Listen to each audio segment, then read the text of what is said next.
Chapter 481 Alien Knight. Psychic power? How is this possible? Using thoughts to control things. Yubin suddenly felt that this was too weird. The so-called mind control has never been heard of on Earth. Or it exists in fantasy novels. In reality, only swaggering liars claim to have it. And will the loud people of this alien civilization have the ability to control their thoughts?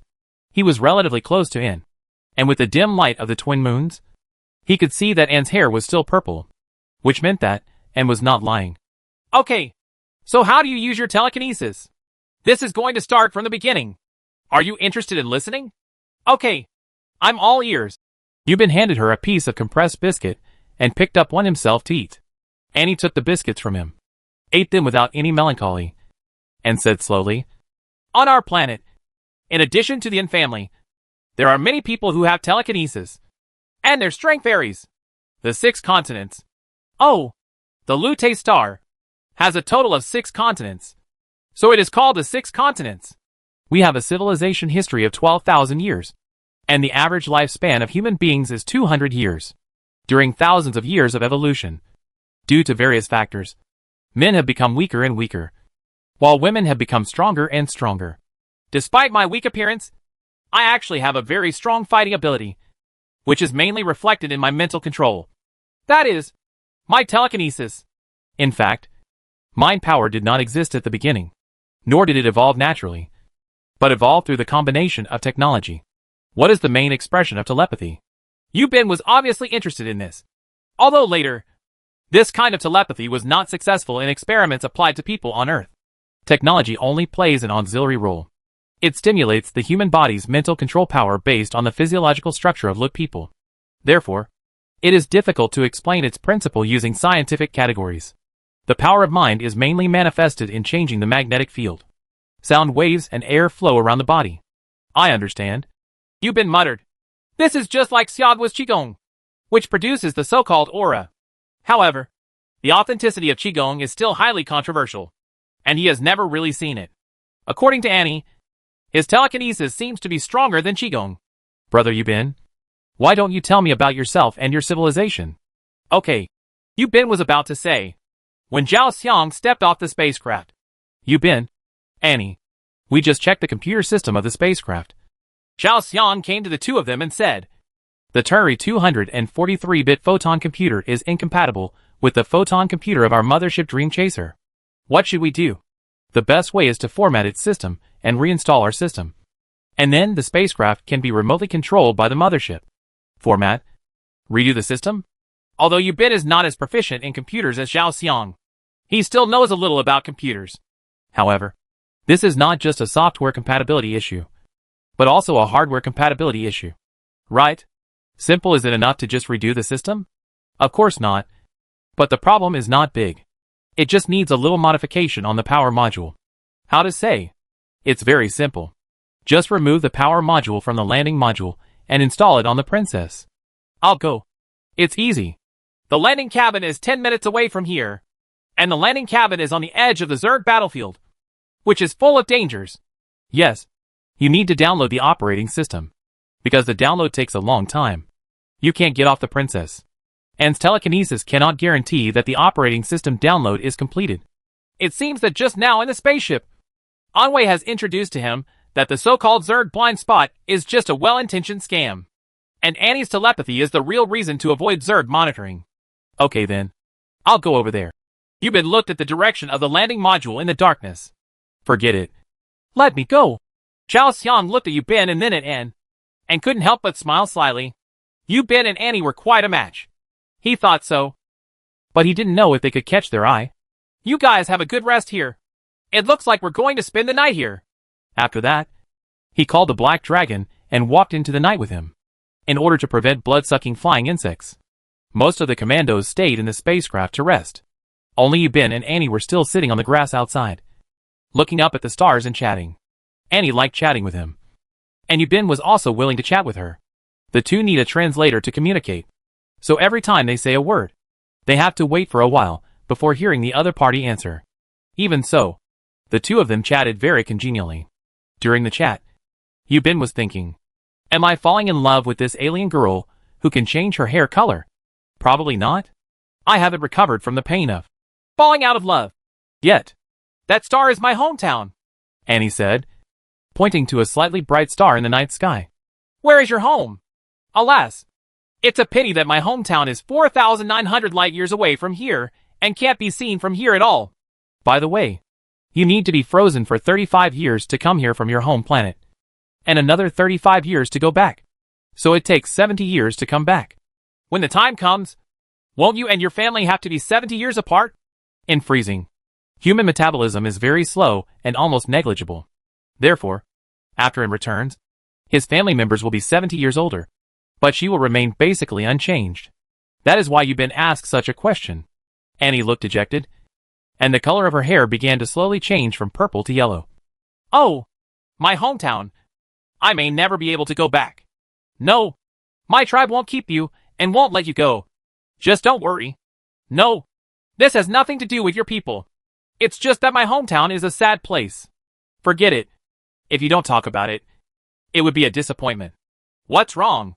Through her words and expression, Yubin seemed to see that Annie had a sad past. But then again, in a world without calculations and intrigues, would there be sad past events? Besides, the girl in front of me looks about 18 or 19 years old. Maybe not even older than herself. That's a world that makes me sad. So don't talk about it. Tell me about you. Your world. Your story. Okay. Brother Yubing? Okay. Actually, I also have a sad past. My hometown is 4,900 light years away and can't be seen from here. My planet is called Earth. There are more than 200 countries on this planet. They are at war every year. It is a world where peace and war coexist. The countless nuclear bomb reserves are enough to destroy the planet hundreds of times. We humans are living in fear on such a huge bomb. Chapter 482. The night on the alien planet is short, Annie said in surprise. Wow, it's so scary. There are so many countries on a bomb planet. How hard it is to live like this. No, but we are still living very happily. Then what else are you unhappy about? The girl I grew up with. I love her so much. But just when I was about to express my feelings to her, I discovered that she didn't like me at all. This made me heartbroken and almost committed suicide. Died. When I was pessimistic and desperate, I was inexplicably captured on the Dream Chaser, became a space marine soldier, and came to such a distant planet. 4,900 light years. Doesn't that mean it will take tens of thousands of years to freeze? No. Hundreds of thousands of years. By the time you go back, won't that girl have long been turned into clay? Yubin shook his head and said, No. She came to the Dream Chaser with me, and is now on the orbital carrier. Not only that, her boyfriend also came to Green Star with me. Oh, that's you, said Sophia. Yubin looked in the direction of the landing cabin and said, Xiao Xiang was there. At the same time, he did not explain that his voyage was not achieved through freezing technology, but by traveling through a wormhole. He didn't know whether this technology was considered a military secret, so he didn't dare to say it. Then you haven't put down your burdens yet, have you? Since they are a couple, you should bless them instead of getting hung up on it. What do you think? Brother Yubin? I've given up. Don't you see that Zhao Xiang and I get along very well? By the way, a girl as beautiful as you must be pursued by many boys. Right? Uh-huh. And said with a wry smile, No, I don't have a single suitor. You have to know that on our planet, the number of women is much higher than that of men. Therefore, many beautiful and outstanding girls have no one. Love, including me. What about Anwei? There are more than a dozen girls who like him. I'll go. This is really unfair. He's not as handsome as me. Yubin muttered in a low voice, and then asked, Then do you like him too? Of course. I like him very much. I will spend my whole life loving him, caring for him, and protecting him. But he has so many girlfriends? Yubin couldn't help but said sourly, and at the same time he was thinking, Is it polygamy in Lut Star? This is not impossible. It is really a pity that such a beautiful girl has no one to love her, and she has to share her boyfriend with other girls. Annie looked at him for a moment, then suddenly giggled and said, Oh, Anwei is my biological brother. He is 7 years older than me. Ah, so that's it? Yubin couldn't help but secretly rejoice. But he also asked himself why he was secretly happy. Did he really like this alien girl in front of him? So how old is your brother? His original intention in asking this question was to ask how old Annie was. This is just like on Earth, when a boy chases a girl and uses circumstantial tactics to get her mobile phone number. Anwei, my biological age is 25, Annie said with a smile. She had already seen through Yubin's mind, which was equivalent to telling him that she was 18 years old. The so-called biological age does not include the 15 years of freezing. If it were included, she should be 40 years old. So she should be 33 years old. However, the frozen body does not undergo age-related changes in physiological characteristics. This is the magic of freezing technology. Even though many years have passed, you haven't aged at all. When the problem of wormhole travel cannot be solved, freezing technology is indeed the best way to conduct interstellar navigation. The night was quiet, and a few hissing sounds occasionally came from the Zerg battlefield. It seemed that the large battle had ended, and sporadic small battles were still going on. In addition, there are unknown insects in the grasslands and forests. Time passed quietly, and the two of them communicated happily. If it weren't for the purpose of conserving their physical strength so that they could have the energy to evacuate after dawn, they would really be willing to chat all night long. Xiao Xiang is back, bringing back the power module and the downloaded system program. Everyone was very tired, so they all boarded the spacecraft, closed the hatch, and found a corner to lie down and sleep. Yubin and Annie temporarily separated and returned to their teammates. Annie also came to her brother and slept side by side with him.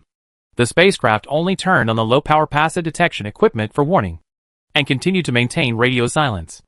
As for the operating system, since the process is too complicated, it is better to wait until dawn before installing it. There are only 5 hours of night in Oasis Star, and the time passes quickly. 5 hours later, daytime arrives on time.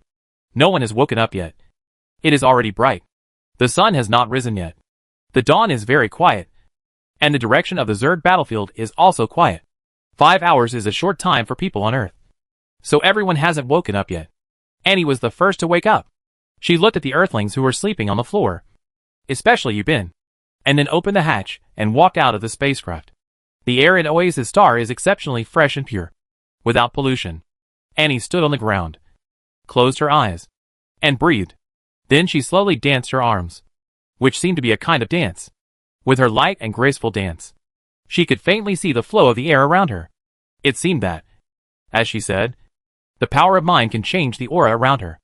Anwei also stepped off the spacecraft, stood next to her, watching his sister's morning exercise, and asked, Annie, have you fallen in love with that alien? I don't know, Brother Anwei. I just have a lot of feelings for him. When I am with him, I feel very happy physically and mentally. I like to be with him. Hey, Anne, do you really want to integrate into their society? Don't you want to regain the throne? Brother Anwei, how are we going to regain the throne? Our army was beaten to pieces and wiped out, and several important ministers were imprisoned because of us. War is killing, and I don't want more people to die because of me. Of people. But Sister Anne Fiery, this rebel, stole the throne, which is a heinous crime. And she is cruel by nature, unlike us who are kind and unscrupulous. Under her rule, the 6 continents will be a dark world, even if it is not for the throne. We must do it for all the enslaved people in the 6 continents. What do you think? But, what should we do? Annie stopped her morning exercise and asked. You also know that Fei Rui is very powerful. But we are just the 2 of us, and all our confidants have lost contact. We have no chance of winning at all. We can rely on the power of the people on Earth. I can tell that the people on Earth are very powerful. We borrow troops from them. As long as they are willing to help us, we will definitely overthrow the tyranny of Inferi. Chapter 483, Interstellar Exiled Princess. Annie said. But, Brother Anwei, have you ever thought about it? 1 person on Earth is a good person. 2 people are good people. You can guarantee that their rulers will not invade our planet for profit. Borrowing troops from foreign races is tantamount to luring the wolf into the house. And relying on nepotism to strengthen myself is something I can't do. Well, that's up to you. Let's just be the exiled princess and prince first. Anwei sighed and said, as mentioned before, only women in the Lutstar royal family are eligible to inherit the throne. Judging from what his brother and sister said, this anti-king named Fei Rui must be another princess or prince in the royal family who launched the conspiracy. The coup robbed and of the throne that was supposed to be inherited. In other words, and is the legitimate queen of Lu Te. However, she is still just an exiled princess. In order to avoid the pursuit of Queen Amphrey, she had to escape to the planet Sophia, which is full of terrifying creatures, under the protection of the prince's brother and guards, which is what the people on Earth call the Oasis Planet. The commandos woke up one by one. Everyone had a casual breakfast of compressed biscuits and drinking water, and then began preparations for evacuation. Zhao Xiang and Anwei sat in front of the console, preparing to format the system. In the entire operating system, some control modules are written into fixed memory and cannot be modified, while others need to be discharged, refreshed, and rewritten. The main operating system of the central optical brain is written in the hard disk. Due to security factors, it is necessary to irradiate the relevant parts with ultraviolet rays and unlock the palmprint password to open the anti-write lock of the system hard disk. The operating system of the main computer is not like the personal computers we play. It can be completely formatted immediately with just a few clicks of the mouse, because it is connected to many software and hardware control modules. Many places require manual or software operations, so the entire formatting process is very slow. It will probably take at least 4 hours to complete. After all formatting is completed, installing a new operating system is a reverse process, which is also very complicated and takes at least 6 hours. The temperature in the early morning is cooler than during the day, about 35 degrees. Even so, it is still quite hot for humans on Earth. It will be even hotter when the sun comes out. Annie had nothing to do, just wandering among the people on Earth. When she came to Luo Xiaoli, she saw that her thigh had been injured by a soldier insect and a large piece of it had been bandaged. So she asked, "Does it hurt?" Luo Xiaoli smiled and said, "It's not bad. I can survive it." Annie gently untied the gauze, revealing the wound inside. The wound was long and deep, and the muscles were turned up. The bleeding stopped at this time. Annie blew gently on the wound, then placed her palm on it and closed her eyes. Luo Xiaoli leaned against her curiously, because they had to avoid it. Yu Bin and Heilong could only see their backs and had no idea what they were doing. A miracle happened. Wave-shaped air currents were vaguely rolling back and forth on the wound, just like the internal healing described in martial arts TV series. It lasted about 3 minutes before Annie put away her palm, rewrapped the gauze bandage, and asked, "How are you feeling? Are you feeling better, brother?" Yesterday Yu Bin said that comrades, regardless of gender, all call each other brother. So she also called Luo Xiaoli brother. Luo Xiaoli didn't care about the hum, but said with surprise in her smile, "Okay, sister, I feel much better, and the pain is gone. Thank you." At this moment, Luo Xiaoli, who had undergone internal strength healing, was in much better spirits, and expressed curiosity and sincere admiration for Annie's Qigong therapy. "The mind power I have is an attack-type mind power. I can only provide you with simple pain relief," and said slightly apologetically. "If it is a recovery-type mind power, it is possible for you to completely cure the trauma and detoxify it. So I still need to receive thorough medical treatment after returning to your base. Offensive type? Restorative type? What kind of magic are they?" Luo Xiaoli asked curiously, and smiled and said, "It's not magic. It's something that only exists in mythology. I use telekinesis, which is a product of science. Don't be confused. And there is no such thing as magic in this world." And went to treat the injuries of several other people with relatively minor injuries.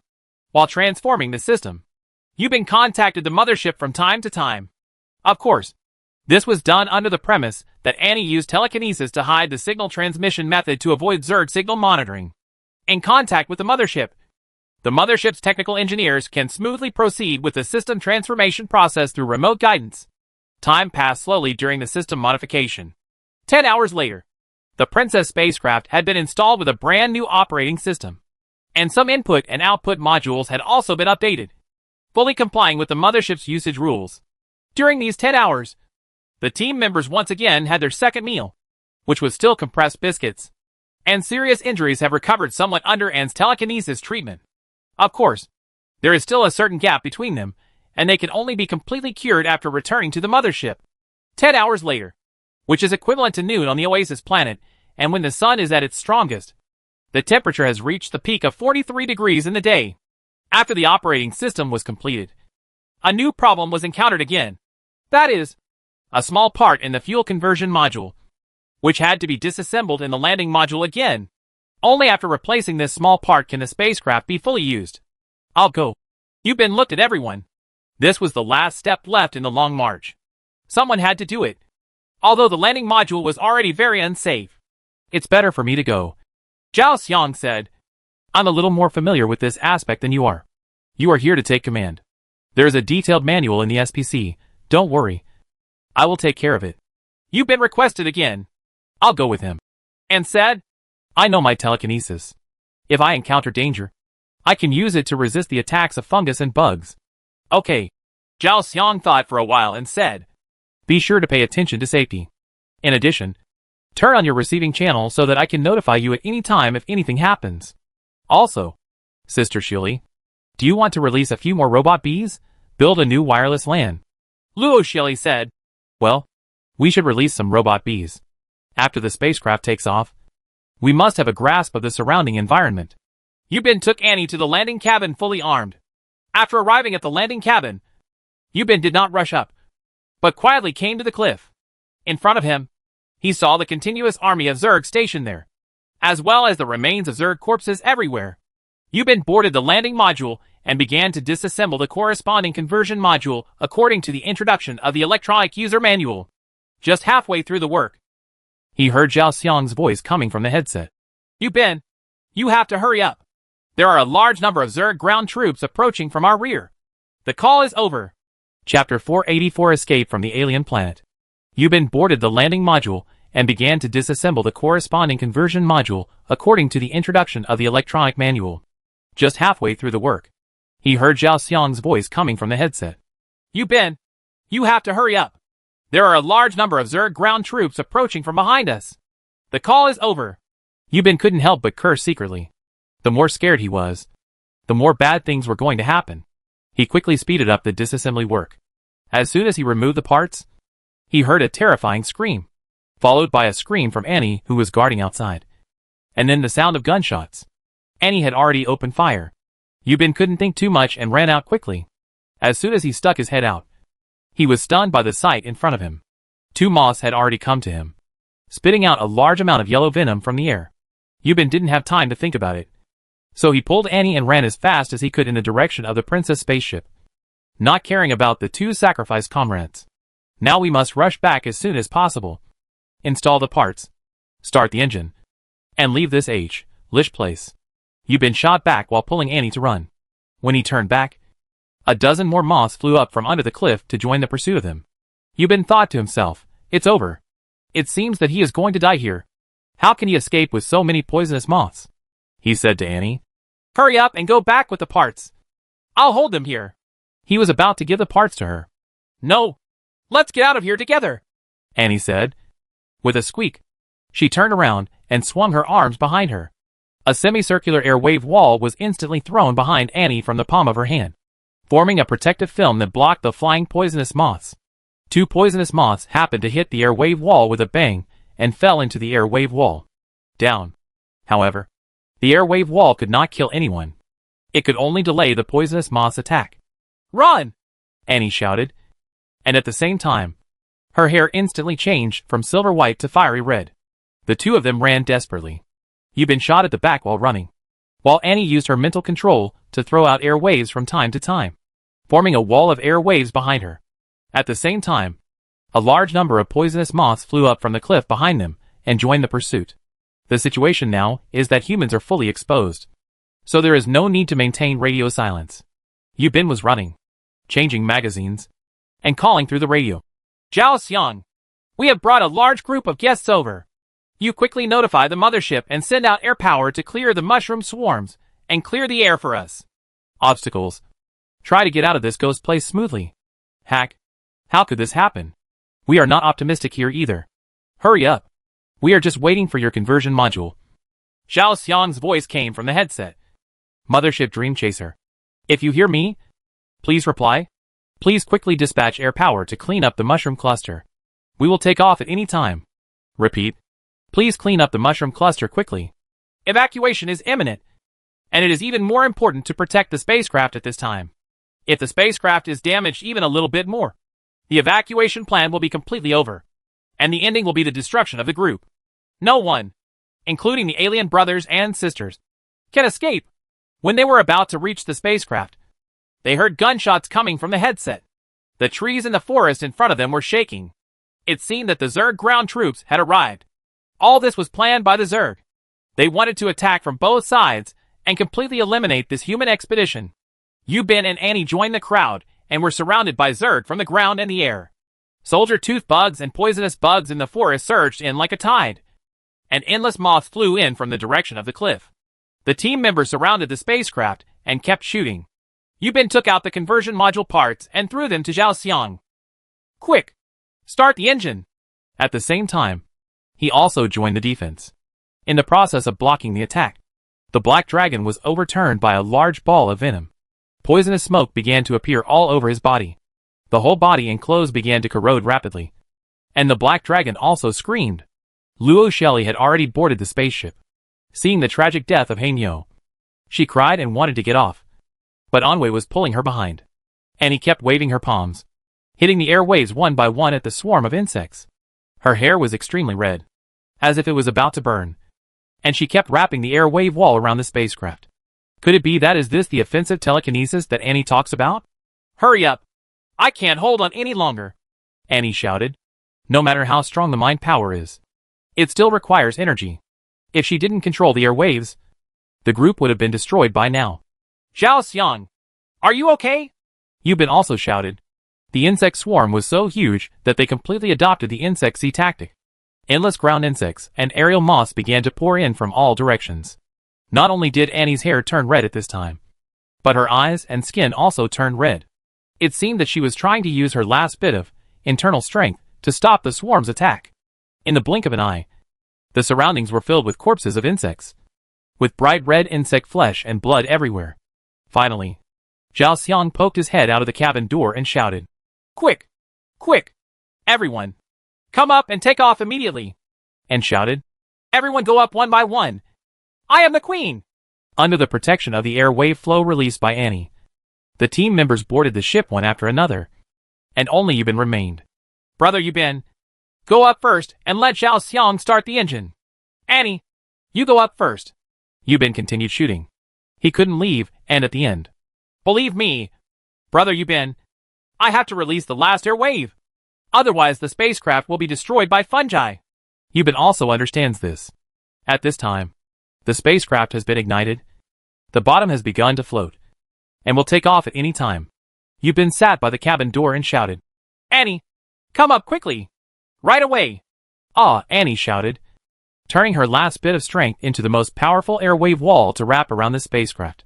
In an instant, swarms of fungi hit the airwave wall and fell to the ground. At the same time, Annie also the body slumped down. Yubin quickly grabbed her collar, used all his strength to pull her up, and then dragged her into the cabin. The outer door of the airlock slammed shut, and the spacecraft suddenly rose into the sky, shooting straight into the sky. In the spaceship, Annie fainted, looking at the faraway land. Yubin's mind went crazy.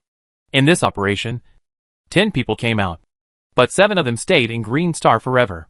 Only 3 of him, Zhao Xiang and Luo Shelley, survived, plus the 2 aliens on way in. A total of 5 people took the Princess spaceship and escaped from the Green Star. And there are Zerg mushroom creatures and poisonous moths waiting in the sky. Whether they can survive and return to the Dream Chaser is still unknown. Chapter 485 Return to the Starship. The Princess sprayed flames and flew into space.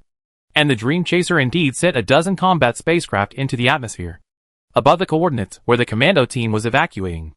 They fired wildly at the mushrooms. Large numbers of mushrooms and poisonous moths stationed on the mushrooms were killed, and chunks of Zerg flesh fell towards the ground. The spacecraft flew out of the atmosphere and entered space within a short time. Yubin was sitting on the deck, and Annie was lying in his arms. She fainted and did not wake up, due to the overweight during takeoff. Everyone was pressed against the deck and unable to move. After leaving the atmosphere, the excess gravity gradually disappeared and was replaced by weightlessness. There is artificial air in the cabin, and the inner door of the airlock is closed at this time. Yubin floated feebly, his hand still holding Anne's arms.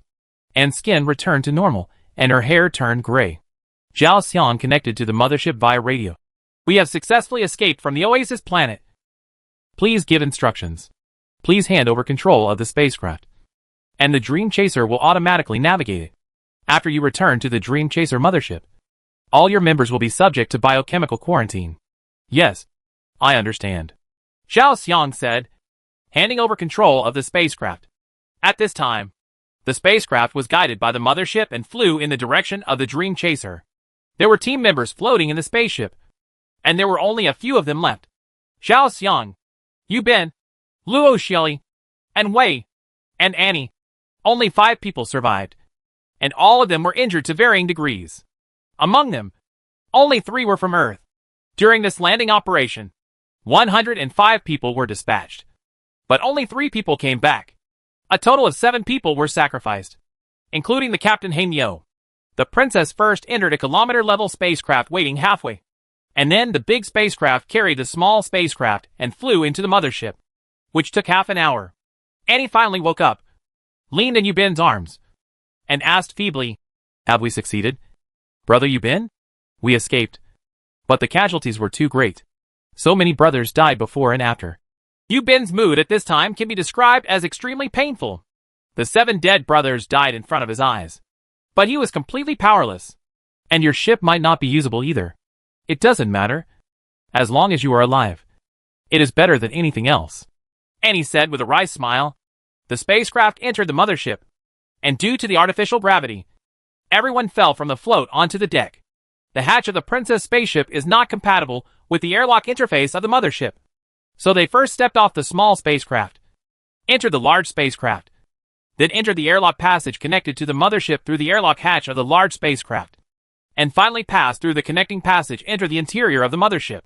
After entering the mothership, they did not enter directly inside, but entered a small spacecraft through another connecting channel with an airlock.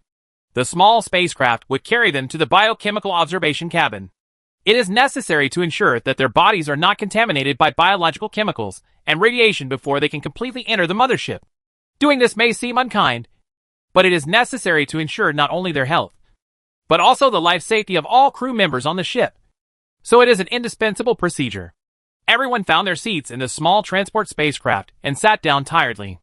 There were transparent windows on both sides of the spacecraft. Outside one of the windows, a female soldier was tapping the window. Yu Bin recognized her as a little demon at a glance. Zhao Xiang stood in front of the window and looked at his girlfriend. Unfortunately, he couldn't hear what was being said outside. He could only see Shuya's mouth open and the tears on her face. Zhao Xiang drew a heart-shaped pattern on the porthole with his finger, and Xiaoyao kissed the invisible heart. Then Xiaoyao was pulled away by the staff, and the spacecraft flew towards the biochemical observation cabin. Yu Bin kept looking at the 2 people, but his heart was quite complicated. When he turned around, there was Anne on the left, and he saw that she was looking at him. Anne's hair color began to turn black. Yu Bin looked to the right again. Sitting there was Luo Xiali. She was silent, and her eyes were dull. Yu Bin couldn't help but sigh. Black Dragon and Monkey were his best brothers. But at this moment, they all stayed on the Oasis planet forever, along with Lynx and Captain Black Bull. 5 people were taken to the biochemical observation cabin, which required many tests, including comprehensive system monitoring of blood, nerves, digestion, parasitic systems, internal flora, and more. After all, they came into contact with the Zerg and another civilization, which took about 3 days. So during these 3 days, they must spend time in the biochemical observation cabin, including eating, sleeping, and some necessary treatment. During these 3 days, they were isolated from the outside world and could not go out or go anywhere, while everyone was undergoing biochemical quarantine. Some plant specimens collected by Luo Xiali on the Oasis planet and tissue fragments cut from Zerg corpses were also handed over to the Science and Technology Department for research and analysis. The observation cabin is divided into 2 independent cabins. There are 3 men in one room, while Luo Xiali and Annie are naturally in the other room. Back on the mothership, Luo Xiali's injuries recovered quickly, although she still needs nearly a month of continuous treatment. At least she can now walk alone. And use of telekinesis in the Oasis planet to fight the Zerg consumed too much physical energy. But she had almost recovered by this time. You are really amazing. You can actually use your mind to control your aura. During the break, Luo Xiali chatted with Annie. During this day, she and Annie, the alien girl, had become very familiar with each other. It's nothing, the blue-haired Annie said with a smile. In our land of 6 continents, Many women have this kind of telepathy. Psychic power? Did you have it from the beginning? Well, that's the case. Most of us infamily women are born with this magical power of telepathy. In fact, in the 12,000-year history of human civilization and evolution, the power of mind was not present at the beginning. 2,000 years ago, a breakthrough in biotechnology liberated mental power from the brain. The specific method was top secret. After the experiment was successful, this technology was sealed away. Although at first only the family had this magical ability. In the later development, more women outside the family gradually mastered this ability. Women. Do only women have this ability? What about men? Do they have telekinesis? Annie shook her head and said, this has a lot to do with physiological characteristics. Our scientists have also tried it, but they have failed. So, in our land of 6 continents, women are much stronger than men. This has also caused a serious imbalance in the ratio of men to women. Many girls cannot find a partner. Ah, that's it. Do you have a partner? Me. Having said this, Annie lowered her head shyly, while her blue hair shone with purple dots of light. Your hair is so interesting.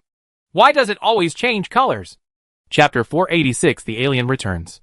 Luo Shili felt it was amazing that Annie's hair would change color. And Annie said, this is also a major characteristic of human beings in our 6 continents. And both men and women have this phenomenon. When we are nervous and anxious, our hair turns dark green and our skin becomes rough. When you are energetic and emotionally stable, your hair is blue and your skin is rosy and shiny. When you are excited, your hair is purple and your skin is the smoothest and most delicate. When you are angry, your hair is red and your skin will turn slightly red. When physical exertion is too great, when you are very tired, or even when your life is in danger, your hair will turn into dry gray-white hair. If you maintain this gray-white hair for too long, your life will be in danger. In hot climates, hair will turn shiny silver white in order to dissipate body temperature as quickly as possible to resist high temperatures.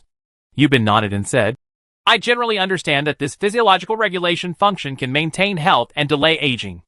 I don't quite understand this, but the average lifespan of humans in our 6 continents is about 200 years old. Oh, no wonder.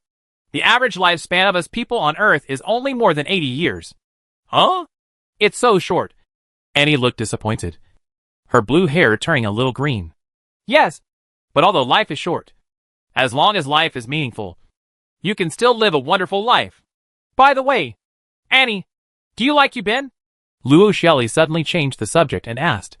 Being asked suddenly by her, Annie couldn't help but become shy again, and a purple color appeared in her hair. She didn't dare to look at Luo Shelley with panicked eyes. Ha ha, I understand, Luo Shelley said with a smile. The hair, skin, and eyes can tell everything and cannot be concealed. This is the magical Lute star. This, and is indeed a very beautiful girl. However, 2 completely different civilizations have experienced completely different evolutionary paths. Are there any unknown uncertainties in their combination? In fact, I shouldn't have said that. I should have blessed you too. It's so magical. Interstellar love is such a romantic thing. Isn't it? I understand. Miss Lee. And also fell into deep thought. Will there be huge incompatible differences in consciousness and physiology between the 2 civilizations on the evolutionary path? Will the consequences of the combination cause physiological and genetic mutations in the individuals of the 2 civilizations? Or will they have offspring? And how will their offspring be born and exist? These seemingly innocuous issues must be thought about and faced. Then what is your concept of love on Earth like? Monogamy. Love for life. No betrayal. No double-mindedness. Until death. Well, this is the same as our 6 continents. Good. What about the reproduction method? Partners who love each other become husband and wife through legal means, and through the way of admiration. The woman gives birth to children through the womb. The children are then raised by the couple together. Huh? Is that so? And he showed a very disappointed expression, which was beyond Luo Shelley's surprise. The intercourse of the opposite sex, or viviparous or oviparous, to reproduce offspring, is the most common type of reproduction among living things on Earth. Advanced mammals are basically viviparous. Slightly lower animals are oviparous. And even lower animals have multiple forms such as in vitro fertilization, hermaphroditism, and single-cell asexual reproduction. And Annie, the alien, must be the most advanced intelligent creature on her planet. It is more than 99% similar to Earthlings. In addition to the discoloration of hair and skin, the louts must also reproduce through sexual union and viviparous reproduction. Looking at Annie's surprised expression. Could it be said that they are advanced intelligent creatures that reproduce by laying eggs? This is unlikely. Right. Even if they are different cosmic civilizations, this possibility is still very, very small. The laws of biology are not only applicable to organisms on Earth, but also to other planets. Annie didn't say anything, but looked away in panic and remained silent. While the two were talking, Yubin in the next door room was sitting on the sofa and writing a report. In less than 24 hours, we didn't have much contact with this strange creature, so I can only speculate about this creature from a personal perspective. I named it Zerg, and the Lut brothers and sisters always called it Zerg. Whether it is Zerg or fungus, this is just a general term for it, because there are many different types within its society, ranging from appearance to use. Personal speculation is that, first of all, it is a social and intelligent biological species. It uses the king of insects as the supreme leader of the insects to unify command and coordinate the collaborative work and operations among the various individuals of the insects. Based on current observations and speculations, the Zerg species are divided into two categories, mobile bug bugs and stationary bug bugs. In terms of personal understanding, Zerg is the collective social name for this species, while bacteria is the name for individuals within the Zerg. Mobile fungi, including airborne fungi, are called moths. Moths, or poisonous moths. Moths can fly in the air. And there are combat types, transportation types, early warning types, information interference or information transformation types. There are also exceptions in the classification of moths. One type of moth is unable to fly due to its huge size. Since we have not seen its fighting process, we cannot speculate on its combat effectiveness. Another type of mobile bug is the ground bug, which cannot fly and is called a bug, ground bug, or crawler. Ground bugs also have combat type soldier bugs and working type worker bugs. Currently, there are two types of soldier bugs that we come into contact with: soldier tooth bugs that attack with their pincer teeth, and poison spraying bugs that can spray venom. The characteristic of the soldier tooth worm is to use its hard and sharp claws to attack the enemy. The power of its claws is even stronger than the hardest steel. Before attacking the enemy, the soldier tooth worm will carry powerful lethal meatballs from their insect body manufacturing factory. Bomb! The fixed type of bugs looks like mushrooms growing in the ground, which is why the Lut people call the bugs bugs. Fixed bugs cannot move, but they are still lethal, including a cone-shaped creature that shoots poisonous flesh balls, which I call a bean-spraying tower, and poison-spraying towers that attack enemies from the air.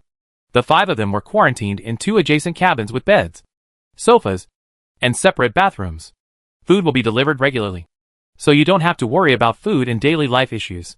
The cabin was brightly lit, and a row of floor-to-ceiling glass walls in front isolated them from the outside world. At this time, Xiao Xiang was standing in front of the glass wall, and the little demon was standing outside the glass. The two were talking through the glass, although they couldn't hear each other's voices. Chapter 487: Biochemical Quarantine. Several people wearing chemical protective suits came in and said, "Annie, come with us for a while. Okay?" Seeing the staff wearing thick chemical protective suits and helmets, Annie looked nervous and said, "No, I don't want it. It's okay." Yubin quickly persuaded her. "Listen to me. It's just a necessary inspection to prevent us from carrying dangerous microorganisms that may cause harm to the interior of the mothership. This is a routine inspection. It is our first time to come into contact with bacteria and bugs, so the inspection items will be many and complicated. In the future, the quarantine process will become easier and simpler. Can you calm down? Then you go with me." Annie was still scared. When a single individual of a certain cosmic civilization is physically examined by multiple individuals of another cosmic civilization, it's like the way Earthlings are abducted by aliens in flying saucers and then subjected to dissection experiments. Can this not scare Anne? Among these Earthlings, she only believed in Yubin. Okay, I'll go with you." Yubin took Annie's hand and went to get checked with the epidemic prevention personnel. In the examination room, Yubin and Annie were lying on 2 adjacent beds. Annie looked nervous, and her hair turned dark green. Yubin tried his best to comfort her. "Don't be afraid, Annie. It's okay at all. I say, you alien girl, don't be too nervous," said the medical staff wearing protective equipment nearby. On Earth, we Earthlings have to undergo many physical examinations in our lives, such as ultrasound and X-ray fluoroscopy, electrocardiogram, liver function, blood routine, etc. There are many items, which are very common. The medical equipment on the Dream Chaser is very advanced. For example, this equipment can detect the parasites in your body by just taking a few photos of your body. So, you must relax. Okay? Yubin reached out and held Annie's hand, encouraging her with his eyes again. Humans themselves have some parasitic flora. After coming into contact with a completely unfamiliar world, they may come into contact with completely different parasitic flora. The new parasitic flora will cause damage to the old parasitic system, and may also cause damage to the old parasitic system. It turns out that creatures in the world, including humans, cause destruction. Therefore, it is necessary to check this item. The inspection didn't take very long and was finally completed. Let me tell you, nothing is wrong at all. Yubin pulled Annie up. We can go out after all the inspection items are completed. At that time, I will take you to visit the mothership. Okay, Brother Bing. Annie relaxed a little. After the inspection, the two returned to the isolation cabin together. In the next 2 days, 3 Earthlings and 2 aliens performed various inspections one after another. The final result was that no suspicious threats were found. So naturally they could no longer be quarantined. During these 3 days of isolation inspection, Xiaoyao came every day. Loach came once. And then several senior officers from the headquarters came. On the last day, after passing all inspections, they finally walked out of the isolation observation cabin. As soon as he walked out, he was informed to go to the headquarters for an emergency meeting. Oh, Zhao Xiang said. We are so embarrassed this time. We were actually called to the headquarters for a meeting. We are the first to deal with the Zerg. Only when we have first-hand information about the Zerg will the leaders summon us for a meeting. Otherwise, with your rank of private, what qualifications do you have to participate? You've been hit the nail on the head. I know. The 5 people were taken to the small conference room of the headquarters by the guards. Several people were already sitting in the conference room, including Captain Wang Pusen, Chief Engineer Xu Qianlan, and several officers. After the 5 people sat down, an officer took the microphone and started talking. Try the microphone. Is the translator okay? Can you understand me? After that, he looked at the Anwei brothers and sisters. Then, the translated Lut language came from the speakers on the wall. Anwei picked up the microphone and spoke in Lut language. And then the translated Chinese came out from the speakers on the wall.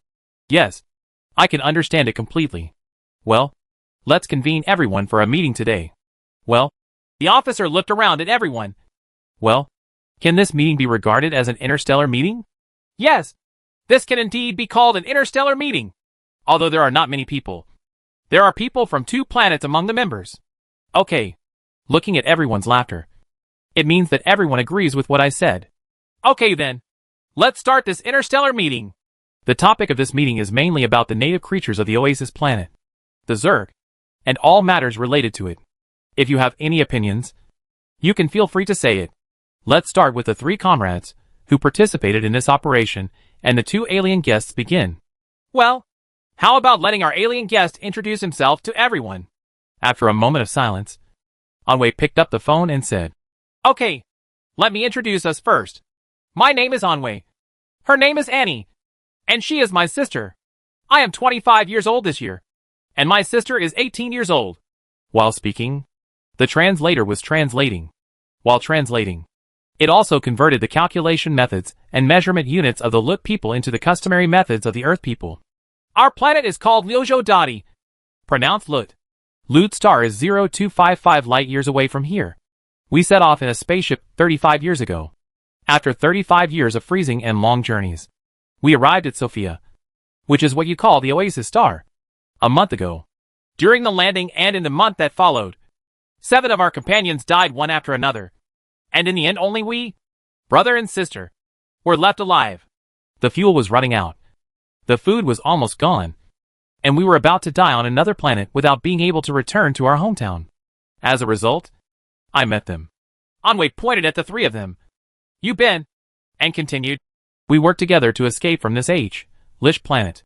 I know that your expedition team also suffered heavy casualties.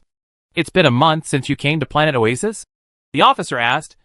Then do you have any more information or your own opinions about the Zerg on planet Oasis? Anwei replied, well, although we don't have much contact with fungi and bugs, through this month of contact and observation, we have more or less mastered some information about fungi and bugs. According to their external appearance, we made our own summary of the characteristics and action characteristics. First of all, fungi are a very social species with clear internal division of labor and a wide variety of species.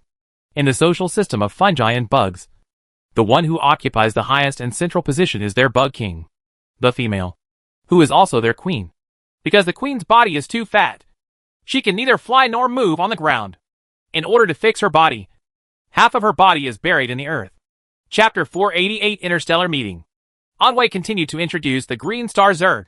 Because the queen's body is too fat, she can neither fly nor move on the ground. In order to fix her body, half of her body is buried in the earth. Because of this, when viewed from a distance, it looks more like a towering insect nest. So I call it the mother nest, or mother body. Not only can the queen not fly or walk, she also does not have combat or defense capabilities. So she will be surrounded by beam-spraying towers and poison-spraying towers. I will briefly introduce the beam-spraying tower and poison-spraying tower later, and various types of combat-type moths. In the fungus and insect society, the female moths occupy the second position. In each fungus and insect society, there is only one queen, and there are about a dozen male moths. We have only observed one fungal insect society, and don't know much about other insect races. So we estimate that the number of male moths in other insect races may be different. Male moths are also very stupid fungi. They can only fly at low altitudes for short distances and have no combat effectiveness. They are specially designed to pay homage to the queen. Apart from that, they have no other tasks or jobs, except for the only queen and a few male moths. The others are all kinds of bugs, moths, towers, and nests in the Zerg tribe. The fungus bugs in the Zerg tribe are different individuals of these four forms. Among them, the fungi are fixed towers and nests that cannot move, while the bugs of the bug bugs are movable bugs and moths. There are two types of bacteria, towers and nests. Towers are functional bacteria, such as combat beam-spraying towers and poison-spraying towers, as well as auxiliary signal transfer towers, early warning towers, and bioelectric energy towers. Among the mushroom towers, the floating tower is the only movable one, but it can only move at an altitude of 8,000 meters. It is the mushroom we see in the air. The floating tower has many functions, such as aerial turrets, signal control, and providing rest, recharge and healing for moths. Bacteria nests are also immovable, and their main task among the Zerg is to breed various insects and moths, including soldier insect nests and soldier moth nests. Soldier insect nests produce ground insects, and soldier moth nests produce moths. In addition to these two mushroom nests that are equivalent to arsenals, there is also a mushroom nest called a supply nest, which is used to provide rest, recharge, and healing for insect moths. I call the immobile towers and nests fungi, and the mobile ones called bugs. This is the origin of the name bugs, and they are the single elements that make up the Zerg society. After talking about bacteria, let's talk about bugs. Bugs include ground bugs and moths. Ground bugs include worker bugs, soldier tooth bugs, poisonous spray bugs, and poisonous fire bugs. Worker insects are bred by the queen. They have no fighting power. They are equivalent to workers among us humans. From the moment they were born, they have been busy building various mushroom towers and nests. First, it will bury itself in the soil and form a pupa. Then it will break out of the soil and grow into mushroom towers and nests. All ground bugs except worker bugs are asexually reproduced from soldier bug nests. The most powerful fighting moth in the Zerg society is the fungus moth. It can fight in the air and strike on the ground. The fungus moth is born from the war moth nest. There are poisonous spray moths, poisonous fire moths, signal interference moths, and transport ground insects, bag moths, and the giant, flightless electric fire moth. In the Zerg society, no matter whether it is a bug, a moth, or a tower or a nest, it has no thoughts and consciousness of its own. It completely obeys the unified command and deployment of the queen. They use a combination of wireless signals and tree root wired signals to form the Zerg's biological Internet of Things. The Zerg has the capability of information warfare. When it finds an unknown signal source, it will find the target location very quickly. It can transmit and receive radio signals, And it can also emit shielding interference signals. My sister Annie and I can only do so much research on the Zerg. After all, we have too few manpower. The observation time is too short. And the Zerg is still dangerous. So there is no further in-depth research results. At this time, Wang Pusen said, Luo Shili, some of the biological specimens you brought back have been studied by the Science and Technology Department. How is the progress? Captain, an officer said, we don't have complete equipment here, and we don't have a lot of manpower. So we still don't have a clue about the progress. So we suggest recruiting more biology, pharmacology, and the like from Earth. Experts come, and all kinds of talent in other areas. Wang Pusen fell into deep thought. The Dream Chaser was made by the Eternal Man, and it was also monitored by the host Yunsheng. It required that it must be kept secret. Otherwise, all the equipment of the Dream Chaser would be shut down. In that case, no one would be able to go back. Not only if you can't go back, you might die here. Well, let's discuss this issue later. Wang Pusen could only say, do you, the commando team, have anything to say? Zhao Xiang stood up, and after being motioned to sit down, he said, through contact with the Zerg, we found that they have many very powerful features, such as information warfare capabilities. It can quickly intercept our signals and quickly determine the source of the signal. The accurate location can also be used to shield signals in a wide range and prevent the connection between orbit and the ground. My suggestion is to take the next step only after we can solve our disadvantages in information warfare. Well, that's true. Wang Pusen nodded and asked Yubin, do you have anything to say?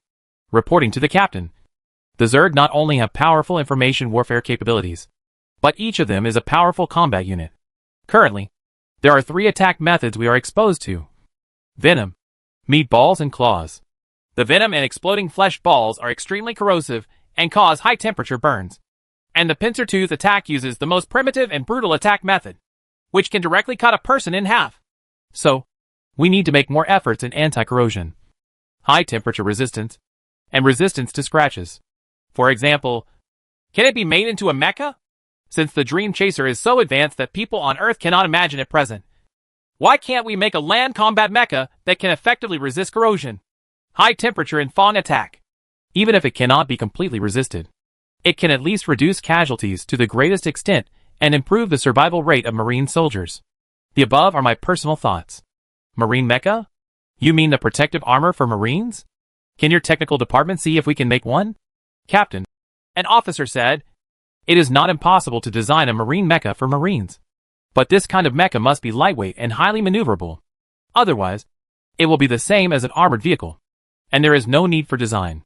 So this kind of land combat mecha is about the same height as a soldier, and the armor cannot be too thick. Otherwise, it will seriously hinder the soldier's mobility. There needs to be a power source that can assist soldiers in performing various movements of varying difficulty, and they can even glide at low altitudes.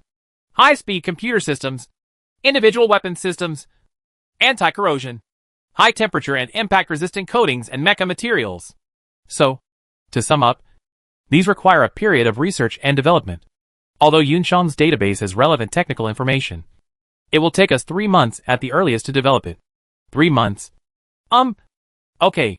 Wang Pusen thought for a moment and said, if the performance is ideal enough, what I need is mass production, because the number of our Marines still needs to be greatly expanded.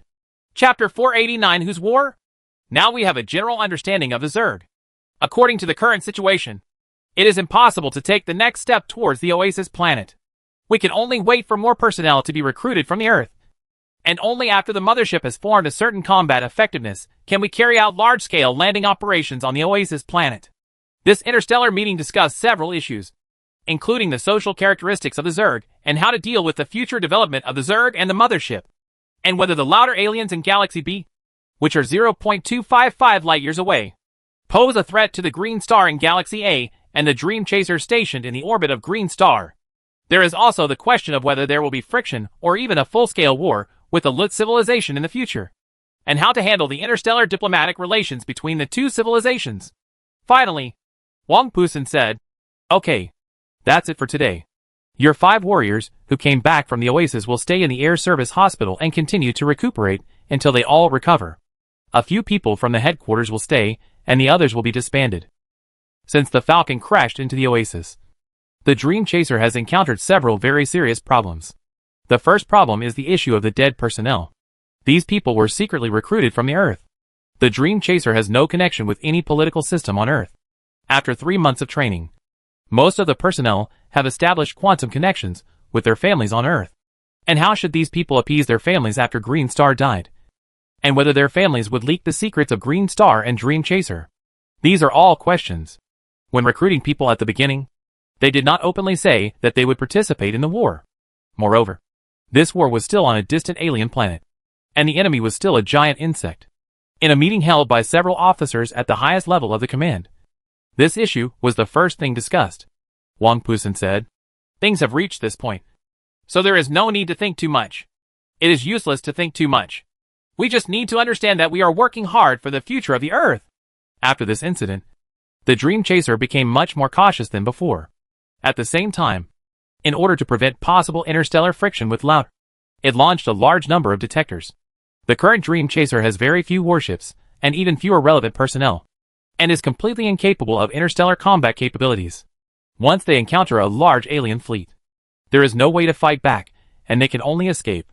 After returning from the Oasis, they went through biochemical quarantine first, then an interstellar meeting, and then Yubin and the other 5 were sent to the Air Force Hospital.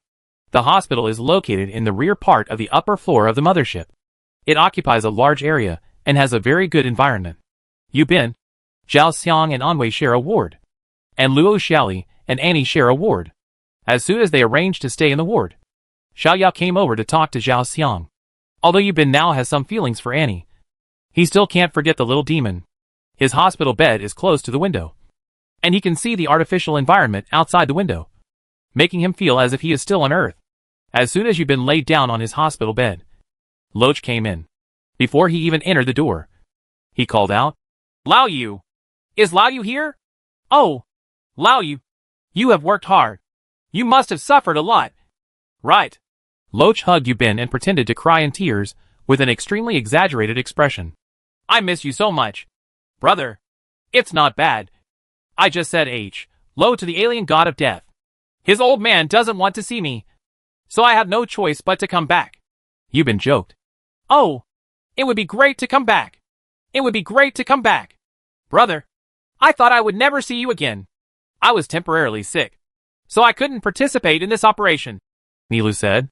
"I feel very regretful. Thankfully you are sick. Of the 10 people on the mission, only 3 came back. If you go, there is no guarantee that you will be able to come back." "Huh? Is that so? What's wrong? Are you scared?" No. We are now an interstellar display, and we must be ready to sacrifice at any time." After chatting for a while in the ward, Loach mysteriously pulled Yubin out. "Why are you going? You'll find out when you get here." Loach pulled him to a deserted corner, which was still within the scope of the hospital. He could see the scenery outside, but no one came there. Loach took out a pack of soft Chinese from his pocket. "Good boy. Okay. It's necessary. I brought it from the Earth. I don't have much in stock. I haven't been willing to smoke it." Loach took out 2 sticks and then set them on fire one by one. Yubin took a big puff, blew out a thick smoke ring, sighed and said, "Oh, Loach, you don't know. That scene was very tragic.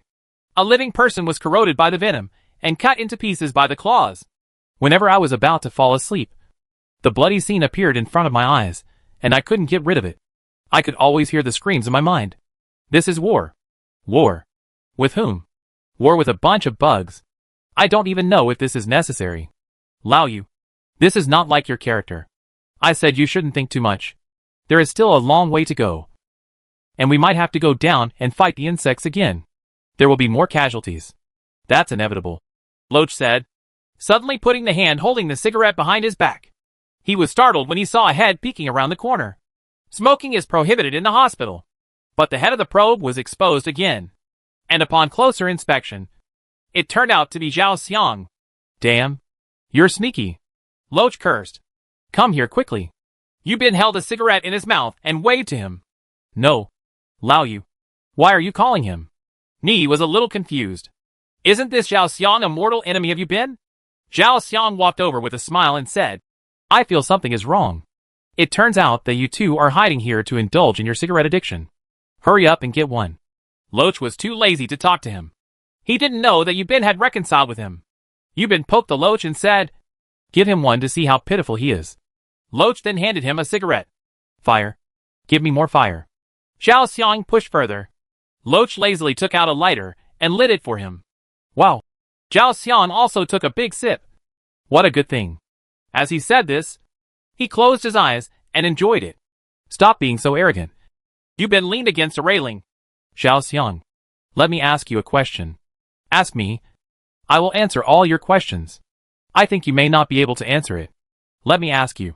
Why is there the language library of Lu Te on the Dream Chaser? How would I know? Like you. I am just a private. Only high-level officials would know this. Then you haven't thought about this problem? Chapter 490. The solar system will be invaded in 10 years. Zhao Xiang took another big sip and said, "Of course I thought of it. That's how I analyzed it. But I don't know if it's right or not. Last time, didn't we discuss the origin of the Dream Chaser? According to analysis, the Dream Chaser starship was not a creation of Earthlings. It should belong to an extremely developed alien civilization. If this is the case, then there are two possibilities. First, the Dream Chaser was given to us by this advanced civilization. However, I think this is unlikely. Obviously, no matter how generous this advanced civilization is, it will not give it to us for no reason, even if it is such a huge interstellar carrier that is technologically ahead of us for who knows how many years. Then there is only the second possibility. It crashed in the Earth-Moon system and was discovered by our predecessors and used it. Then Lao Wan 2 was the first group to be recruited by the robot onto the battleship. And then the first group of personnel took the Dream Chaser through the wormhole and arrived at the green star 4,900 light-years away. Lao Wan 2 is Wang Pusen's nickname. The people on Earth who were later recruited basically called him this. And this old Wan 2 was not very old. At most in his early 30s. Yubin nodded and said, "Well, that makes sense. But according to my guess, it won't be long before these secrets will be decrypted one by one. First of all, to develop the Oasis, a large number of people are needed. Without 1.8 million people, it is impossible. In that case, the secret can no longer be kept. The next step will be a large-scale interstellar colonization plan.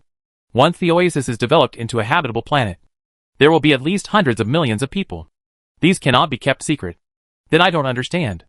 Looking at the two people analyzing the problem, Loach finally couldn't help but interjected.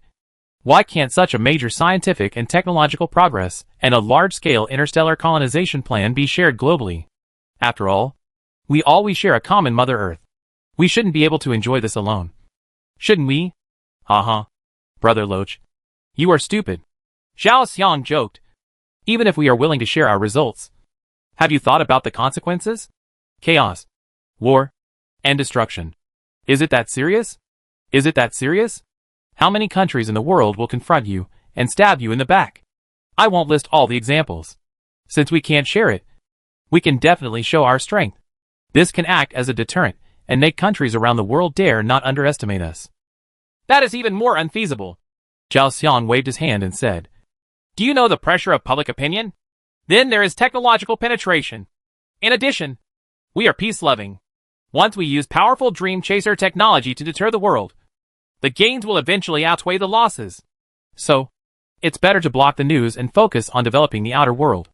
After the Oasis is built, we can start large-scale interstellar colonization. By then, how about it? How about it? Beat whoever disobeys. At that time, we will have nothing to worry about. Ha. My personal opinion is that if I were a high-level person, I would do this." Zhao Xiang looked intoxicated, as if what he said had become reality. However, it is unknown whether the top management of the Dream Chaser has such a strategic thinking. But at least one thing is certain. That is, the Oasis star, the so-called outer home, must be fully developed. In fact, in addition to facing the terrifying Zerg on the Oasis planet, the current Dream Chaser mothership also faces three major problems. One is the number of personnel, and the other is whether there is a potential threat to the Lut star whose specific strength is not yet known. The third problem is the information that Hope once detected. There is a nomadic alien civilization fleet in the universe. Its direction is exactly the Earth. It is expected to arrive in the solar system in 10 years. Moreover, this nomadic civilization is aggressive. In other words, in 10 years, the Earth will be invaded by aliens from the universe. Of course, this last point is still highly confidential. Except for a few people at the top of the Dream Chaser. No one knows about it anymore. This information was discovered by the Hope. The host of the Hope is Giada, and the host of the Dream Chaser is Yunshang. These are two independent hosts. Giada, the host of the Hope, later contributed to the birth of the magic sword of machine civilization. This has been introduced before, so I won't go into details here. It is now 1991, and there will be an invasion 10 years later. That means that around the year 2000, the solar system will encounter an alien invasion. Regarding the information about the alien invasion, the Earth was not informed. The reason is very simple. It is impossible to resist this interstellar invasion by relying on Earth's technology. It is better to find a way on your own. Of course, this is a later story. After all, alien invasion of the solar system will happen 10 years later. These three people were hiding in this corner of the hospital to smoke. Occasionally, one or two people would pass by, and they would hide the cigarettes in their hands like these. After the people passed by, they would take them out and continue smoking. After a while, most of the Loach's soft Chinese food was removed. Zhao Xiang couldn't help laughing. This reminds me of when I was in high school. A few of our classmates hid in the school toilet and smoked cigarettes.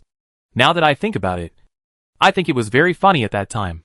Yubin, Loach, you two are like this experience? Why not? Said Loach.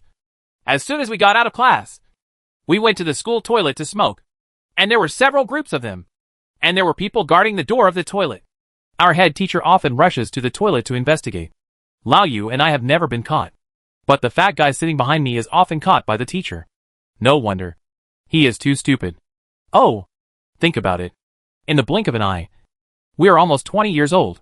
We have come from the Earth to the distant universe. It seems that our school days were just yesterday. Zhao Xiang said with emotion. Bloodshed and sacrificed. Our comrades are here. I was dying in front of my eyes. But there was nothing I could do about it. At this moment, I felt like I had just grown up. I miss my time on Earth so much. And I wonder how my classmates are doing now. What? Are you scared? Yubin also looked solemn. Afraid? Of course I am. You will die. Who is not afraid of death? How dare you? Yubin, say that you are not afraid of death? Although I am afraid of death, I will not be afraid of it. But to be honest, it is really worthwhile to be here. My whole life. Even if I die in battle, my life has not been in vain. Don't mention the word death. What will happen to the little demon if you die? Everyone should live well. Okay. When the three big boys were complacent, Annie actually found this place and shouted from a distance. Hey, you guys are really hard to find. Ahem. What is it that is so choking? Annie covered her head, walking forward with his nose in his mouth. Chapter 491 Interstellar Love. When the three big boys were complacent, Annie actually found this place and shouted from a distance. Hey, you guys are really hard to find. Ahem. What is it that is so choking? Annie covered her head, walking forward with his nose in his mouth. Wow! Is this an alien girl? She is so beautiful. Loach looked straight at Annie. Zhao Xiang patted the Loach and said, Come on! I have something to show you. He picked up the Loach and left. Hey! Don't pull me! I want to talk to an alien girl. It's silly. You can't understand the alien language. Let's go. Do you think your light bulb doesn't have enough wattage? Oh, I understand. I should have told you earlier. Loach then followed Zhao Xiang away. Hi. Yubin and Annie stood face to face, both looking a little reserved. The two were silent for a while. And then Annie said, Can you walk with me? Yubin did not answer her, but looked at her with doubtful eyes. When I came out with Loach just now, I didn't bring out the headset.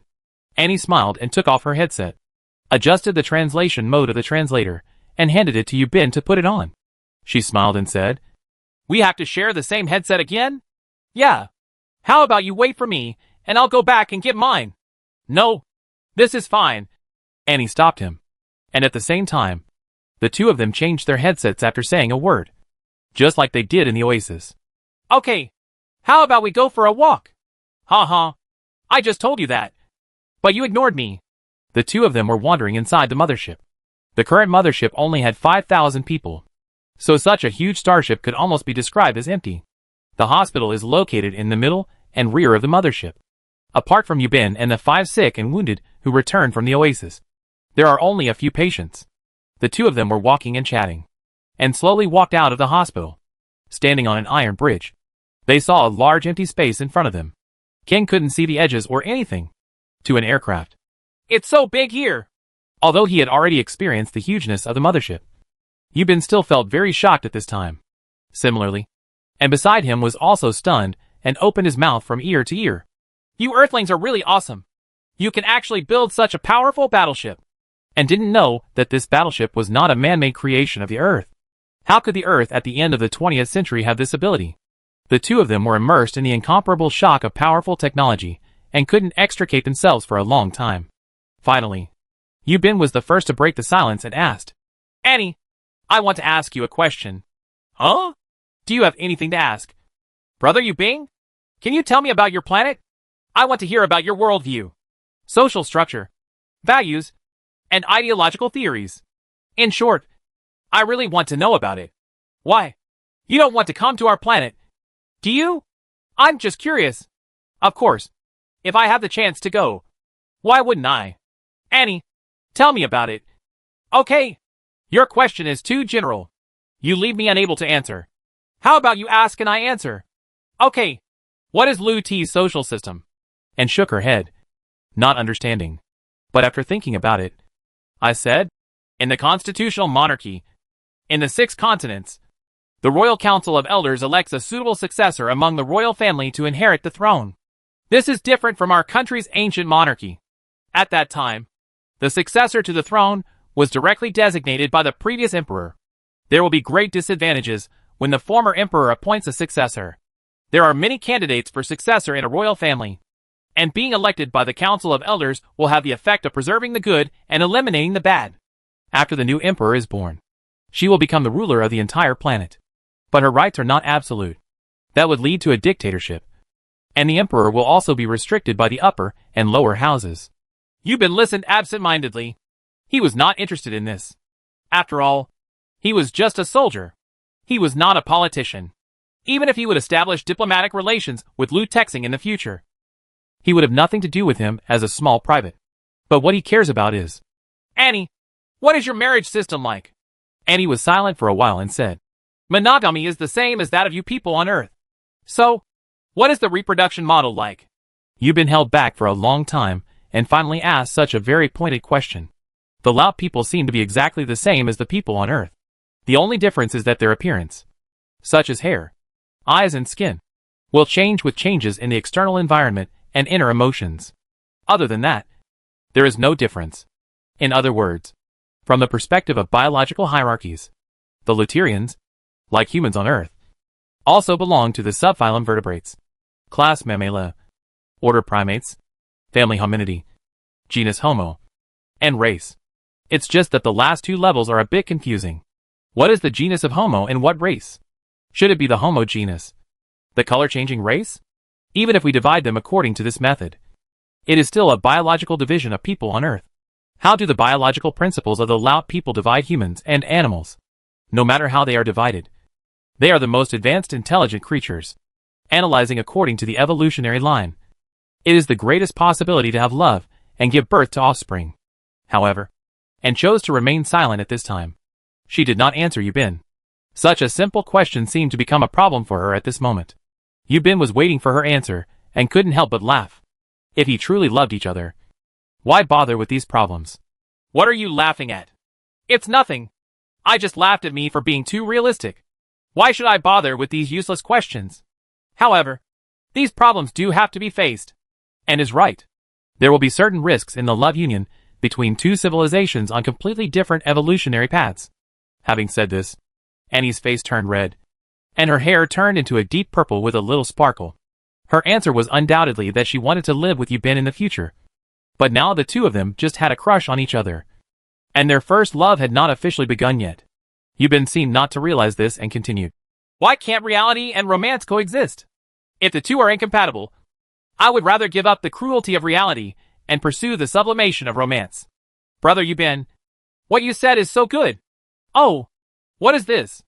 Annie pointed at Yubin's arm. Yubin looked down and saw that it was a green mantis on his arm. Yubin smiled and carefully caught him with his other hand. A cute little mantis. Maybe it ran out from the agricultural area. Yes. Mantis? Is it dangerous? Chapter 492. Is interstellar love okay? Yubin looked down and saw that it was a green mantis on his arm. He carefully caught it with his other hand and said with a smile. A cute little mantis. Maybe it ran out from the agricultural area. Yes. Mantis? Is it dangerous? It's okay. On Earth, it is a very cute insect. It feeds on crop pests and is a friend of mankind. Oh, that's how it is. However, Yubin said after thinking for a while, the mantis is also a very ferocious creature. Cruel? Didn't you just say it is a lovely friend of humans? Yes. Its ferocity is reflected in its life as a couple. On the wedding night, the bride will kill and eat the groom soon after making love. Ah, that's it. Annie was silent. Her purple hair began to fade, and soon turned into blue mixed with dots of green. While she was silent, she did not take off the headset and hand it to Yubin. Yubin called her several times before she reacted. What's the matter? Annie? No. It's okay. Here. Stretch out your hand. Yubin said and gently placed the mantis in Annie's hand. And screamed, afraid that the insect would bite her. Then, she raised her hand and looked at the mantis in her hand. After looking at it for a while, she blew lightly on it, and the mantis spread its wings and flew away. The two no longer discussed the issue of marriage and reproduction of the Laut people, but talked about the beautiful geography of the Laut planet. For example, there are 6 continents in Lut star. This is the origin of the name 6 continents. 6 continents are surrounded by 70% of the ocean area. In addition to the 6 continents, there are thousands of islands of various sizes around the world. The Shanghai continent, located in the middle latitudes of the northern hemisphere, is the continent where the global political and cultural center is located. The capital city is located northwest of the center of the continent. The imperial capital has a dense population of more than 10 million. The imperial palace is within the imperial capital, and Anne's family also happens to live in the imperial capital. Radiating out from the center of the imperial capital, there are beautiful grasslands, dense primeval forests, towering mountains, clear streams, and rushing rivers, dotted with transportation networks and countless modern cities. To sum up, Lut planet is a highly modernized civilized planet with low pollution, advanced technology, large population, reasonable dispersion, beautiful countryside, and prosperous cities. I must go play with you when I have time, Yubin said after listening to her introduction. It seems that there is no such chance, and shook her head. I no longer have any relatives on Lute. My brother and I depend on each other. Moreover, going to Lute requires 35 years of freezing. The journey is too long. Perhaps we can borrow a spaceship and use the technology of the Dream Chaser to arrive faster? After hearing what he said, and still shook her head. She was an exiled princess pursued by the rebels. How could she go back? But so far, no one except her brother knows her identity as a princess. The two were chatting while a circular spaceship floated in the sky more than 10 kilometers away from them. This spaceship is the patrol spacecraft of the command. The command will often organize senior officers and related personnel to inspect the entire ship in turns. In the cabin at this time, Captain Wang Pusen and Chief Engineer Dr. Xu Qianan were also present. There are many surveillance screens in the cabin, and Yubin and Annie can be seen on one of them. Wang Pusen crossed his arms and stared at the two people. Silently, Mr. Xu also noticed the two people. Pausen! The two of them seem to be in love. Well, what do you think? The captain asked. There are still certain restrictions on recruits' love, but I can't really say for them, Xu Qianan said. Then if all factors are eliminated, what if we just treat him as an ordinary citizen now? What do you mean, Captain? Originally, we can't interfere too much with free love, Pusen said. The spacecraft had already flown over the heads of Yu and Bin, and the surveillance screen disappeared. But their situation is rather special, coming from civilizations on 2 planets with different evolutionary routes. Once they are combined, will there be unpredictable and harmful consequences in their minds, consciousness and body? He is one of ours, and we are responsible for his future. Since we can't stop him, we can still provide necessary reminders. I think it's better to take some time and talk about this military appointment with Yubin. Well, just give him a little reminder. He needs to think carefully about his future. Mr. Xu nodded and agreed with Wang Pusen's approach. Also, We need to collect all kinds of information about this person's natural attributes, social structure, outlook on life, and all aspects of intelligence. Not only her and her brother Anwei, but also the entire Look planet. These are all in the computer database. There are more or less records that require careful study. Also, the construction of the virtual Zerg battlefield will also be accelerated. We want more Marines to become familiar with the Zerg world. Somewhere inside the Starship Dream Chaser, there is a very large hall, more than 10 meters high, with many pillars supporting it inside. There are some round metal balls scattered and suspended irregularly in the space of the hall. These metal balls are more than 30 centimeters in diameter. In the corner of the hall, there were several people holding various devices in their hands, some holding computers, and some holding something like a remote control. They were whispering to each other, and one of them said, "Everything is almost set up. It's time for those soldiers to arrive." "Right. When they arrive, we can exchange opinions and make some modifications. And it should be almost done." As soon as he finished speaking, 4 recruits walked in from a door in the corner of the hall and stood at attention to report. But it was Yu Ben and Zhao Xiang who returned from Green Star, as well as Loach and Little Demon. "Come all over." The lieutenant colonel called to the 4 of them. "You two haven't been discharged from the hospital yet, right?" "It's okay, sir. We've almost rested. If you have any instructions, just tell us," Zhao Xiang said. "Well, very good. I'm calling you here, so that you can take a look at some of our research results. And at the same time, I want you to give your valuable opinions, so that we can make further modifications." "Chief, what are the research results? You actually need a few of us privates to provide opinions? You will know soon." The officer smiled mysteriously. "Xiao Zhang, Xiao Chen, start the program." The officer ordered through the intercom. The 4 people looked at the hall and the mysterious suspended metal balls with confusion. Suddenly there was a pop. All the lights went out, and the whole hall went dark. Then, as the lights flickered, a surprising scene appeared. Chapter 493, Simulating the Zerg Battlefield. The 4 people looked at the hall and the mysterious suspended metal balls with confusion. Suddenly there was a pop. All the lights went out, and the whole hall went dark. Then, as the lights flickered, a surprising scene appeared. The hall instantly turned into a green star forest, with countless towering spiral trees standing all around, the ground turning into soft red soil, low shrubs and grasses, the familiar chirping of green star insects, and the rays of the twin scorching sun shining through the gaps in the branches and leaves. "Come down."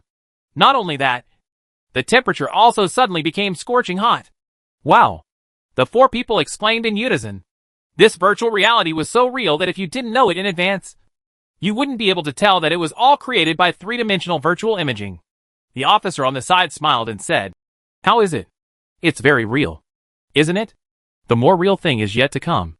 Then he ordered his men, "Continue to the next step." With the sound of clattering, those suspended metal balls began to deform rapidly. Before they could even see how they changed, they instantly turned into soldier tooth bugs and poison spraying bugs. "Wow, I'm going," the 4 people exclaimed and backed away continuously. Especially Yu Ben and Zhao Xiang's reaction was even greater, because they knew how powerful these bugs were. "Don't be nervous," the officer said with a smile. "Based on the image data brought back by the cameras carried by your combat uniforms and the battle reports you made, our comrades in the procedures department created this simulated reality for the purpose of provide combat training for combat soldiers in a highly realistic simulated environment. Because you have the most direct contact with the Zerg. So I ask you to provide more opinions on this simulated reality so that we can further modify and improve it.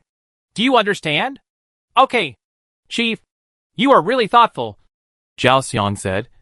"Should we continue to carry out operations against Green Star? This is a high-level decision. I'm sorry. I don't know. Okay. This virtual scene is not static. There are weapons in those boxes. You each take the appropriate weapons and interact with them." "What? Interaction?" Several soldiers' scalps were numb. The scene of the battle with the Zerg on the Oasis planet is still vivid in my mind. And the simulated actual battle in front of me is almost like reality. These Zerg are indeed frightening. "What's wrong? You've been through HL. And a few virtual bugs scare you?" the officer asked with a smile. "No," everyone said and walked towards the weapon box. "Why are they blank ammunition?" Zhao Xiang has already equipped his weapon. "What? You still want to use live ammunition? What if the model is damaged?" Will you pay for the repair? The officer said.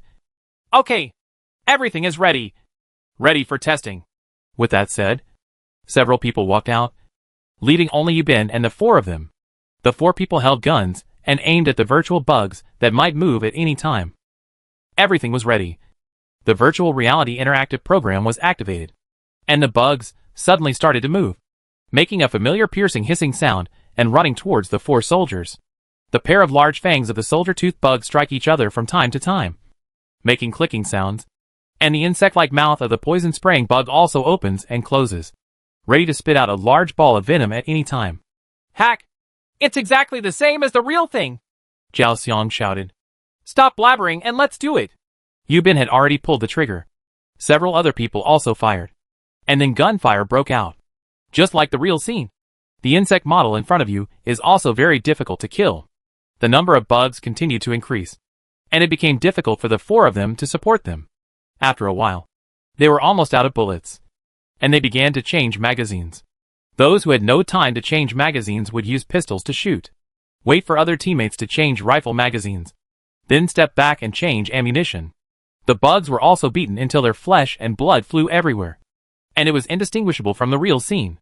After about 10 minutes, the lieutenant colonel finally shouted stop, and the virtual scene came to a standstill. The officer came out and said, How are you? How do you feel? It's okay. It's quite real. Zhao Xiong gasped. It's hard to tell. Give me some valuable advice. Insects are too flexible. Real bugs do not have such high reaction capabilities. They will not avoid it, but they will have a weak sense of fear. After all, they are living creatures, not computer programs. In addition, when these soldier tooth bugs face the enemy, each individual will carry a nutmeg, which seems to be brought from their Zerg base. They can only attack once before launching a pincer attack. One last point. The Zerg not only have infantry, they also have very powerful air power. The report is complete. Zhao Xiong finished in one breath. Well, very good. We will gradually improve it, the officer said. Let's do this. In addition to recuperating in the hospital, you will take some time to come here every day to help us debug the program. Yes, Chief. Virtual reality program debugging requires many times of testing and modification, which has become the daily work of 4 Marines. In addition to the 4 of them, Luo Shili, who participated in the first landing operation, also returned to the headquarters. She had to deal with a large amount of intelligence brought back from Green Star. 2 aliens, brother and sister Anwei and Annie, were assigned special accommodation by the command and were treated as special guests of the Dream Chaser. Of course, they were not always idle, and they would sometimes ask the Dream Chaser for help. The Dream How provides valuable information about Lute, since we want to develop in the Waring Twin Galaxy for a long time. Dealing with the Lut Star is a matter of time and an indispensable matter, so it is imperative to study Lut Star. In addition to its location, environment, biological composition, and society, all need to be studied. After more than a week of recuperation in the hospital, the wounded's injuries were basically healed, and the toxins infected by the venom were also eliminated.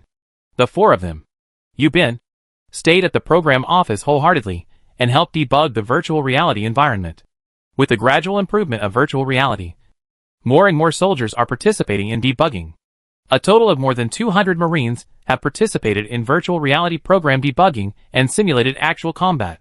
There are currently more than 1,000 people on the Dream Chaser, all of whom have been recruited from Earth one after another.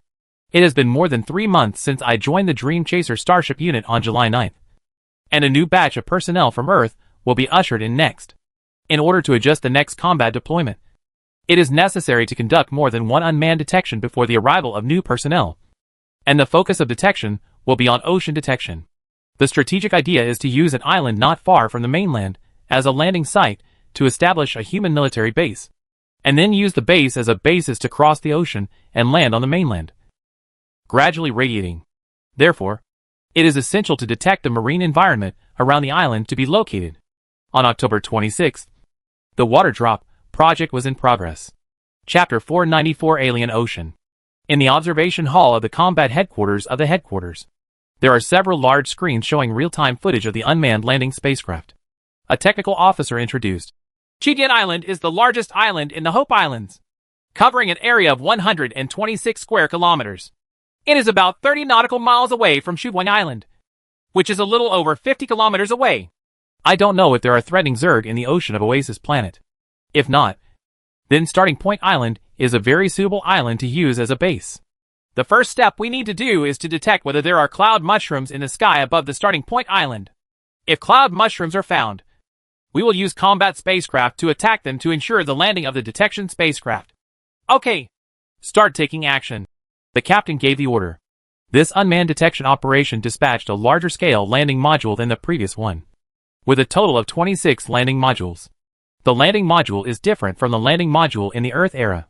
It can be used for both unmanned and manned landings. The 26 landing pods were cleared by 26 carrier-based aircraft and flew to the starting point of the Hope Islands in the Dawn continent of the Oasis Star. Keep in touch with the mothership at all times. And before long, the spacecraft formation has entered the atmosphere. Sure enough, mushrooms were found in the clouds at an altitude of 8,000 meters. But there were not many of them. They were only scattered in 2s and 3s in this airspace. And there were several kilometers between each 2 mushrooms. People in the command center looked at the images sent back by the spacecraft formation. Could it be that there are no Zerg in the ocean? In addition to early warning, cloud mushrooms also function as energy collection. The specific principle is not yet clear. And over the ocean, especially over the ocean close to the continent, the number of cloud mushrooms is so small. Does this mean that there are no Zerg in the ocean below? The cloud mushrooms floating here are purely for collecting energy. If there are no Zerg below, there is no need to gather too many cloud mushrooms. But all this is just speculation. Whether this is the case requires further detection. Stop descending all landing modules, Wang Pusan ordered.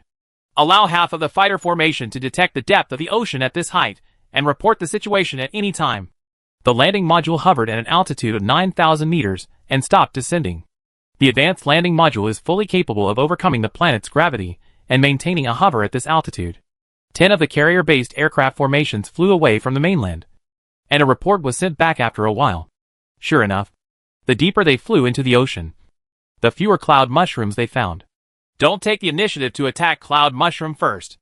The landing modules will land in batches, one for the first time, and then gradually increase in number. During the descent, try to stay as far away from cloud mushroom as possible, Wang Pusan continued to order. The first landing module reduced the power of its anti-propulsion engine and began to descend. No abnormalities were found. During its descent, it maintained communication with the headquarters. The landing point should be on the sea about 5 kilometers away from the starting point island. Finally, the first landing module landed on the sea at the designated location. Analyze the data. It's quite interesting, a technical officer reported. The composition of seawater is actually very similar to that of the Earth's oceans. But there is one thing. It is cleaner than the seawater on our Earth, without any pollution. Dive! The landing module began to fill with water and dived into the seawater. During the dive, no suspicious creatures were found. But many creatures that were very similar to Earth's marine creatures were found. And they were not threatening. Continue to land 4 landing capsules, and the sea surface within 5 to 10 kilometers around the distributed islands will be the landing point, Wang Pusan continued to order. The landing module began to descend one after another, trying to stay away from the cloud mushrooms as much as possible when passing through the mushroom area. Avoiding cloud mushrooms is to avoid attracting the attention of the Zerg layer and avoid unnecessary trouble. The picture sent back by the landing module shows that the weather is very clear now, and the sea surface temperature is 37 degrees. Although it is relatively hot, such a temperature is considered relatively mild on this planet. More landing pods were controlled to land in the predetermined sea area. A total of 15 landing pods were distributed on the sea surface at different distances around the starting point island, either floating, sinking to the bottom of the sea, or suspended in the seawater. Among them, 10 ships maintained fixed coordinates, and the other 5 ships drift with the ocean currents. This unmanned detection operation was very cautious, so the whole process was also very slow. The sea surface detection took more than 3 hours. The second batch of landing pods began to land, and the remaining 11 landing pods also landed on the starting point island in batches, scattered in many places. The landing capsule that landed on the island was loaded with a large amount of military supplies for the next personnel landing. All 26 landing pods have landed, some on the sea surface, some on the seabed, some in the sea, and some on islands and land. No suspicious phenomena were encountered during the entire process. And all the landed landing pods were always in contact with the mother ship. Maintain open communication lines. This shows that the signal shielding during the last unmanned detection and personnel landing was caused by cloud mushrooms. However, the density of cloud mushrooms above the starting point island is very thin and does not have the function of signal shielding. Moreover, no Zerg nest has been found in this area, so it may be understood that the cloud mushrooms do not need to carry out large-scale signal shielding. From the information sent back by the landing module that landed on the starting island, it can be seen that there are no spiral trees on the island, but other types of trees sparsely populated. On the Oasis planet, although it has 2 suns, resulting in a high-temperature climate all year round, the technician said, but precisely because there are 2 suns and 2 moons, the planet has strong tides and air convection. That's why the trees on the island have thick trunks to adapt to the strong winds all year round. If the speculation is correct, violent storms should be very common on the Oasis planet. You see, it's what it says it is.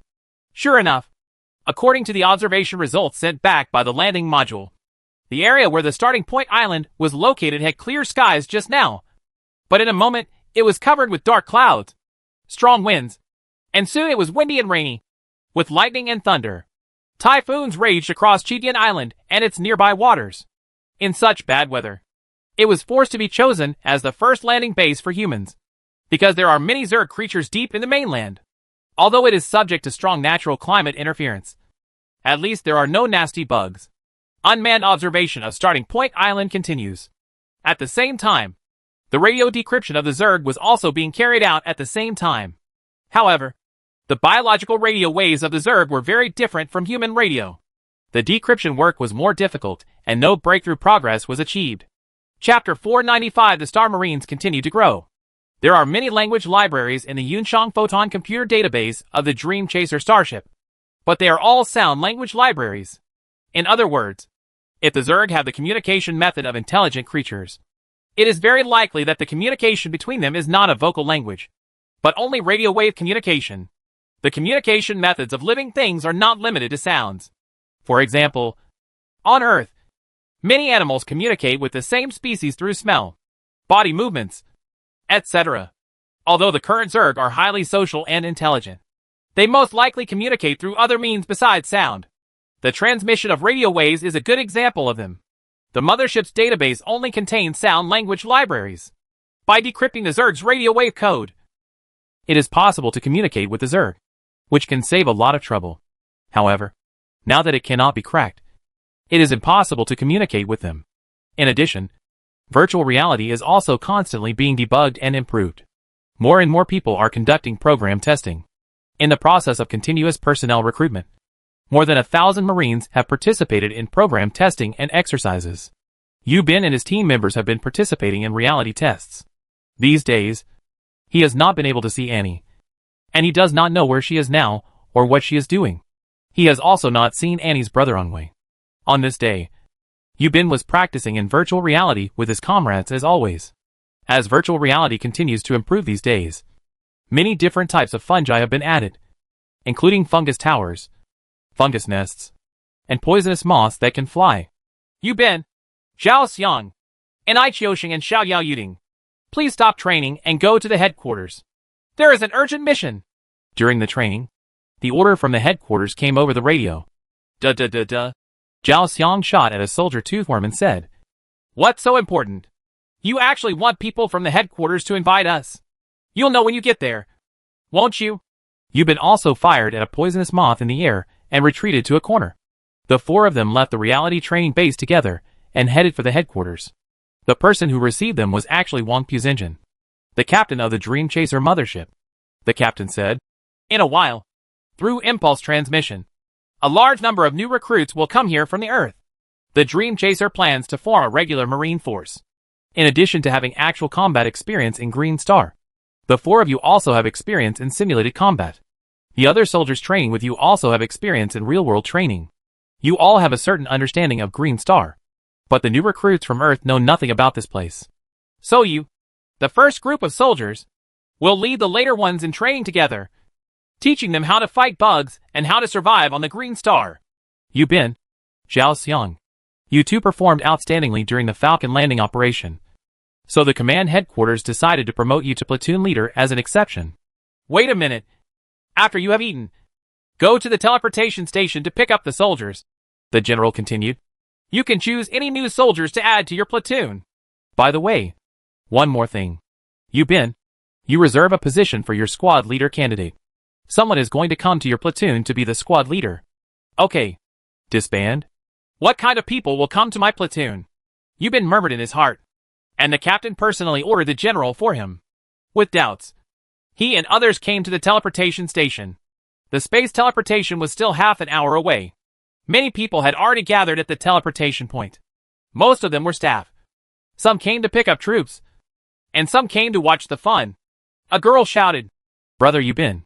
The clear female voice speaks very non-standard Chinese. Yubin turned around and saw that it was Annie, wearing a space marine camouflage uniform, who came to him. She actually had an armband and the rank of corporal. What's wrong with you? Yubin asked doubtfully, while the Dream Chaser was recruiting people from Earth. It also began to slowly undergo changes. The most obvious point is that many places began to learn about Earth aspects, such as military ranks. Captain Wang Pusen is a major general. Yubin and Zhao Xiang are second lieutenants. And now Annie, as an alien, actually has the rank of corporal on the Dream Chaser. As a foreigner, especially a foreigner with a different star status, Annie can be regarded as an interstellar mercenary. And smiled, took off the headset on her head, and handed it to Yubin. After seeing Yubin put it on, she said, I have applied to the general to join the Space Marine Corps. Because of my special status, I was given the rank of sergeant. Military rank. How about you make me the squad leader? It turns out that the mysterious figure is you. Yubin suddenly realized. However, with your ability, just being a small squad leader is a bit unfair. No, I think it's pretty good. I'm very satisfied to be able to serve as a soldier under Brother Yubing. How about it? Is it okay? Okay. But the Marines are all male soldiers. Can you be a girl? Whether it works or not, you will know later. Okay. You will be the first squad leader. By the way, let me introduce you. Xiao Yao, my classmate. Yubin introduced Xiao Yao to her. Annie. Annie spoke in blunt Chinese and stretched out her hand towards the little demon. Xiao Yao shook hands with her out of politeness. She had already heard about the alien girl in front of her. It was obvious that this beautiful purple-haired girl liked Yubin very much. Although Xiao Yao has made it clear that she has no romantic relationship with Yubin.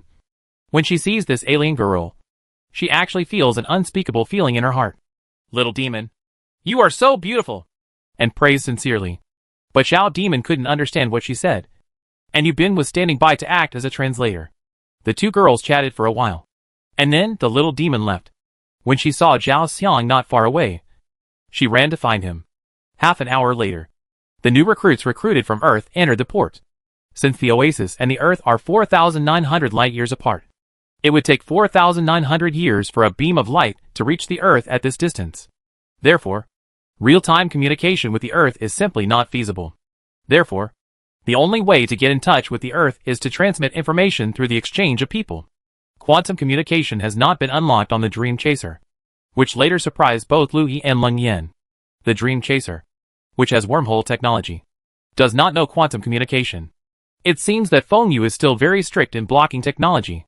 But they said that both Yubin and Zhao Xiang had selected enough recruits. Among the new recruits, what surprised them was that these newcomers actually knew about the Dream Chaser and said that they were not captured, but was told the truth in advance before coming. It seems that the Dream Chaser has begun to learn to be more and more humane when it comes to recruiting new people. Chapter 496, Discovering the Zerg Queen. The two men took their respective soldiers back to their barracks. After returning to the camp, Yubin summoned the 30 people to assemble. The new recruits stood neatly. Many of these people had combat experience. Of course, that was only combat experience on Earth. They had no Star Wars experience, let alone combat experience with the Zerg. Yuan Shang adopted Wang Pusen's suggestion, and while recruiting new people, he no longer adopted the forced recruitment method. This method has caused serious criticism among the new and old personnel within the battleship. Therefore, the current recruitment method adopts secret observation, informing in advance, and then bringing the Dream Chaser with the person's consent. There is no need to worry about leaks in this way. because no one on Earth would believe the existence of Dream Chaser and Oasis. You know, this was 1991. And there were still many people on Earth who didn't even have televisions. No, let alone mobile phones, the internet, and so on. It's just that recruiting people is a little more difficult than before. At least 5,000 people will be recruited. And for the long-term development of Tianhui homeland, it will be appropriate to have a moderate ratio of men to women among the recruited personnel. For the Earth personnel recruited, the first thing to do is to sign a confidentiality agreement, and then recruit them with a high salary. The Dream Chaser does not have the currency issued by any country on Earth, so it is not practical to give money to recruiters. But there is a lot of gold on the Dream Chaser. Gold can be regarded as a hard currency in the world of Earth. So the salary of recruiters is calculated in gold. The price of gold in 1991 was around $360 per ounce. And at the exchange rate in 1991, $1 could be exchanged for about 5.3 yuan RMB, regardless of the price of gold or the exchange rate. The salary level given to recruiters is always gold, 1 gram per day for ordinary recruits. And the recruitment period is 3 months. So the first batch of recruits, such as Yubin, are no longer recruits. After the recruit period, they become mercenaries, and outstanding officers will be selected from among them. The salary of mercenaries, officers, and scientific and technical personnel will be at least 2 grams per day, and may range from more to more. Gold is used as salary. Each person will have a digital account card to record the number of grams of gold he owns, which can be used for consumption on battleships or future green stars. Settlement is carried out once a year, and the amount of gold remaining on the charge card can be exchanged for real gold and taken away. In this way, there was currency in the Dream Chaser.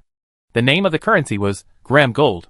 1 gram of gold was worth 100 renminbi yuan at the time. At the level of 1991, the salary of many people on Earth was only about 100 yuan. 1 month. Therefore, the salary on the Dream Chaser is very high. Yubin paced back and forth, not knowing what to say. He was young and had only 4 months of military service. How to convince the crowd was now a problem. After all, he would lead them to fight in the years to come. And many of his soldiers are veterans from many countries on the Earth. The newcomers come from different countries. Everyone has a translator, so there is no need to worry about language barriers. Yubin cleared his throat and was about to speak. He didn't know what to say. He was so young, and whether others could obey him. A comrade named Shan Xiao ran out of the queue, looked at Yubin, and then said to the soldiers with a smile, "Brothers, from now on, you are the soldiers of our Yubin platoon. Here, the platoon leader is ours." The boss, Hawthorne, Yubin shouted to him in a low voice. But Hawthorne turned around and said, "It's okay. It's up to me. Here, you are just rookies." The Yubin platoon is a heroic platoon. A platoon with actual combat experience against the Zerg. No matter how great you are on Earth, when you get here, you are nothing but bullshit. Here, there is only obedience. Obedience. It's better to obey. Okay, Lao Yu, come and lecture me. Don't listen to Hawthorne's nonsense. Yubin said after thinking for a while. I don't have anything to say. Here, I just want to explain 2 points. We are a combat platoon, and we are going to fight on the Oasis planet. So, everyone must have team spirit. Only by uniting can we protect ourselves and destroy the enemy. The second point is, rest today and start training tomorrow. In addition, the training here is very different from that on Earth, which will open your eyes. Okay, let's find your own bed to rest, and go to the collective cafeteria for dinner later. Disband. This time, more than 5,000 soldiers were added, and not long after, nearly 1,000 soldiers were teleported over. So the barracks was busy. While the barracks was busy, the command headquarters received an important piece of information from Green Star. Rear Admiral Wang Pusen, the captain of the starship Dream Chaser, was inspecting the arrival of new recruits when he was informed by a junior officer that there was an important intelligence report. And he quickly came to the headquarters. "What's going on?" Wang Pusen asked as soon as he entered the headquarters. "Captain, look," a major said, pointing to the big screen. Wang Pusen looked at the screen and couldn't help but take a deep breath. On the real-time picture returned by the unmanned landing module stationed on the Oasis planet, a huge Zerg was seen floating on the sea. "Queen?" the Major General said, looking at the insect body. "Yes, this is exactly the queen of the Zerg. A dozen smaller males are attached to her body, and dozens of moths are flying around her. There are white threads connecting these moths to the queen. The silk thread also formed a circle of reptiles around the area where the queen's body touched the sea surface. The queen of the Zerg has a huge body, originally rooted in the soil, and has no ability to move. At this time, the moths are dragging the queen through the worm threads they spit out, while the reptiles are floating on the sea and dragging the queen forward. This scene looks spectacular. Captain, this queen was dragged from the mainland to the sea by her insect dwellers, and based on the analysis of the current route, her destination happens to be our base, the starting point island. Why does it go to Chidian Island? Wang Pusan asked. 50 kilometers is not too long, but it is a long distance for this insect queen. Why did it abandon the mainland and come to this island, leaving the insect nest? Crossing the ocean should be a very painful thing for it. But why would it do this? Captain, my analysis is that this queen was forced to migrate. How can I see it? During the last landing operation, the intelligence detected by our team members showed that there was a war between Zerg and Zerg. Therefore, this queen most likely had a war with another Zerg and was defeated and lost its territory. Under forced circumstances, it left its homeland, and because of its inconvenience, it could only be dragged away by insect moths. If that happens, it will be bad, Wang Pusan said. We may lose control of the starting point island. Then what should we do? Captain? How about sending a carrier-based aircraft to destroy it? Chapter 497 The Injured Queen of the Zerg. It can be seen from the picture that the Zerg queen has been seriously injured. There are only 100 or 200 Zerg people following her now, so her current strength is very weak. A formation of fighter planes is fully capable of destroying it. Wang Pusan did not answer immediately. Instead, he sat down and thought about it. After a while, he asked, "What are your opinions?" Here's the advice. Now is the best time to kill it. If it once occupies the starting point island and develops a climate, it will be difficult for us to deal with it. There are also objections. In fact, this may not be an opportunity. Although we have a lot of information about the Zerg, we still don't know enough. For example, what is the food of the Zerg? What is its energy supply? Why not let it occupy the starting point island first so that we can observe it? Even if we want to take it back, it won't be difficult. No matter how fast the Zerg develops, it is impossible for this Zerg to recover quickly in the short term. Moreover, we have many multi-purpose landing cabins with observation functions in the waters near the starting point island and on the island to monitor the Zerg at all times. Opinions are now clearly divided into two factions. There are the main militant faction, who advocate the immediate elimination of the invading Zerg, and the moderate faction, who advocate not attacking for the time being but continuing to observe. Whether it is war or peace, there are unpredictable variables. As the supreme leader of the starship, Wang Pusan's decision is decisive, and any decision he makes will involve unknown risks. Risk has a coefficient. Although this coefficient is a vague concept, it also varies in size. When the risk factor is greatest, the entire fleet may be wiped out. Of course, this is unlikely at present. However, no matter how small the risk coefficient is, it will still have a certain impact on the casualty rate, which is the so-called battle loss. Starting Point Island will become the first territory that humans and Zerg fight for. Since they are going to fight for it, war is inevitable. If there is a war, there will be losses. Just over half a month ago, a 10-man team lost 7 soldiers in just one landing detection. This was a very large number of casualties. At least for now. Subsequent large-scale landing operations, such as landing on Chidian Island and developing deeper into the mainland, will undoubtedly cause greater and more casualties. Now, any decision made by Wang Pusan will affect future battle losses, including casualties. Therefore, his decision now will be a very difficult one. However, he already had an answer for what to do next. The captain interrupted everyone's argument and said, "Let's do this. Don't attack it yet. Let it land on the island. All observation equipment will observe it continuously and cannot relax for a moment. Doing this will allow us to get more valuable intelligence about the Zerg." Well, this matter has been decided. Let's continue to see what this queen is going to do.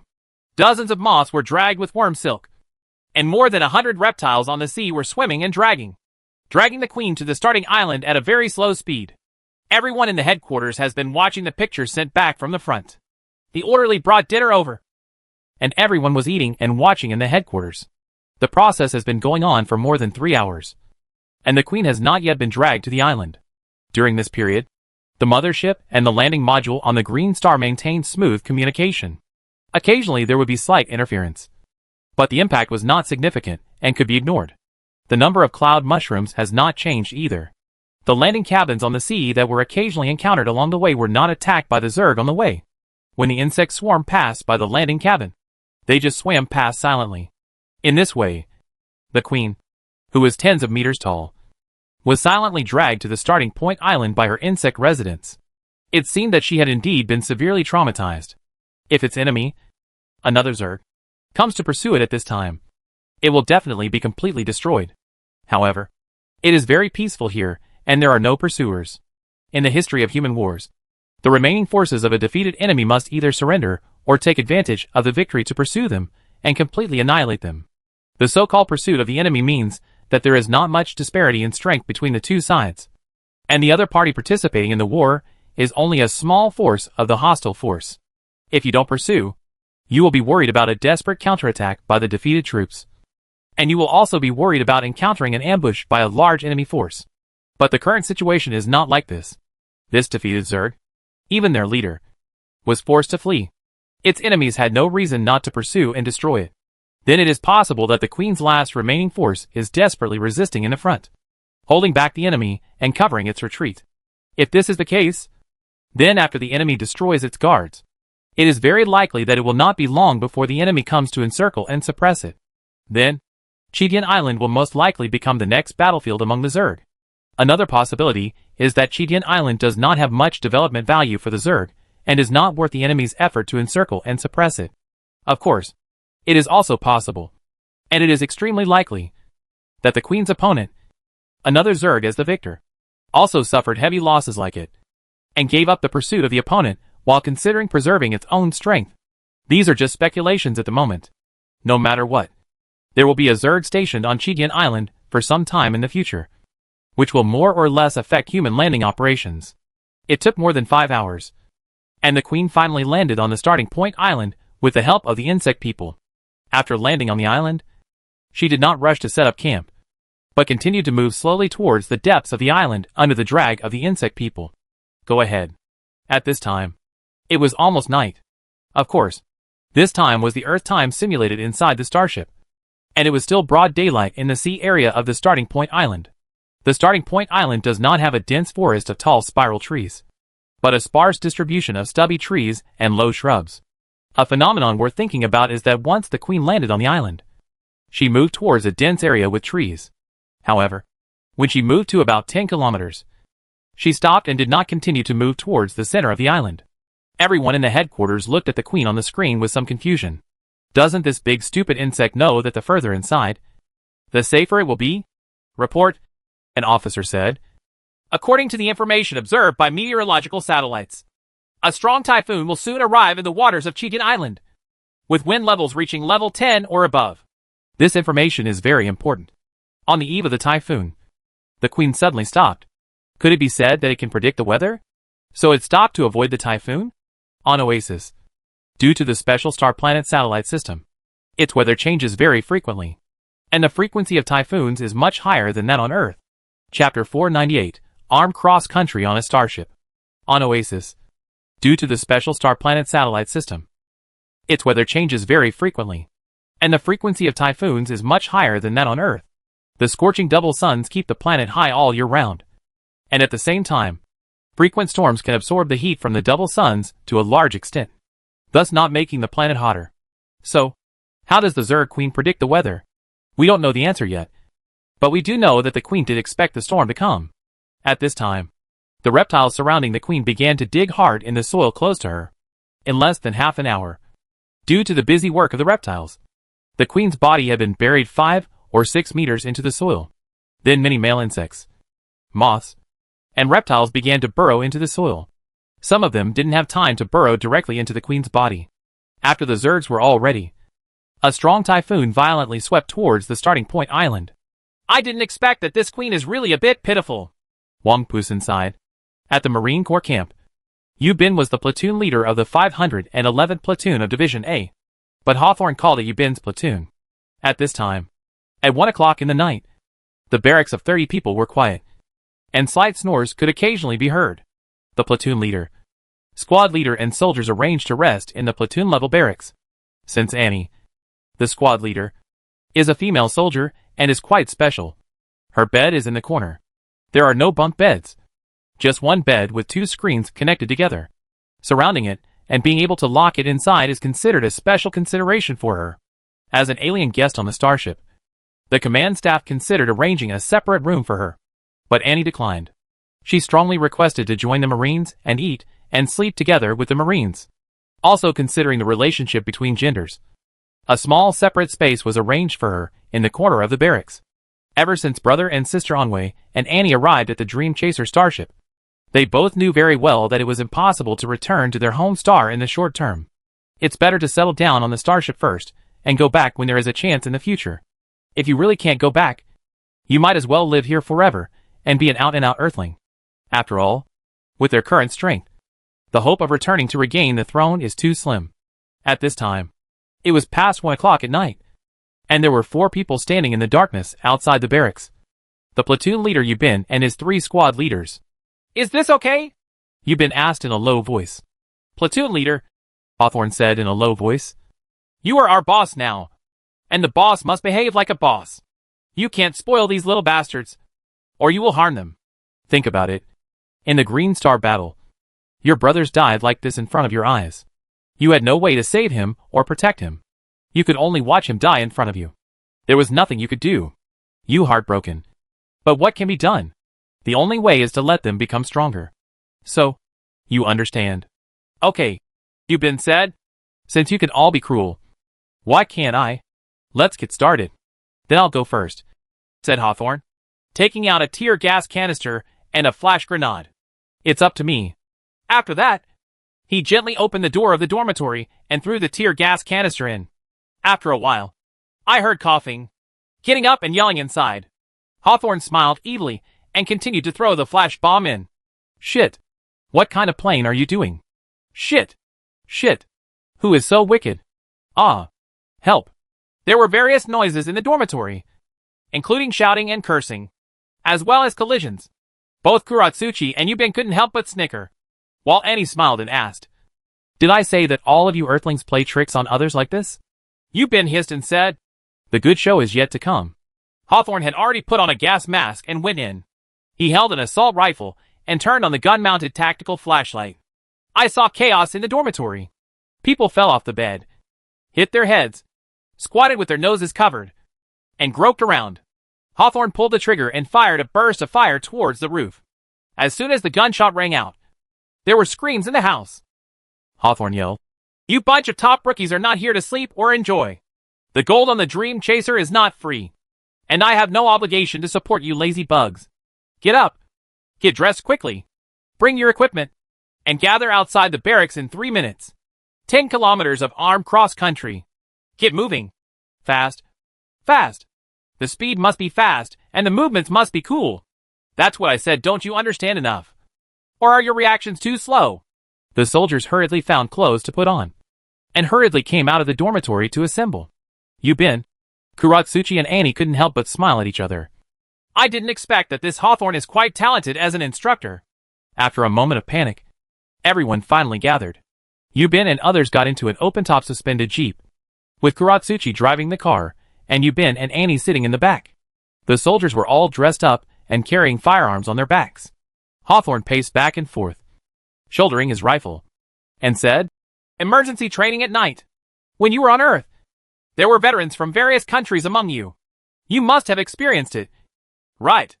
Why did you become so grinding when you arrived on the Dream Chaser? You all listen to me. Our Yubin platoon is a heroic battle platoon. The battle I am talking about is not a battle in the sense of the Earth Age. It is a battle in the sense of the Earth Age. Real interstellar battle. You have to know that there are currently only 5 people in the entire human race who have participated in interstellar battles. And there are 2 in front of you." He included the Anwei brothers and sisters. And there were exactly 5 people. Interstellar war is something you can't even imagine. It's cruel and bloody, unmatched by any war on Earth. The enemy can tear you into pieces in an instant, burn you to ashes with high temperatures, and corrode your flesh into paste with venom. So from now on, it's training. Training. Training. Training is not only to hone your body, but also to hone your iron will. Hawthorne lectured for a while, then turned around and asked Yubin, Platoon leader. Would you like to say a few words? Forget it. I have nothing to say. Let's get started. Destination: Virtual Reality Training Ground. Everyone is welcome. The 10-kilometer armed cross-country starts now. Follow closely, Hawthorne said, getting in the car and sitting in the passenger seat. The car started and moved forward with the soldiers. The mothership is very large, and most of the passages it passes along the way are made of steel. Since it is still far away from the simulated city, there is no city scene that resembles that on Earth. Soldiers on patrol could occasionally be seen along the way. When they saw this team that was up late at night and engaged in armed off-roading, they all stopped and looked at them curiously. Chapter 499 Night Training. Soldiers on patrol could occasionally be seen along the way. When they saw this team that was up late at night and engaged in armed off-roading, they all stopped and looked at them curiously. I said, Hawthorne. Isn't it so enjoyable? Kuratsuchi asked with a smile while driving. It's not good. Who asked us to come here? We are veterans. Hey, that soldier. What about you? Why don't you have enough to eat? Run. Don't hold back the team. If this is on the battlefield, it made you know that the team was wiped out because you fell behind alone? That's almost enough, Kuratsuchi said, shaking his head. These soldiers are all veterans. So what? War is not about qualifications. It's about combat experience. Okay. You win. You continue. Mr. Hawthorne? I'm telling you. Don't you think it's a bit too boring? Hawthorne said loudly to the running soldiers. Sing a song. Sing along with me. I am a little duck. Babble babble yo. Get ready sing. I'm a little duck. Babble yo yo yo. This is a children's song full of childishness and very pleasant to listen to. But now the soldiers who are running are carrying heavy loads and are armed for cross-country. They are already out of breath from running. So how can they still think about singing? We finally arrived at the virtual reality training ground. After more than half a month of continuous improvement, the scale of virtual training has become very large. The entire training ground is divided into many areas and divided into 3 levels according to the number of people participating in the training. The largest one is an A-level virtual reality training ground, which can accommodate up to 1,000 people for virtual reality training and exercises. There are more than a dozen B-level training grounds, which can accommodate up to 200 people for training exercises at the same time. There are dozens of C-level training grounds left, which can be used for small-scale team training exercises.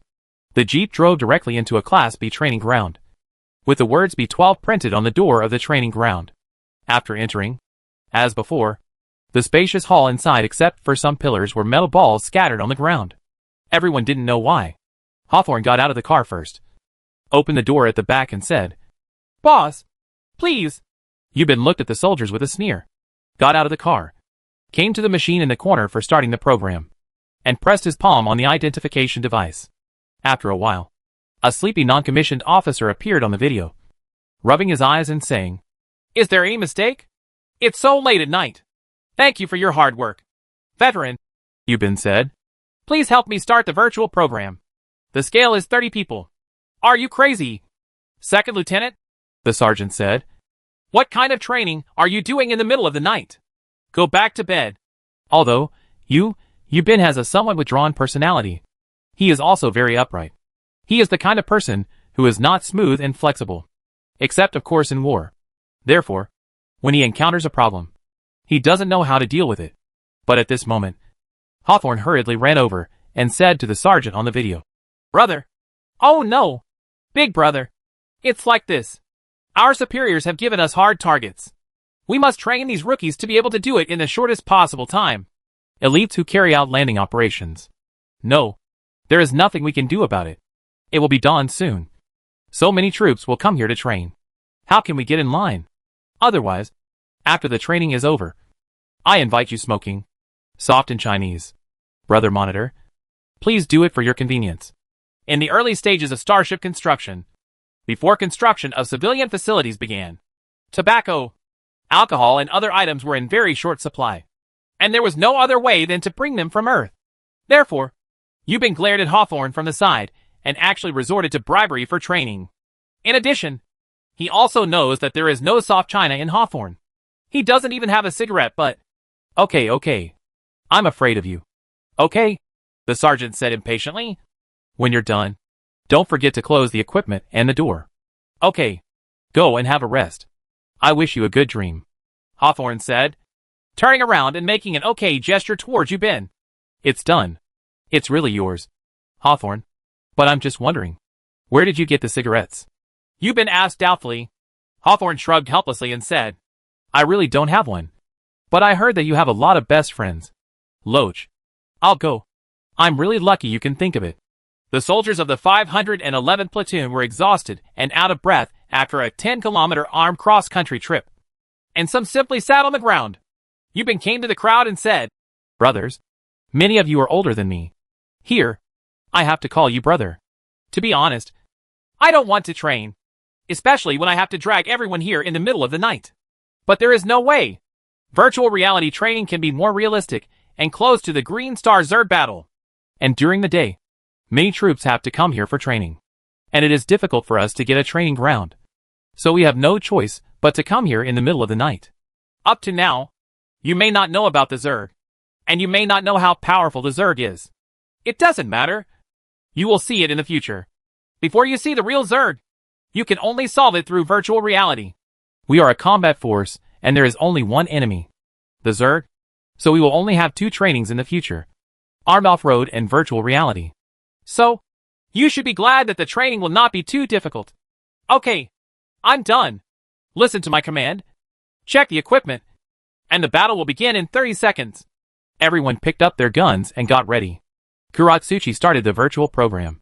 With a crash, the entire hall instantly turned into a green star spiral tree forest. And the original pillars turned into spiral trees. The ball also transformed with a roar, turning into a strange-shaped reptile, screaming and rushing over. Wow! Wow! I'll choke you! What the H.L. is that? The soldiers had never seen anything like this before. Although they knew in advance that these giant bugs were fake and were virtualized using 3-dimensional technology, they were still shocked. What are you doing standing still? Yubin shouted. Shoot! Kill all the bugs! No one is left! At this time, he finally entered the role of platoon leader. The 4 of them, Yubin, were marked as proctors by the program system. So they were not attacked by the virtual Zerg. The soldiers started shooting, and bullets kept firing. After shooting the bullets, some changed magazines and some changed firearms. Platoon leader, why can't I be killed? Some soldiers asked. If you can't beat him to death, just beat him as hard as he can. Why is there so much nonsense? Finally, a few bugs were dead, and 2 of the soldiers were sprayed with the venom of the bugs, and they were about to continue shooting. Yubin shouted, You 2 stop shooting. You have been killed. Get out of the queue and do push-ups. Don't stop until the battle is over. Don't you hear me? Chapter 500 Strange Moves. The 2 dead soldiers sighed, retreated, and began to sit up and do push-ups on the edge. Anyone who is sprayed with venom or caught by the claws will be deemed dead in battle. Get out of the queue and do push-ups until the battle is over. Insects kept being killed, and soldiers kept killed. In less than 10 minutes, 20 of the 30 people had been killed, and they went out to do push-ups obediently. In just 10 minutes of fighting, the Zerg race was completely wiped out, and the humans also suffered heavy casualties. The first wave of bugs has been eliminated. Let's start the second step and take the initiative. Yubin ordered, while the scene began to change. Go forward and look for the remaining bugs. The remaining 10 people started to move forward. After taking a few steps, they heard a harsh hissing sound, and several moths appeared in the air and flew towards them. Why are you still standing there? Shoot! Yubin shouted. 10 people shot at the moths swooping down from the sky. The combat power of moths was much higher than that of reptiles, and they were more difficult to kill. The moths they see now are poisonous moths, and their weapon is the venom they spray from their mouths. You were killed in action. Go out and do push-ups. And you were also killed in action. In the battle with the moths, 8 more people were killed, and in the end only 2 people were left. The last level is over, Yubin said. Destroy the last big monster, the poisonous fire moth. The poison fire moth is the largest moth among the Zerg species, more than 10 meters long. Its weapon is to spit burning venom. It is the most powerful moth. Due to its large size, its flying speed is very slow. During Operation Falcon Landing Oasis, only Yubin had seen the poisonous fire moth once on the Zerg battlefield, and had taken a video of it, coupled with Anhui's verbal description. That was all that was known about it. Therefore, the poisonous fire moths shown in the virtual program are not comprehensive. The last two men loaded their magazines and continued walking forward. With a scream, a huge moth appeared in the air. The two were about to shoot. The poisonous fire moth suddenly sprayed out a large ball of poisonous fire, and the two were instantly killed. At this point, the battle is over. The mission has failed, and humanity has been wiped out. Okay, everyone is here. Stop doing push-ups and gather. Yubin gathered everyone together and said, "What do you think? Do you still think you are still great? Are you still outstanding?" What everyone experienced just now was only virtualized using three-dimensional imaging technology. You know, the real Zerg is more powerful than the computer program, and the virtual Zerg has wiped out your entire army. So what if it comes to reality? Alas, I really don't dare. Yes, I do. Report to the platoon leader. Explain. We are from Earth and have never heard of Zerg, let alone seen it. This is the first time we have experienced such a battle. So you can lose? Yubin said. Okay, that's a reason. Everyone sit down and rest. The second round of training will start in 10 minutes. When Yubin saw the soldiers sitting down on the ground, he continued, "We are a marine platoon, not special forces. We only fight against insects. So we only do related training and exercises." This brother just said that you have never heard of bugs. Let me tell you. Half a month ago, our 10-person commando team landed on Green Star for detection and reconnaissance. At that time, we had no idea that there were actually bugs in the world. There is such a creature. The venom of the poison-spraying bug can instantly corrode your whole body into a pulp. The soldier tooth bug can instantly cut you into 2 pieces. And the bean-spraying tower's meat beans will explode as soon as they touch you, which can also turn your whole body into pieces. Corrode away. Think about it. 7 comrades died one after another in front of you. Not a single complete body. They were in pieces, with intestines and meat flying around in front of you. You are powerless. You are in grief. You are worse off than dead. The only thing you can do is one word: kill. But platoon leader, according to what you said, 10 people participated in the battle and 7 died. There should be 3 more. But the third squad leader said there are 5 survivors. A soldier expressed doubts. Several people laughed, and Annie took a step forward and said, "Because there are 2 people who are not commandos. There is a pocket loudspeaker on her left shoulder, and her words are translated into Chinese and played through the loudspeaker." Squad leader, why are you using a loudspeaker when you speak? Also, which foreign language are you speaking? Another soldier said, "Because there is a delay in machine translation. What you say will not be translated immediately, but there will be a translation process. Therefore, every time Annie speaks a word, the translator will analyze and translate it through the program, and then the speaker will play it. Moreover, the Chinese spoken through the loudspeaker was not her own voice, but a mechanical voice. Because my Chinese is not very good, I need to go through machine translation." And looked around the crowd and said, she did not intend to say that she was an alien. "Do you think that I am so young and a woman? How can I do this? Where are you leading the male soldiers?" Platoon commander, while you are resting, how about some interaction between me and the brothers? Interaction? Why? You want to dance for your brothers? No.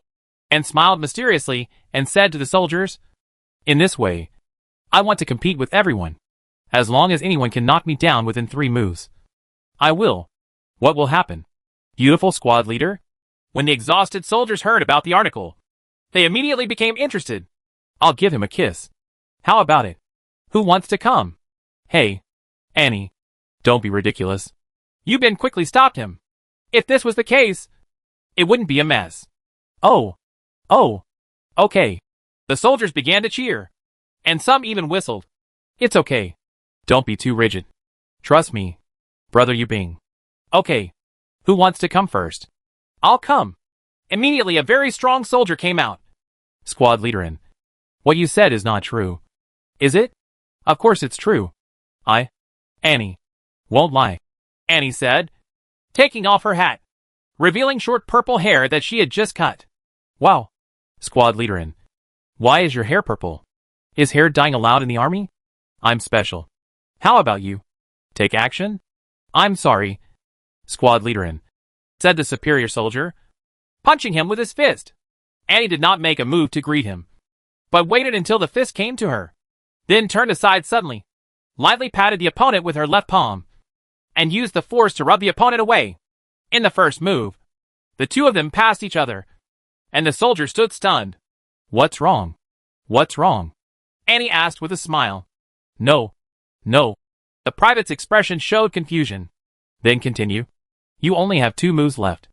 The superior soldier swung his palm and slashed at him, and once again did not fight hard, but still quickly dodged. The moment she turned around, she lightly pushed the soldier's back with her palm. Before she could touch him, the soldier strangely fell to the ground. On the ground. How's it going? It's the last move. Do you want to get up and continue? Annie asked, still smiling. Chapter 501. Landing postponed for 1 year. It's so strange. How did she do it?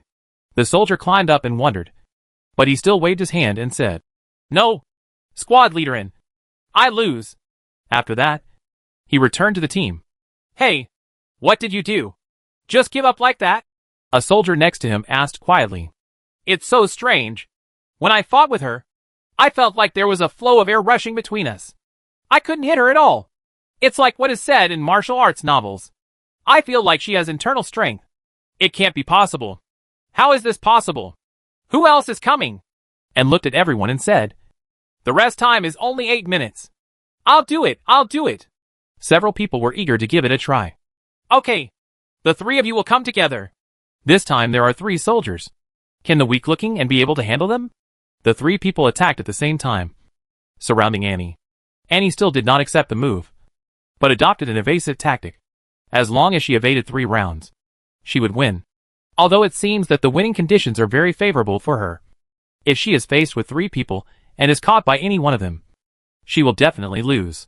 She is a woman after all, and there is a clear difference in strength. However, she was still able to shuttle between the 3 people with ease and without panic. The 3 rounds passed in an instant, and the 3 soldiers stood in a daze, and smiled and asked, You lost. Join the queue. Then several more soldiers came out to challenge, but without exception, no one could beat Anne. Occasionally, soldiers who moved slowly would be beaten to the ground by Anne's so-called internal force. Okay.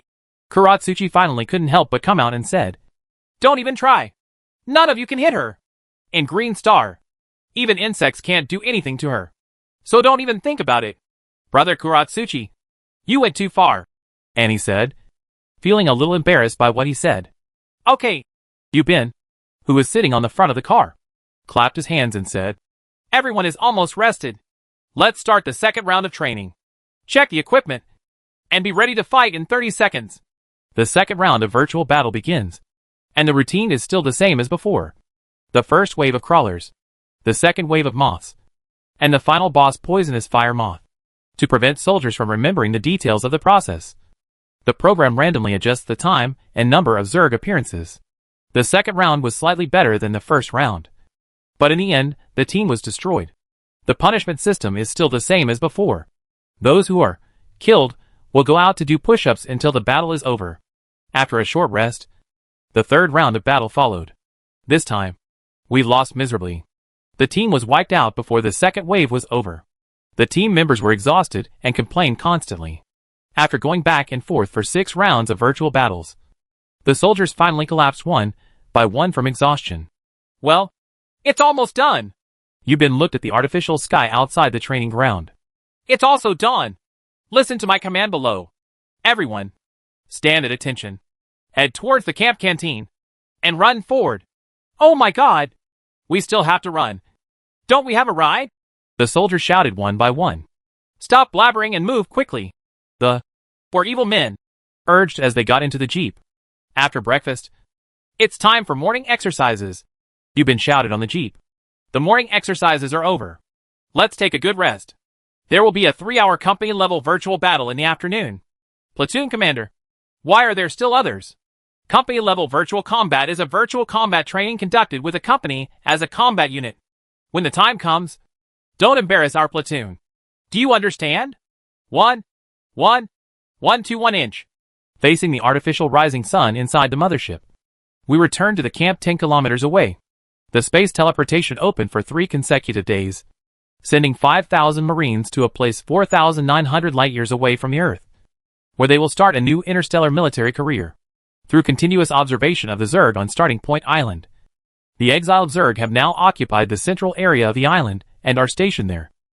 There were more than a dozen insect pupae scattered on the ground around the Queen. It seems that this Queen is really planning to rest and recuperate in Chidian Island. The construction of the mothership is proceeding step by step, and the Marine Corps conducts physical fitness and virtual combat training every day in order to minimize casualties when fighting insects in close combat. 1,000 of the new soldiers were transferred to the flying unit to learn how to fly spacecraft and equipment. On the Dream Chaser, all the spacecraft are very easy to operate. It can be as simple as a month at most. And an ordinary person with no flying experience can easily fly it into the universe in a week at the fastest. This is just like using a computer. You can easily play with a computer as long as you are literate and do not need to master computer knowledge. You are more likely to become a computer master. But in fact you don't even know what assembly language is, and what a data structure is. Technology is so magical. The more advanced it is, the less knowledge is needed to master it. The same is true on the Dream Chaser. The mothership sub-spacecraft is so simple to operate and drive. Most of its internal structures are modular, and maintenance requires the replacement of modules. As for the detailed internal structure and working principles, those are matters for professional engineers. This is why Loach, as a rookie, can easily fly a spacecraft in less than half a month. The piloting operation of the subship is not very difficult, but the requirements for the pilot of the fighter aircraft are greater. After all, carrier-based aircraft require many difficult flight maneuvers during combat. Due to the intelligent operation of spacecraft, air power has been basically solved. But land soldiers are far from enough and need to continue to be supplemented. Therefore, the landing operation on the starting point of Tiansheng Island will be postponed to 1 year later. The plan of action at that time is for carrier-based aircraft and combat spacecraft to clear the way to clear out any cloud mushrooms and moss that may appear. And then the transport spacecraft will carry 3,000 Marine soldiers for a surprise landing. These 3,000 Marine soldiers are already trained soldiers who have arrived at the mother ship in advance. Finally, large numbers of Marine soldiers landed one after another, occupy the starting point island, quickly build defense forces, and continuously expand and consolidate defense capabilities to lay the foundation for subsequent exploration into the mainland. The time now is late December of 1991, and the location is the Wenren Binary Galaxy, which is 4,900 light-years away from the Earth, and the Dream Chaser interstellar carrier orbiting the planet at an average distance of 200,000 kilometers. Due to the long distance, over-distance communication is impossible, so the current real-time information of the Earth cannot be known. It can only be obtained orally from the people transmitted from the Earth. The Starship has launched intensive planning and preparations for the landing operation in a month's time, in addition to constantly recruiting personnel to expand the strength of the Dream Chaser. Scientific and technological personnel have also stepped up research on all related technologies of the Starship. Chapter 502 Level 2 Zerg. The Starship has launched intensive planning and preparations for the landing operation in a month's time, in addition to constantly recruiting personnel to expand the strength of the Dream Chaser. Scientific and technological personnel have also stepped up research on all related technologies of the Starship. The mining bases and industrial production bases on Crescent 1 and Crescent 2 are planned to be built, all of which are computer-controlled automated factories. Prepare to build a large space dock to prepare for the construction of numerous starships in the future. By then, tens of thousands or even hundreds of millions of combat spaceships and carrier-based aircraft will be manufactured. And only the Dream Chaser, as a mothership, can be called Starfleet in the true sense of the word. All this must be completed within 5 years. In the future, under the premise of fully analyzing the technology of Dream Chaser, it is more likely to build Dream Chaser 2, 3, and even more interstellar fleets. Only then can it be called the era of the big universe in the true sense. Of course, this is the future development blueprint, and it can still be seen in the short term. The Marine platoon led by Yu Bin is training day after day. Zhao Xiang's Marine platoon and Yu Bin are not in the same regiment, so the two rarely meet. But it is said that the platoon he leads is also very outstanding. As a mercenary, Annie has been staying in Yu Bin's platoon. Their relationship has never developed on a deeper level, but they both have a good impression of each other. After all, first love is a very mysterious thing. Some people will fall in love quickly, while others develop very slowly. And first love will last for a long time. In the army, there is very little time to be alone together, so the two have always maintained the state of first love. Besides, they have only known each other for a month, So young people, don't be in a hurry. Anne's brother Anwei was treated as a VIP of the starship and was assigned to work in the command center. His main job was to help the starship learn more about the Lit Star. If he wanted to lay down a foundation on the Oasis planet, he would have to deal with the Lit Star in the future. So it is essential to master the information about Liu Taixing. Among the 5 people who participated in the Falcon landing mission, there were Marines and 2 aliens, including Luo Shili, who was in charge of military intelligence. She mainly analyzed more intelligence about the Zerg. Yu Bin's childhood friend and best friend Ni Loach went to learn to fly a carrier-based aircraft. So everything is proceeding in an orderly manner. And everyone is training, studying and working according to their own trajectory.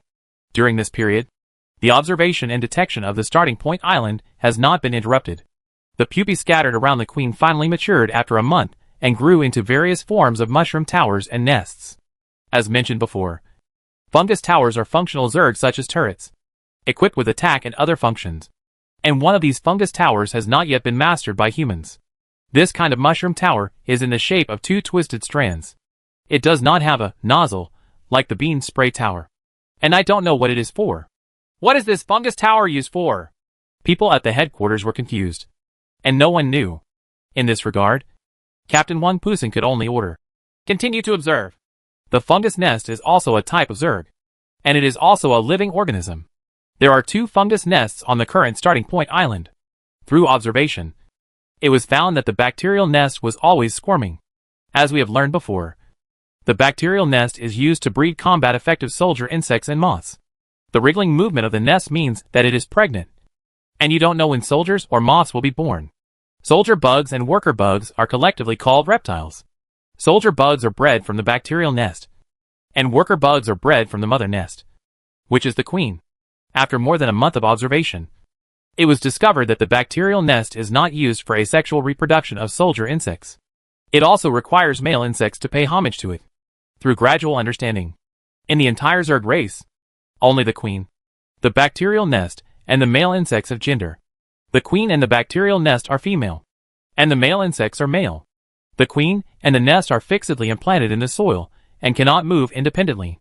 The male is obviously a tool. Apart from that, it has nothing else to do. It can only continuously provide services to the queen and the bacterial nest.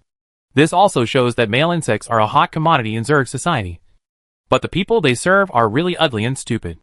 Reptiles, moths, and fungus towers have no gender, regardless of their abilities. In the Zerg society, in addition to working, they fight. There were only 2 or 3 cloud mushrooms over the starting point island, and they never increased. More than a month after the queen moved into Chidian Island, one day, the new species of mushroom tower finally made people aware of its function.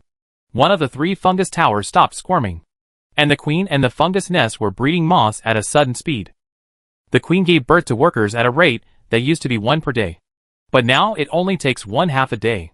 People in the headquarters began to analyze the reasons for this situation.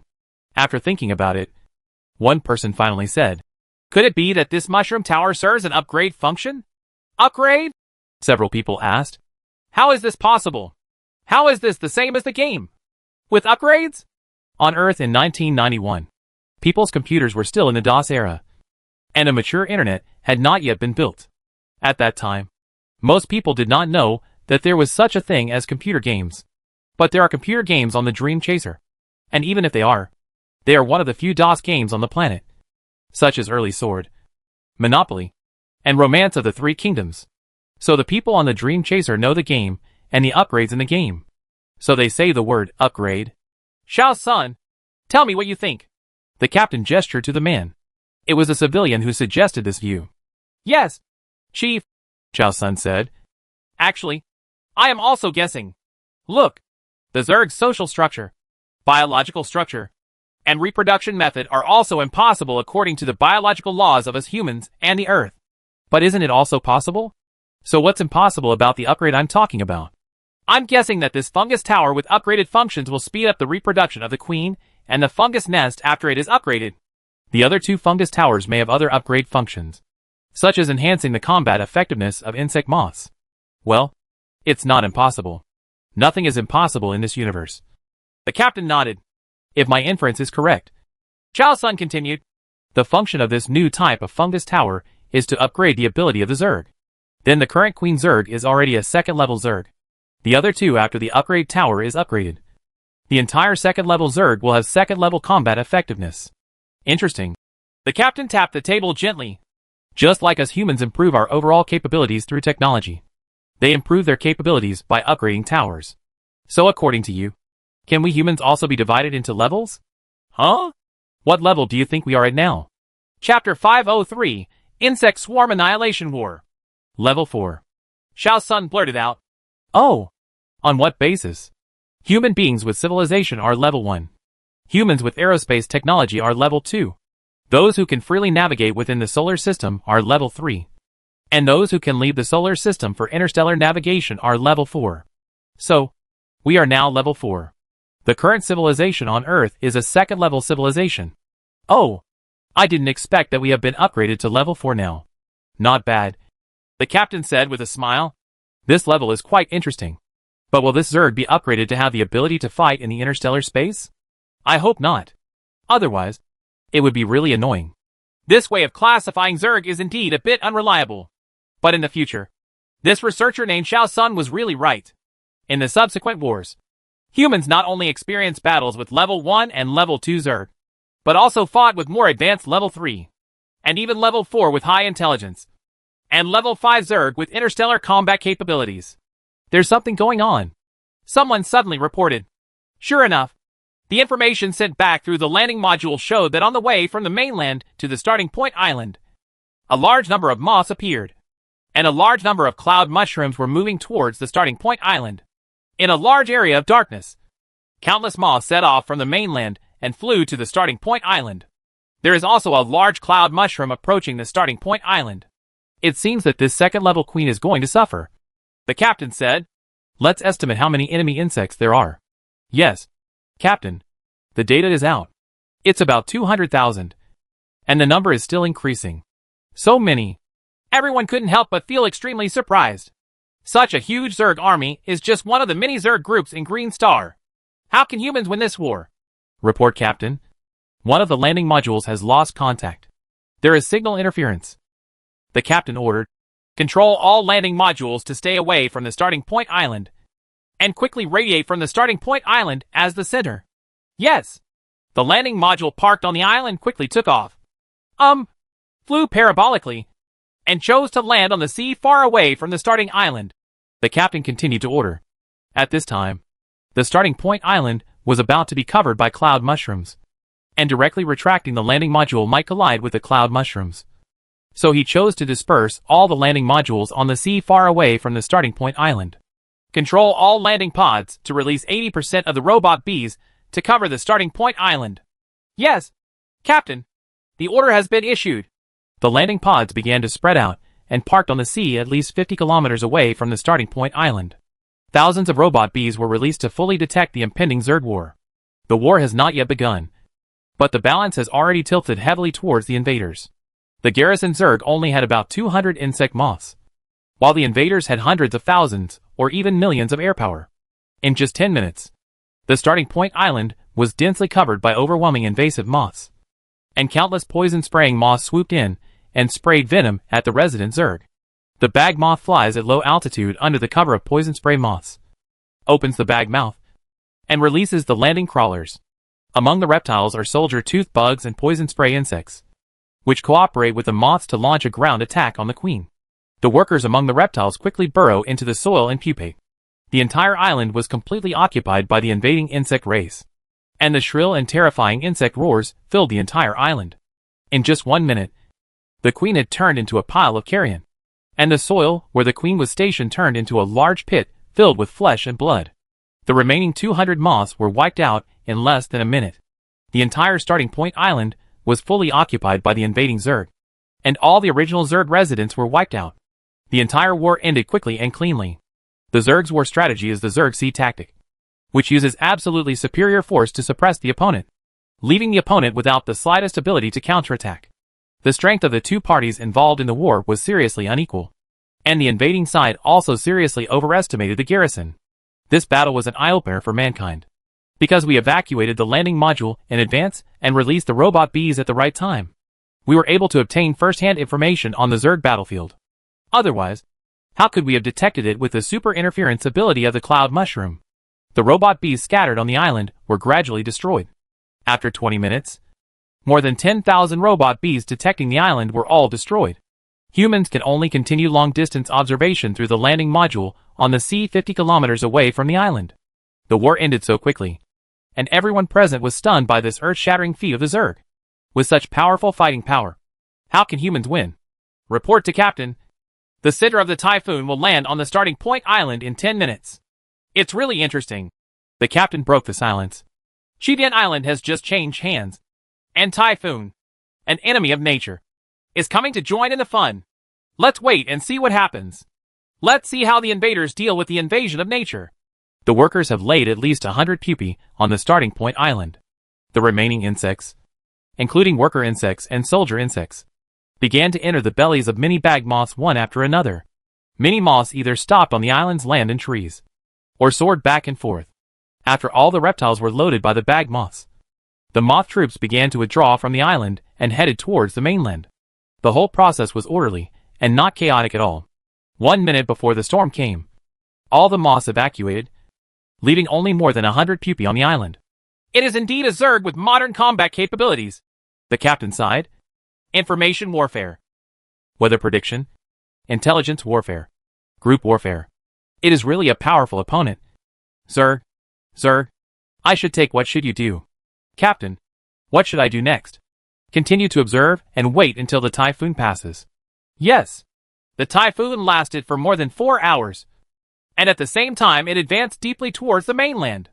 After the typhoon stopped, the rain cleared up immediately, and the sea near Qidian Island continued to be scorched during the double day. Through uninterrupted unmanned reconnaissance, a very valuable information was obtained, and the time it took for the workers to pupate was just over 4 hours to generate the mushroom tower. According to previous information, the time it takes for workers to pupate ranges from a few days to more than a month. According to Researcher Sun, according to the current speed of pupation, this invading Zerg is at least a level 3 Zerg or above. There are more than 100 strange-shaped mushroom towers and nests on the current starting point island. The weather is changing so fast. Control the landing module to continue launching robot bees towards the starting point island. I want to see what those fungus towers are doing. Yes, Captain. There are many shapes of mushroom towers. The most well-known ones currently include bean-spraying towers that attack ground enemies, poison-spraying towers that attack airborne enemies, and upgrade towers that enhance the abilities of the Zerg. There are also other types of towers here. Analyze and see what these towers are used for. The captain said. You can also guess. Chapter 504 Starship Life. Will there be a communication tower? Xiao Sun said. Captain, I think there must be a communication tower. After the Zerg army leaves, how will the tower nest stationed on Qidian Island get in touch with its old nest? That is the communication tower. The communication tower and cloud mushroom exchange information. It's just that it's still difficult to tell which one is the communication tower. After the large Zerg army withdrew, they did not send any troops to visit, but only stationed more than 100 fungus towers and tower nests, as well as a small number of insect moths. Probably more than 100. It seems that this island does not have much development prospects. In addition, due to frequent typhoons, it is indeed not suitable for development. Therefore, only a small number of troops were reserved. In this Zerg war, through detection, humans obtained more intelligence. The combat deployment was adjusted accordingly, and the virtual reality program also began to be debugged accordingly. In this way, the date of the general attack is getting closer and closer, and everyone on the mothership is living a step-by-step life of work, rest and training as time goes by slowly. The day of the general offensive was initially set for June 30th, 1992. After more than half a year of training, the soldiers have become proficient in dealing with various Zerg species in virtual actual combat. Yu Ben's Marine platoon was able to successfully complete 3 levels in 20 minutes, and finally eliminated the last boss, the Fire Moth, with no casualties. Rates have also been reduced to a great extent. After the annihilation of the Zerg on Starting Point Island, the program team conducted large-scale debugging of the virtual reality, and more Zerg elements were added to the training programs at each level. Time flies so fast, and it's been almost a year since I arrived on the Dream Chaser. June 20th is a total of 10 days away. After a day of training, the mothership headquarters announced a day off to all the soldiers on the ship, except for the officers on duty at the headquarters and flight headquarters. Other soldiers could relax and do not need to train. In the 511th Platoon Barracks, the soldiers were all cheering. This month's training has put them through a lot, and they can finally relax. Can they not be happy? Brothers, Yubin clapped his hands to signal everyone to listen to him. The battle plan for the Starship headquarters has been initially drawn up. About 3,000 Marines who arrived early will carry out the first round of assault landing missions. Because we are well trained and know the Zerg relatively well, it was a matter of course to undertake the first round of assault missions. After that, 15,000 Marines launched the second round of landings. But these 15,000 Marines, although they are all well-trained soldiers, they still don't know enough about the Zerg. So the headquarters decided to allocate a number of soldiers from each company to serve as instructors for the new recruits and conduct a week-long training for them. As for our platoon, one of us will also be sent there. Which of you wants to go? After Yubin finished speaking, he looked at everyone. Everyone remained silent, and no one wanted to go. What's wrong? No one wants to go. Platoon leader, a soldier finally said, if I become an instructor, wouldn't it mean that I can't participate in the first round of assault missions? I won't run away from the battlefield. How can you say that? Yubin said with a smile. Why are you escaping from the battlefield? The second round of landing is also a battle. And it is also a need for the overall strategic deployment. Where is it not a battle? Then I won't go either. Yeah, I'm not going either. I want to stay in Yubin platoon and participate in the first round of assault landings with the boss. Yubin was silent for a while, then turned to Annie and said, how about, Annie, you go? What nonsense are you talking about? And couldn't help but said angrily. Her purple hair started to turn red. It seemed that she was really angry. Why should you let me go? Yes, I am a woman, but I am no better than you. Men are bad. Annie pouted. Yubin wanted her to go, partly for selfish reasons. The first round of surprise landings was the most dangerous, and he didn't want his sweetheart to get hurt. So, Hawthorne, Kuratsuchi, where are you two? Are you kidding? Boss! Unexpectedly, the reaction of these two people was particularly loud, and they both shouted, Okay, okay, you three are my right-hand men, and you can't leave. Then we can only smoke among the brothers. Whoever is drawn will have to go. Yubin said, and wandered among the people.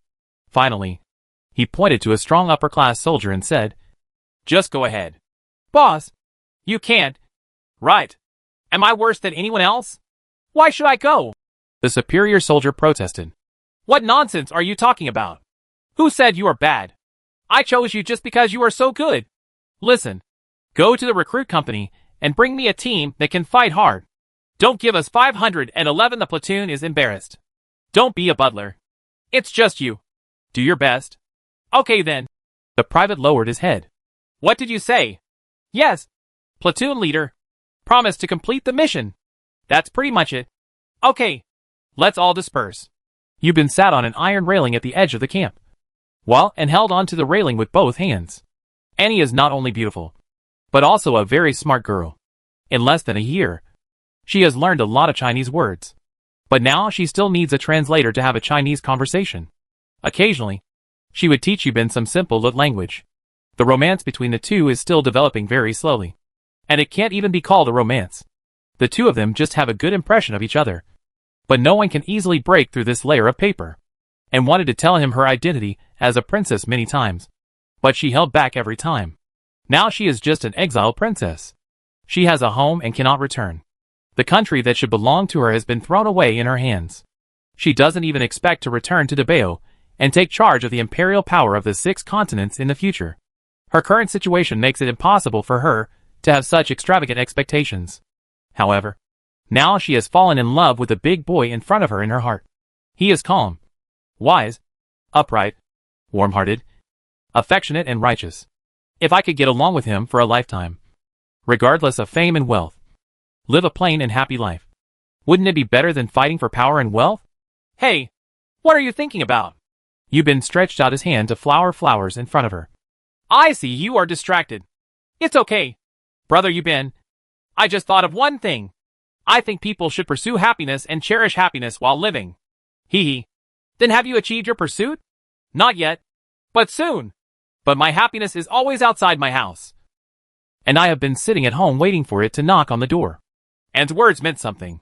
It's not that Yubin didn't understand her pun, but he still had many concerns in his heart. The biggest concern was the issue of civilizations from two completely different planets. The head of the headquarters once talked to him and reminded him that he needed to think carefully. In fact, Yubin is not an emotionally indifferent person. He can also be impulsive. He has gradually fallen in love with the alien girl in front of him. Chapter 505. You can also eat hot pot on a star battleship. Don't worry. Happiness has been lingering outside your house. And it won't be long before it knocks on your door.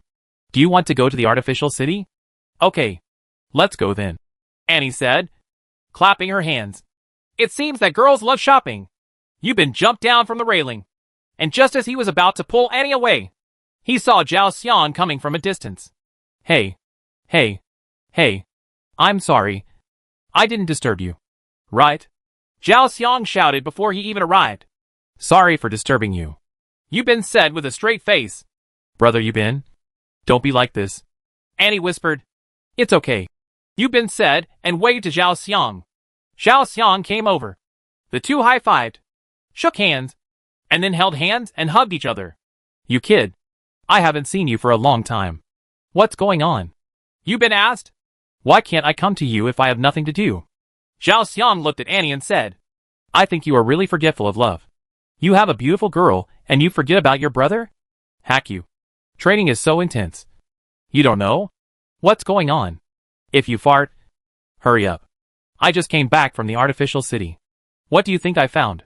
What good stuff? Hot pot restaurant. How about it? Do you want to have a good meal? It's been 2 months since I came to the Dream Chaser. And the food in the cafeteria almost makes me sick. Hot pot. Although it was not a good thing on Earth. But here? Wow. No. I can't say it anymore. The glutton is about to crawl out. Seeing his drooling look, Yubin said, Okay then. I'll call 2 more people. As he spoke, he walked to the public phone booth aside and dialed the squadron's number. After a while, the image of Loach appeared on the phone screen. Hey, Lao Yu. Why is it you? What's going on? Well, the first hot pot restaurant has appeared on the mothership. Yubin got straight to the point. Hot pot restaurant? Loach shouted excitedly, his eyes almost bursting with fire. Hurry up. Let's go to the sea for a meal. Brother Loach, you have to bring more money. Zhao Xiang broke into the range of the camera and said with a playful smile. I'll go. What bad idea do you have in mind? Hey, landlord. Have you forgotten the last time? Okay. You guys are fighting against the rich today. Yes, we are not rich. But we can still afford a hot pot meal. Let me do the math. The 3 of us, and Luo Shili. How about bringing all the family members with us? Come on. Bringing family members? Yubin scratched his scalp in embarrassment. When they chat together, they usually like to call their girlfriends family members. But Yubin and Annie have not yet made a clear relationship. Okay. You bring your Fan. And I'll call the little demon. Where's Yubin? Of course. Bring Sister Annie. By the way, Yubin, call Luo Shili's family member Haitu. Oh, wouldn't it be bad if I didn't call him Hawthorne? Then just call. Then we'll split up. Gather in half an hour. Kuratsuchi readily agreed. But he wouldn't go even if Hawthorne beat him to death. He said you all have family members. And I don't. So I won't join in the fun. Yubin tried to persuade him for a long time, but failed to make any move. So he had to give up. There are only a few newly opened shops in Shinua Road Commercial Pedestrian Street. And Lamisi Hot Pot City is among them. Half an hour later, 8 people arrived. Yubin and Annie. Ni Lu and Fong, Zhao Xiang and Xiao Yao. Haita and Luo Shelley.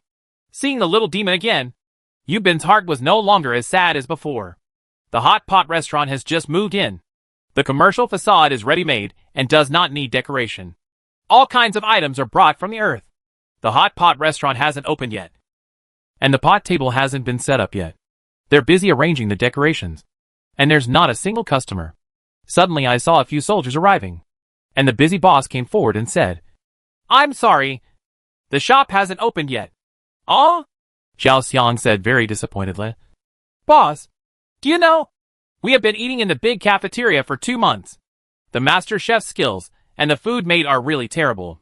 We are looking forward to the stars. Looking forward to the moon. I finally looked forward to the first hot pot restaurant. Do you think it will be easy for us? But you actually said it is closed. I'm really sorry. We just came from Earth and haven't prepared anything. Look, our store clerks are all busy. Several male soldiers looked at each other. But they really didn't give up. Kuratsuchi held up his arm and said, Isn't it just that it hasn't been taken care of yet? It's such a big deal. We're here to help you. After that, he joined the team of store clerks who were doing the work. Oh, there is nothing we can do. Who made us greedy? Let's do it, Loach said and went to help. Xiao Xiang and Yubin looked at each other, shook their heads helplessly, and got busy. Oh, how can this work? How can I let you work? The boss was at a loss. Several female soldiers watched their boyfriends working and couldn't help but smile. Luo Xiaoli said to the boss, It's okay, boss. We are all on board the Dream Chaser. Hey, sisters, let's not be idle either. Stay. After nearly a year of construction and recruitment, the Dream Chaser not only recruited soldiers, but also recruited people from all walks of life. The 4 female soldiers also followed suit. The clerks all looked at them curiously and talked a lot. The one who attracted the most attention was Sergeant Anne, and shaved her hair very short and wore a hat. Several others took off their hats because of the heat, but she never took off their hats. No wonder. Her hair was not black. Although people can't see her hair, they can see that her eyes are purple, and is also the most beautiful of the 4 female officers and soldiers, with the fairest skin, and she is also the youngest. After working for a long time, the hot pot restaurant has not yet been sorted out, and Yubin and the others are sweating profusely. The boss felt a little sorry, so he ordered the master chef to prepare a table of hot pot soup and side dishes for them. Finally, everyone sat down at the table and gathered around the steaming hot pot. There are still some scattered details in the hot pot restaurant, and other shop assistants are taking care of them. Loach asked for a bottle of wine and said, I'm sorry for you girls. The Earth is too far away, and you can't bring too many things with you. So there's no beer, red wine, drinks or anything like that. How about you guys also come for liquor? Luo Shili, Fan Fang and Xiaoyao didn't want liquor, and could only get 3 glasses of cold water. Annie had never drank wine from Earth, so she was very curious and asked for a drink. Loach is the host. He picked up the wine glass and said, Today is the first time that ordinary people immigrated, and it is also the first time that we have eaten hot pot on the Earth. Come and go. Wait a minute. Yubin stood up and said, Let's make the first toast to the brothers who stayed in Oasis and didn't come back. After that, he silently spilled the wine on the ground. Chapter 506 Ergotu. Everyone else spilled the wine or water in their glasses on the ground, and was a little confused about the meaning of this move. But she still followed their example, and spilled the wine in their glasses on the ground. There was silence at the wine table. Okay, the silence is over. Yubin said, Let's move the chopsticks. First, everyone is served. One glass is dry, and then the other is filled. Annie just took a sip and choked and coughed, sticking out his tongue. He said, Oh, what is this? It's so spicy. Everyone at the table laughed. Luo Xiaoli patted Annie on the shoulder and said, This is erguo. Very strong. Don't you let people drink? Yes, we also make wine. But it's not as spicy. Forget it. I'll drink water too. The girls all drank boiled water, but the male soldiers didn't say anything at first. Before the hot pot dishes were even boiled, they had already downed 3 glasses of wine. Hey, are you going too fast? Loach asked. At your speed, this bottle of wine won't be enough for me. Don't worry, brother and I Loach. Zhao Xiang patted him. Just 1 bottle. By the way, and I Loach, you are in the flight department. Do you have any inside information that you can reveal? Insider information? What kind of inside information do you want? Like you, I am just a soldier. How can I know anything? However, it won't be long before the headquarters launches a large-scale landing battle. Hey, what is this? Who doesn't know this? Then, I don't know anything else. Several people started chatting by the sea while drinking. Among the 4 girls, the 3 Earthlings were very curious about Annie, especially Fan Fang and Xiaoyao. They sat on either side of Annie and asked her about Lu Tei from time to time, in order not to affect the communication difficulties between Annie and everyone else. Yubin specially brought a few more headsets with translation functions for the little demon Fa Fong and Nilua to wear. Sister Annie, the little demon said during the chat, Yubin is really a very good boy. You should cherish him. Me. He and I are just close comrades in arms. And said shyly. Then he said, By the way, little demon, I heard Brother Yubin talk about you. He said that he loved you very much before. Is it true? Oh, tell me. Please. I won't blame you. Okay. Xiao Yao sighed and said, He did love me very much before. But I didn't feel anything for him. And I also have someone I like. We Earthlings are very dedicated to feelings. So I can't be single-minded. Second use. Annie and Xiao Yao were talking quietly, while Luo Shili and Fa Fong were talking quietly. When the girls were talking enthusiastically, Yubin suddenly slammed the table and choked with sobs. Do you know what's in my heart? They were all shocked. Monkey, lynx, black cow, black dragon. They stayed in Green Star forever. When they died, Yubin was so excited that he could not speak. Zhao Xiang's eyes were shining with tears, and he remained silent. He was also present at the time, and he could only watch his comrades die without any help. At this time, more than half of the bottle of Erguotu has been consumed. Lao Yu, don't blame yourself too much. Ni comforted him. Everything should be done with ease. I know. War, said Yubin, who was obviously drunk. How can we not kill people? I know. I know everything. Therefore, I am very strict with my soldiers. I train them to death. I just want them all to go home.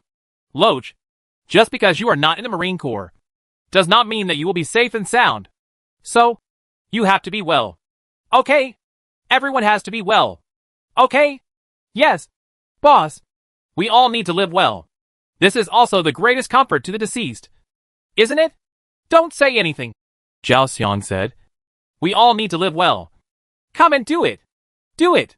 Do it. Actually, I'm quite envious of you, Loach said. Really? I can fight bugs. I've been looking forward to participating in the battle as soon as possible. It's almost time. Loach, it's going to be as you wish. Will there be a large-scale landing soon? You will meet the insects. You will. Believe me, Yubin said, raised his neck, and did it and done. The rain is about to come, and the wind fills the building. Zhao Xiang suddenly read a poem. Let the storm come more violently. Kuratsuchi, who didn't speak much, actually said something. I want to put away the quilt and close the window. And Loach also finished. But it was not a poem. Loach, you are my idol. I admire you so much, Yubin said. You are really good at reciting poetry. It's funny. It's funny. Several people were drinking and chatting, and a few idle shop assistants sat and watched with interest. Yubin, still drunk, asked a pretty girl among the clerks. Hey, sister, I want to ask you a question. What is it? Second lieutenant? The girl asked with a smile. Do you have a partner? As soon as Yubin said this, several people at the wine table looked at him curiously. Is this kid really drunk? And couldn't help but show a slight anger. No. What? You want to have a date with me? No. Don't get me wrong. I have a sweetheart. It's like this. The Hawthorne in our platoon is handsome, brave in battle, and honest. Do you want to consider it? Isn't that right, brother? Is there anyone like you? Just introduce someone to someone when you catch one? The girl said and ran away. Several other clerks laughed happily. It's okay. It's okay. All the soldiers in our platoon are good. If you don't have a partner, you can consider them. After doing this for a long time, Yubin was introducing the target. The soldiers breathed a sigh of relief, and then also turned from anger to joy. Several shop assistants also came over to chat with him. The food was almost done. Loach paid the bill, and everyone was ready to leave. Luo Xiaoli and Haitu were the first to leave, followed closely by Zhao Xiang and Xiao Yao. Now there are only two pairs left, namely Loach and Yubin. Yubin was a little drunk, and Annie supported him at the door of the hot pot restaurant. There are not many people on the street. After all, there are only 5,000 immigrants now. After paying the bill, N.I. Loach took Fan Fong out of the dining area and called out to you and Ben who were about to leave. How are you? Lao Yu? You didn't drink too much, did you? For male soldiers only drank 1 bottle of Erguotu, which was not much. But Yubin had a low drinking capacity, and the other 3 were fine. He was the only one drunk. It's okay. Not much. I can have another bottle. Okay. Lao Yu. I still don't know how much you drink. By the way, I originally wanted to ask you to go out on a sightseeing spaceship. Since you drank too much, go back and rest early. And sister, thank you for your hard work. Support him. Okay. Brother Loach. Wait. What did you say? A sightseeing spaceship? Is there such a fun thing? I have to go. Annie. Do you want to go? Let's go together. Okay. Forgive me for talking too much. Loach patted his forehead. Then let's go together. There may be flights now. Bonfon said. Chapter 507 Fall. The four people left the hot pot restaurant and took the unmanned flying bus and walked all the way to Airport 25.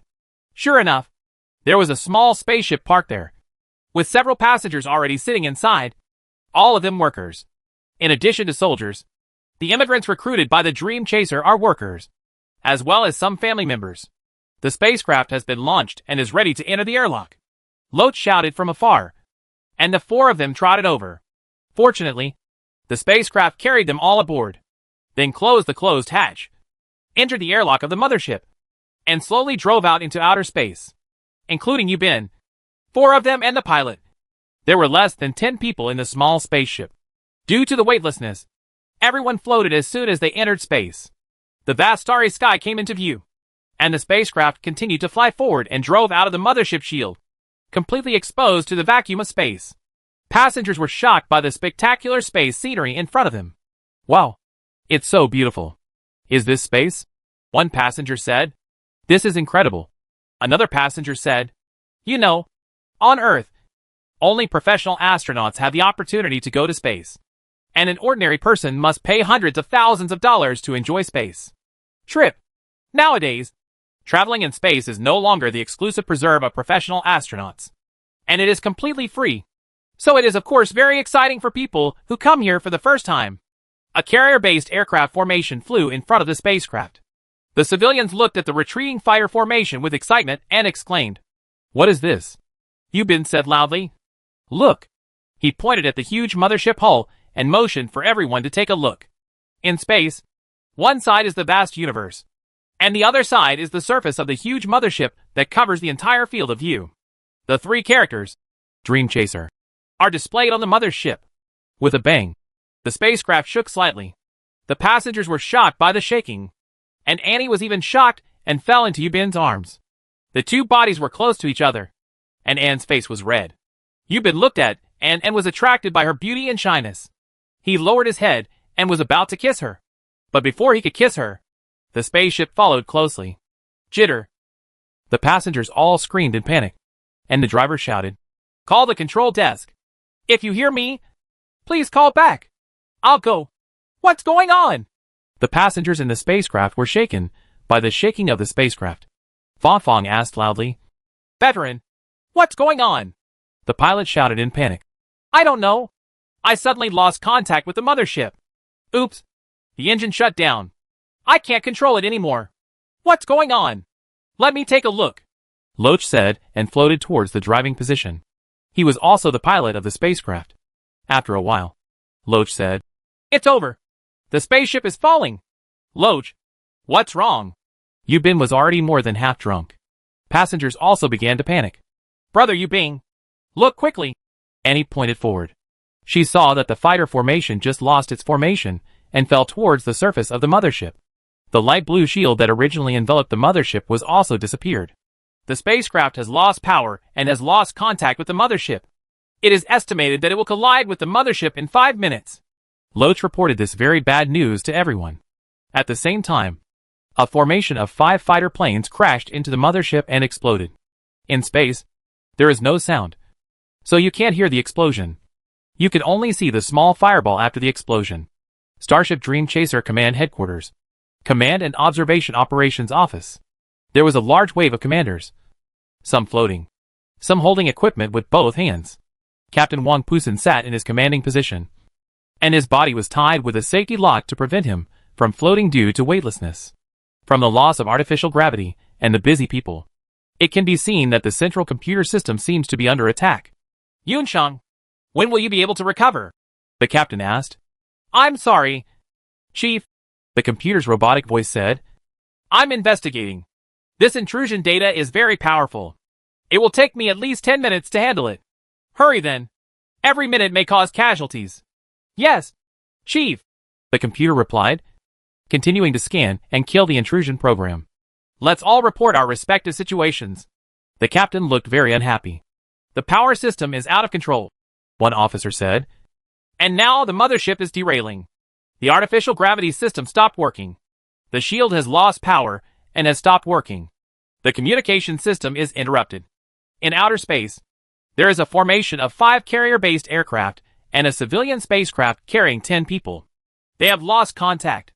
At the same time, outside the mothership, the Sightseeing 2 spacecraft, which had lost communication and power control, continued to fall towards the mothership. There was panic in the spaceship. This small spaceship carries 20 people.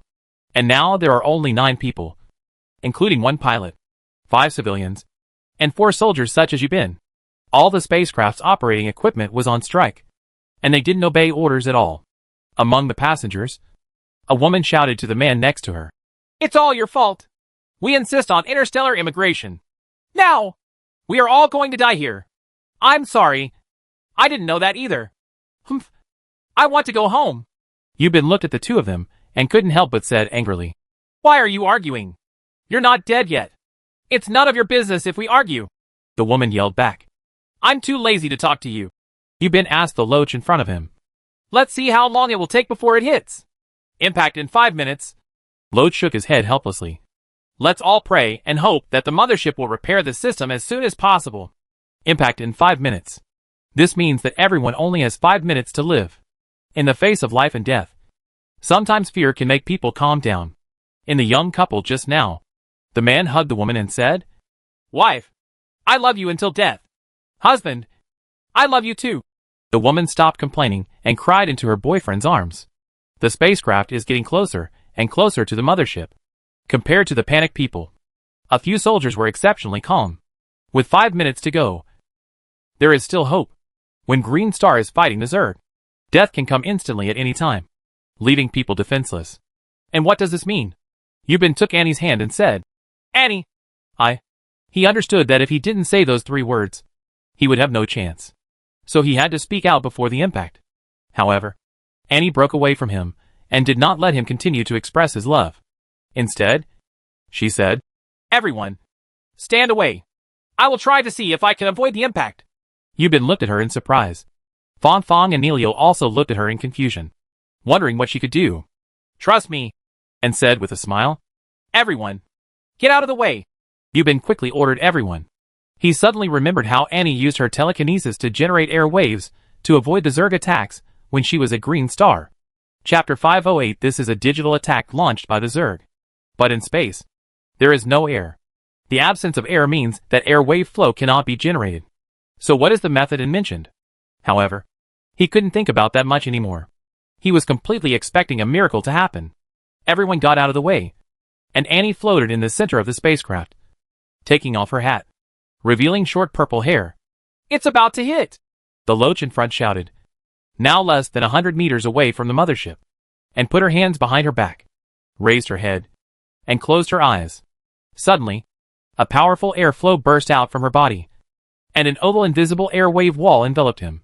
Although he could not see it, he could completely feel the existence of this air wave wall inside the spacecraft. The airflow surged, like wind, blowing everyone. The spacecraft slowed down, Loach said again, and began to change its orbit. Annie yelled, and her purple hair instantly turned red. Yubin understood that Annie had used her inner strength to the extreme at this time. He looked at his sweetheart with worry and distress. The spacecraft slowly came into contact with the surface of the mothership. Suddenly, the spacecraft began to shake violently. Although there was no strong impact, the collision still caused the people in the cabin to stagger and scream. The spacecraft rubbed against the mothership and made a harsh sound. This sound could not be heard in space. It was transmitted into the cabin through the hull. Annie's floating body swayed slightly as the spacecraft trembled. Her face began to turn from rosy to pale, and the red color of her hair began to fade. Yubin knew that her physical strength was being extremely exhausted. The spacecraft rubbed against the mothership, and sparks emitted from the friction areas. Everyone endures this difficult moment with fear. The harsh friction sound finally disappeared, and the spacecraft pulled away from the mothership and continued to fly forward parallel to the mothership. Annie, stop quickly. We are out of danger, Yubin shouted. He looked at Anne distressfully. If this continued, he was really worried about weather and could hold on. Annie finally stopped her telekinesis and slumped down. Her hair turned gray, and her entire face turned pale. Yubin quickly floated over and hugged Annie.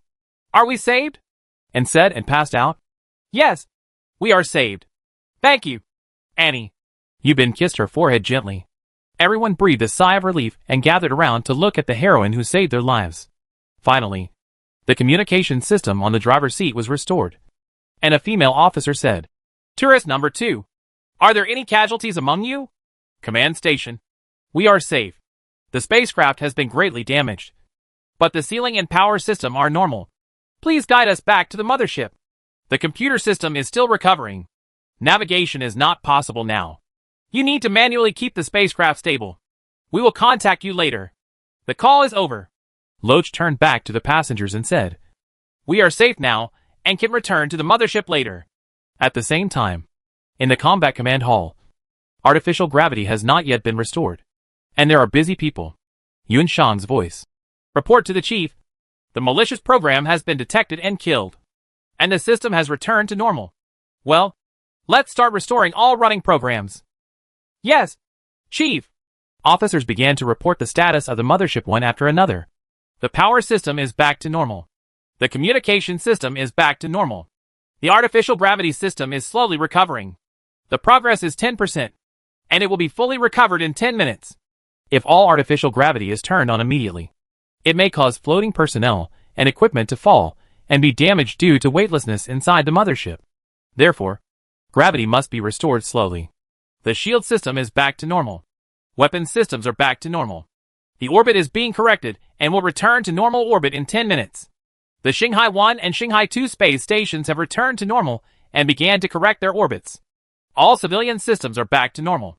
Multiple parts of the interior of the mothership were damaged, and repairs are being carried out.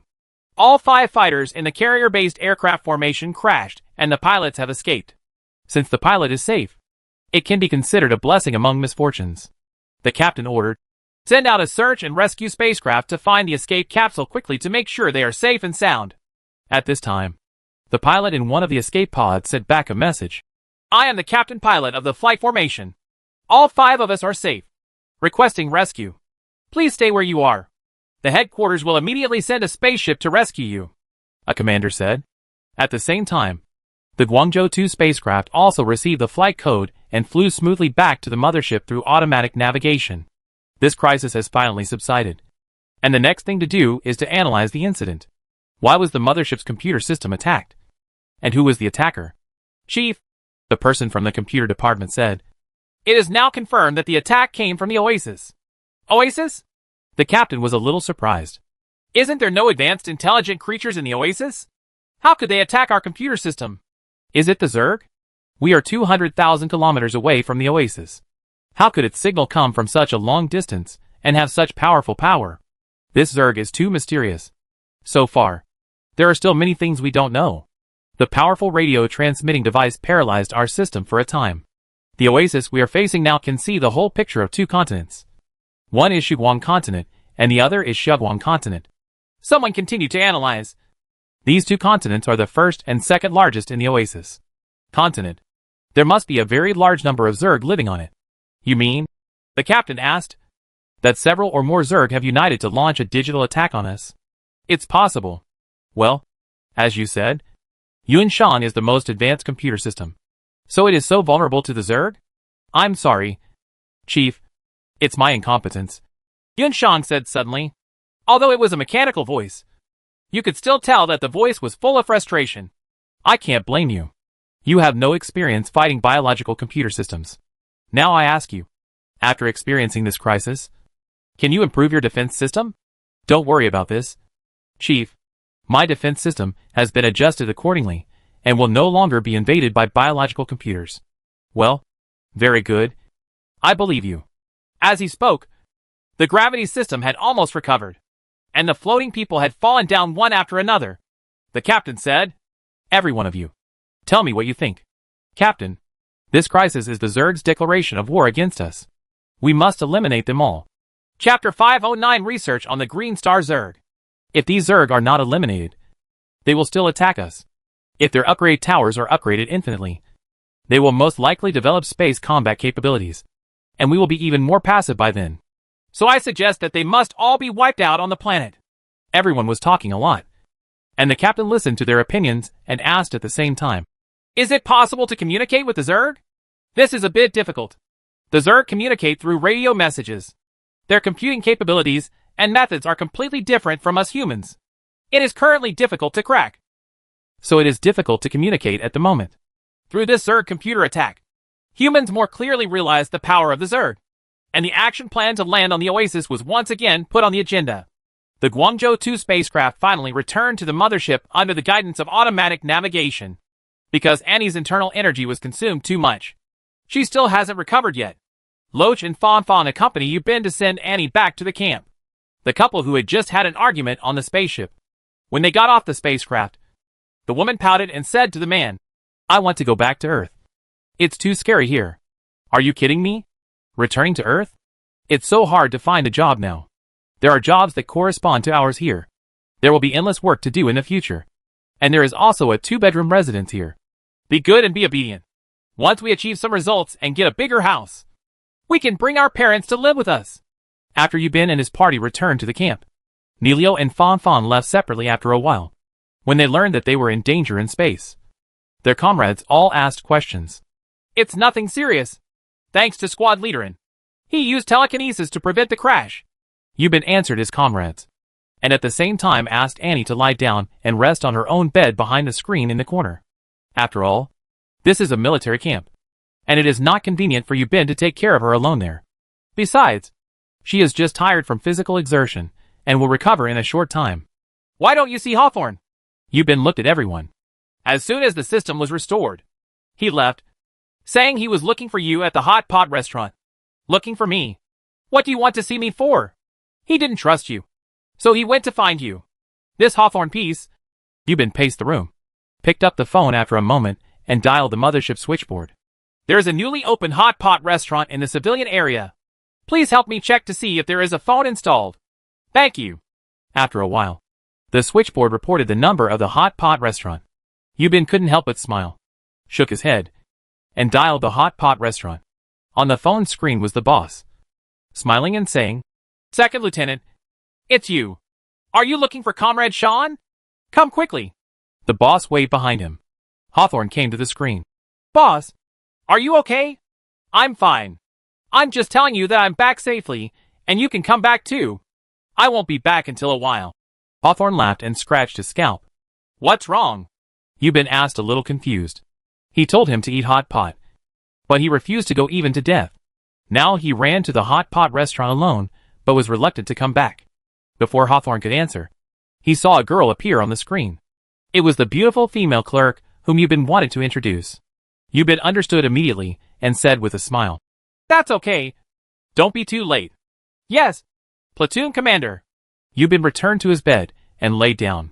He looked at the screen and saw Annie lying behind the screen. Hey, let's take a good rest.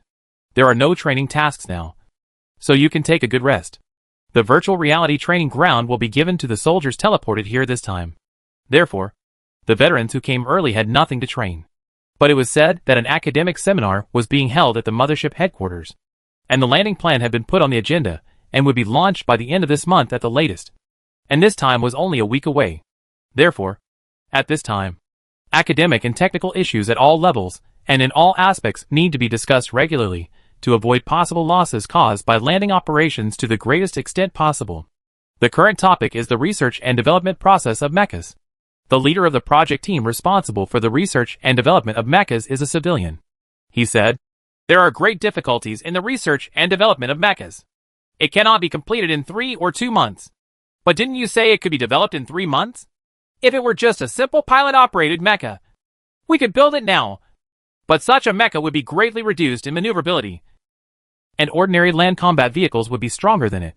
What are the main factors affecting mobility? The execution speed of instructions. The actions of the mecha are all carried out by the driver issuing instructions. The driver and the mecha issue the instructions to the mecha's computer system through a physical connection, and then execute the corresponding actions. This, and now there is no difference in chariot driving. Furthermore, after wearing mechas, the soldier's mobility will be greatly reduced. A mecha is the same as a tank. So under the current circumstances, it is still unrealistic for all soldiers to be equipped with mechas. Combining tanks with infantry is still the best. Ground combat mode. According to your opinion, there is no point in developing individual mechas? That's not necessarily the case. As long as the human-machine interface problem is solved, everything will be easier to handle. This involves neural control. The human brain and the computer are directly connected to perfectly realize the integration of man and machine, and achieve the true integration of man and machine. In that case, the perfect individual mecha will have practical significance. On this basis, there are successive material technologies, including mechanical resistance and anti-corrosion and high-temperature resistance. The Zerg's purely mechanical attacks, venom corrosion, and high-temperature venom are all fatal factors for soldiers. So defensive research in this area cannot be ignored. So, a single soldier mecha with high defense, powerful firepower, fast movement, and excellent performance cannot be developed in a short time. This takes time. Discussions about individual mechas are taking place here, while another technical discussion is taking place in another conference room. Several commanders, including Captain Wang Pusen, participated in the discussion. This issue is how to communicate with the Zerg. At this time, a middle-aged technician walked up to the front podium, holding a picture scroll in his hand. Before I elaborate on my theory, or some of my thoughts, I would like to ask you a question. Which of you can draw? The researcher asked. Does this have anything to do with painting? Originally, it has nothing to do with painting. But before I elaborated on my ideas, it still had a lot to do with it. How about it? No one knows it. It doesn't matter. A simple entry-level painting level is enough. Wang Pusen turned around and said to everyone, if you know how, just tell me. Well, I took a painting class when I was in elementary school, said a clerical worker, but I haven't had much contact with it since then. Is that okay? Chapter 510 Painting. That's okay. Absolutely okay. Okay. Sit in your seat now, and don't look back. With that said, the researcher came to the back of the conference room, unfolded the scroll in his hand, and hung it on the wall behind. This is a landscape photography. Two children are sitting under a big tree. In front of them is a green grass. Okay. The researcher returned to the front podium and clapped his hands and said, I now hang a painting at the back. Except for the painter. Don't look back. Everyone here can look back and appreciate the painting. Everyone turned back to look at the painting, which was just an ordinary photographic painting. You can go and watch it at will. Please try your best to remember every detail of this painting. Half a minute later, the researcher said, Okay, now each of you can organize your words to describe the paintings you saw. The more detailed the description, the better. Let's get started. What is this? Someone started to ask questions, but the researcher laughed and didn't answer. Wang Pusen first said, Well, since you have done this test, you must have your reasons. So let me do it first. First of all, this is a photograph. There are two children playing under a big tree with dense leaves. In front of them is the green grass. Captain, what you said is absolutely correct, but you can be more detailed. The researcher said, taking out a piece of white paper and a pencil and handing them to the artist, who had not seen the painting. What about you? Now draw this painting based on the description of the chief and everyone. How can you draw this? I can't do it. It doesn't matter. You can add it in detail and comment on the painting you drew.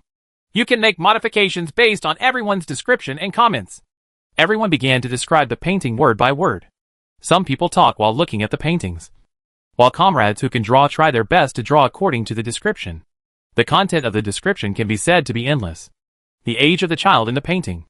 The depth of the hair. Which hair is curled? How many fine grass are still in the hair? What style of clothes are there? And where are the hair balls? What does the grass look like? How many grasses are there nearest?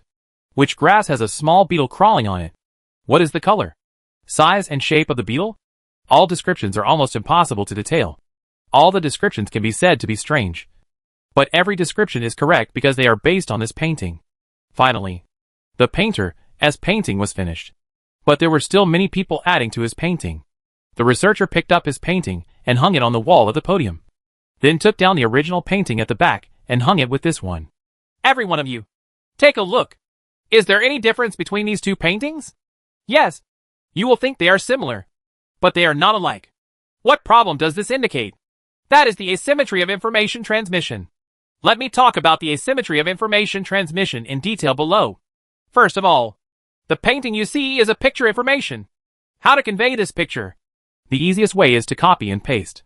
To put it more specifically, you can use a camera or scanner to copy the painting and pass it on to someone who cannot see the original image. And the copied image can be used to some extent. This is the original image, because basically nothing is lost in the content you copied. However, I will not let you copy and paste now, but let you convey this picture through language description. It can be said with certainty that even if you use all available languages, you will not be able to retain the original picture transmitted. This is the asymmetry of information transmission. Then what do you mean? Does this have anything to do with the Zerg information exchange? Don't worry. I will explain my thoughts in detail below. The same researcher looked at everyone with confused faces and continued with a smile. If we want to contact the Zerg, we must understand it. Since this Zerg has the ability to exchange information, we must find a way to obtain the information to communicate with it. Method. However, here, we encounter an obstacle. This obstacle is the asymmetry of information transmission. Yes, although the main way we communicate is vocal language, we also have radio signals to communicate. Some people would say that since it is radio communication, it is nothing more than reading and sending information through encoding. In this case, as long as we give time, it is entirely possible for us to crack the Zerg information encoding. Theoretically, this statement is feasible. But don't forget that the Zerg most likely do not have a sound language. And our so-called electronic information is based on sound language. I can make an analogy here. The language of early electronic computers was composed of two characters, 1 and 0. Even our ternary computer system is only composed of 3 characters, 1, 0 and -1. This is characters. A painting can be drawn through a set of characters. A video is also a set of numerous characters. Everything can be accumulated using these 2 or 3 simplest characters. A table is a character. And a table is a character. A house is also a character. But there are far more characters in a house than in a table. That doesn't make sense, someone objected. What you're talking about is entirely computer knowledge. In the real world, everything has a very complex structure. How can it be used as a metaphor? You are absolutely right. But what we are talking about now is information exchange. Let's look at how the Zerg transmits data. Their data is not composed of characters. How is this possible? Someone else objected. All the Zerg information we received are character records. And now there are archives in the hard drive of the mothership computer. Very good, comrade. You finally got to the point. The researcher continued confidently. How did you know that what the Zerg sent was a set of characters? This is just like the painting I showed you just now. The original painting is the source of information. Your descriptions are the carrier of information transmission. And the painting painted by this artist is the receptor of information. If we regard the original painting as a message sent by the Zerg, after your description, it becomes the characters that we humans habitually use. You tell the artist what you see through characters. You say that the artist can be truthful. Can you draw the original painting? But what he painted doesn't look like it anymore. We also know the meaning of the original painting through his painting. 2 children were sitting and playing under a big tree on the edge of the grass. Do you really think this painting is that simple? The researcher smiled mysteriously, took out a tool, an automatic plotter, and fixed it on the top and bevel of the blackboard. Chapter 511 Mind Power. Now let me show you the truth about this painting. I will control the computer to erase some of the content in this painting. As he said, he clicked a few times on the computer on the podium, and the automatic plotter on the blackboard started working immediately. It would erase a dot, and then a line. The so-called erasure was to paint white on the place that should be erased. The plotter was very fast, and stopped in just 10 seconds. Tell me next. What did you see? Everyone below was shocked. In the picture, the original scenery was gone, except for some white marks left by the plotter. There were actually 4 big characters written on it. I am a Zerg. The Zerg clearly wants to tell us that it is a Zerg. But everyone wants to understand it as a landscape painting. You use computer painting stunts. How could the Zerg do this? Yes, I used a little trick. And the Zerg wouldn't do that either. I just want to tell everyone my thoughts through this test. The Zerg and us are 2 completely different forms of creatures. We cannot understand the consciousness of the Zerg using the way of thinking of intelligent creatures. Then tell me, what should we do? How can we decipher the Zerg information? Sorry. The researcher shrugged. I don't know how. Then why are you talking about these useless things? I've been listening to you for a long time. What a waste of time. Most of the people sitting here are scientific researchers. They have a very rigorous attitude towards science. All scientific research results do not have specific experimental data and are completely based on speculation. They will not be recognized at all. Moreover, most of the scientists speak directly and never flatter. So it is conceivable that this conjecture has been strongly questioned and ridiculed. Some people simply stood up and left the meeting room. What I said is completely possible. If you continue to study as I said, it is possible to achieve a breakthrough. Lao Zhao. What do you think? The researcher tried his best to persuade everyone to stay. The last scientist to stand up was an old man. He also shook his head and stood up and walked out. After a while, only Wang Pusan and his guards were left in the audience. I'm sorry, Chief. Did I mess up? The researcher said with a wry smile. Wang Pusan breathed a long sigh of relief and asked, What's your name? My name is Li Chunyuan. Chief, just call me Xiao Li. Well, Xiao Li, do you have a bold idea? Xiao Li bit his lip, remained silent for a while and said, Yes, Chief, but my idea is a bit too unrealistic. Wang Pusan encouraged him. Let's talk. Just think we are chatting now. Yes, Chief. Have you ever heard of such a thing as controlling things with your thoughts? Yes, I have heard of it. But there has been no scientific basis for a reasonable explanation. Are you saying that the Zerg use this so-called idea as their communication language? Well, but I can only say that it is possible. If this is the case, our traditional way of thinking will not be able to communicate with the Zerg, nor will it be able to hack their radios. Well, this will cause a lot of trouble for us to develop the Oasis in the future. However, there is no solution. Oh, tell me what you can do. Actually, there is no solution. It's just my guess. There is information about the Look people in the Yunchang computer database. I have roughly read that there are many women among the Look people who have telekinesis abilities. And we have them on board the Dream Chaser. Such a person. Are you talking about that Annie? Yes. She can prevent the close attacks of the Zerg through her telekinesis. And can prevent the crash of the tourist spaceship through her telekinesis. We can ask her to try to communicate with the Zerg. Although the possibility of success is not high, you can definitely give it a try. There will be no loss for us or herself. How do you try to communicate? This is a little difficult. Because according to what I just said, when thoughts are transmitted through radio, they still become computer characters, and the received Zerg information is also converted into characters. The converted characters are completely unable to communicate. The only way is to have close contact with the Zerg and directly communicate with each other. That would be dangerous. Zerg are aggressive. Yes, this is a difficult problem.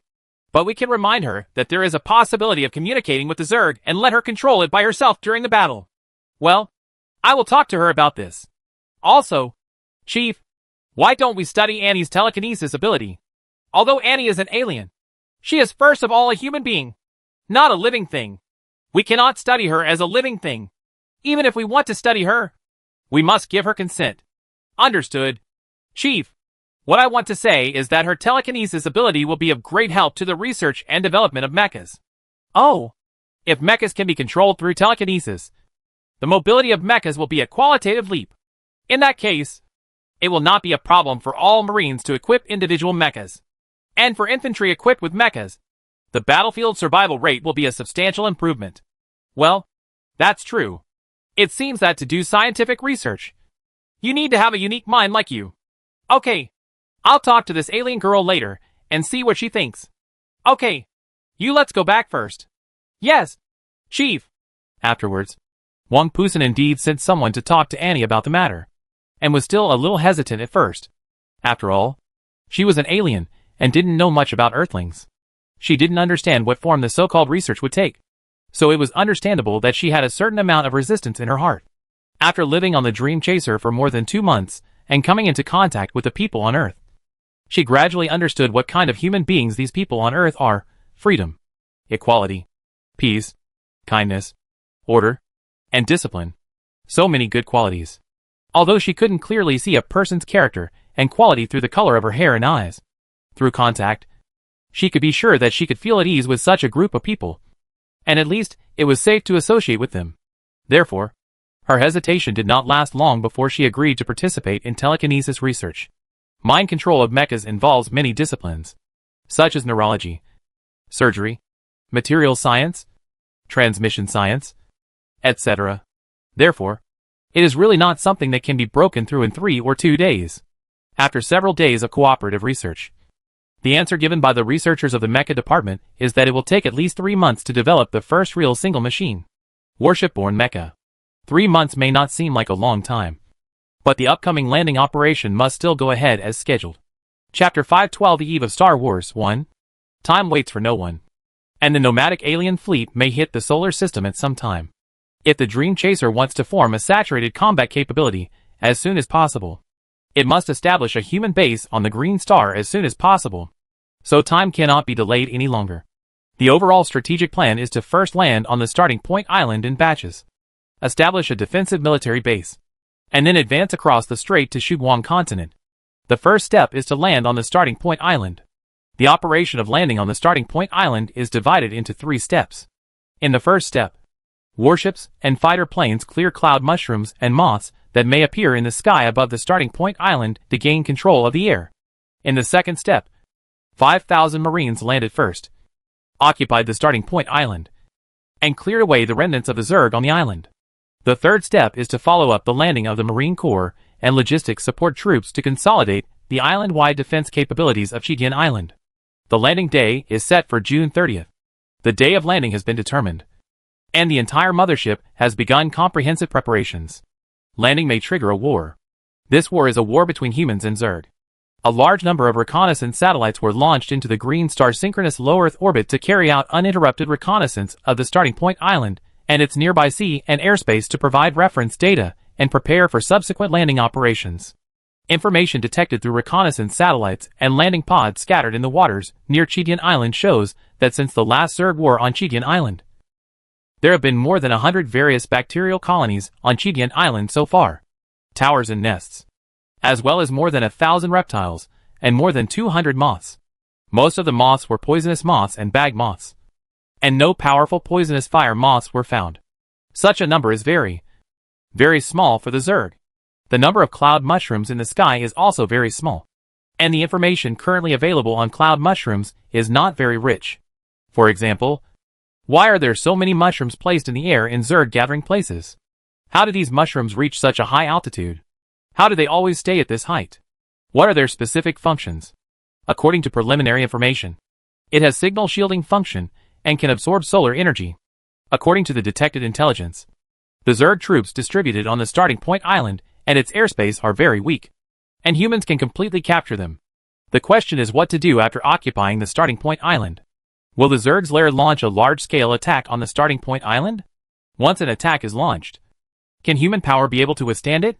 After the most likely start point island defense war breaks out, there must be a smooth transportation channel between the mothership and the starting point island to ensure the smooth transportation of personnel, materials and weapons between the mothership and the starting point island. The command department and relevant technical support departments are making every effort to prepare for the landing. Yubin's Marine Corps is also working hard to prepare. Those who came to the Dream Chaser early will conduct the first round of landing operations. The 15,000 soldiers who were recently transferred are stepping up their virtual reality training to become proficient. Zerg combat environment. Since the virtual reality training ground was occupied by recruits from morning to night, Yubin and his Marine platoon had no chance to train. However, in the days before the general attack, they were not idle. They still had to carry out simple daily drills, as well as the preparation of weapons and equipment. Landing operations are not just about carrying the required ammunition, but also a large number of weapons, ammunition, vehicles, equipment, etc. All these must be prepared in advance, including planning, statistics, lists, and shipment. These tasks must be done by the Marine soldiers themselves. So during this period, they are busier than before. As the only foreign mercenary in the Marine Corps, Sergeant, and was currently conducting research on mental power, that is, mind control, in the scientific research department. As researcherly said, there is a very insurmountable gap between the spiritual level and the verbal expression level. So how to crack the power of mind is really not a short-term solution. But once the direction is clear, it will be a matter of time. Furthermore, the Look people did not originally have the ability to master telekinesis. It was also in the process of technological development that people were able to master the ability to use telekinesis through technological means. So if the Look people can do it, why can't we Earthlings do it? However, it may also be related to the evolutionary path of intelligent creatures. Xiaoyao is in the Air Service Hospital. Luo Xiaoli is in the Military Intelligence Department. And Fan Fang is in the Flight Command. These three girls all live according to their own trajectories. Xiaoyao and Luo Xiaoli among them will go to Green Star with the landing troops. One will serve as the logistics service for the troops, and the other will collect pre-war and wartime intelligence for the landing operations. Time passed so quickly, and in the blink of an eye it was June 29th, the day before the landing operation. Yubin's 51st Company actually borrowed a venue and planned to hold a dance party in this venue. This venue is open air. The so-called open air can only mean that it is not an independent cabin. After dinner, Annie and a group of soldiers happily ran to the dance floor to decorate, install some lights and flags, adjust the sound and lighting, and so on. The company commander of the 51st Company convened 3 platoon commanders at the company headquarters to review the intelligence information on the starting point island and discuss matters needing attention for tomorrow's landing operation. Okay, we're going to land tomorrow, the company commander said. We're almost ready for the station. Let's go relax. Well, the headquarters stipulates that you must turn off the lights and go to bed before 10 o'clock. So everyone should not play too late. In addition, before turning off the lights, do the final mobilization of the soldiers in your respective platoons. Okay, let's go. Yubin returned to his platoon's barracks. There was no one in the barracks. They probably all went to the open-air dance hall. These guys don't know if any girls will come to dance by then. So don't be happy in vain. Platoon leader, why are you still in a daze? Kuratsuchi came in and said, hurry up and change your clothes. The dance is about to begin. You go first. I'll be right back. Yubin smiled and took off his training clothes, put on his regular clothes, and walked out of the barracks. Arriving at the dance floor and looking at the busy soldiers, Yubin found a chair and sat down, looking at N intently, and was seen wearing a white summer navy uniform, a blue and white roll-brimmed hat, a white short-sleeved shirt, a white knee-length skirt, and white medium-heeled pumps. Wow, it's so beautiful. Yubin couldn't help but sigh. A conservative person like me is deeply attracted. Annie was hanging banners with several superior soldiers, and Yubin just kept watching her silently. Did I really fall in love with her? When he was almost busy, the company commander walked up to the mixing console, picked up the microphone and said, Hey, Lo, brothers, people from fraternal units and local units will come to our dance in a while. Chapter 513, The Eve of Star Wars 2. After a while, dozens of girls arrived, including Captain Luo Xiaoli. There are also several female clerks at hot pot restaurants. Yubin walked towards Annie, who stood there smiling and looking at him, waiting for him. But when she arrived, she was about to invite her to dance. But she was overtaken by a soldier. The soldier said, Squad leader in, can I ask you to dance? Annie looked at the soldier in embarrassment and then at Yubin.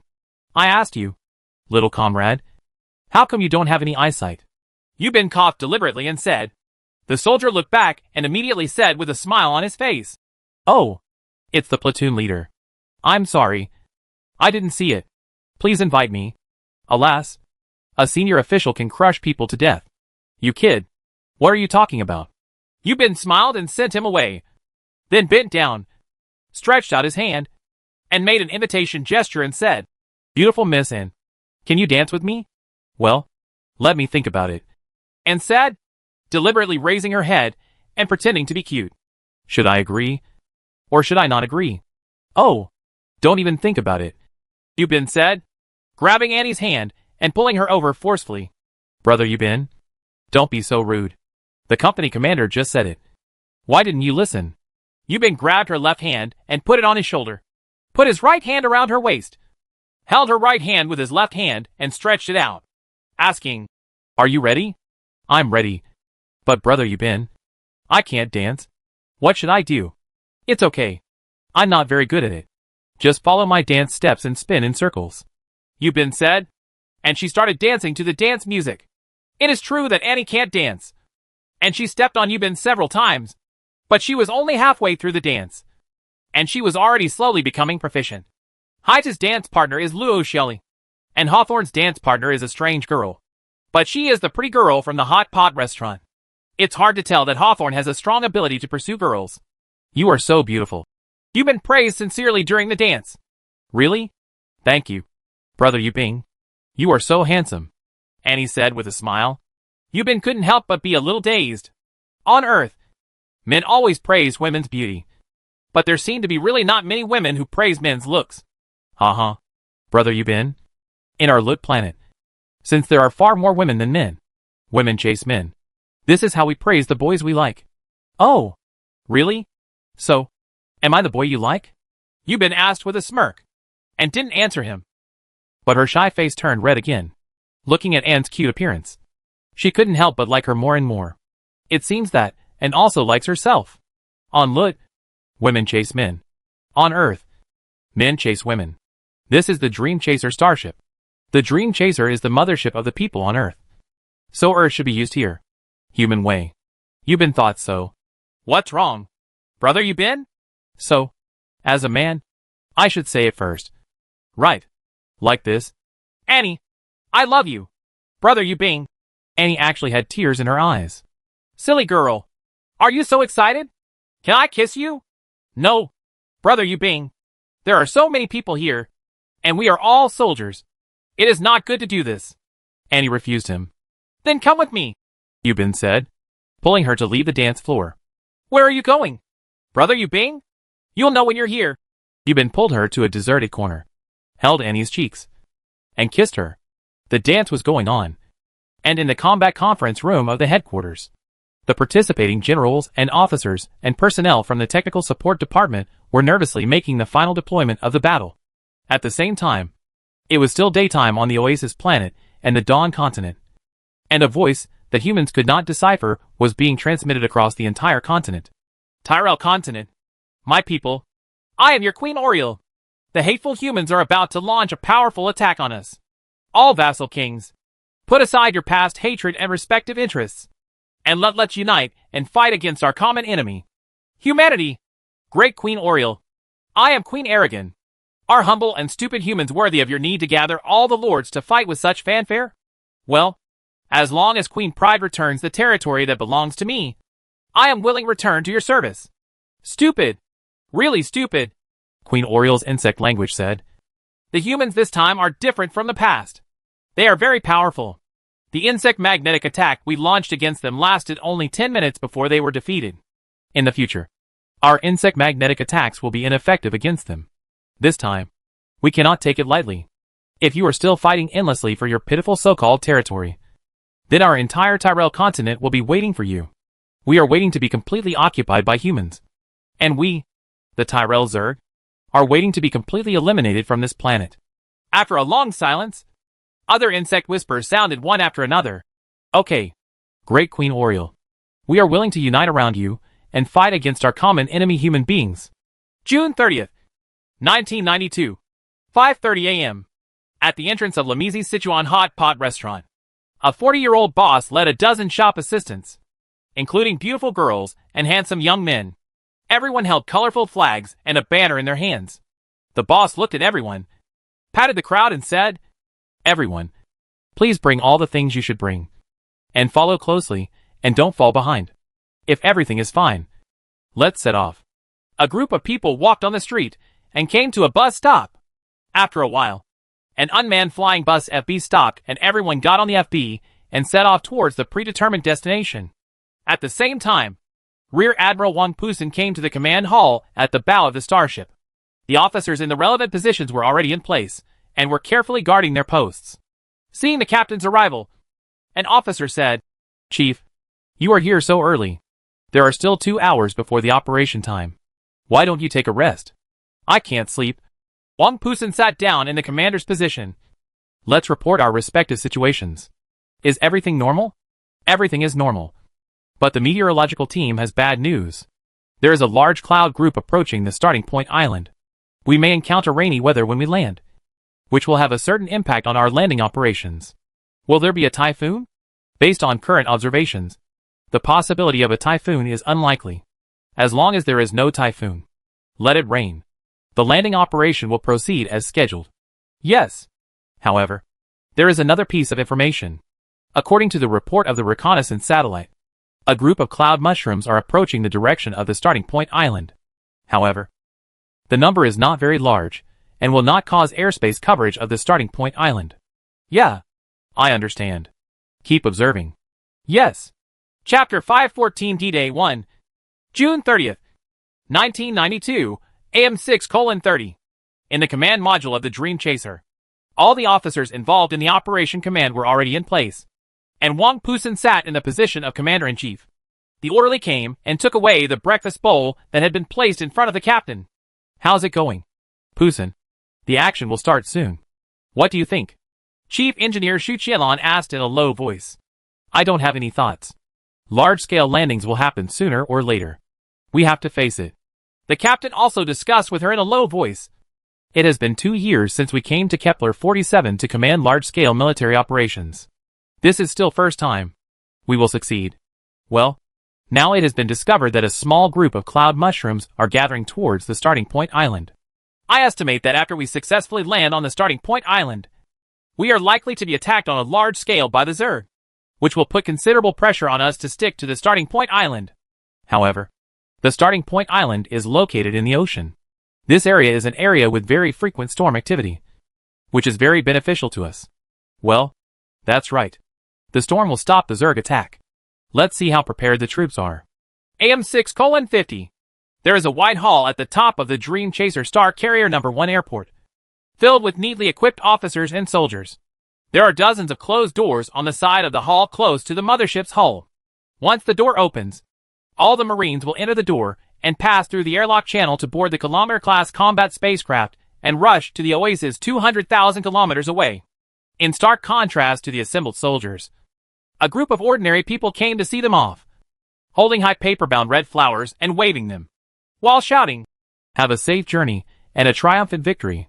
Among them was a banner pulled out by the people, which read, "Brother Bing, come on. Girls are waiting for you." This banner was made by the clerks of the Hot Pot restaurant. Under this banner, Hawthorne and a girl were saying goodbye. That girl was the beautiful female shop assistant who you've been wanted to introduce to Hawthorne. Melon, pay attention to safety and protect yourself. Don't worry, Chi-Chi. I will take care of myself, Hawthorne said, holding Chi-Chi's hand with both hands. Just wait for me. I will come to pick you up when we build a kingdom in the Oasis and build a beautiful Green Star City. Let's go sightseeing the beautiful scenery of Green Star together then. Okay, Melon. I'll wait for you. In addition to them, Yu Bin and Annie were also sent off to see them off. Oh, it's so boring. Annie sighed. I feel so wrong that I can't go to the Oasis with you again. Actually, it would be good for you to stay behind on the starship. After the breakthrough in mind control research, we will be able to equip the most advanced mechas. And you are the biggest contributor. But, I just want to go with you. What should I do? Don't be discouraged, Annie. More soldiers will land on the Green Star in the future. You have plenty of opportunities. Be obedient. Stay on the starship. And wait for my good news. As the farewell was going on, a female officer's voice came from the loudspeaker at the airport. All Marines please board the ship. Maintain order. And board the corresponding transport warship according to your unit number. Don't go wrong. With a bang, the doors of all the airlock passages opened, and soldiers began to enter the airlock passages one after another and board the troop transport warship. This landing operation used a total of more than 20,000 troops, including 20,000 infantry alone. There are 20 transport warships, 8 of which carry more than 700 landing craft. Each transport warship can carry 100 troop transport landing craft, and each landing craft can carry more than 30 Marine soldiers. 8 of the 20 transport warships are used to transport troops, and the remaining 12 are loaded with various vehicles, equipment, weapons and supplies, as well as logistics engineering personnel. Accompanying the 20 large transport warships are 10 escort warships with excellent performance, which are much smaller than the transport ships, and 100 carrier-based aircraft. Carrier-based aircraft are mounted on battleships. Each ship carries 10 aircraft, which is exactly 100 aircraft. Yu Bin and his comrades boarded the transport ship together, and then boarded the landing module according to the number. The transport ship is much larger than the landing module. It can be said to be the mother ship of the landing module. The landing module is mounted on the transport ship in an external form, rather than a built-in form.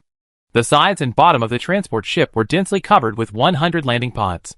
Similarly, on other transport ships that are not troop transports, most of the military supplies are mounted on the transport ship in the form of external containers, which facilitates quick unloading. The biggest advantage of quickly unloading supplies is that it can quickly build a war defense fortress on the battlefield. There should be 33 people in Yubin's platoon, but there were actually 32 people. After everyone was seated, the spacecraft and the transport mothership disconnected the airlock channel and closed the hatch. There are 2 drivers, and the co-pilot is actually a Loach. Loach waved behind him and said, "Lao Yu, come here. Hey, why is it you again? Now I can finally go to the Oasis planet. Are you satisfied? Well, that's quite satisfying. Okay, I'll have a few words with my brothers first, and I'll talk to you later." Yubin turned around and said to the soldiers, "After the spacecraft takes off, it will lose artificial gravity, so everyone should fasten the safety locks. Everyone has a parachute bag for parachuting in case of emergencies. We are all veterans, and we have practiced virtual combat many times. What we have to face this time are real bugs, so everyone must not take it lightly. I want to ask you now, what should you do if you see bugs? Kill. Okay. Very good. When you encounter an insect, just one word, kill. Don't be polite to me. Since the landing module is external, it is also suspended on the transport ship. In addition to the pendant that is connected to the mothership, the entire hull is suspended outside. So on the airport terminal, you can see countless landing pods mounted on huge transport carriers. The scene is very spectacular. As a military doctor, Xiaoyao also went on an expedition with the army. She was traveling on a material transport ship, which did not need to be hung outside the hull. The space inside the ship was relatively large, and it was not as crowded as a troop transport ship. As for logistics support, Luo Shili's job was intelligence collection, and she was assigned to this expedition at her request. The logistics support department and communications command department accompanying the army on the expedition included Flight Commander Fong Fong. Everything is ready. AM7:30. Rear Admiral Wang Pusen, captain of the Starship Dream Chaser, issued the order. Go. A total of 4 huge circular dome hatches were opened on the top of the starship at the front, back, left and right. The 4 domes corresponded to the 4 airports. Airports 1 to 4. There is a vacuum inside the airport, so officers and soldiers must pass through the airlock channel to board the ship. Chapter 515 D-Day 2. At this time, through the open airport dome, looking down from the perspective of space, I saw that there were a number of large ships starting up in each airport, preparing to take off. Various small spacecraft shuttled back and forth between these large ships. With a bang, the landing module Yubin was riding and shook violently. He was sitting at the front of the landing module, and his teammates were sitting on both sides of the spacecraft. Everyone looked nervous. They were about to travel 200,000 kilometers into space and land in an unknown world. They didn't know what would be waiting for them there. Could they not be nervous? This made Yubin couldn't help but think of monkeys at this time. When he landed last time, he tried his best to protect the monkeys, but the monkeys died. Brothers, please take care of yourselves. Okay. Yubin looked at the crowd and said. The landing cabin continued to shake, and no one bothered to answer Yubin. At this time, Hawthorne shouted, "Oh, it's so exciting! Kuratsuchi, let's compete to see who can kill more bugs. You kid, do whatever you want." Yubin looked at the 2 of them and couldn't help but laugh. Large transport spaceships and battleship formations took off from the airport one after another, spraying tail flames and flying out of the dome of the airport. The 20 Walker-class large transport spaceships are dual-purpose transport and combat warships. They are huge in size and are mainly responsible for transportation functions, so they are located in the middle and rear part of the entire fleet. Serving as the vanguard of the fleet are 10 Hunter-class aerospace battleships, 30 spaceships with Hunter 1 as the flagship headed for the Oasis. The huge fleet left the top of the starship, split into 2 parts, and flew towards the front of the starship along the sides of the starship. At the same time, the 4 ships on the top of the starship, the airport dome, is also closed. The Xinghai 1 and Xinghai 2 space stations and numerous reconnaissance satellites are responsible for intelligence collection and navigation for the fleet.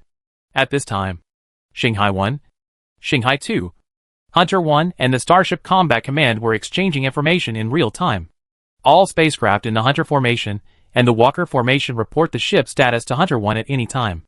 In the Starship Combat Headquarters and Command Module, Captain Wang Pusen, the Deputy Captain, the Staff Combat Officer, and many ship commanders and equipment operators were all nervously watching the actions of the landing fleet.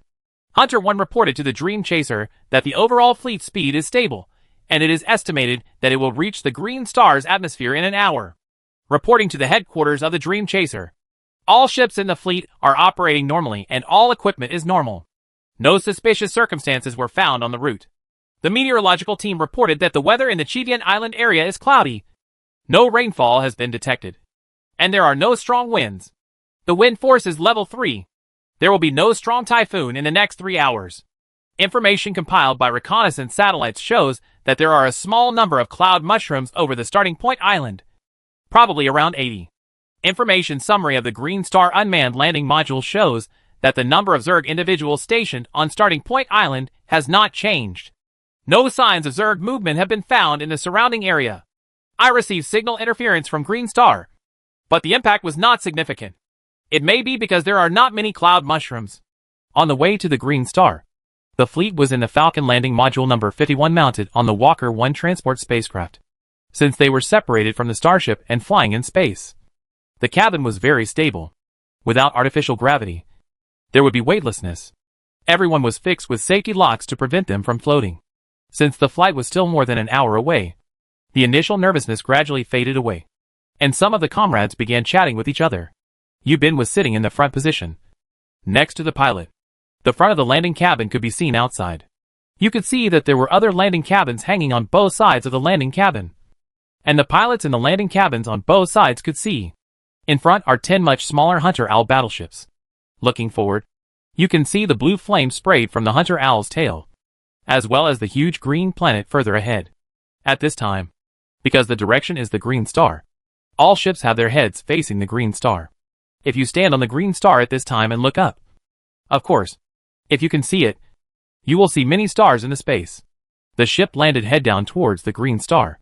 The landing module is mounted on the Walker spacecraft. So now the pilot of the landing module does not need to operate. Both pilots are very leisurely. Ni took out a pack of soft Chinese and gave one to the pilot and Yubin, and ordered one for himself. Got one. You're good. You have a lot of inventory. Yubin spat out the circles in his eyes. Where is it? There are people stationed in the Starship. I bought a few packs. You smoke good cigarettes every day and save some money to spend on your future wife. It's okay. It's enough. Hey, there's something wrong. The pilot interrupted them. Look. He pointed ahead, where the Green Star was. I saw little blue spots appearing on the Green Star. What is that? Loach asked doubtfully. How far is it from Green Star now? Yubin also asked nervously. He felt vaguely that he was a little confused. Although it was daytime on Green Star, the fleet was still in space, and it was still dark in space. On the green planet, the blue spots are very conspicuous. Almost 1,000 kilometers. The driver replied. What do you think that spot is? I don't know. Both of them shook their heads in confusion. Yubin saw that the pilot in the landing cabin next to him was also staring ahead. Several people were guessing when suddenly an order came from the transport ship commander on the communication channel.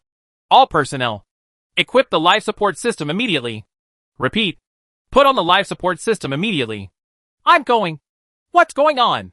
Immediately, the air in the cabin began to become serious. Since it was an order, it had to be carried out. Yubin threw away the cigarette, and quickly turned back to the soldiers and said, Everyone is here. Put on the life support system immediately. The so-called life support system is the space suit. The space suit has a sealing function to protect the skin from contact with the outside world.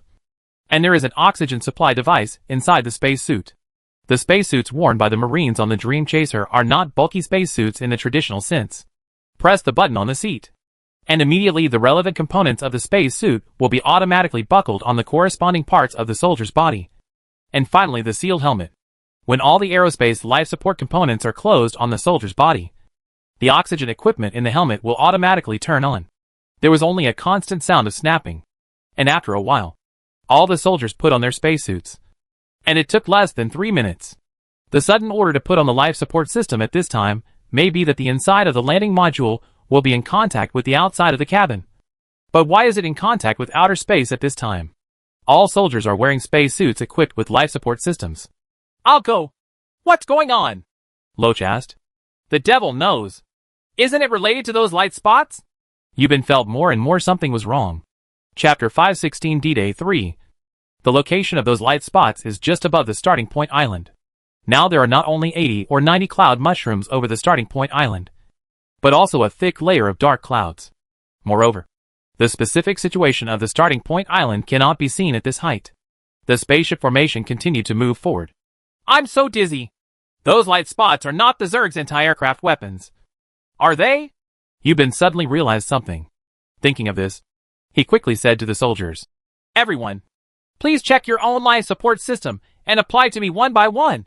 As soon as he said this, everyone immediately became nervous. Now the landing pod is mounted on the transport ship. There are more than 700 landing pods, like theirs in the entire fleet. There are so many that they cannot directly contact the headquarters. So they cannot contact the headquarters directly, without knowing the specific situation of the outside world.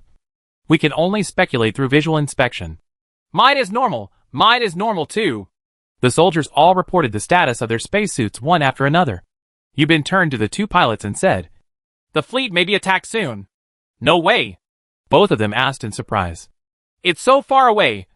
Can it attack? Before he finished speaking, he saw several blue light beams shooting towards the spot. Oops. It seems that, as Yubin said, the Zerg have already launched an attack in advance. The speed of the light beam was very fast, and it arrived in the fleet in a short time. One of them hit a transport ship, and it happened to hit one of the landing modules mounted on the transport ship. Yubin's position happened to be able to see that direction. The landing cabin that was hit was instantly torn apart by the light beam. Many objects could be seen being ejected from the landing cabin. If you look closely, it was the soldiers in the landing cabin. The distance is relatively far, and I don't know if they have put on their space suits.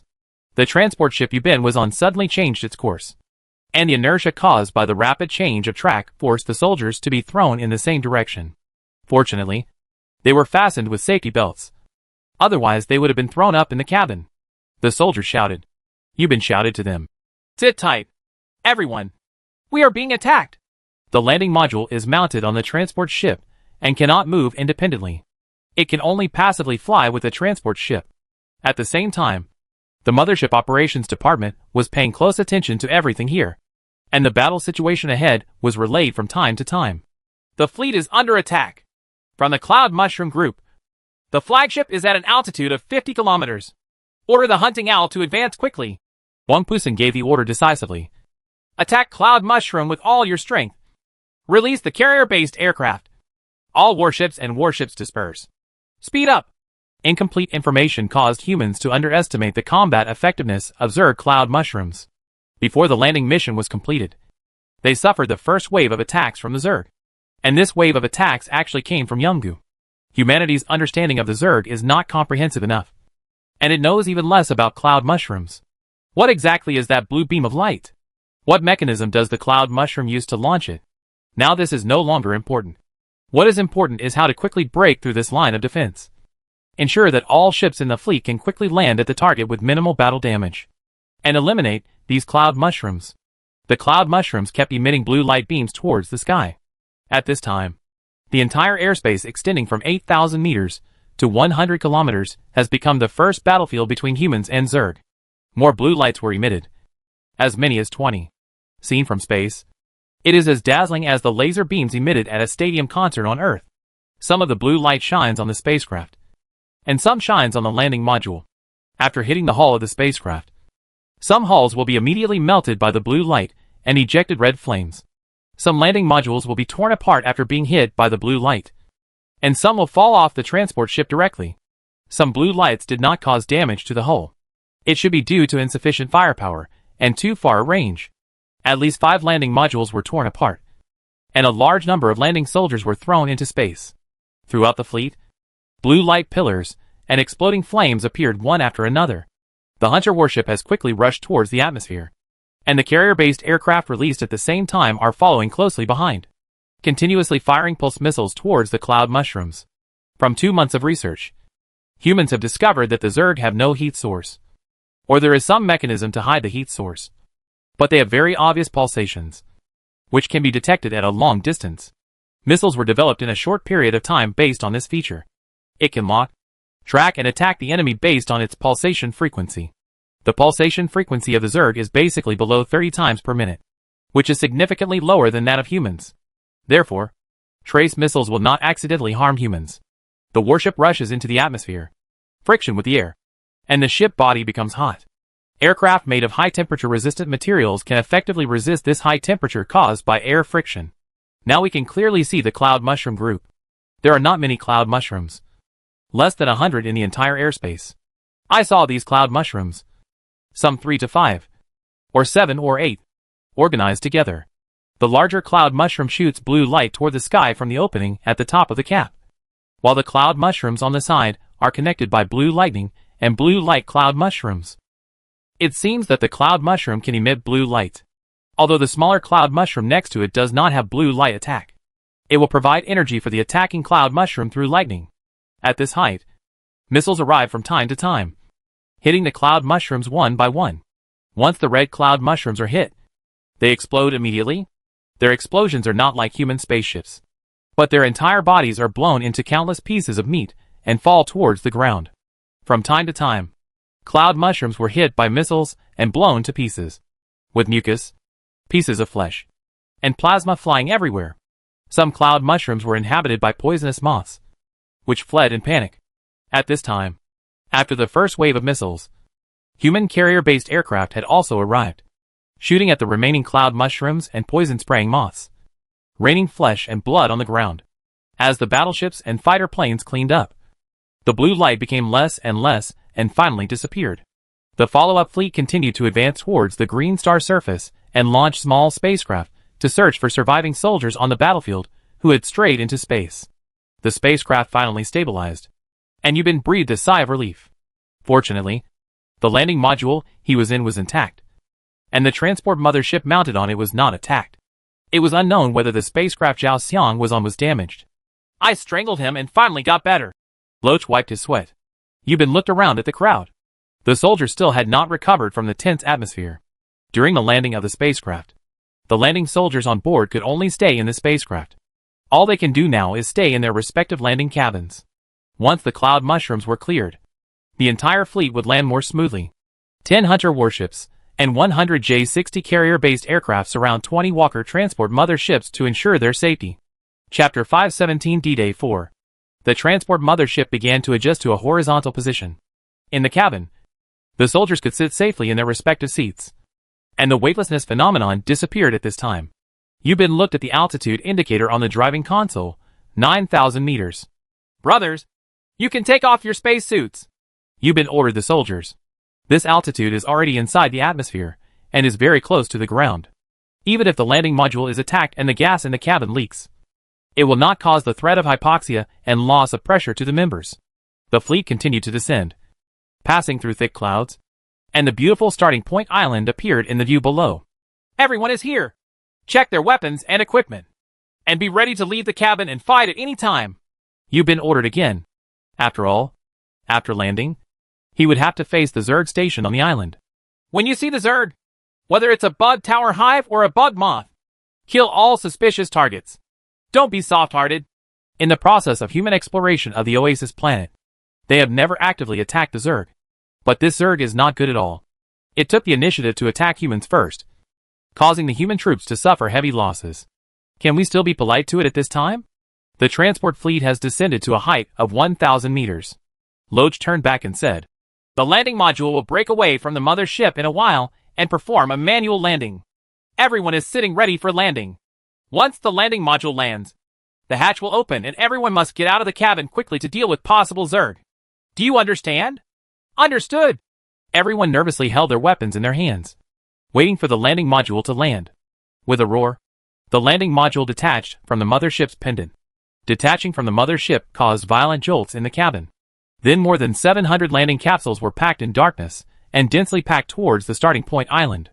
The sky is covered with thick clouds, and a heavy rainstorm may come at any time. If you stand on the starting point island and look up at this moment, The entire sky is filled with human airborne aircraft. Under the cover of dark clouds, it creates a solemn, spectacular and coercive scene. Accompanying this scene was the roar of machines and the roar of fighter planes. Boom! Boom! Boom! The landing modules landed one after another, and layers of dust immediately started to rise on the starting point island. Bang! The cabin door opened, and dazzling light rushed into the cabin. Let's go! Let's go! Don't stay here. Be fast and move coolly. Yubin shouted loudly, and the soldiers roared and rushed out of the cabin. All 700 landing pods and 20 large transport motherships on the entire starting point island were completed. The entire island was immediately occupied by several ships. A huge fleet of various ships were distributed in every corner of the island. At the same time, tens of thousands of robot bees shuttled and flew in the sky. In addition to the rapid exit of the landing soldiers, relevant personnel also unloaded relevant weapons, equipment, vehicles and equipment from their respective transport carriers. The entire island is busy. However, the Zerg scattered on the island will not take them lightly. As soon as Yubin's platoon left the landing bay, they were attacked by several soldier fangs and poison-spraying bugs. The soldiers opened fire unceremoniously before the insects could get close, with the roar of bullets and the ear-piercing screams of the insects. Not just them. Looking around, there were soldiers from the Brother Army fighting against the Zerg everywhere, with gunshots and the screams of the Zerg coming and going. An order from his superior came from Yubin's headset. Take platoon as a unit. Search for targets freely. And shoot freely. Brothers, stay with me and don't get separated, Yubin said loudly. Kill the bugs you see. Due to encountering the blue light attack of Cloud Mushroom in the air, the original combat plan was completely disrupted. Therefore, the commandos and large troops of the Marine Corps did not distinguish who came first and who came last. Instead, they landed on the starting point island one after another in a mixed manner. Superior. More than 20,000 soldiers were scattered on the island, searching the island like a carpet. As long as they saw Zerg on the ground or in the air, they would kill them without mercy. At the same time, there were hunter warships and carrier-based aircraft hovering overhead. The entire island was filled with gunfire and the screams of the Zerg. Yubin led his platoon into the large army. After killing some Zerg, he came to a gathering place of Zerg. There were more than a dozen insect towers 5 or 6 meters high, standing like hemp flowers made of flesh and blood. There, half buried in the earth, Yubin took a look and knew that they were not the kind of aggressive insect towers. In addition to his platoon, several more platoons of troops came over. There seems to be no threat, Hawthorne said on the side. Stop talking nonsense and shoot them all. Let me go. How can I fight such a big guy? Hawthorne asked again. Why are you talking so much nonsense? Yubin looked at it and saw more soldiers walking in. He couldn't let others take the lead and ordered. Everyone is here. Put down the mask and open fire with all your strength. After that, he first fired at one of the insect towers, the gun muzzle spraying with fury, and the soldiers followed suit. Bullets, grenades, everything that could be used were poured towards the towers. When the insect tower was attacked, it trembled violently and made a harsh scream. At a height of 5 to 6 meters, it was equivalent to a huge pile of meat. Mincemeat flew everywhere, and insect blood splashed everywhere, like a rain of meat and blood, spraying everywhere. The soldiers standing close were covered with insect meat and blood. The one who has finished shooting the bullets will step back and change the magazine, and the one who has changed the bullets will continue to advance and shoot. Under the attack of human weapons, the insect towers continued to shrink. Some insect towers had their entire bodies broken, and large pieces of flesh collapsed. Fortunately, masks were prepared in advance. Otherwise, the entire face would have been covered by the flesh and blood of the insect tower. The soldiers fired while wiping the flesh and blood splashed on the masks. If the enemy were not Zerg, the real scene could be described as bloody. The air was filled with a strong smell of blood and sour rot. The insect towers had no ability to fight back. It took a full 10 minutes for all the towers to be beaten to pieces. There was a thick layer of mincemeat mixed with a large number of bullet casings on the ground, and insect blood was flowing everywhere. Stop shooting! Stop quickly! Several platoon and company commander-level lieutenants shouted loudly. After several gunshots one after another, it finally became quiet. The soldiers looked at the Zerg flesh and blood on the ground, with various expressions ranging from scolding to nausea. Yubin put away his mask, took out a pack of welcome pines from his pocket, took one in his mouth, and lit it with a lighter. He took a deep breath, looked around, and blew out a thick smoke ring. In the combat command hall of the Starship Dream Chaser, the commanders were closely watching the battlefield conditions on Starting Point Island. Intelligence from the front was continuously passed back, and the commander reported the battle situation from time to time. The Starting Point Island has been completely controlled. The insect towers and insect nests have all been eliminated. The scattered insect moths are still resisting and are being gradually cleaned up. Chapter 518 D-Day 5. In the combat command hall of the Starship Dream Chaser, the commanders were closely watching the battlefield conditions on Starting Point Island. Intelligence from the front was continuously passed back, and the commander reported the battle situation from time to time. The Starting Point Island has been completely controlled. The insect towers and insect nests have all been eliminated. The scattered insect moths are still resisting and are being gradually cleaned up. The cloud mushroom group has been cleared. No new cloud mushrooms have been found in the airspace. The communication is smooth and there is no signal interference. Reconnaissance satellite intelligence shows that no Zerg reinforcements have been detected. Individual transport motherships were attacked by blue light, but the hull was not seriously damaged. 5 manned landing modules were destroyed by blue light, and 142 soldiers were left in space. An all-out search and rescue is being organized, and 56 people have been rescued. The troops that have landed have not yet received battle damage reports, and the losses are expected to be minor. Equipment construction is in progress. Weather forecast. Starting Point Island is now cloudy with thick clouds, and heavy rain is expected in 2 hours. The landing commander, Colonel Shangwan Yufeng, requested a call. "Captain," said a middle-aged officer on the screen, "all the troops have landed without much resistance. Everything is going well. No Zerg reinforcements have been found. We are organizing the unloading of supplies and equipment on the spacecraft." "Well, very good. We must quickly set up all the equipment, establish a defense line, and be prepared to welcome the Zerg's full counterattack at any time. In addition, we must provide early air warning. Battleships and fighter planes cannot stop aerial reconnaissance. Maintain an uninterrupted connection." "Yes, Captain." Speaking of which, Chidian Island at this time was full of armed personnel and various human ships, roaring machines, and noisy human voices. Yubin's company is responsible for continuing to search for remaining Zerg and cleaning up and guarding, while more than 10,000 other Marines and logistics support personnel are moving various types of equipment from the transport mothership. All work must be completed within 2 hours. Heavy rain will fall after 2 hours, which will hinder the construction of defensive positions. After half an hour of sweeping, no living Zerg could be seen on the Starting Point Island. Zerg corpses, mincemeat, and insect blood were everywhere. Yubin stepped on the thick carrion with his feet, making a popping sound. His comrades followed him and patrolled the island to see if they could find any insects that had slipped through the net.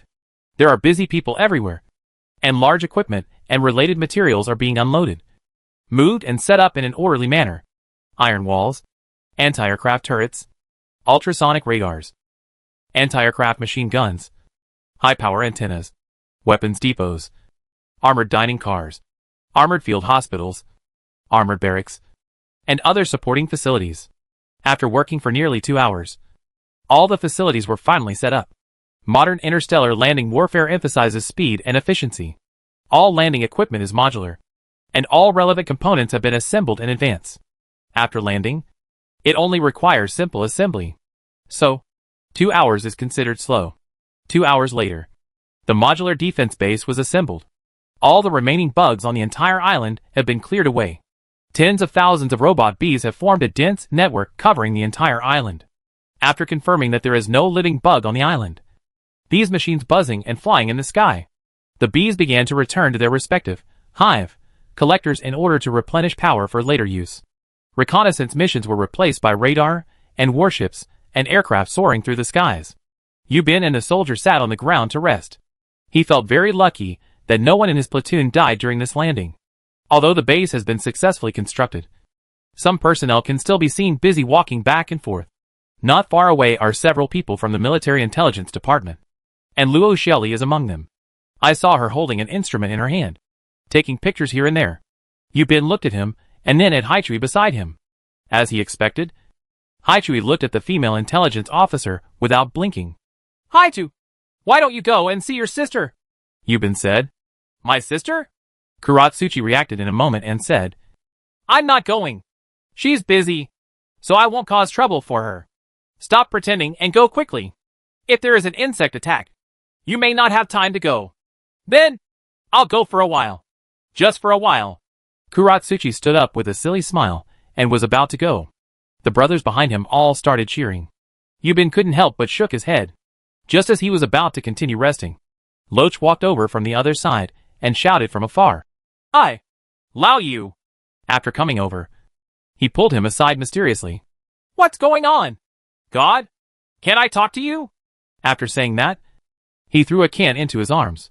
What the H.L. is this? Yubin took it and saw that it was actually beer. Okay. You kid. You have all the treasures. Little case. How are you? Loach also took a can of beer, took a sip, and asked, How do you feel? How do you feel? Yubin opened the beer with a snap. That's what it feels like here. It's not bad. It's much better than on the mothership. You know, on the mothership, there is the buzzing sound of machines all day long. Everywhere you go. It's much better here. Boss, that's not what I'm asking. You understand. Oh, you're talking about the battle with the Zerg. I'm much calmer than the first time. Maybe it's an experience. How about you? Can you adapt? For me, it was okay. But when I landed, to be honest, I was so frightened that I said, Don't get hit by the Zerg's blue light. I'm still a virgin. Ha ha. You are still a virgin. I can't tell. You are still so pure. Come on. You dare to say that you are not? Oh, by the way, how is your relationship with that alien girl going? Yubin didn't answer him, so Loach continued. Seriously, Lao Yu, you can come out from the shadow of the little demon. I'm really happy for you. That alien girl is very good. Hey, let's talk about the progress. How far has it gone? Did you have sex? Yubin was stunned by what he said and patted his head. I told you to bang. What are you thinking about? This is an alien planet. It's still banging. I told you to bang. Are you still banging? Oh, Lao Yu, please be merciful. I'm just saying that. You kid are not allowed to talk nonsense. Do you understand? Yubin stopped and did not hit him again. The two were making trouble when suddenly a harsh air defense siren sounded from the base. What's going on? The two looked at each other and asked doubtfully. All personnel have entered combat positions. A large number of Zerg are attacking. The airstrike will arrive in 3 minutes. I'll choke you. Loach threw the beer can and ran towards his troops. All the personnel in the base began to get busy. Chapter 519 D-Day 6. Yubin also quickly called to his soldiers. Quick! Prepare to fight. Come with me. At the same time, the Starship Combat Hall was also busy and tense. Report, Captain. A large number of Moths are approaching the starting point island. They will reach the starting point island airspace in 3 minutes. Order all the air combat ships and aircraft of the landing force to take off to meet the enemy. Wang Pusen ordered. So far, no cloud mushroom groups have been found. Communication with ground troops is smooth, and there is no signal blocking. The number of Moths is initially estimated to be over 200,000. This is almost a massive number. It is not known whether the ground forces can handle it. The Hunter fleet and carrier-based aircraft formation had already left the base and attacked in the direction of the Zerg attack. Less than a minute after the air raid warning was issued, they were already in head-on contact with the Zerg. The air ahead was densely packed with Moths, coming overwhelmingly. At this time, all the warships and aircraft facing the enemy opened fire with all their strength. Missiles were launched one after another, and machine guns fired. The insects screamed, and large numbers of Moths were shot, with pieces of flesh, insect blood, and venom flying all over the sky. The flying formations fought against the insect swarms with all their strength, buying time for the ground troops to quickly deploy defenses. Once the missile is fired into the insect swarm, its explosion will radiate from it as the center, from a few to dozens or hundreds of Moths. They will be blown to pieces, and their flesh and blood will fly everywhere, coupled with the crazy firing of hundreds of heavy machine guns on the ships and aircraft. The Zerg Moth troops were quickly consumed. The rain of flesh and blood fell overwhelmingly to the ground. After a while, the fleet of ships and aircraft rushed into the swarm of Moths. In close combat, humans had no advantage.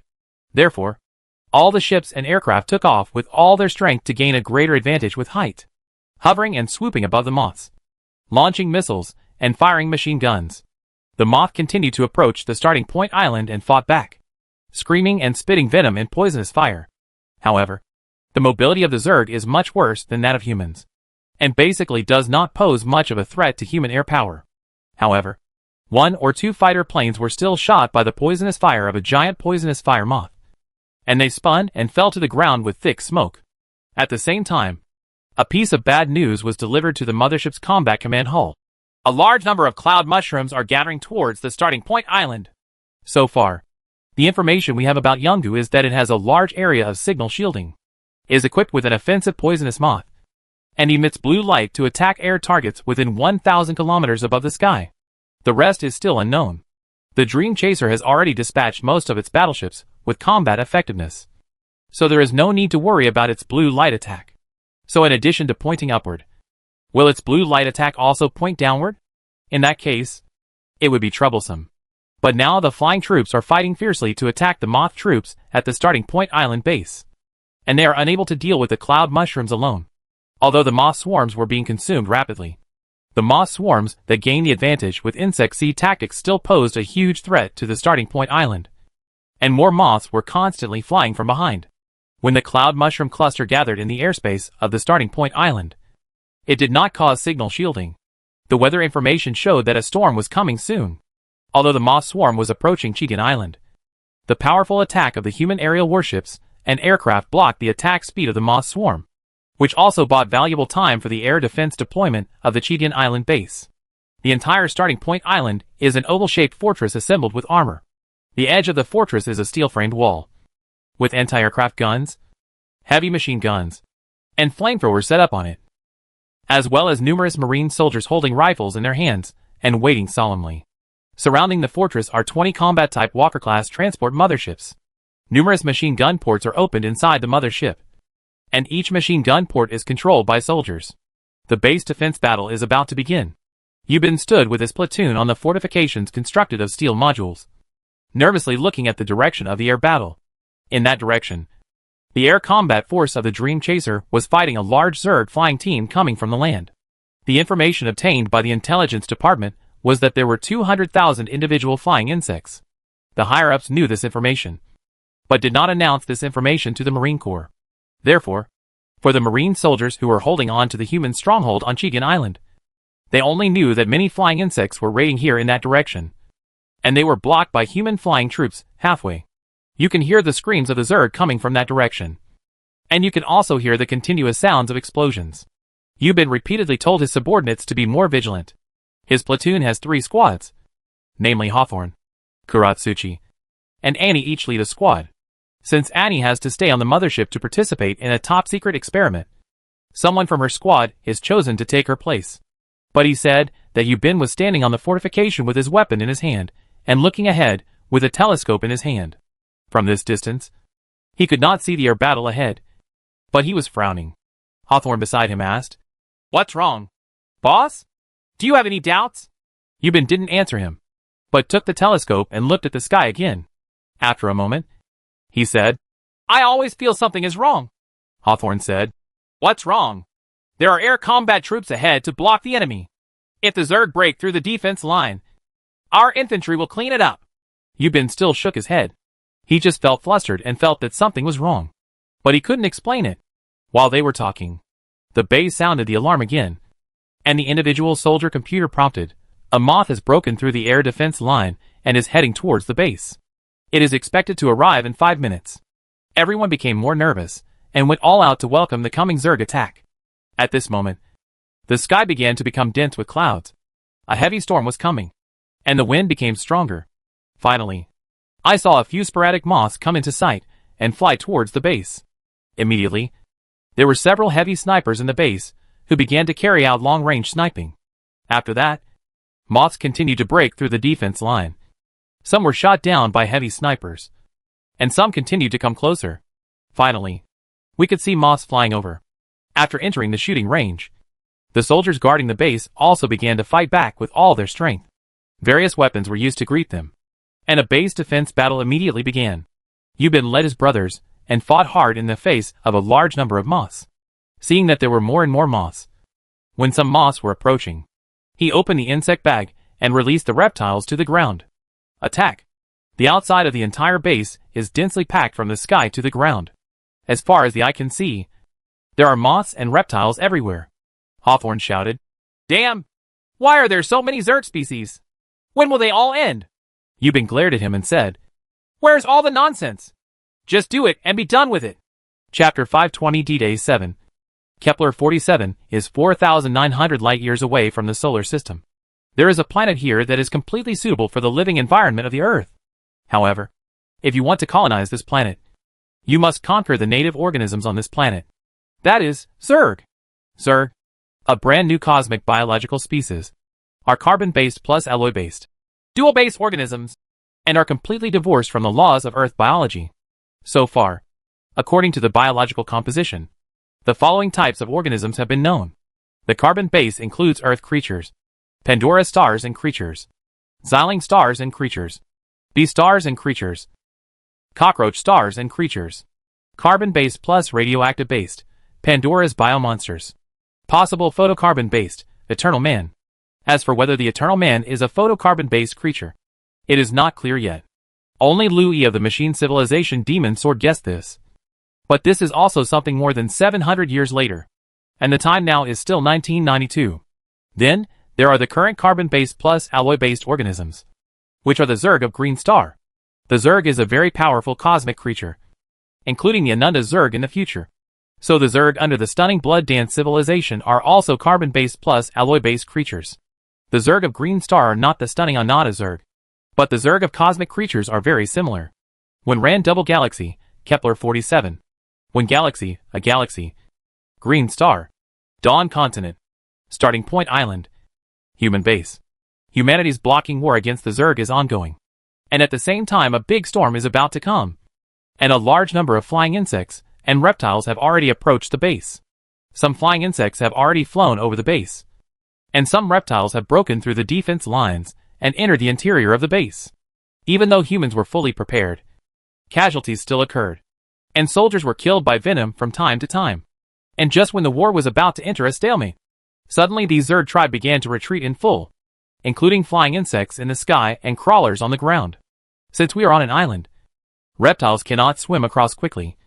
So many bag moths will fall down and take away the reptiles on the ground. Tenines! Hawthorne scolded. Why did these bugs suddenly start to retreat? Yubin looked around. At this time, he could see that the entire sky was beginning to darken and dark clouds were gathering. It was obvious that a heavy rainstorm was coming. Yubin asked. Why? Do you still want to fight them fiercely? Of course not. In addition to most of the soldiers and engineers stationed at the base, some soldiers also rode in tanks to pursue the retreating Zerg. On the air combat battlefield ahead, the flying insect teams also began to retreat in large numbers. The human fighter planes did not pursue the victory, but returned to the base to help clear out the remnants of the insect race still stranded in the sky and on the ground above the island. Seeing that outside the base and under the fortifications, there were still many Zerg remnants who had not had time to retreat, Yubin called to his men and said, The danger has been basically eliminated. Let's go down and pick up the leaks. Everyone, hurry up and stay close and don't scatter. Everyone came down from the fortifications one by one, looking for the Zerg on the island. Then other teams began to walk out of the base, looking for the Zerg everywhere. Once found, they would kill them. The returning carrier-based aircraft and ground infantry formed a three-dimensional intersection to kill the remnants of the Zerg on the island.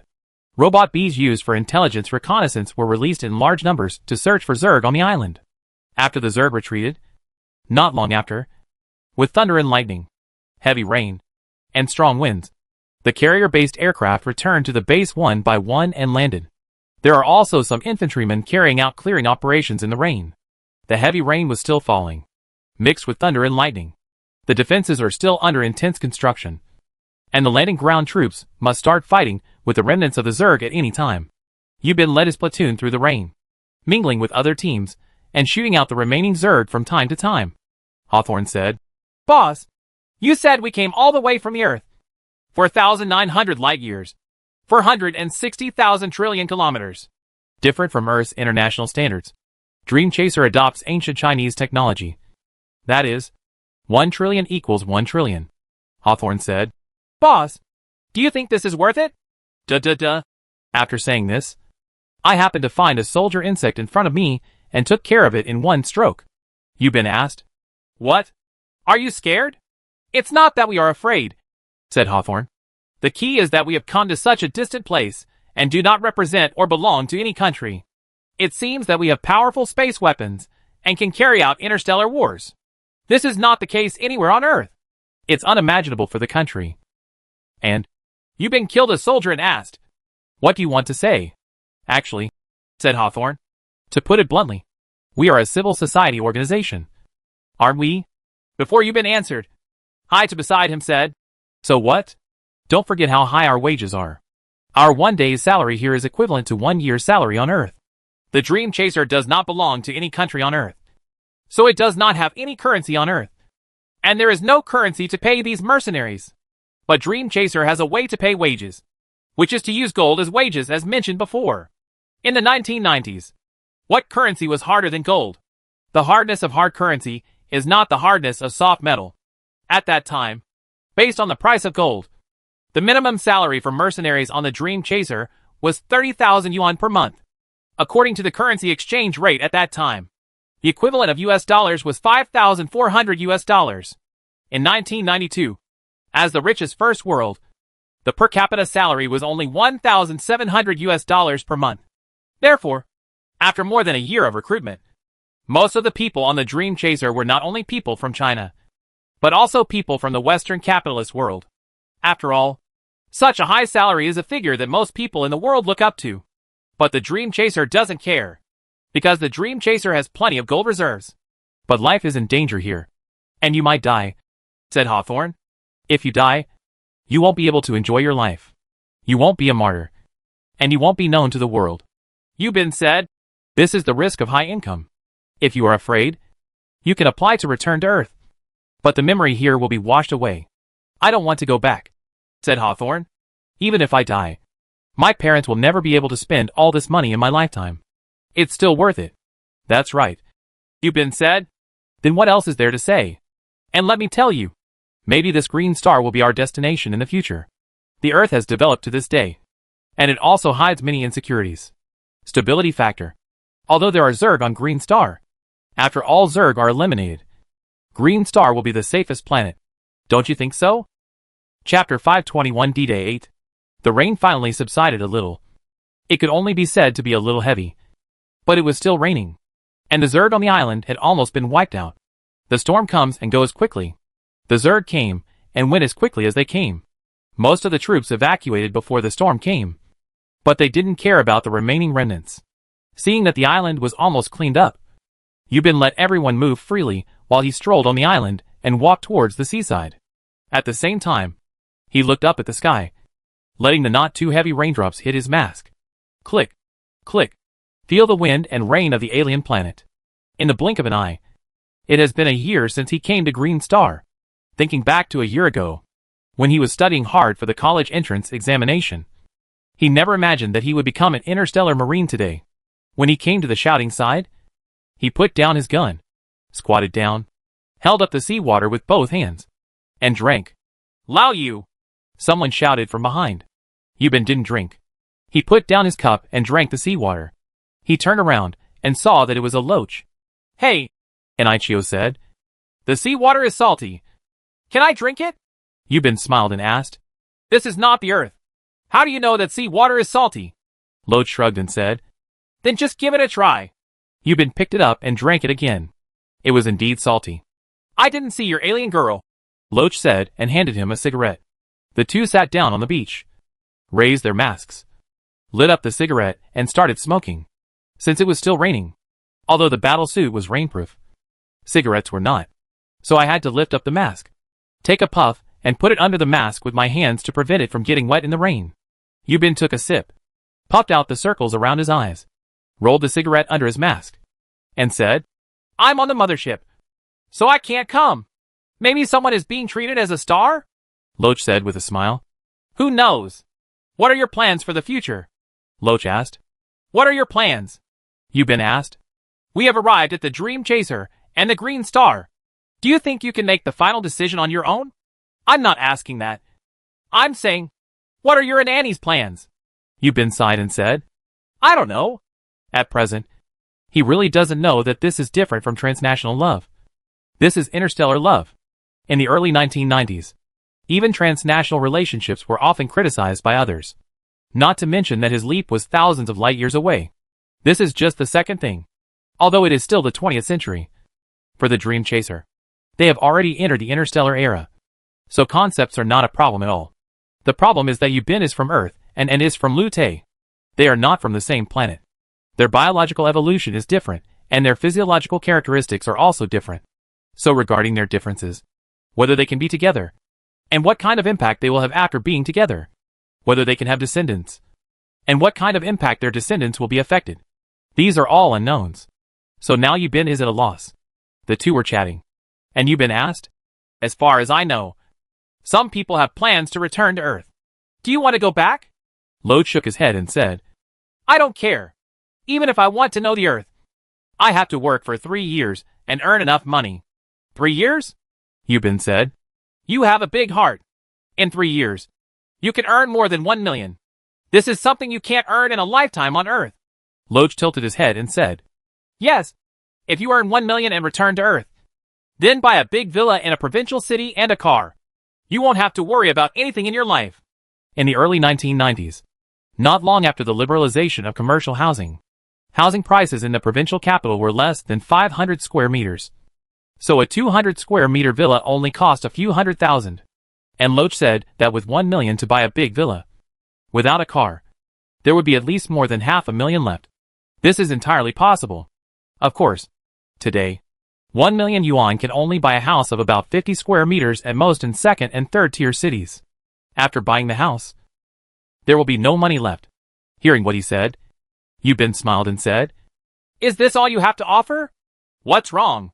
Don't you want to go back to Earth? Yubin said. I can't tell clearly now, but I can feel that the development space of Green Star is much larger than that of Earth. How is that possible? Ni retorted. So far, our Dream Chaser only has less than 30,000 people. Can you compare with the 5.4 billion people on Earth? The total world population in 1992 was 5.4 billion.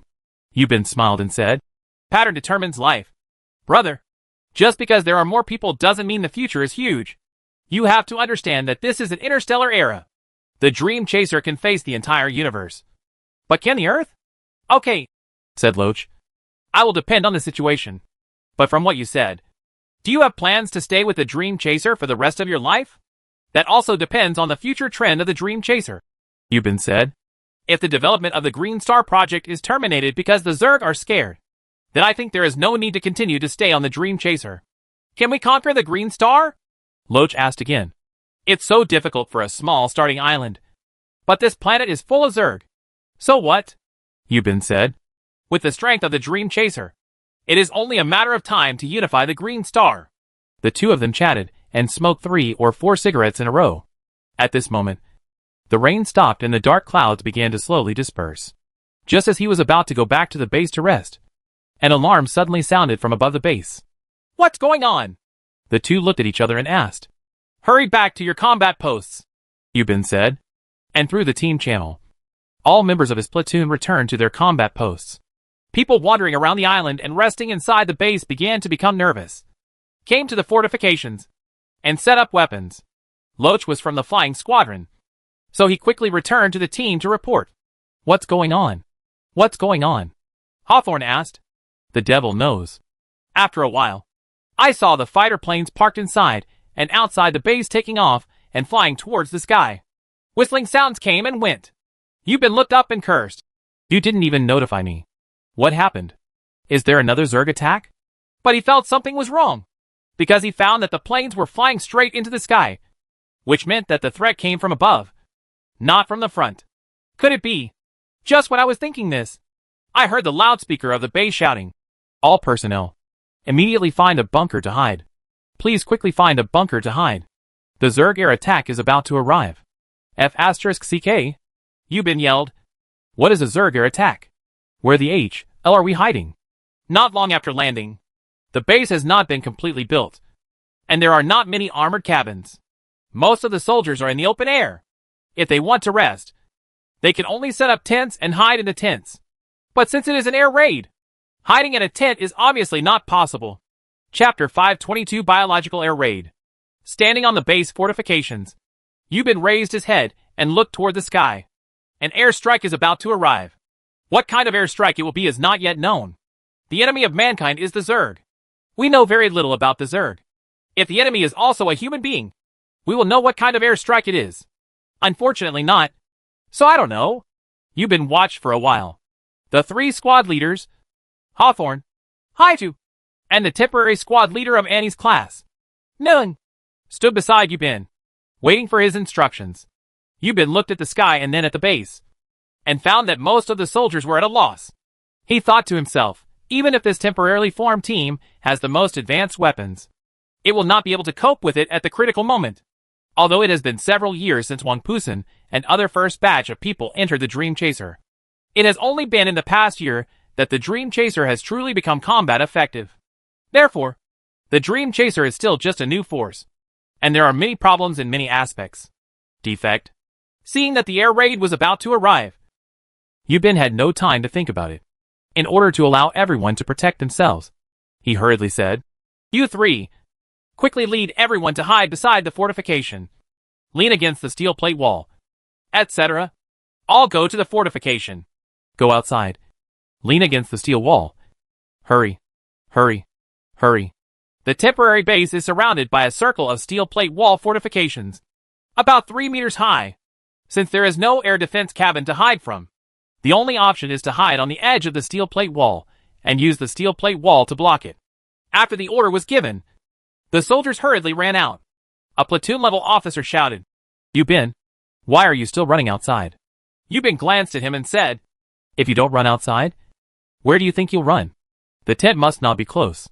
There is still a glimmer of hope against the steel wall." As soon as he finished speaking, he heard explosions in the air from time to time. Everyone looked up in panic. They couldn't see anything yet, but the explosions came one after another.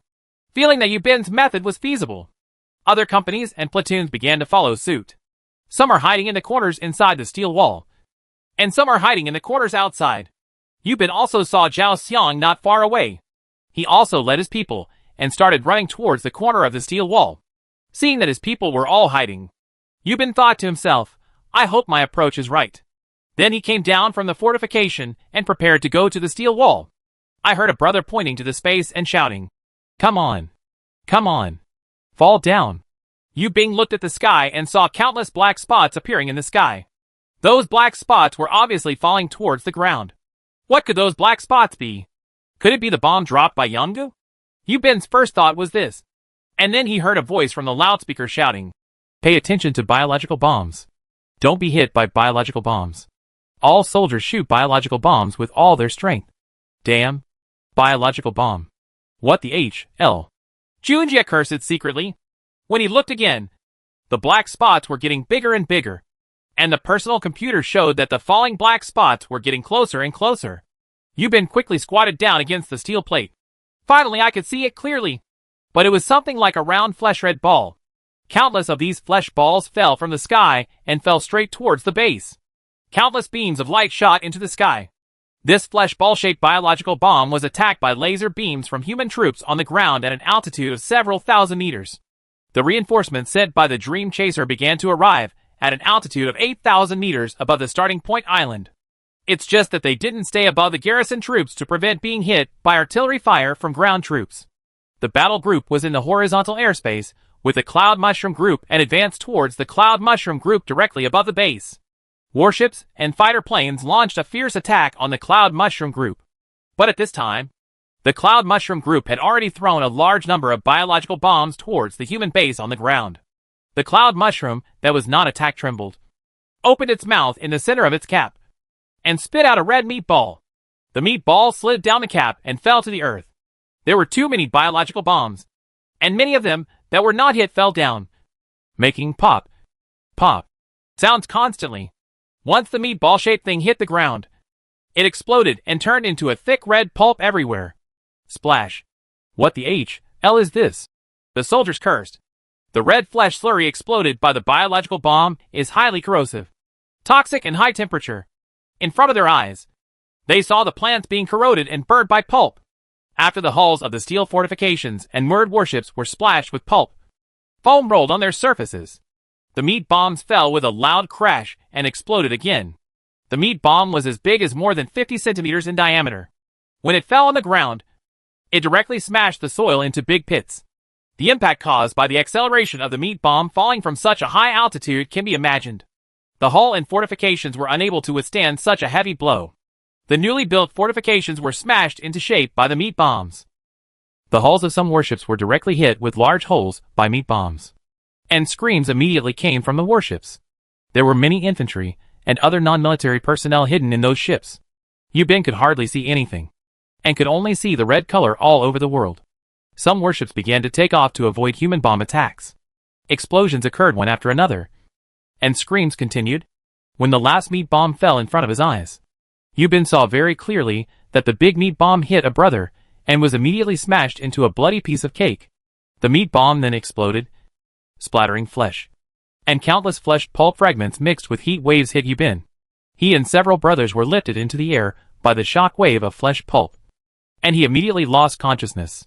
"Boss! Boss! Wake up!" Hawthorne shouted beside him. It took Yubin a long time to wake up.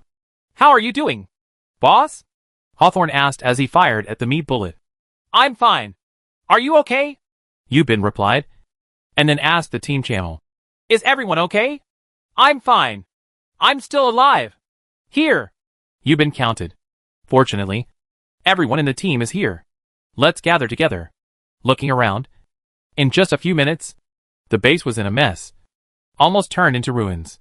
There were scrap metal everywhere, biobomb pulp everywhere, the corpses of comrades everywhere, and the warships parked all around. He was smashed into shape by a human bullet. After confirming that the air strikes had stopped, the base began to dispatch personnel to clean up the mess. There were injured soldiers being carried on stretchers, screaming and moaning. "What the hell is this?" Kuratsuchi covered his nose and cursed. The smell of meat pulp filling the air.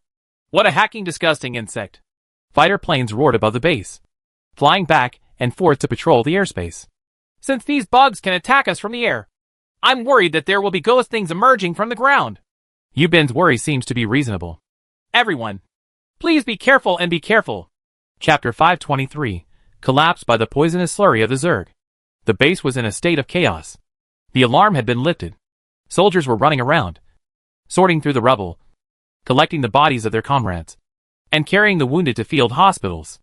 Looking at the messy ground, the defenses erected with strong steel plates had basically collapsed, and there were many damages. Yubin called the brothers to come out and check themselves and their equipment to make sure everything was fine, because the base was prepared from the beginning and sent fighter planes to take off in time. No greater losses were caused, and all the cloud mushroom groups above the starting point island were wiped out. Yubin also led his brothers to join in the cleaning process. But when he saw Zhao Xiang running in a hurry, he asked, "Why are you running in such a hurry?" Zhao Xiang didn't stop and said, "I went to see Xiao Yao. She seems to be injured." Yubin waved his hand and motioned for him to go quickly. The cleaning work continues. Some people were trapped under the steel fortifications and could not come out. We had to dig these trapped people out from the rubble. So the work was quite arduous. Yubin was working with his brothers, and he was also worried about the little demon. So he called Zhao Xiang through his personal computer to inquire about the situation. "Actually, it's nothing serious," Zhao Xiang said. "It's just that the body was blown up by the poisonous slurry." "The poisonous slurry exploded? Where did it explode?" Yubin asked. "Well, this," Yubin scolded. "Hack, can you stop hesitating when you speak? It's hard to tell. I'll talk to you later and hang up." "Is there anything bad to say about this?" Yubin murmured in his heart. Although Zhao Xiang went to visit Xiao Yao, his platoon needed someone to lead him, so he couldn't stay too long. He came back after a while, found Yubin, and worked with him to clean up the ruins. "What happened?" Yubin asked. Zhao Xiang looked around and hesitated to speak. "Can you, boy, be okay?" Seeing that there was no one around, Zhao Xiang said, "My chest was blown up." After that, he gestured on his chest and said, "At that time, a large meat bomb landed in the hospital and exploded. The venom fell on her body in the form of a water column. A straight line of poisonous slurry splashed on the little demon's body, from her chin to her navel, which was about 5 centimeters wide. Burn zone. and it's in the center of the front body. The explosion knocked the little demon unconscious at that time. When he woke up, he was in terrible pain. Hearing what he said, Yubin couldn't help but feel frightened and asked, "Then how is she doing now?" "It's better now. The wound has been cleaned and medicine has been applied. The pain has been relieved a lot." "Oh my god," Yubin muttered. It exploded to the chest. Then, Zhao Xiang poked him and said, "Hey, Lao Yu, what are you thinking about? Even if there is a scar, you are not impressed by her beauty. Okay? According to what you mean," Yubin asked. "Then if it blows up in the face, why don't you want her anymore?" "That's not true," Zhao Xiang hurriedly explained. "I am sincere to Xiaoyao, and I will not break up with her under any circumstances." Yubin just smiled and didn't answer any more. "Hey, that's not right. What's wrong? Shouldn't you say, if I feel sorry for the little demon, you will fight me to the death? Am I stupid?" Yubin asked. "At that time, did you care about my business?" "Okay," Zhao Xiang said. "Judging from your words, you have completely given up on the little demon." "Nonsense. What else can I do if I don't give up on him?" "Uh-huh. I know. You have that alien girl. But it's okay. My pressure is much less. You don't need to be stressed," Yubin said. "If the little demon really loves you, no one can take her away. On the contrary, if she is half-hearted about you, you can't keep her no matter how hard you try."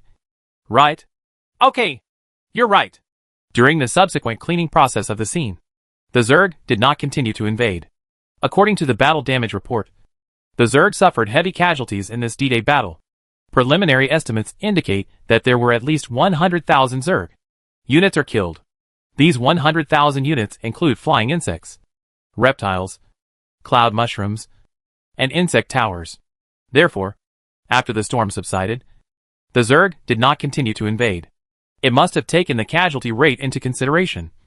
And they also realized the power of humans. If they insist on a duel, the Zerg will suffer even greater casualties. So this is the reason why the Zerg abandoned the starting point island. However, humans will not relax their vigilance because of this. From time to time, fighter planes patrol around the island to be vigilant, and many robot bees are also released for reconnaissance. After a busy day, I finally have some free time. At night, Yubin rested in his tent, turned on his personal computer, and began to write in his diary. Today is the first day of the general offensive, and it is also a tiring and terrifying day. Today's experience was even more thrilling and terrifying than last year's Falcon drop. It has been a year since I came to the double galaxy from the Earth, and I have been away from home for a year. The total time I spent on the Green Star was only about 20 hours. But I have experienced many separations and separations. And today I also saw a new gadget of the Zerg, meat ball-shaped biological bombs. Referred to as meat bombs. Countless big meatballs fell from the sky, exploded, and turned into terrifying pulp, which was corrosive. There is such a terrifying thing in the universe. It doesn't follow the laws of biology at all. These things may only appear in foreign movies, but it actually appeared before our eyes. And it took away so many young lives so easily. In this airstrike, the newly established base was almost destroyed. The little demon was actually injured. The flesh of the bomb collapsed, and a large piece of skin was burned.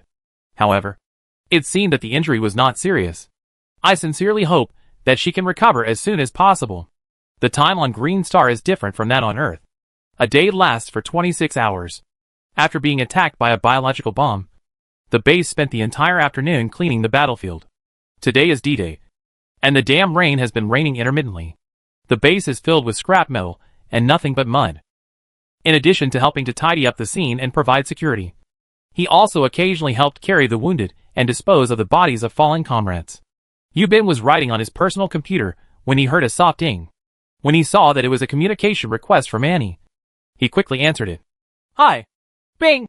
And he waved to him on the screen. "What are you doing?" "I'm bored. I'm looking at my personal computer." Yubin also waved to her and said with a smile, "I heard that the landing battle was extremely brutal." And said, "There were a lot of casualties. How are you? Are you okay? Are you not injured? You must protect yourself." In response to Anne's series of questions, Yubin said with a smile, "Don't worry. Everything is fine with me. You should also take care of yourself on the warship. I'll go down tomorrow morning." Chapter 524 The Zerg Queen. Kepler 47, When Ran Binary Galaxy. A galaxy. Green star. Starting Point Island. Early in the morning. The sun rises from the distant sea level, projecting sunlight. The sun is actually the A star, also known as the wind star. But when you look at it from the green star, it feels more like the sun. Yubin also had a good rest last night. He walked out of the tent, looked at the sun on the sea, and blocked the sunlight with his hands. Soldiers and related staff were already busy on the base. A landing capsule landed. Yubin looked at the landing capsule. It was about 100 meters away from him. More than a dozen people came down from the landing capsule one after another. One of them attracted the most attention. A girl with purple hair. And Yubin took a closer look and found that it was indeed her. He found that Annie was also looking around, as if she was looking for him. So he waved to her. Annie found him and trotted over excitedly. When he came, Annie looked at him with a smile and said nothing. She was indeed beautiful, especially her smile, which was so sweet. Why are you here? Yubin asked. Annie put her hands behind her back, stood on tiptoes, looked around, and said, I just miss you. Why? Can I? Okay. Yubin giggled. How about I take you to your class? Brother Bing. I'm just here. I'm not in a hurry to go to class. Why don't we stay alone for a while? Yubin looked at her, nodded and said, Okay. Yubin is only 19 years old. Although he has experienced interstellar adventures, he has only just been out of school for a year. And this is still the 1990s. People at that time were not as knowledgeable as they are now. And young people at that time were generally very shy. And Yubin lived in that era. Even though he had started his interstellar era, he was still a person of that era. So he and Annie had been in love with each other for a year, and were still in a state of first love. As mentioned before, the two came from different planets, and their concerns about having different biological characteristics prevented them from further development. But they said that the two were walking on the island, surrounded by people from the Dream Chaser. But Annie just lowered her head, with the woods in front of her, and Annie just walked in which direction? Yubin said. Annie, you can't go too far. We still don't know if the Zerg have been cleared on the island, especially because there are still woods ahead. Annie looked at him, smiled and said, What? Are you scared? We have weapons. Afraid? There is no word fear in my Yubin's dictionary. Yubin said with his head held high. Young people should not be looked down upon, especially in front of the girl they like. Let's go then. The two walked towards the woods. Yubin said that he was not afraid, but he was still worried mentally. He couldn't help but hold the weapon with both hands and automatically raised his vigilance. As I was walking, Hawthorne's voice came from the channel. Boss! Call the boss. Are you here? Yubin asked. I'm here. What's wrong? What are the activities today? Hawthorne asked. I can't figure it out either. Yubin said. Eat breakfast first, then move around freely and wait for notification. Don't act alone. Yes, boss, Hawthorne said. So where are you now? I didn't see you. Yubin didn't know how to answer. But Annie said, You are with me. We are just taking a walk on the edge, and we will go back soon. Annie? Hawthorne said. Aren't you on the battleship? Why are you here? Annie smiled and said, Well, it's a long story. Besides, I'm originally from the Marine Corps. If I don't come to the front line, why would I stay on a battleship? Okay, you two can have a good exchange of feelings, and I won't disturb you anymore. After saying this, Hawthorne disconnected the connection. Yubin wanted to scold him, but he didn't have time. Walking in the woods, it was very quiet. Yubin still felt a little uneasy, fearing that a Zerg would come out at this time. Annie also saw his nervousness, so she smiled and said, Don't worry. It'll be fine. Why are you so sure? Yubin asked doubtfully. You also know that I have telekinesis. And said, I can feel the danger around me. And now I feel that there is no danger around me. Really? So powerful. Yubin was surprised. But then he expressed his belief in what he said, because he had witnessed Anne's special power twice.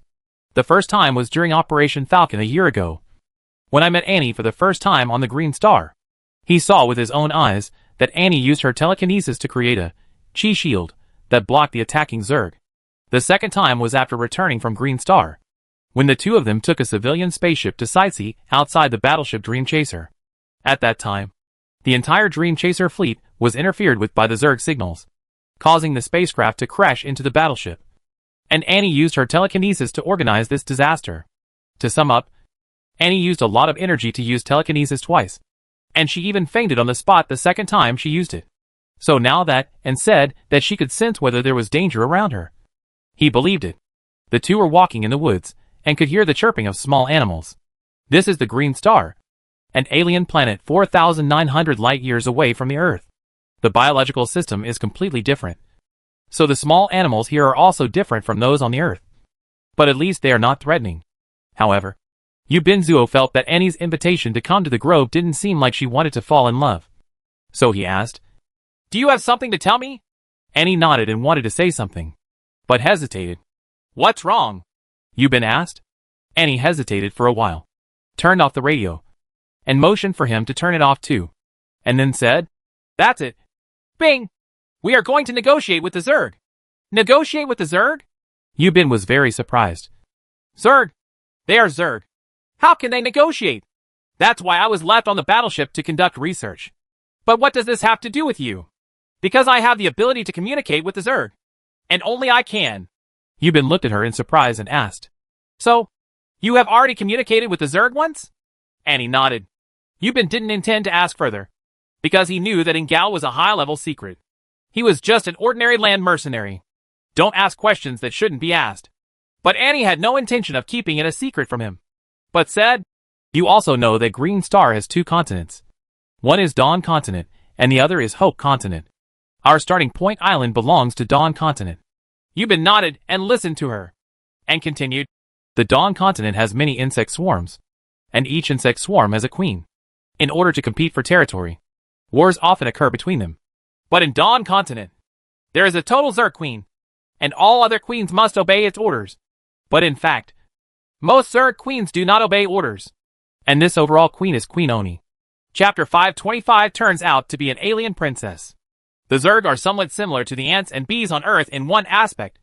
That is, each Zerg has a highest power unit, the queen. Among ants, it is the ant queen. And among bees, it is the queen bee. Whether it is the queen ant or the queen bee, they are all female without exception. The same goes for the Zerg race. This is the Zerg king, who is also female. So she is called the queen. Green Star's Zerg is different from Blood Dance's Anata Zerg. It has not yet evolved to the level of the Blood Blade Queen. When the Blood Dance Queen Lung Yen was looking through these materials at the Wandering Fleet Mountain, she happened to see the place about Queen Aoni of the Dawn Continent. Of course, the information she read did not mention the detailed life details of the male protagonist Yu Bin. However, she said that when she learned that there was a Queen Aoni in Dawn Continent, she couldn't help but think of changing her name a little. The highest authority unit of Blood Dance is the Great Queen, which is why she is so cool. There are now two vassal queens. One is Queen Menlet, and her predecessor was the Pandora Star Geert. There is also Queen Nei, whose predecessor was from the Xiling Star of Southgate 2C. So now Lung Yen plans to change her so-called queen title to Queen. She also expressed her thoughts to Morlet and Nei, and got their support. The highest authority unit of Blood Dance officially changed its name to Queen, and Lung Yen also became the first queen of Blood Dance civilization, with a term of office that lasted for 10,000 years. Because the lifespan of the Blood Blade Queen was 10,000 years. Without further ado, back to Green Star. It was said that, and told Yu Bin that there was a queen in the Dawn Continent, and that was Queen Aoni. "The one we humans are going to negotiate with is Queen Oni," and said, "The Zerg are negotiating with humans? Does that mean they want to live in peace with us? You're not trying to persuade us to leave the Green Star." "Right. That's right. This Queen Oni means to live in peace with us." "Then, what does command mean?" and said, "I don't know yet. I don't know what the high-level plans are now. But we and Oni reached a short ceasefire agreement for 3 days. No wonder after yesterday's meat bomb attack, the Zerg never came to harass us again." Bingo. "What?" Yu Bin looked at her with a worried expression. "I'm from Louder. I know. I knew it a year ago. I'll have to go back sooner or later." "What? Go back?" Yu Bin said in surprise. "But Lute is in the B Galaxy. It is so far away from here. It would take 35 years to go there." "Yes. You can choose to hibernate. Why do you want to go back? You came here so easily and let me meet you. But you want to leave me." "Sorry, Bing. I have my own mission." "Mission? but among the 120 million Look people. This mission can be accomplished without you. Right. Bingo. Annie looked at him without explaining. Yubin sighed. Okay, Annie. I can't stop you. But do you know how much I love you? I know. And sobbed suicidal, her hair turning pink. Love me just like I love you. The two of them sat on a broken tree and looked at the sunlight shining through the gaps in the forest, and added, Brother Bing, I'd better tell you the truth. In fact, I am Princess Lute. Yubin looked at her in surprise. He didn't expect that he fell in love with a beautiful girl, but the other person was actually a princess, and smiled bitterly. I'm just an exiled princess. I could have inherited the throne of Louder and become the queen of Louder. But I was incompetent and lost the throne. The current queen is Amphrey. She is my elder sister and the royal family came to power through a coup. Are you saying that this queen named Amphrey is anti-imperialist? And nodded and said, I have to go back and take back the throne that belongs to me. Brother Bing, how about you go with me and be my prince? What's wrong? Annie, dear, Yubin said. I can't go. But after 35 years of hibernation, it only takes 70 years to go back and forth. How can I see my parents? Annie sighed in disappointment. Yubin added, But it's not impossible. Oh! Annie's eyes showed joy, as if she saw hope. Unless I bring my parents with me, Yubin said. It is unlikely that they will agree. But I can try to do their ideological work. That's great. Bing good. Annie happily held his arm. Thank you. Don't thank me yet, Yubin said. Your throne was lost and snatched away by her. This means that Inferway is very powerful. Right. Then you and your brother are alone now. And you only have one spaceship. If you go back, how will you fight her? So this is what I want to tell you next. As long as I agree to Rebellin's conditions, he will promise to help me regain the throne. Wait a minute. Yubin said. Where's Lao Wang? Isn't the boss of the Dream Chaser Lao Wang? The captain of the Dream Chaser, Wang Pusan, was secretly called Lao Wang by everyone in the fleet. Captain Wang has returned to Earth. What? Back to Earth? Yubin stood up suddenly and walked back and forth. Through what Annie said, he realized something was wrong. Wang Pusan is the captain of the Dream Chaser, and Rebellin is the deputy captain. Old Wang has returned to Earth. Yubin said, Even if he returns to Earth, he is still the captain of our Dream Chaser. Right. So the matter you are talking about should not be decided by Old Wang. Right. Why do you want to tell Lao Ri? I don't know either. Annie said with an innocent expression. Then maybe Lao Wang will return to Earth. And Lao Ri will temporarily manage the battleship. Why do you want him to go to Earth in person? I don't know either. Oh. What conditions did Lao Ri tell you? Can you tell me conveniently? Yubin asked. Help him destroy the Zerg on Green Star. Are you going to help him get rid of him? Yubin asked with great confusion. If you want to help, you're helping the Dream Chaser. At the very least, you're helping Lao Wang. Even if he temporarily takes over the management of the battleship, it won't be his turn. Make the decision. Also, Annie, I know you have special powers, but your telekinesis is also limited. You can only have 10 soldiers at most. Lao Ri, won't agree to help you win the throne and restore the country just because of 10 soldiers. Right. Annie shook her head and said, Ri means to let me negotiate with the Zerg through telekinesis. Confuse the Zerg, and then use the power on the battleship to destroy the Zerg. After hearing what she said, Yubin thought for a while and said, I understand. Are you going to deceive the Zerg in order to quickly eliminate the Zerg? Chapter 526 Persuasion. Through Annie's narration, Yubin carefully clarified that the captain of the Dream Chaser, the Elder Wang, returned to Earth for some unknown reason. Then Lao Ri temporarily replaced Lao Wang, and made a very tempting condition with Annie, who can use telekinesis. That is to help him deceive the Zerg in order to quickly eliminate the Zerg and completely occupy the entire Green Star. In return for the conditions, Lao Ri promised, and that he would send a fleet to help and return to her hometown of Lut and help her win the title of Rich Country. Yubin thought about this matter and whether there was any problem. Annie looked at him quietly, waiting for him to speak. Yubin couldn't think of a reason, thinking that maybe he was worrying too much. Just as she was about to speak, Annie suddenly shushed, signaling silence. Yubin looked at her doubtfully, not knowing why. After a while, Annie said, There was a robot bee nearby just now. Okay. It flew away. Are you also afraid of being monitored? I promised Captain Ri to keep it secret. But you still told me. I have a confusion, Annie said. I feel that it is a bit unfair to use my telekinesis to deceive the Zerg. But they are bugs. What about the Zerg? Annie said. That's life too. Well, although it is said that victory is achieved by any means necessary in war, I also feel that it is not honorable to do so. Yeah. So I'm wondering whether to help Captain Reed to deceive the Zerg. Are you feeling conflicted in your heart? Yes, Annie said. I know I'm a bit pretentious, but you guys who don't know telekinesis don't know. I can telepathize and have already communicated with the Zerg. So far, I am the only one who can communicate with the Zerg. So in my subconscious, I already feel that the Zerg are not lower animals. They are also advanced creatures like us humans, and can even be considered civilized. Civilization? Yes. Zerg civilization. Zerg civilization? Interesting. Yubin said. This is the first time I call a creature other than the human race a civilization. Isn't it?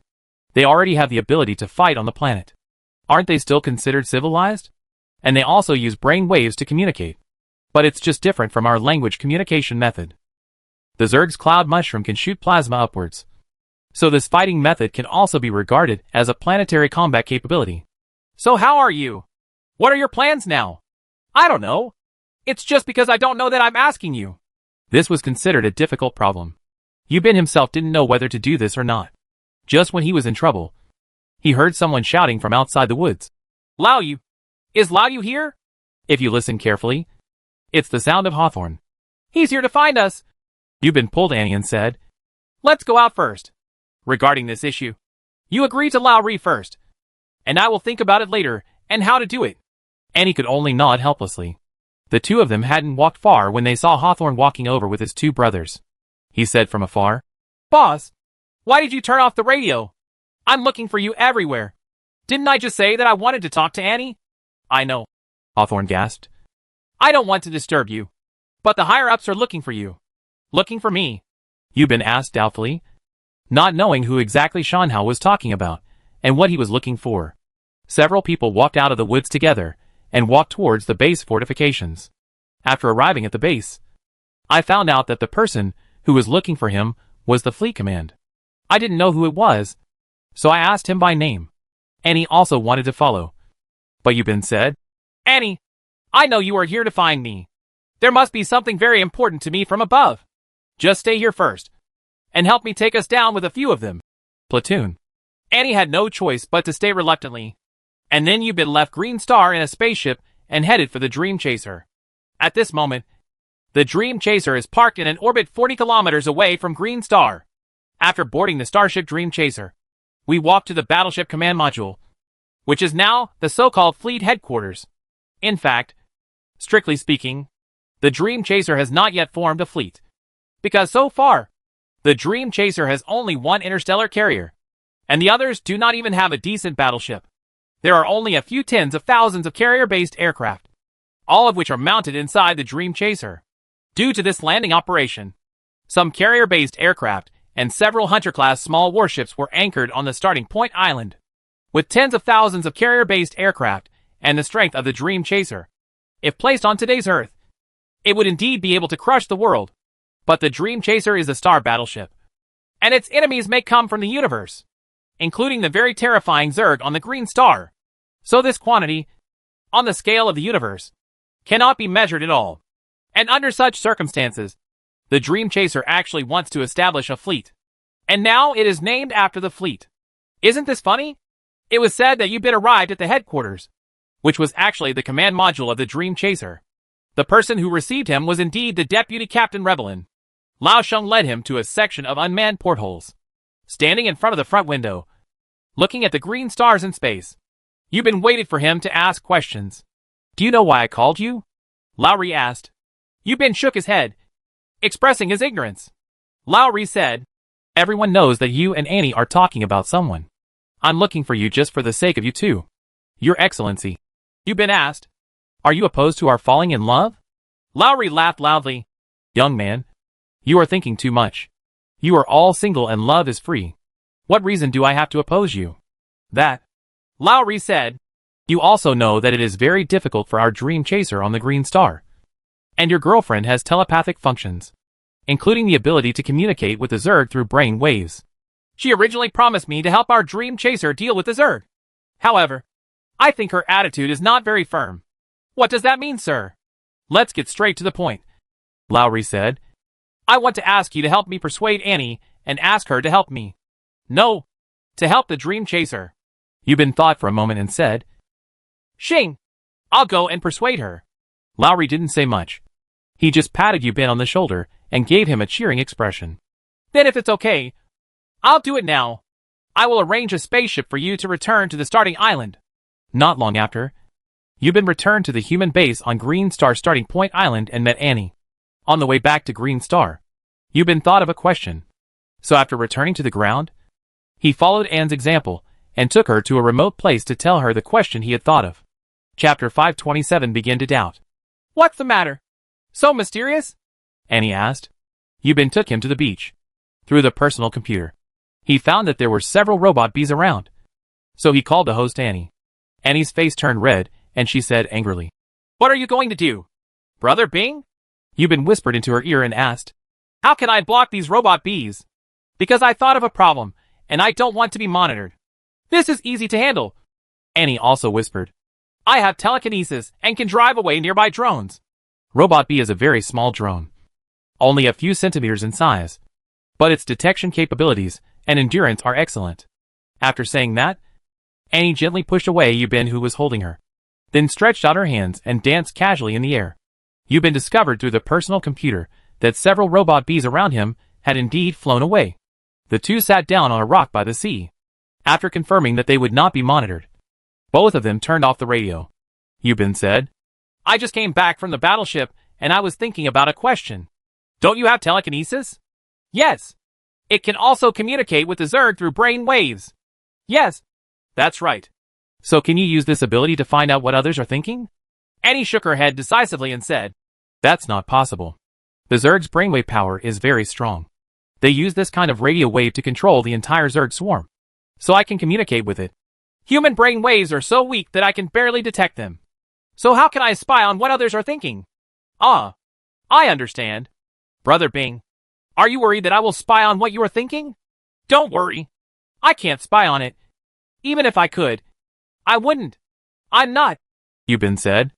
I originally wanted to say that if you have the ability, you might as well go spy on Lowry. You doubt him? And asked. Yubin nodded. But I really can't do it. Yubin smiled and said, If you really can't do it, then forget it. He just had doubts about Lowry and couldn't provide any evidence. In this case, he didn't ask any more questions. In the next 3 days, Azin said, the Zerg really did not attack the starting point island again. After Annie stayed on the starting point island for 2 days, she returned to the battleship, and her squad was still replaced by the deputy squad leader. The people who landed on the starting point island continued to build a base and clean up the insect corpses.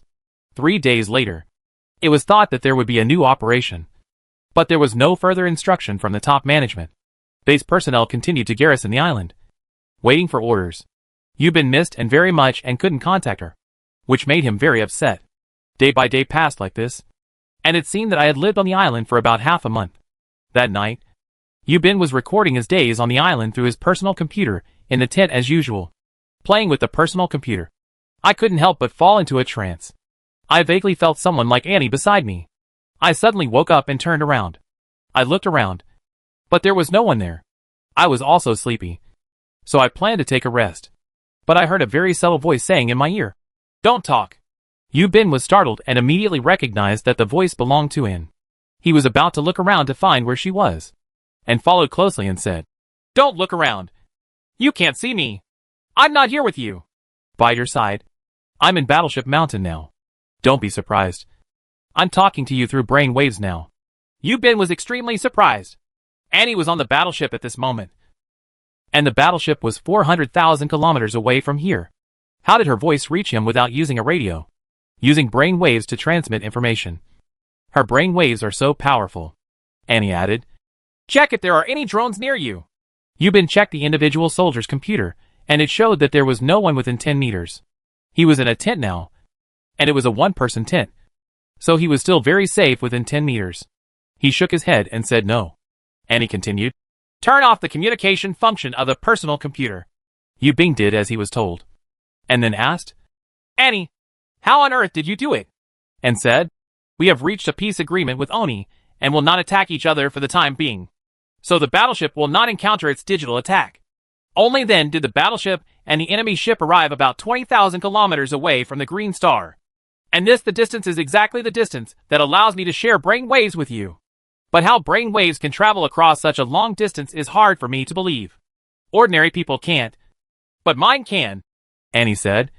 So now I'm connecting to you through my brain waves.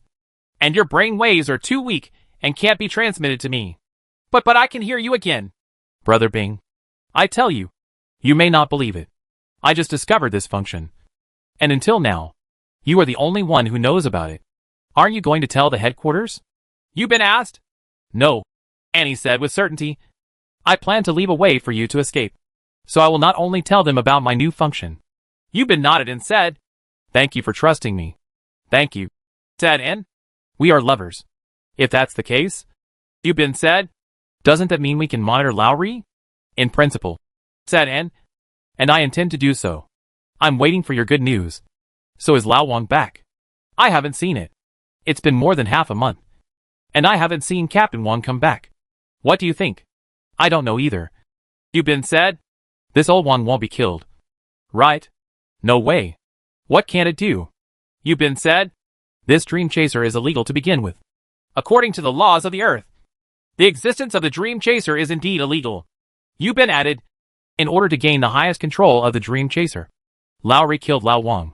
What's impossible? Annie said, Maybe Captain Wang closed the wormhole connection here after returning to Earth. The Dream Chaser has a miniature wormhole device.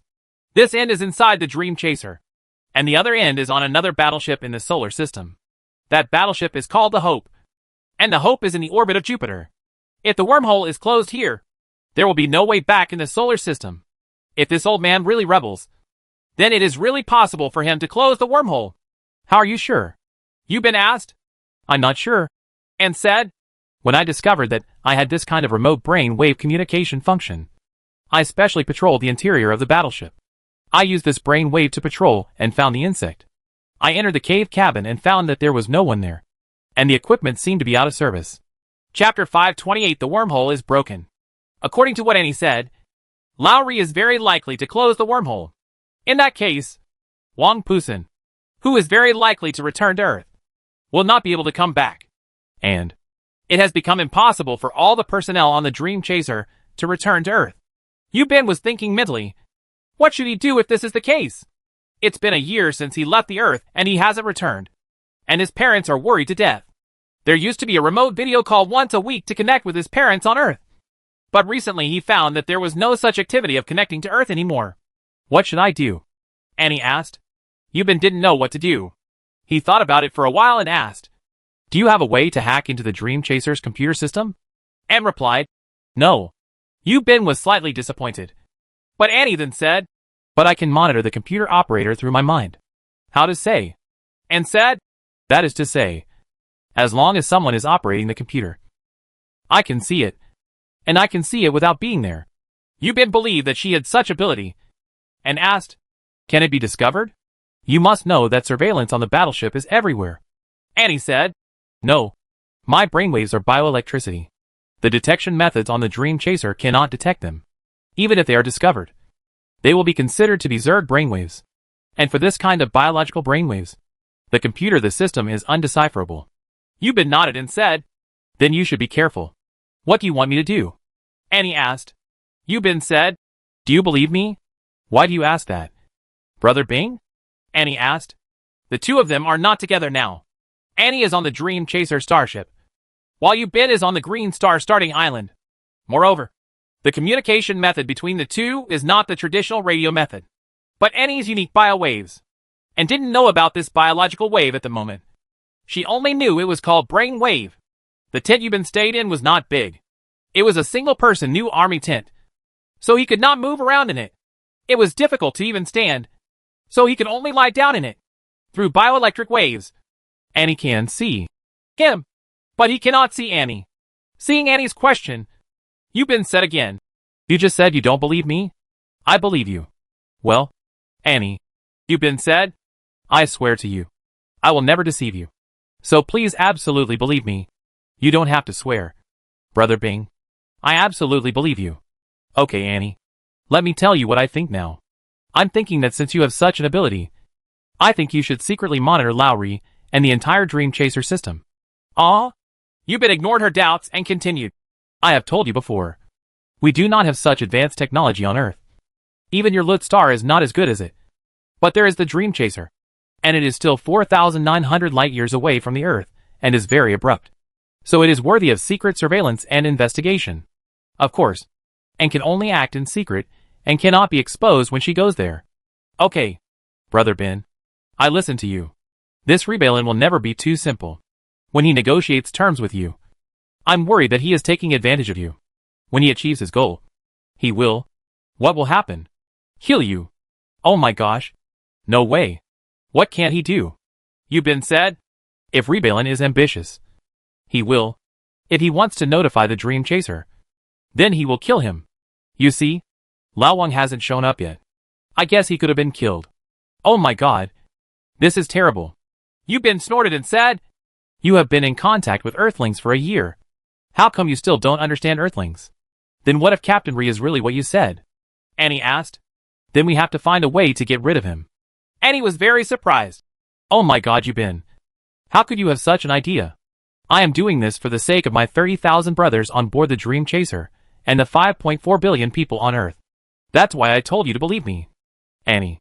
Okay. Brother Bing. You also fed me the future of Lut Star. I believe in you. Without anyone knowing, the two secretly reached an agreement to secretly monitor Rebellion and the Dream Chaser to pursue Yunshang. Yubin could deeply feel that the tranquility at this moment was brewing a storm. The days that followed were peaceful, and negotiated with the Zerg Queen Oni on behalf of the Dream Chaser, and made demands with Rebellion as the acting captain's highest authority. However, the Zerg gave up half of the land of the Dawn and allowed humans to live. But Oni couldn't accept such harsh requirements. The reason was that there were too many Zerg. They originally occupied the entire continent. But now that half of it was given away, many Zerg had nowhere to go. So after many rounds of negotiations, both parties reached a compromise. That is, Oni agreed to give up a quarter of her apprentices in Dawn continent for human habitation. This quarter of the area, about 10 million square kilometers, will be a very vast area, enough to live in for the current 30,000 people on Earth. Even if there is a large-scale human migration to the Earth in the future, it can still accommodate 1 billion people. The population thrives. But it will take time for the Zerg to give up such a large area of land. And this time will take at least 6 months. But during the migration of the Zerg, humans can simultaneously enter the land vacated by the Zerg. The negotiations went on for 3 days. After the end, the headquarters also issued an order to the entire Dream Chaser. After a week's rest, the personnel stationed on the battleship and the personnel stationed on the starting point island were stationed at the same time. Dawn continent. People also seemed to see hope. At the same time as this order was issued, the acting captain of the battleship Dream Chaser, Rebring, issued a televised speech. This speech was addressed to all members of the Dream Chaser, including those on the battleship and those stationed on the Green Star. To all members of the Dream Chaser, including soldiers, engineers, and residents, Rebring said, Hello, I am Rebring, the acting captain of the Dream Chaser, and also the agent of the First Fleet under preparation. Commander-in-Chief, I want to report to you some unfortunate news. There is an irreparable failure at the end of the solar system connected to the wormhole. Yubin and many soldiers were watching Rebellion talking on the TV screen in the Chidian Island base. When he heard what he said, he couldn't help but curse in a low voice. I knew it would be like this. There was also a small commotion in the crowd. Rebellion continued. And this fault is man-made. The person who caused this fault is Wang Pusan, the former captain of our Dream Chaser. Chapter 529, Disconnected from the Solar System. Temporary Captain Rebellion said this astonishing statement, which probably surprised everyone. Immediately, the crowd began to boil with all kinds of complaints and speculations. Yubin sneered and looked at Rebellion on the screen coldly, wanting to see how he wanted to continue deceiving him. Rebellion seemed to be able to see people's dissatisfaction. He paused for a while and said, This is the last quantum communication video between me and Captain Wang. You can take a look. Then the screen turned, and Lao Wang's picture appeared on the video. The video picture was divided into two halves, with Rebalin on the left and Wang Pusin on the right. Wang Pusin in the video said, Balan, I leave it to you to carry the Dream Chaser. Rebalin looked surprised. Old Wang, why do you say that? Is there any difficulty at home? No. Because? Wang Pusin shook his head. Because I think the Earth has more development prospects. So I don't plan to go back. But the Dream Chaser is an interstellar mothership. And our goal is the stars and the sea. Have you forgotten this? Rebring said. Earth? Don't you know the confidentiality agreement? Our technology cannot be spread to people on Earth, and... Shall we? Wang Pusin interrupted him, and said with a sneer, How do you know that you can't spread it? How do you know that this confidentiality agreement can't be broken? Let me tell you. I have controlled the Hope. And I will be the next target. I will use the technology of Hope to agree with the entire Earth. And then the Earth will belong to me. Think about it. The Earth with a population of 5.4 billion. Or the Dream Chaser with a population of 300 million. Who has more room for development? Old Wang. Rebalin was so shocked that he couldn't open his mouth from ear to ear. Are you kidding? Who is kidding you? Wang Pusin said. From now on, I will control the Hope and give the Dream Chaser to you. You will control the Dream Chaser. Let us develop in two places at the same time and eventually achieve mutual elimination. Isn't it wonderful to be the ultimate goal of Eternal Man? Old Wang. Rebalin asked. What do you want to do to the Earth? Wang Pusin snorted and said, Of course. All the people on Earth must come under my command. Under my guidance. I will create a powerful Earth civilization. Old Wang. Are you crazy? I'm not crazy. But I'm awake. Shira. From now on, there will be no contact between us. I will disconnect the wormhole connection and quantum connection between us now. Goodbye. I wish you the best. Good luck. Then, the connection was disconnected. After playing this video, Rebalin said, This is a real-time situation that I cannot accept. I have always trusted Captain Wang so much. And I never thought that he would do such a thing. Yes, he betrayed us. Now we are not only I can't return to Earth, and my quantum communication with Earth has also been cut off. So I can no longer connect to Earth. There were all kinds of curses in the crowd. There was no sign of a writer in this video. But Yubin just felt that something was wrong. Looking at Rebalin on the screen, you can faintly see a proud smile. In the Winran binary galaxy, which is what people on Earth call Kepler-47, there is the Dream Chaser. And in the solar system, there is Hope. Whether it is Yun Shan on the Dream Chaser or Giada on the Hope, these two computers have a very high restriction mechanism. This mechanism allows humans to gain control of the battleship. But at the same time, it also allows the highest authority to control the ship. Confidentiality agreement cannot be breached. The main content of the confidentiality agreement is that the technology on the battleship is absolutely not allowed to be disclosed to humans. This technology covers a wide range and is the technology of Eternal Man. But its core technologies are all encapsulated in the heart of the machine. The machine heart has three hearts, namely the heart of technology, the heart of shuttle, and the heart of memory. The heart of memory does not have much technical content, because its content is about medicine and biology on Earth.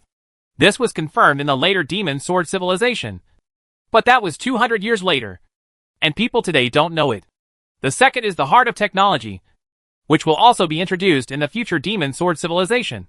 So I won't go into too much detail.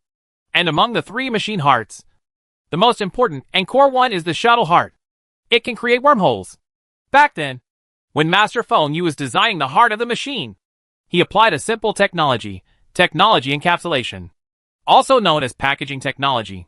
This means that the technology in the heart of the machine cannot be obtained, but it can be used and is triggered under specific conditions and time. And there are levels. For example, the current shuttle heart has only been triggered to the first level wormhole. A first level wormhole can only have a diameter of less than 10 meters, so it can only transport people and items. Even the smallest aircraft, such as carrier-based aircraft, are difficult to transport. That's not to mention the teleportation warships and fleets. But even so, according to the video, such a first-level wormhole was destroyed by Wang Pusin. Since it is a wormhole, there are two ports. As long as one port on one side cannot be used, the other port will also be invalid. This is similar to quantum entanglement. So having wormhole technology is equivalent to having quantum communication technology. Therefore, according to this similar characteristic, there are two ports in the wormhole. And there are also 2 entangled particles in quantum communication. Wang Pusen closed the other port of the wormhole in the solar system, and also closed the particles at the other end of the quantum communication. Therefore, Rebelin said that he could not return to the Earth and could not clear the Earth. All this is possible, provided that the video he played is true. In other words, Wang Pusen did so. There are 2 ways to connect to the solar system. One is ordinary photoelectric signal transmission. It takes 4,900 years to send a signal once to reach the solar system. It also takes 4,900 years to return. One trip takes 9,800 years. So this method will definitely not work. And ordinary photoelectric signals will undergo signal attenuation when experiencing such a distant space in the universe. The second is to re-establish quantum communication. But the premise is that a particle capable of establishing an entangled state needs to be launched into the solar system, which will also take 4,900 years. But the advantage of the latter is that, after a launch time of 4,900 years, instant communication can be carried out at any time. So neither approach will work. The wormhole technology encapsulated by the shuttle heart is only at the first level. For first-level wormhole technology, wormholes must be constructed at both ends at the same time. Without quantum communication, it is impossible to communicate with the solar system. So it is impossible to build a first-level wormhole connecting the 2 places at the same time. If the shuttle heart can be upgraded to the second level, it will overcome the difficulty of building 2 places, and only need to build a wormhole at one end. Chapter 530 Green Star Civilization. The current situation is that 2 places are 4,900 light-years apart. The Warren Binary Galaxy and the solar system have not only disconnected the wormhole connection, but also disconnected the quantum communication connection. In other words, now on the Green Star, there is no way to return to Earth, and the people on the Dream Chaser cannot talk to their families on Earth. This is equivalent to the fact that these 30,000 Earthlings, who are living in what ran double information 4,900 light-years away, are locked in a huge cosmic cage. Can't go anywhere. Through Rebelan's narration, people hated Wang Pusen extremely, which fully ignited everyone's anger. Some even began to cry because they could not go home, and they would not be able to go home for the rest of their lives. Sure enough, Rebelan said, "You have been here on the Dream Chaser for a long time. Even the shortest time is more than a month. You have more or less understanding of the Dream Chaser. Closing the wormhole means that we can't go back. Disconnecting quantum communication means we can't talk to our families. And this situation will last for a long time. Most likely for life. In other words, we will be trapped here, unable to go back, and unable to see our families for the rest of our lives. But don't be pessimistic.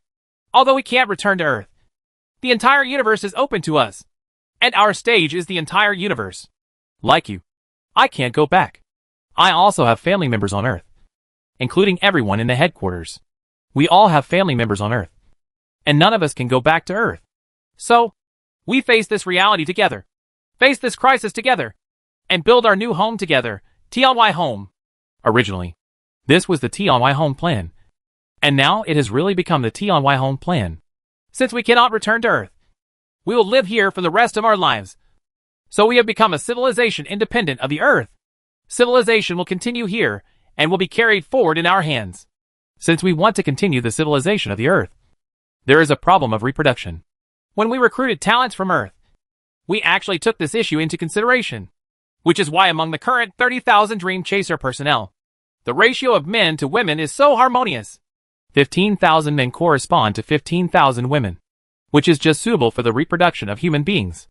This is just right for us to reproduce from generation to generation.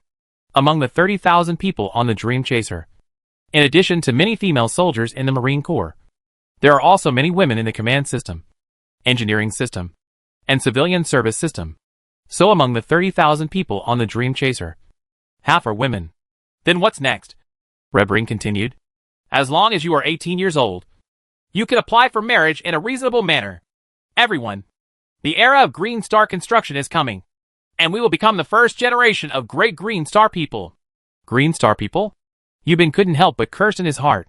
He didn't like the name Green Star in the first place.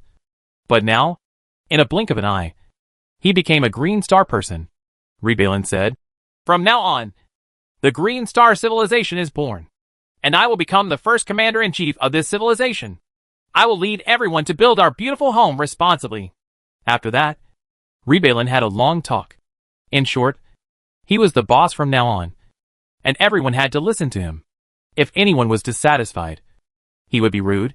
From this, the Green Star civilization mentioned by Rebalin was officially born. Green Star civilization. Attribute, human race. Mother civilization, Earth civilization. Independent civilization. There is no distinction between main civilization and sub-civilization for the time being. The supreme leader, General Rebelin. After the speech, the base was also in a commotion. The most popular topic was what to do in the future if we can't return to Earth this time. After all, this is an alien planet with few people. Only 30,000 people. The speech did not mention the next strategic plan, such as whether to peacefully coexist with the Zerg, or to continue the conquest until all the Zerg on Green Star are wiped out. Yu Bin was at a loss and walked aimlessly among the crowd. After more than a month of construction, there is no need to sleep in tents anymore. Many barracks have been built on the base, and people can sleep in the houses. In fact, Yu Bin had already expected Rebalin's speech today, so he was no more surprised than others. Since he couldn't return to Earth and couldn't contact his parents, he had given up. What he was worried about now was what happened between him and Annie. According to Rebalin, Green Star civilization will officially develop in this way. So many people will apply for marriage in the future. So naturally, he also wants to marry Anne. So this is what he was confused about. As I said before, different planets and different races made him fear the marriage between the two of them. While he was hesitating, Loach called him from afar and came over. Lao Yu, what do you think? And Loach asked as soon as they met. What do you think? Yu Bin asked back. Before he could answer, he asked again. Aren't you on a battleship? Why are you here at Green Star? There are no wars or flying missions for the time being. So I came to Green Star. Lao Yu, I feel something is wrong. What's wrong? I don't know either. But I feel homesick and sad right now. No one can go back anyway, Yu Bin said. It's useless to say anything. Let's think about what to do in the future. What else can we do? Of course we are getting married. I will go to Fanfan to propose to you later. What about you? You want to marry Annie too? Right, I said. How about we hold a group wedding? Yu Bin glared at him and said, It's boring. Not interesting. Hey, why are you so boring and uninterested? If you don't get married, you will be a child. If you are 80 or 10 years old, you will still be a child. Once you get married, you will become a real adult. Don't you want to grow up? I don't want to, Yu Bin said and walked away without looking back. Lao Yu. Hey. Lao Yu. Hey. You are such a stubborn donkey. You always fall out at any time. Yu Bin returned to the barracks, went to bed and wanted to sleep, but couldn't fall asleep. So he kept his eyes open and thought about it. But after thinking about Yu Bin Tai, he couldn't think of a reason. The 3 squad leaders came to him in turn and asked him if he wanted to train. But he sent them away and ordered them to go down and let the soldiers move freely and go find their significant other. The night passed like this, and he didn't look for Annie. It wasn't that he didn't want to, but he was looking for her. What should he say? Rebelin has already said that the next thing to do is to apply for marriage as long as he is over 18 years old. And both he and Anne have reached the marriage age, so they are also within the suitable range for marriage. So there is a great possibility that Anne is waiting for him to propose to her. So Yu Bin didn't dare to look for her, and Annie never took the initiative to look for him. Chapter 531. The Resistance Encountered by Interstellar Love. Yu Bin was debating whether to propose to Anne, but he never dared to take the initiative to find Anne. By the next day, several of his friends, including 3 squad leaders, Shan Zhao, Hai Tuan Danning, as well as his old friend Nilio and his former love rival Zhao Xiang, all sent him messages, telling him that they all wanted to express their gratitude to him. My girlfriend's proposal was successful, and asked him if he had proposed to Anne. Yu Bin didn't bother to pay attention to them. Also today, the headquarters made a new decision, because they were disconnected from the Earth. The previously established salary system was also cancelled, and gold was no longer used as salary. This decision was met with a lot of criticism, but the high command ignored it and continued with the rest of the decision. The headquarters decided to issue an electronic coupon called Star Coin, which will be issued based on various factors of service and work. You can feel that this kind of electronic coupon is much more pitiful than the previous gold issuance. For a veteran like Yu Bin, a month's e-voucher is only 30 yuan of Star Coins, which is 1 per day on average. Like everyone else, No one knows what the use of this star coin is. But the headquarters tells everyone that with the increase in population and the construction of equipment in the future, Green Star civilization will become more and more commercialized. So star coins will be very useful. In addition to the salary of only 30 star coins, there is another initiative. That is, as Green Star residents, every married couple who gives birth to their first child will receive a one-time reward of 1,000 star coins for the second child. A one-time reward of 2,000 star coins will be given, and a one-time reward of 3,000 star coins will be given for the third child.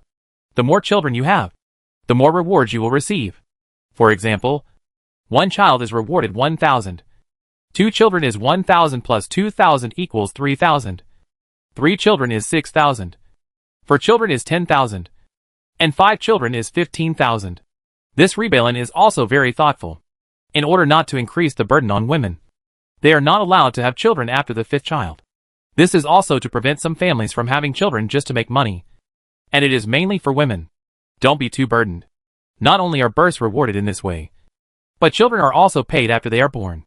And this kind of salary does not require work. Each child will receive a monthly living allowance of 100 stars until the child reaches the age of 18. Seeing such a decision, Yubin couldn't help but curse. This kid earns more than us employed people. Such a stimulus strategy is so crazy that there will be a crazy wave of baby births in the future. From now on, whoever has more children will be rich. This is different from the previous Earth. The situation on Earth was that the more children there were, the poorer it became. It's better here. It's all backwards. However, after much consideration, Yubin finally decided to propose to Anne. Anyway, the connection to the Earth is now disconnected, so there will never be any objection from the parents. He decides on his own affairs, and he loves Anne very much. So why should he hesitate? Thinking of this, he planned to call Anne on the battleship, but Anwei took the initiative to call. This made Yubinshian very curious and thought to himself, this uncle has never looked for him. Why should he look for him now?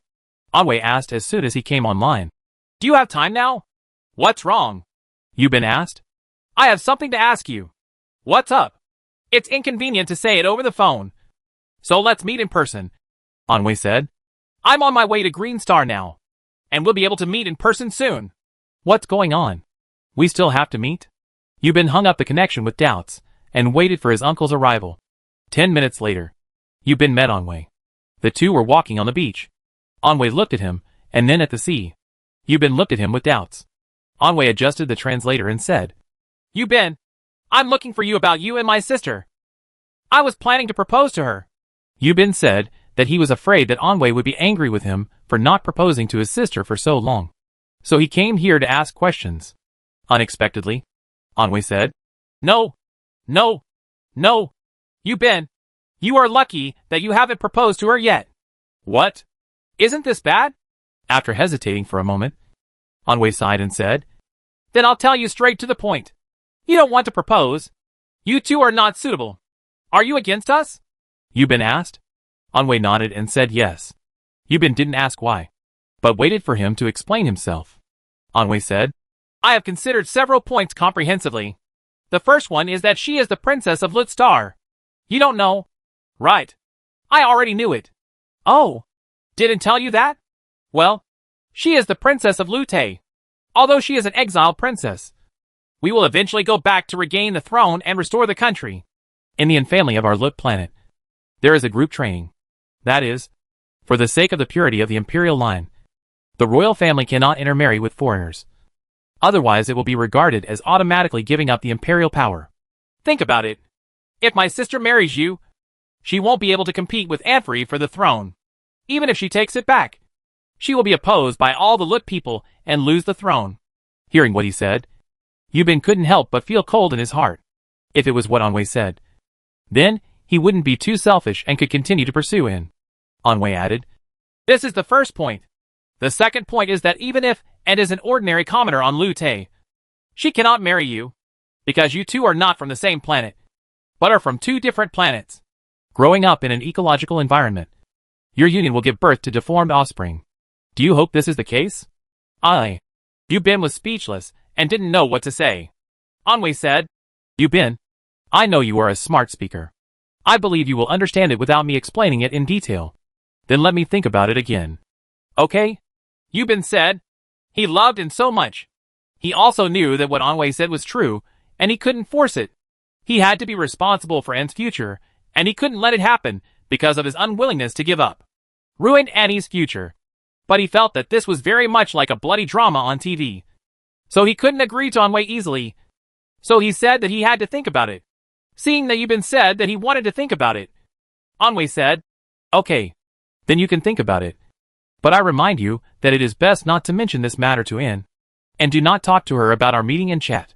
She is a straightforward person. And I'm afraid that when she finds out, she will desperately force you to marry her. Don't worry, Anwei. I'm sensible.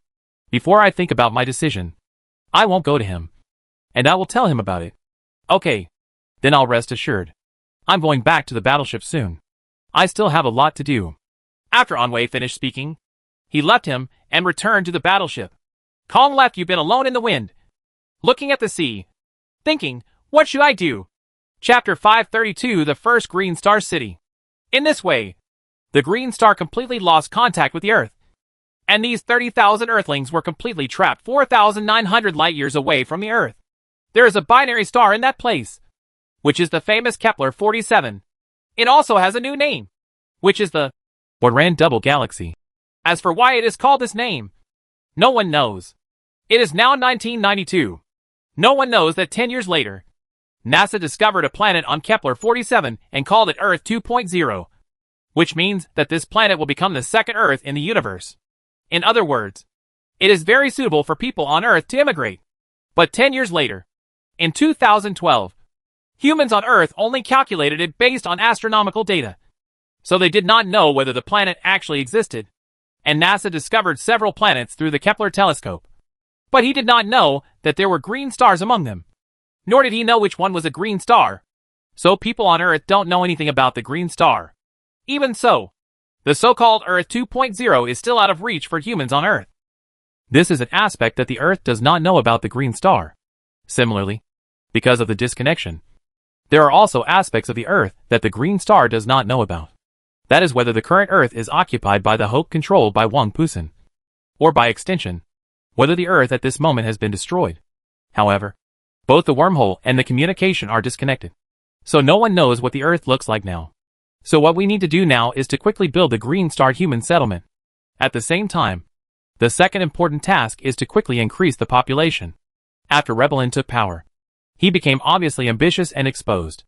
After a month of silence on the starting point island, we began to select a site on Dawn continent not far from the seaside, and not far from the starting point island, and then began to build a city on the selected address. The Dream Chaser has advanced technology, so it is not troublesome to build a city quickly. As for manpower, a ceasefire agreement has been reached with the Zerg. So out of the 30,000 people who are basically soldiers, 20,000 people can be allocated to build the city. Rebelin's plan was very thorough, allowing all 30,000 people to work part-time. The so-called part-time job meant that they had to work as soldiers to guard cities, warships and other important military facilities, and perform military tasks. At the same time, urban construction tasks must be carried out. Everyone will work in 3 shifts and 2 shifts. The so-called 3-shift and 2-shift work system has a cycle of 2 days. Each day is 1 round. There are 3 shifts a day, and each shift lasts 8.67 hours. Since a Green Star day lasts for 26 hours, if it is divided into 3 shifts, each shift will last 8.67 hours. However, for the convenience of calculation, a day on the Green Star is still set as 24 hours. Except that 1 hour on the Green Star is longer than 1 hour on the Earth. That is, the 26 hours on the Green Star are divided into 24 hours. On the first of the 2 rounds, which is the first day, there will be 1 shift of service and 2 shifts of rest. The second round, the next day, will have 1 shift of work and 2 shifts of rest. Each shift has personnel on duty and days off. 3 shifts and 2 shifts. No rest days. Because it is the early stage of construction, there are no rest days, and no resistance is allowed. Those who resist will not be paid or even be detained. In Green Star, all food, clothing, housing and transportation require money. And this money is the star coins issued by Green Star. The basic subsidy for each adult is 30 star coins per month. Obviously this is far from enough to cover the expenses in Green Star. So you need to work and serve. The monthly basic subsidy for each miner is 100 star coins. The reason why it is more than that for adults is because people need to be encouraged to have children to increase the population of Green Star. Similarly, Yubin also joined this work and service model, working as a soldier for a day, because Anwei stated to him a powerful relationship. He wanted to go to in many times, but he never had the courage to go. He also weighed the pros and cons and did not go to him. So he was living this seemingly boring life in a state of extreme depression, and the heroic spirit of galloping through the stars was long gone. The first Green Star city was named Eminelia Fruit. This is a very strange city name. People in Green Star are very curious as to why such a name with no meaning is given. And the name is also very long. Many people objected to such a city name. So Rebellion simplified it to 2 words, which became Imea. Therefore, the first city under construction in Green Star has 2 names. The official name is Eminelia Fruit, and the common name is Imea. Even so, people still objected, because some people felt that such a name had a Japanese style, and was not suitable for a city name in the interstellar era. Rebellion was stubborn about this for a long time. He felt that the name was not important, but that the important thing was to build the city. After some debate, a 3rd name was given to the city, City of Dreams. However, after this name came out, it was even more opposed by people. Many people felt that it was better to call her Yimind. Therefore, based on many factors, this first city was officially named Ime, also known as the City of Dreams. Everyone is gradually able to accept it. So Ime City? Let's go to Ime City. After serving for a month, Yubin was working hard on the construction site when he heard Hawthorne, who was working at the same time next to him, say, "Boss, why are you and Annie missing? What news do you want?" Yubin asked without thinking. "Of course it's marriage," said Hawthorne. "You see, everyone in our group is getting married. I will have a child next year. Then I will receive a one-time subsidy of 1,000 star coins. And every month in the future, there is an additional 100 star coin subsidy. It turns out that you got married and had children just to make money. That can't be said. What should I say? Hey, boss, why can't you make sense?" Yubin put down the tools in his hands and sighed. "It's not that I can't explain it. Annie and I's situation is different from yours. You are both from the Earth, but she and I are not from the same planet. There are many complicated situations in between. It's not something you can imagine. If there is a problem, then we have to find a way to overcome it." Yubin shook his head again, lowered his head, and continued working. "Hey, you guys are really in trouble." Hawthorne couldn't help but say the same thing. There was nothing he could do to help Yubin. For a moment, Hawthorne suddenly whispered to him mysteriously, "Why, boss, look." Chapter 533, Human-Insect Boundary Line. Hawthorne suddenly whispered to him mysteriously, "Hey, boss, look." Yubin looked up lazily, but it was Annie. He turned around and wanted to leave, but Annie had noticed him long ago and shouted from afar, "Yubin, stop." Seeing that he couldn't run away, Yubin could only stand still. Annie ran up to him, faced him, and asked angrily, "Why? Tell me why. Why?" Yubin asked. Annie looked at Yubin with a shocked expression, but Yubin had no expression. "You Earthlings are so elusive," Annie managed to say after a while. She is Lutexing. Lutexing's skin color and hair color can change. Through the changes in skin color and hair color, you can see the other person's mood. So whether she is lying or not, as well as her emotions, can be easily detected. So it cannot be hidden. Earthlings are different. That's why Anne said this. "So Annie," Yubin said, "I am not suitable for you. I advise you to find a suitable lit star. Is this what you mean?" Anne asked. Yubin looked at both sides and said, "Yes, this is my sincere words." "No, this is not what you mean," and shook her head and cried, "That's not what you are like. Have you forgotten the oath you said to me?" Yubin looked at the crying Annie, and couldn't bear to reject her. However, he thought of what Anwei said to him when he found him. He loved her. So for the sake of her future, he could only be cruel. Thinking of this, he said, "Don't talk nonsense. Okay. Yes, you are a princess. But so what? You are just a runaway princess. And you are a runaway princess from a barbarian planet. I am an Earthling. How can I possibly see I want to hack you? So please stop being so childish. Okay?" Then you shook your head vigorously and looked at him while crying, unable to believe that what he said could be true. in order to completely make her give up. Yubin continued. Do you know why I haven't found you this month? I just don't want to be with you anymore. I don't want you anymore. Do you understand? Can't you still see it? I have to. Did you come to ask? These are people from Earth. Do you understand? Let's go. Don't bother me anymore. And I've also fallen in love with an Earth girl. I'll see Princess and again, so I can take care of myself. Then walk away, looking at Yubin's back. Annie just cried, and the color of her hair turned gray in an instant. The hawthorns on the side were stunned. They didn't know how to comfort Annie, so they could only say, Annie, don't be sad anymore. And glanced at her, said nothing, turned around and ran away crying. Hawthorn looked around at the two people walking away, sighed and said, What on earth is going on? After driving Annie away, Yubin found a place where no one was and cried loudly. He really liked Annie. The days after that continued like this, following the original 3-shift and 2-round system. Human life is very peaceful, and there has never been an invasion by the Zerg.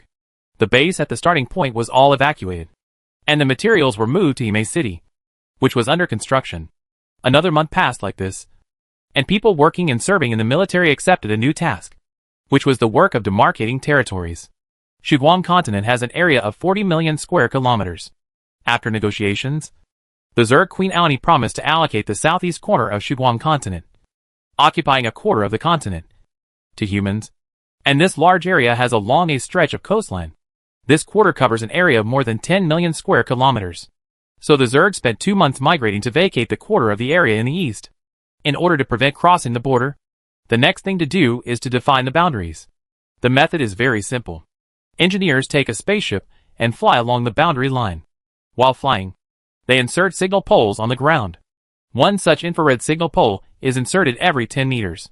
The land boundary of human territory is 7,000 kilometers long. So 700,000 such benchmarks need to be inserted. Although the area allocated to humans is 10 million square kilometers, which seems very large, the boundary lines are not very long. Because this area is an approximately quadrilateral area. 2 of its sides are on land, and the other 2 sides are coastlines. The land boundary is a pure straight line, so the distance is very short. Even so, this method of using signal poles to replace boundary markers is a very vast project. Yubin and his brothers from a platoon boarded a low-altitude spacecraft and flew towards the target area. This small spaceship carried a total of about 30 brothers from his platoon. Yubin sat in the co-pilot and watched the pilot pilot the spacecraft leaving Ime City and flying towards the border line. There are a total of 10 spacecraft participating in this mission. So each spacecraft needs to be responsible for a 700-kilometer long border line and 70,000 benchmarks. So this is going to be a very vast and time-consuming job. Just putting these benchmarks on the spacecraft is full. Not only that, but also a lot of food and water. In order to work for a long time and complete this task as soon as possible, according to preliminary estimates, if it is done continuously, this job will take about a month to complete. So members need to work shifts to carry out this task. There were special instructions from above to complete this mission. Yubin, as the platoon leader, had already known it in advance. At this moment during the flight, Yubin said to the brothers, Tell me what to pay attention to. Although the Zerg have retreated outside the boundary, but there will still be some remnants of the Zerg that haven't had time to evacuate. What should we do with these Zerg? The higher-ups have said, kill without mercy. After he finished speaking, Hawthorne asked, Will that cause any dispute with the Zerg? Don't worry. It won't be, Yubin said. I have also consulted with the above about this, and we have already discussed this issue when negotiating with the Zerg. What the Zerg means is that as long as the Zerg is within our borders, even if you kill, and within the Zerg, there is no one-minded person. Their world is divided into many forces. Oni is called their queen, but not many swarms actually listen to her instructions. There are also some stubborn swarms that deliberately delay time and refuse to migrate, resulting in the loss of many Zerg units within our territory. So for those who have not left and those who are stranded on the border, we can kill them at will. After hearing what he said, Hawthorne asked again, Since the Zerg army is unified, if we kill some bugs, won't their swarms come to retaliate? Yubin said, If there is a provocation from the Zerg file, other Zerg will stop it without us fighting back. Chapter 534, Manually draw the boundary between humans and insects. A platoon of about 30 people, led by Yubin, took a spaceship and flew towards the border line. While explaining, Yubin said, We are flying at a low altitude now, so the speed is very slow. Everyone should be more vigilant. If they find the Zerg, they will kill it immediately. There are windows on both sides of the spacecraft that can be opened, and the team members can hold their guns and stick out the window to shoot. It took about 3 hours to fly to the border line. Some of us were staring at the shooting holes all the time, while the rest were chatting and resting in the cabin. After flying for about half an hour, the spacecraft pilot said, There is enemy territory. Yubin sat on the front seat and looked in the direction pointed by the pilot. Sure enough, there was an insect nest in front. It was not very big. There were no flying insects, only reptiles, and there were not many of them. Slow down and fly. I'll kill it. The spacecraft began to slow down, and the brothers behind asked what happened. Yubin had already opened the porthole, took out the anti-equipment, and set up his aim, and said at the same time, When we see a Zerg nest, when it flies by, we will shoot it with all our strength. Through the scope, he could clearly see the insect nest, which was a soldier's nest. He did not find the mother nest.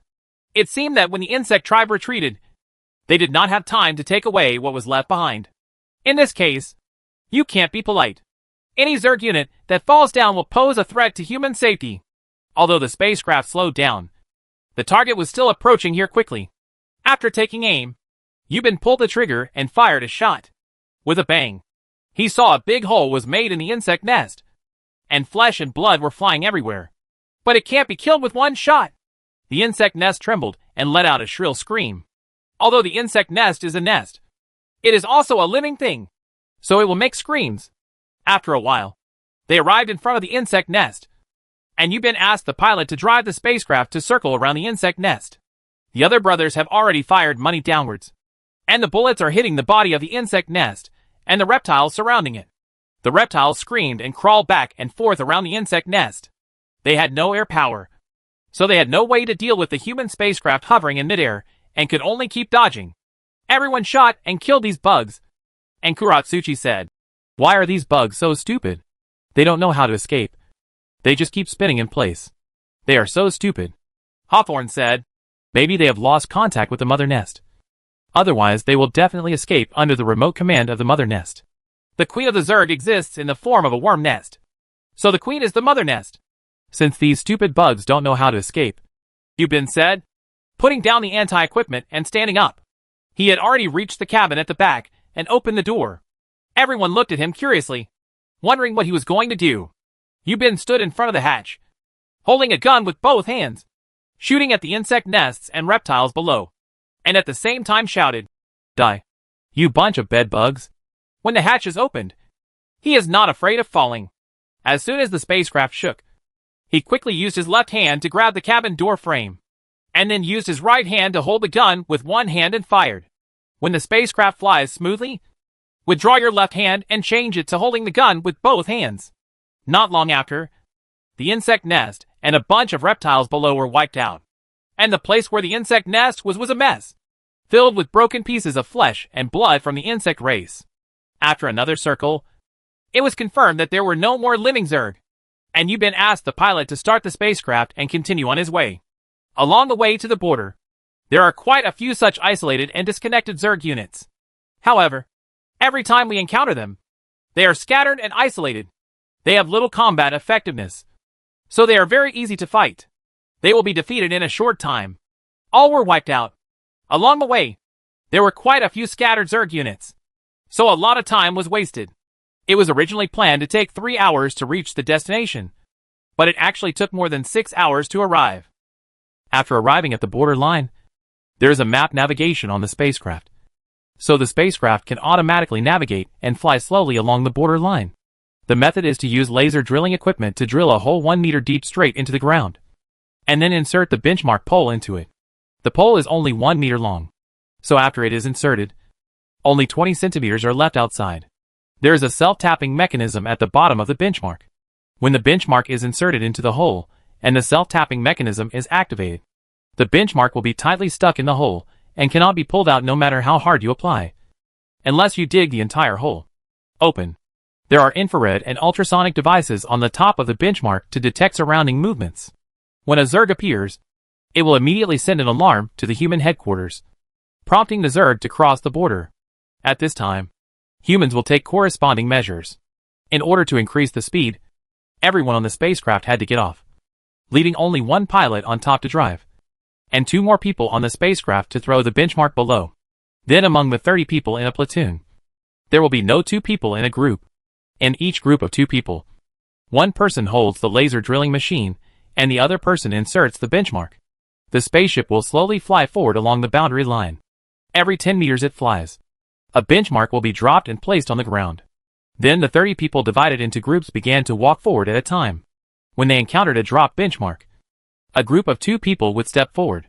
One of them would punch a hole and the other would pick up the benchmark, insert it and fix it. After inserting a benchmark, continue walking forward, looking for the next free benchmark to be installed. So from a distance, you will see these people walking forward for a while, then stopping after walking for a while, and just walking all the way forward. The place they first arrived was a forest, and the ground was relatively tight, so it was suitable for inserting poles. Sometimes they would encounter rocks, but with laser drilling machines, even the steel industry could still drill holes to insert poles. Don't worry if you encounter rivers, lakes or swamps.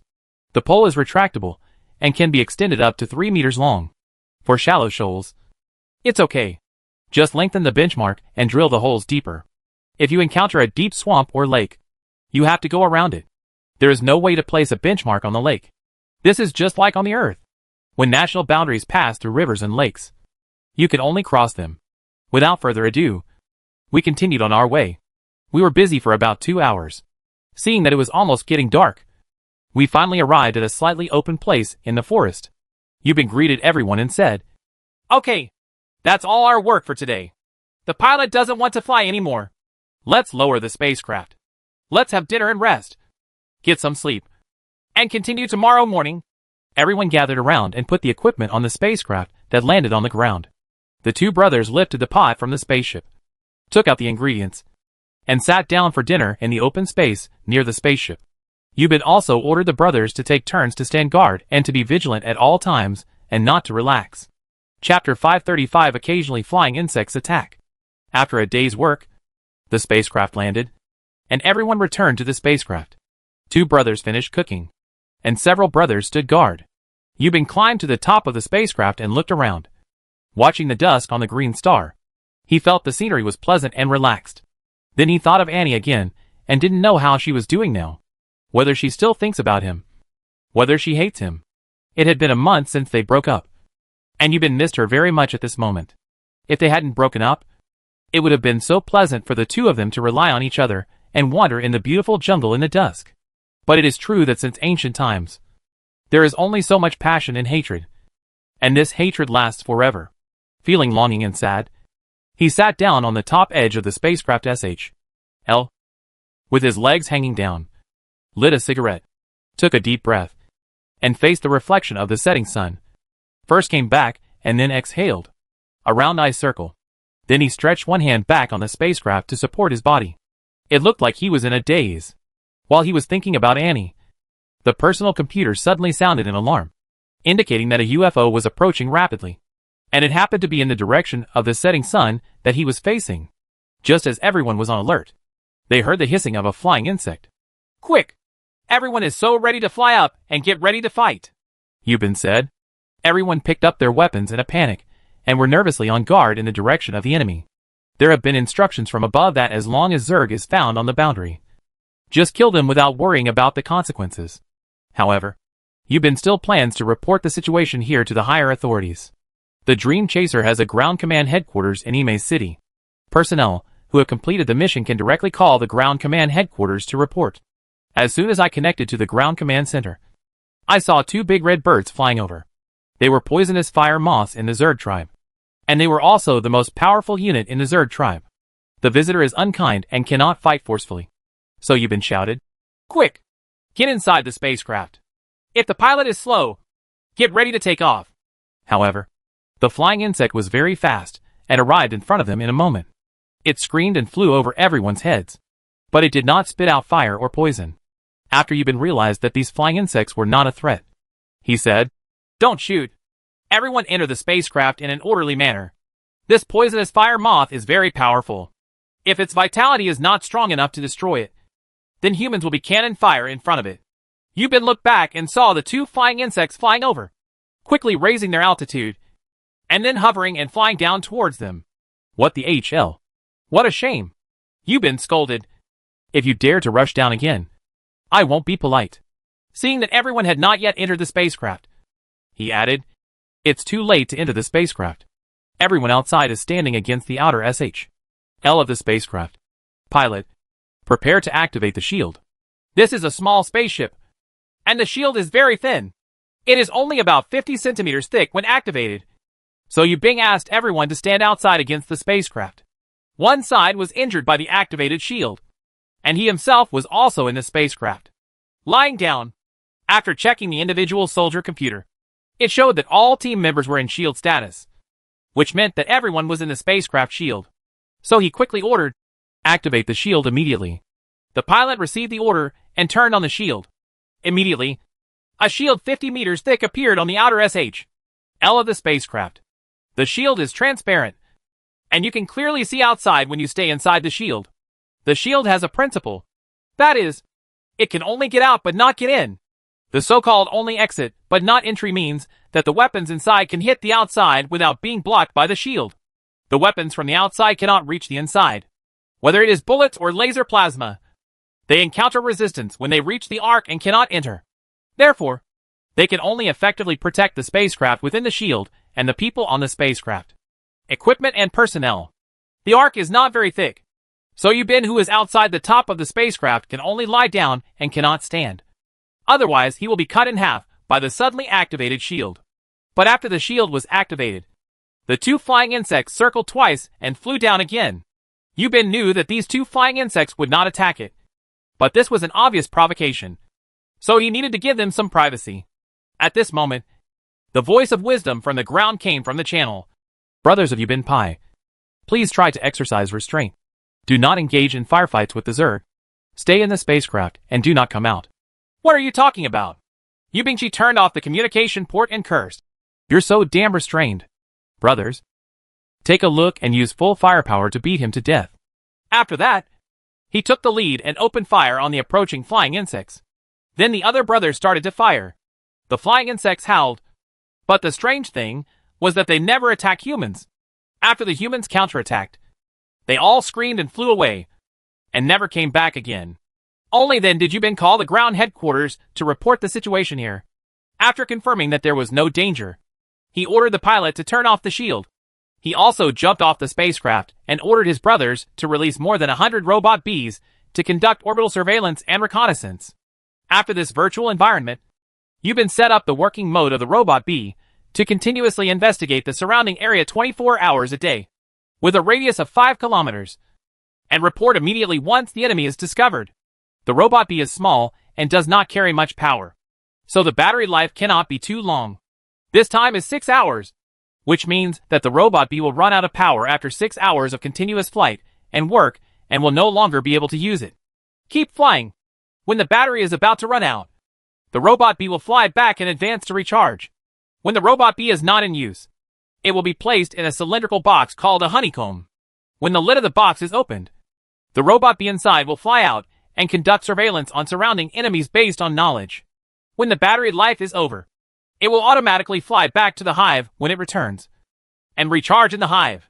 When fully charged, it will fly out to continue its mission. After all the robot bees were released, Yubin felt relieved and inspected the area around the spacecraft. Before dinner was ready, he climbed to the top of the spacecraft and smoked in a daze. When the sun went down and the meal was ready, the lights were set up and everyone gathered around the spacecraft to have dinner. While eating, Hawthorne asked, It feels so strange. These two flying insects are obviously here to provoke us. But why don't they attack us? And they still run away immediately after we open fire? Why is this? Yubin ate his meal absent-mindedly and didn't hear what Hawthorne said at all. After being shouted at by Hawthorne several times, he came over in a daze and asked, What are you doing? Hawthorne then asked his question again. Yubin didn't even think about it and said directly, I don't know. Chapter 536, The Beauty's Watch. Establish the human-insect boundary line by manually drawing lines. Green Star has two largest continents, Dawn Continent and Hope Continent, which are also named Dawn Continent and Hope Continent respectively. After reaching an agreement through negotiations, the Zerg gave in and gave up the southeastern part of Shuguang Continent, which occupied about 10 million square kilometers and a quarter of the entire continent, to the humans. Although this part of the land is vast, there is currently only one city under construction, named Imei City. Green Star and Dream Chaser combined, the total human population is only 30,000. Rebellion became the first commander-in-chief of human civilization and defined the 30,000 humans here as a civilization, called Green Star Civilization, now that it occupies a quarter of Shuguang Continent and has a boundary with the Zerg. This vast land of 10 million square kilometers was once again named by Rebellion. The name is Umalope. This name once again caused controversy, because people simply didn't know what the name meant and why it was named. Among these 30,000 people, there are people from all over the world, but the Chinese population is the majority, accounting for more than 2/3 of the total, and the remaining less than 1/3 of the population all speak English. Host, unable to withstand people's questions, Rebellion announced the meaning of the name. It turns out that it comes from the Japanese word, Dream Country. As for the city under construction, Imei City, its full name is Imanaliagua, which also means City of Dreams in Japanese. This undoubtedly dropped a bomb in the crowd and caused an uproar. There are 30,000 human beings, including more than 20,000 Chinese-speaking people and more than 8,000 English-speaking people. They are named neither in Chinese nor English, but in Japanese, which makes people very puzzled. However, Rebellion insisted on having his own way, and no one could resist him. The key was that he didn't know how he controlled Yinshang, the central computer system. As long as you master Yinshang, you can control the entire Green Star human race. The name was too long, and people had no choice but to accept it. So this country with a population of 10 million was named Umalope, or Land of Dreams. But it was said that Yubin took his platoon to manually draw lines on the human-insect boundary line. When he was resting in the evening, he encountered 2 flying insects that suddenly crossed the boundary and escaped under fire suppression. During the entire contact, the 2 flying insects never fired. The entire platoon of about 30 people had dinner on the spaceship or on the ground. Regarding the nuisance caused by flying insects, Yubin actually didn't think about the reason. He also analyzed it. Since the flying insects can fly over and fly away safely, it means that there should be a swarm of insects nearby. A swarm with a queen. Otherwise, it would be impossible for these 2 flying insects to fly in and out so orderly and very quickly. Secondly, the queen of the insect swarm nearby probably wanted to destroy these humans. So she first shot 2 flying insects and came over for close reconnaissance. The reason why there was no firing was because this insect swarm was also led by Queen Oni. But Shuguang Continent, in addition to the land of human dreams, also has 30 million square kilometers of land that is the territory of the Zerg. What is the concept of 30 million? Africa on the Earth is exactly 30 million square kilometers. Think about it. On such a large land, how does this insect swarm on the border communicate with Oni? So he thought of An, thinking that An had telekinesis ability. This telepathy could not only fight, but also have the ability to communicate remotely. It's just that this kind of long-distance communication capability is not compatible with electronic equipment. That is, it is not compatible with human communication systems. This is the same as the Zerg. Therefore, when humans and Zerg negotiate, and is needed to pass them through, at this time, what Yubin was thinking about was weather, and was mediating with the Zerg at this moment, so that the 2 flying insects did not attack them, and did not fight back even when the humans opened fire, ran away. So if we speculate based on this idea, can we think that An has been secretly monitoring them, mainly monitoring him, fearing that he is in danger, and never forgot him? Yubin sat on the top of the spacecraft, holding a lunch box and looking up at the sky. That direction was the synchronous orbit of the battleship Dream Chaser, and Annie was also on the Dream Chaser at this moment. Yubin said mentally, Annie, why are you doing this? I haven't encountered any Zerg infestation since. After dinner, everyone took a rest, and those who played on the computer played on the computer. The computer is the personal computer on the arm of the battle uniform. Although it is a tactical equipment, this personal computer also has built-in standalone games for soldiers to play when they are bored. Not only are there games, but there are also a lot of e-books to read in the personal computer. As for movies and TV series, there are no movies and TV series. After all, The Green Star civilization is separated from the Earth civilization. So there are no movies and TV series on the Earth. But you can connect to the internet. The Dream Chasers internet.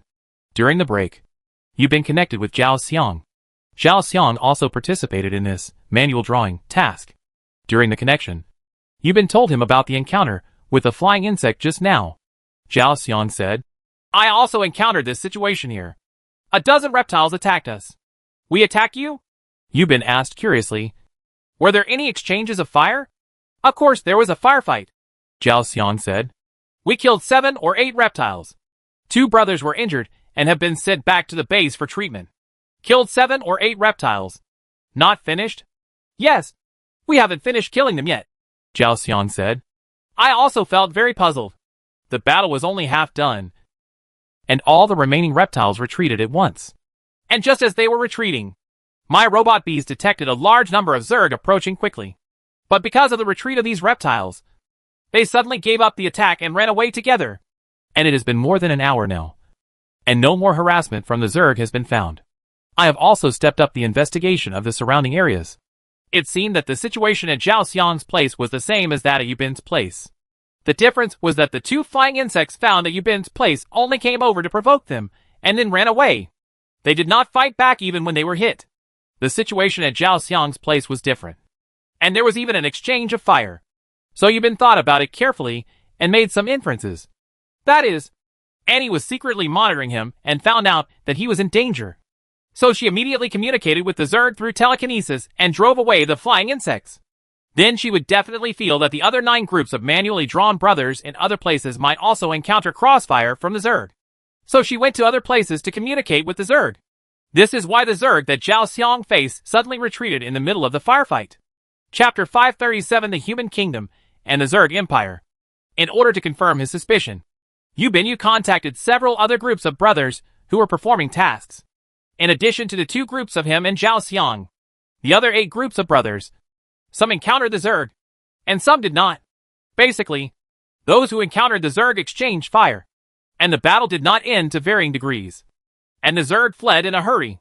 So he came to the conclusion that, and could not forget him, and was always watching him secretly. Why are you doing this? Yubin sighed in his heart. The days that followed were relatively peaceful, and there was no more Zerg infestation. Yubin and his brothers worked on the author's manual line drawing during the day, and rested on the spot at night. It took about half a month of practice. And finally he finished all the paragraphs he had contracted. After drawing the line, he returned to Yimei City and continued his previous work. He worked 3 shifts and 2 shifts, serving as a soldier one day and working at the same time. The boundary line was drawn in this way, and the human area was named Yamropuji, referred to as the Land of Dreams. On the other side of the border, the remaining 3/4 of Shiguang continent, covering an area of 30 million square kilometers, is the world of the Zerg. It should also have a name. So what should it be called? Rebelin named it Weishi. Again, Yubin specifically checked the Japanese translation. And sure enough, Weishi is the Japanese pronunciation of worm. Therefore, Shiguang continent was divided into 2 countries. The western part occupies 3/4 and covers an area of 30 million square kilometers. It is the Weishi Empire, which is the country of the Zerg and is ruled by Queen Oni. The east side occupies 1/4 of the continent and covers an area of 10 million square kilometers. It is the territory of mankind. It is called the Kingdom of Dreams. It implements full military management. The supreme commander of the country is called the Grand Commander. That is Hot Belan. In addition to Dawn Continent, there is another continent on Green Star, which is Hope Continent across the ocean. There are also a large number of Zerg living on the same Hope Continent. They belong to the same species as the Zerg in Dawn Continent, and they are all Green Star Zerg. There is no communication between the 2 continents for the time being, and Rebelin has no plans to enter Hope Continent. His goal is to build a city first, and then expand the civilized military power. As for what to do after the military strength is fully expanded, this is a high-level secret, and Rebelin has not announced it again, since the Zerg area ruled by Auni in Dawn Continent was named Weishi Country. The Green Star Zerg gradually became known as Weishi Zerg. Through Annie's constant contact with the Zerg, she learned that there are many Zerg creatures in the universe, and the Zerg from Green Star is just one of them. And there are many different types of Zerg in other universes. This is just like the human race. There are humans and other alien humans. It's just that humans haven't come into contact with it yet. Humans have aliens. So there are different kinds of alien Zergs. For this reason, humans named the Green Star Zerg the Weishi Zerg to distinguish them from other Zerg they might encounter in the future. However, it was said that after you'd been returned from the manual line task on the border, he soon received another task, which was to go to Point C to carry out the Zerg clearing mission. Although the negotiations between humans and insects have ended, national boundaries have been demarcated, and a peace agreement has been reached to prevent mutual aggression. However, there are still a large number of Zerg that have not been evacuated in the Kingdom of Dreams. Moreover, these Zerg are still very stubborn. They are stationed in place and are unwilling to withdraw. In order to ensure the cleanliness of the Kingdom of Dreams, a cleanup was carried out. For this matter, humans also specially communicated with the leader of the Zerg, Queen Oni. What the Zerg means is that as long as it is within human territory, no matter how humans deal with it, the Weishi Empire will not interfere. Similarly, humans are not allowed to enter the territory of Weishi. Once someone accidentally enters the territory of Weishi, they will also be killed by the Zerg, and humans cannot interfere. Now that the Zerg and human territory can be eradicated, humans have begun a plan to eradicate them. Yubin was fortunate enough to be included in the first batch of eradication operations. When Rebellion announced the establishment of the Green Star Civilization, he passed the National Marriage Act. Therefore, as soon as the civilization was established, a large number of humans requested marriage. 3 months have passed since this wave of marriages. This means that there are many female soldiers in the human race who cannot participate in the war because of pregnancy. For this reason, the vast majority of Marine soldiers in the suppression operations were male soldiers. On November 2nd, 1992, Earth time, Yubin led his team to start a cleanup operation. It was still the spaceship he took during the manual route mission. About 30 people in his platoon boarded the ship and set off. As equipment continues to be manufactured, some changes have also occurred in the setting of human combat units. For example, the Marine Corps will use a platoon as its most basic combat group. Each combat group will be assigned a low-altitude spacecraft, and the pilot of the spacecraft will also be assigned to the combat group organization along with the spacecraft, and will be set as an officer, at the same level as the highest-ranking platoon leader of the combat group. The so-called low-altitude spacecraft does not mean that it can only fly at low altitudes, but that it has the ability to fly at low altitudes, because they have to overcome the gravity of the planet. Many large spacecraft do not have this capability. The spaceship pilot of Yubin platoon is a Westerner named Luke. Everyone began to board the spacecraft. Yubin sat in the co-pilot, and everyone boarded the ship one by one. Yubin turned around and said, "We are going to Point C today. According to the comprehensive reconnaissance of satellites and robot bees, there is a queen at Point C, so there may be more Zerg units. Everyone should pay attention to safety and follow the command in all actions. Do not act alone and look after each other." "Okay. Yes, boss," everyone responded. Luke said, "Brothers, everyone is ready. We are about to set off. Is that okay? Lao Yu?" "No problem. Go." The spacecraft slowly took off, stopped rising at a low altitude of 100 meters above the ground, and began to fly towards the target location. Point C is about 60 kilometers away from Imei City. According to intelligence, the Zerg entrenched at Point C is a junior Zerg. The so-called primary Zerg means that it does not have air power, which means that it has no flying insects, let alone cloud mushrooms. After the peace agreement was reached and a large number of Zerg withdrew, there were no more cloud mushrooms in the Kingdom of Dreams, and those who have cloud mushrooms are at least the second-level Zerg. The Zerg that Yubinsuo wants to eliminate cannot even reach the first level, so it can only be regarded as the elementary level. According to intelligence, the number of this insect swarm is about 1,000 units. So it is a small insect swarm that does not require air power. The strength of a platoon should not be a problem. Moreover, Imei City is currently undergoing vigorous construction, and there is no ability to spare more manpower to join the cleanup operation. Chapter 538, Clearing out a small insect swarm base. Point C is a flat land, and the target insect swarm is on this flat land, with a large lush forest on one side. The spacecraft carries a platoon of troops and flies to Point C. To reach Point C, you need to go through the forest and take off. Yubin sat in the passenger seat and looked at the ground carefully to prevent any Zerg from slipping through the net. The Weishi Zerg are a very strange creature that is difficult to detect with infrared light. So to find them, You need either visible light observation or ultrasonic detection. If visible light cannot detect it, and the Zerg remains motionless, ultrasonic waves will also be difficult to detect. Therefore, if the Zerg hides, it will be difficult to detect it. The spaceship was flying over the forest, and was about to fly over and reach the open space at point C. Everyone in the Yuban body type was on alert. At the same time, they had opened the portholes on both sides and put their weapons on the portholes, preparing to head down. Shot. Finally, the spaceship flew through the forest, and everyone saw the scene in front of them. A large number of Zerg reptiles were crawling in the open space under their eyes. Some were crawling around, and some were standing still, watching everywhere. In addition to these crawlers, there are at least 5 tower nests. The so-called tower nest is the collective name of insect tower and insect nest. We have introduced what an insect nest is before. Now let's talk about what an insect tower is. The insect tower is also a type of Zerg unit. It does not have the ability to breed insect moths, but it is a functional Zerg unit, including attack, signal and upgrade. The same thing is that they are all fixed insect units. The so-called fixed type means that the insect body is usually buried in the earth and rocks, and is usually exposed outside, so it cannot move. If the insect swarm wants to move, these immovable insect towers will be plucked out of the soil by insect moths, spin insect silk to form a web, or be hung up or dragged away. Now among the 5 tower nests in the insect swarm that the combat team saw, there were 2 insect nests.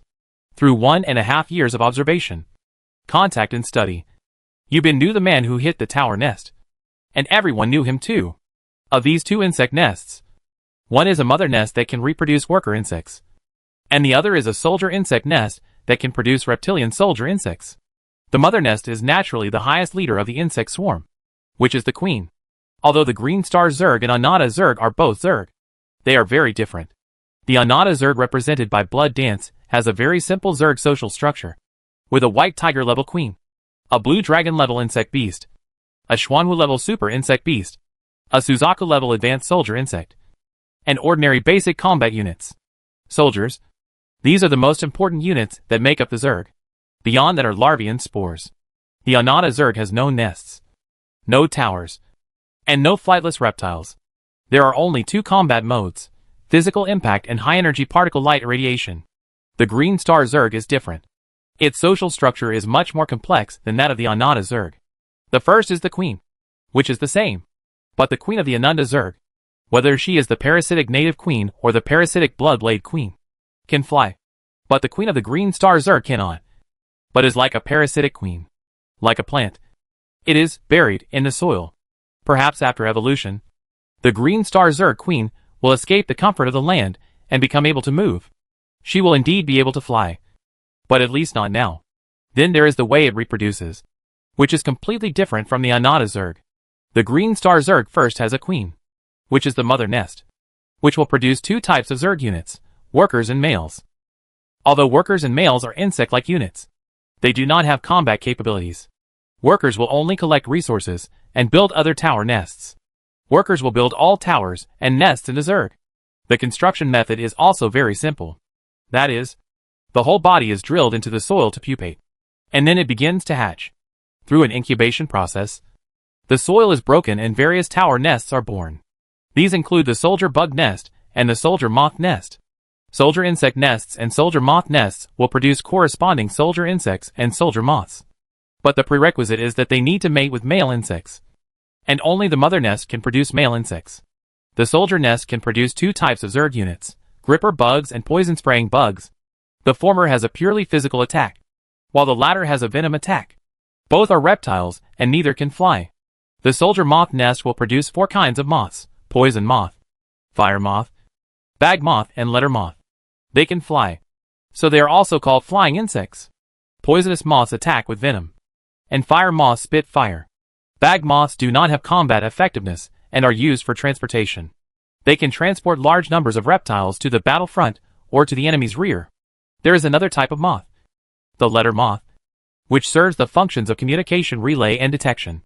Therefore, the composition of the Green Star Zerg is very complex, which also illustrates a problem with the Zerg. That is, the more complex the Zerg, the lower the level, and conversely, the high-level Zerg will be simpler. Among the Green Star Zerg units, There is another very peculiar unit, and that is the cloud mushroom. In fact, it is also a part of the tower, but it floats into the air and can also create biological bombs. The cloud mushroom is a multifunctional insect tower that can be used to make biological bombs, carry out air strikes against ground targets, and release plasma to strike against low-orbit targets. It is also a habitat and energy supply station for moths, as well as a signal transfer station and resource transfer station. After having a general understanding of the Green Star Zerg tribe, let's take a look at the 5 tower nests in front of us. 2 are insect nests. One is the mother nest, and the other is the soldier insect nest. There are also 3 insect towers, 2 of which are poison towers and 1 bean tower. The bean tower has been introduced before, during Operation Falcon. Black Bull, who was the operation captain at the time, was killed by the poisonous beans sprayed by the bean tower. Therefore, the bean tower's attack target is ground enemies, while the poison tower attacks air targets. Among the 3 insect towers that the battle group encountered now, there were 2 poison towers. Everyone knew the role of these poison towers, and the spacecraft at this moment had to be very low. So Yubin gave the order, "Open fire! Kill the poison tower first!" and asked the pilot Luke to fly the spacecraft around the insect swarm base. At this moment, one side of the spacecraft happened to be facing the insect swarm. A Gatling gun roared towards it, and it fired wildly at the insect tower. The others each held individual weapons and started shooting downwards, throwing grenades and everything downwards.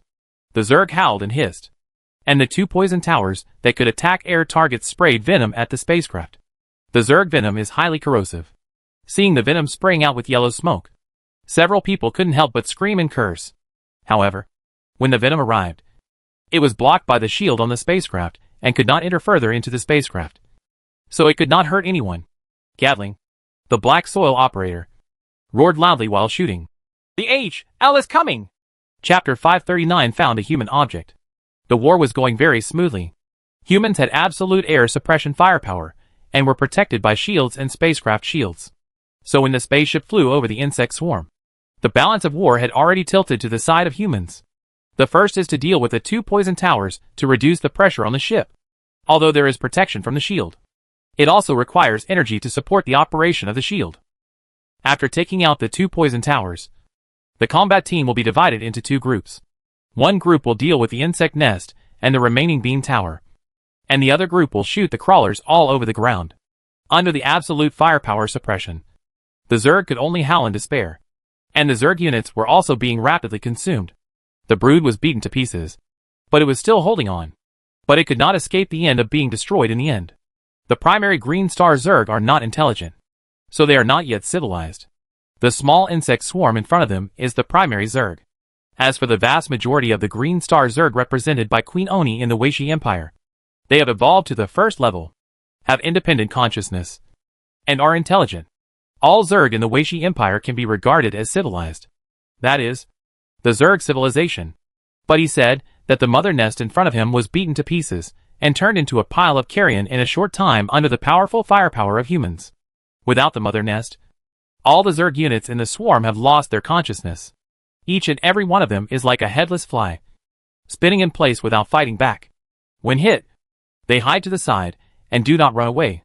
They just wait. They were killed one by one. 5 tower nests, including a mother nest, a soldier nest, a bean tower and 2 poison towers, were all destroyed, leaving only the leaderless crawlers. "Down! Down!" Yubin shouted, signaling Luke to lower the height of the spacecraft. And then he walked towards the starboard door. Almost all of the insect swarm has been wiped out, and there are still a few reptiles hiding from the human firepower. Yubin ordered, "Hawthorne, hang down the rope, and we will rappel." The rope was lowered. Yubin put his weapon on his back and was about to go down first. He was stopped by Hawthorne and said, "Boss, let the brothers go down first." Yubin glared at him and said, "What nonsense are you talking about? If you are greedy for life and afraid of death, how can I be your boss?" After that, he didn't listen to the advice and just raped down first. After reaching the ground, he saw several living reptiles in front of him, none of which were aggressive. He picked up his weapon and fired, and other team members also rappelled down one after another. "Daning," Yubin said. "Lead your squad to stay on the spacecraft and provide us with air cover. Hawthorne, Haitu, Our 2 squads will conduct ground clearance. There are residual Zerg, and it is difficult for electronic equipment to detect them. So we have to investigate carefully and try not to let anyone go. Combining the air and the ground, with the destroyed mother nest as the center, they began to continuously search the surroundings. Once a living Zerg unit was found, they would leave and shoot. This work lasted for nearly an hour, and it looked like this small insect swarm was about to be completely wiped out. The headquarters called and Yubin answered, but it was the Commander-in-Chief Rebelin, which somewhat surprised him. How's it going, Lieutenant? Rebelin asked. How's your progress? Yubin replied, reporting to the Commander-in-Chief. It went very smoothly. We have very good equipment and defense systems. So the insects were killed very quickly. We had no casualties. We are now in the process of finishing the work to remove some scattered insects that slipped through the net. Killed. Well, very good. You should also pay attention to safety, and don't get separated. Yes, Your Majesty the Commander-in-Chief. Rebelin added, Make a record of the battle process to prepare for future research on the Zerg. Yes, Your Majesty the Commander-in-Chief. After ending the call, Yubin put the gun across his chest, stood there, took out a cigarette, lit it and smoked it. He looked around and saw insect corpses everywhere. The strong smell of blood and sour rot was very pungent. The others continued to clean the battlefield, and Yubin wondered why the Commander-in-Chief suddenly connected with him. He was just a very inconspicuous figure among the 30,000 people on Earth in the Green Star civilization. He deserved to be commanded by the Commander-in-Chief. Come to miss me? He couldn't help but raise his head. And the dazzling sunlight shone down. And he thought to himself, Dream Chaser, where are you now? Annie, are you looking at me right now? The sun was too dazzling, so I couldn't look up for long. So I lowered my head, twisted my neck, and turned around to look around. It might be a matter of angle. When he faced the nest, he noticed a bright light.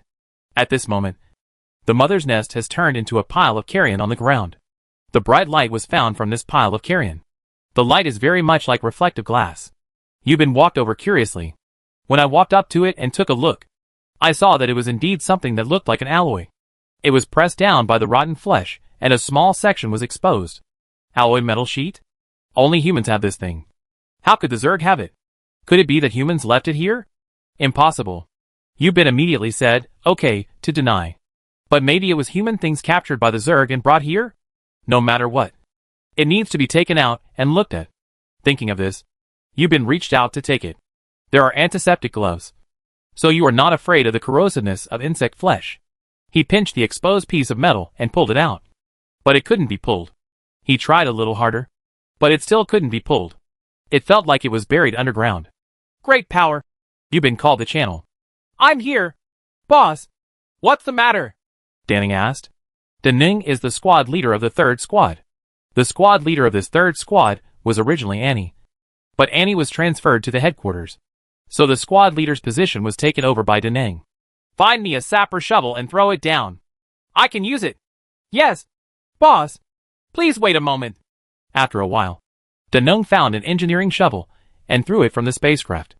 Another brother picked it up and gave it to Yubin. Yubin took the engineering shovel and started digging. Hawthorne and Haida both came over and asked, What's wrong? Boss? Yubin took it off and said, I found a human thing. I want to dig it out and take a look. But brothers, don't let down your guard. Yes, boss. After digging around, I found that this thing was indeed buried in the soil. And the soil dug out was usually filled with insect flesh. After digging for a while, this thing was dug out. It was a black rectangular thing. One end of it was a silver white black gold metal piece, which was the end that was exposed from the soil just now. The silver white metal piece is about 5 centimeters long, and the black cuboid is about 10 centimeters long. Yubin held it in his hand, looked at it carefully, and said to himself, What the HL is this? Chapter 540. This thing is very important. Yubin took this object in his hand and looked at it carefully. He couldn't figure out why. When he saw Hawthorne walking away, he shouted, Come here. When Hawthorne came over, Yubin handed him the item and said, Help me see what the HL this is. Hawthorne held it in his hand and looked at it carefully. But he couldn't figure out the reason for a long time. He called Haitu and Dinling again, but they couldn't understand it. Yubin took back the item and continued to look at it carefully. It was something slightly like a TV remote control, but not as long. Everyone knows that the TV remote control in the early 1990s was much larger than the TV remote control today. Although the thing in his hand looks like a remote control, it is not that long. Only about 10 centimeters. Its surface has a bit of a frosted texture. It is black and does not look like metal or plastic. It looks like a kind of remote control, made of composite materials. It gives the impression that this object is very old. At least more than 100 years old. There are still unclear patterns on it, and nothing can be seen clearly. In addition to its black body, there is also a piece of silver alloy on the top. And I don't know what it is for. After looking at it for a long time, and still unable to figure it out, Yubin put it away, and continued to eliminate the Zerg that slipped through the net with his comrades. This continued for another half an hour. But no living Zerg was found. Then everyone got on the spaceship together, and turned around to go back. Imei City is a city under construction. There are 4 bases on its edge, which just surround it for protection. The spacecraft was flying smoothly at an ultra-low altitude. Yubin was sitting by the hatch, with his legs draped outside, and a cigarette in his mouth. He looked at the retreating scenery outside expressionlessly. In fact, he was thinking about something in his heart, mainly because he missed it too much. And, let him forget Anne. He simply can't do it. There was still a while before the base. At this time, a spaceship was seen not far away. It was also flying at an ultra-low altitude and headed away from the city, just like the spaceship he was riding on. In addition to being at an ultra-low altitude, it was also flying at a low speed. I saw that the hatch of the spacecraft was also open, and there were several people sitting at the hatch, watching with weapons in hand. Yubin turned back to the pilot and said, "Luke, please call and see whose team is on that spaceship." Luke replied yes and started calling. After a moment, he replied, "It's Zhao Xiang's platoon. Damn it. It belongs to this kid." Yubin muttered, opened the communication system of the personal computer, and began to try to connect to Zhao Xiang. Several people from the cabin door of the spaceship waved to hear, because the sound of the spacecraft's machinery was too noisy. They couldn't hear what they were shouting, so they could only wave back with their brothers. After a while, the connection was successful. Yubin asked, "Zhao Xiang, I saw your spaceship. What are you doing?" Zhao Xiang replied, "Huh? It turns out to be you. I also saw your spaceship. How is it? You have returned in triumph?" "That's right. A small insect swarm was eliminated. You haven't answered me yet. Why are you going?" Zhao Xiang replied, "Like you, we also went to encircle and suppress an insect swarm, which we just discovered not long ago." Yubin looked at the sky and said, "It's already afternoon now. If you go back and forth, and there's a battle, don't you have to go back in the middle of the night?" "Don't worry," Zhao Xiang said. "We can turn on a few more searchlights to fight at night. Are there any flying insects?" "The intelligence indicates that there are no flying insects. In this case, it will be much easier for us. Have you encountered any flying insects?" "Neither do we. It's a first-generation Zerg," Yubin replied, then briefly introduced the Zerg group they destroyed. "Is it that simple?" Zhao Xiang asked doubtfully. "Yes, it's that simple," Yubin replied. "As long as there are no flying insects, and you pay attention to your own protection, you should be fine. I wish you good luck." After saying goodbye to Zhao Xiang, Yubin took his platoon back to the base camp in Area C of Imei City. After returning home, he wrote a detailed report on today's mission process and submitted it to the headquarters along with the route. However, the report did not mention picking up the black object. The next day, he thought he was going to work at the construction site, but unexpectedly received another mission, which was still to exterminate the Zerg that had slipped through the net. Yubin took his platoon on a spaceship and embarked on the journey again. This time, the target point was far away from the Imei City mark, and the spacecraft needed to speed up to fly there. It took about 3 hours to fly there, and it was already noon. When they were about to reach the target point, Yubin ordered his brothers to finish lunch on the spaceship and take a rest after eating before going to fight. Lunch is also dry food brought from the base, just in case you don't have a meal at noon and go back to eat. After eating and taking a break, it was already afternoon, and the spacecraft arrived over the insect swarm. The insect swarm they faced was similar to the one from yesterday. With this experience, the speed of extermination became faster. So even though it took some time, the whole battle process became much easier. In this way, the next day's combat mission was successfully completed, and the combat team still did not suffer any casualties. Xiao Xiang contacted and learned that his platoon, like him, fought relatively smoothly and had no casualties. In addition to their 2 platoons, there are several other platoons. In total, there are 10 platoons, each riding 10 spaceships, taking turns to kill the Zerg in the human territory. And this human territory is Uropuji, or the Land of Dreams, named by Red Baron. But on the second day, Yu Bin and his brothers wiped out the insect swarm and returned home victoriously. After returning to the camp, I still wrote a report and sent it to the headquarters together with the video taken. But when he was finishing his meal, he received a call from an officer from the headquarters. As soon as he got online, he asked him about the black object he picked up yesterday. "Is this important?" Yu Bin asked. The officer replied, "I don't know if it's important. And you don't know yet either. You can only know if you take it back for testing. Just stay in the camp and don't go anywhere. We will send someone to pick it up later." "Okay. Come and get it." Yu Bin also knew that in principle, everything picked up on the battlefield should be reported, and important things should be handed over. The reason why he stayed and did not report it was because he felt that this thing should not be something important. And in the video of his post-war report, he may have captured this thing, and it happened to be seen by someone from the headquarters. So he asked about it, and why yesterday's report was only asked about by the people above after a day. It may be that the people in the headquarters were busy and didn't have time to interpret it. Chapter 541 The Green Star Zerg is more likely to come from the universe. Yu Bin didn't pay much attention to this matter, since the above said he wanted it. He just handed it over. Not long after, the headquarters sent someone to pick it up. Yu Bin also cooperated very well and handed over the item. After handing it over, he didn't think much and continued his life. Subsequent encirclement and suppression missions were frequent. After all, this dream country has a vast territory of more than 10 million square kilometers. So there are also a lot of missing Zerg. And this has become the daily routine of 20,000 Marine soldiers like Yu Bin. That is, following the pattern of 2 rounds and 3 shifts, killing bugs for 1 day and working on the other side. Fortunately, these missing Zerg have little intelligence and are not very powerful in combat, so they are very easy to destroy. Occasionally, if you encounter a large insect swarm, said to be a swarm of flying insects, several platoons of troops will attack together, and the battle will be successfully concluded in the end. Large insect swarms are encountered more often than swarms with flying insects. And swarms with flying insects are also very rare. After this situation lasted for several months, several female soldiers in the team suddenly began to take pregnancy leave. As mentioned before, the Dream Chaser is mainly composed of mercenaries. That is, every soldier is a mercenary. That is, a professional soldier. And a large proportion of the soldiers are female. The reason why a large number of female soldiers are used is because the population on the Dream Chaser is too small, with a total of only 30,000 people so far. So women were also sent to the battlefield. And because fertility is encouraged to rapidly increase the population, humans on the Dream Chaser and even Green Star can get married when they reach 18 years old.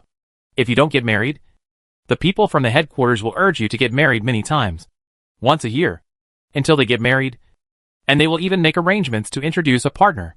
Seeing that 1992 is about to pass, Yu Bing was urged once this year.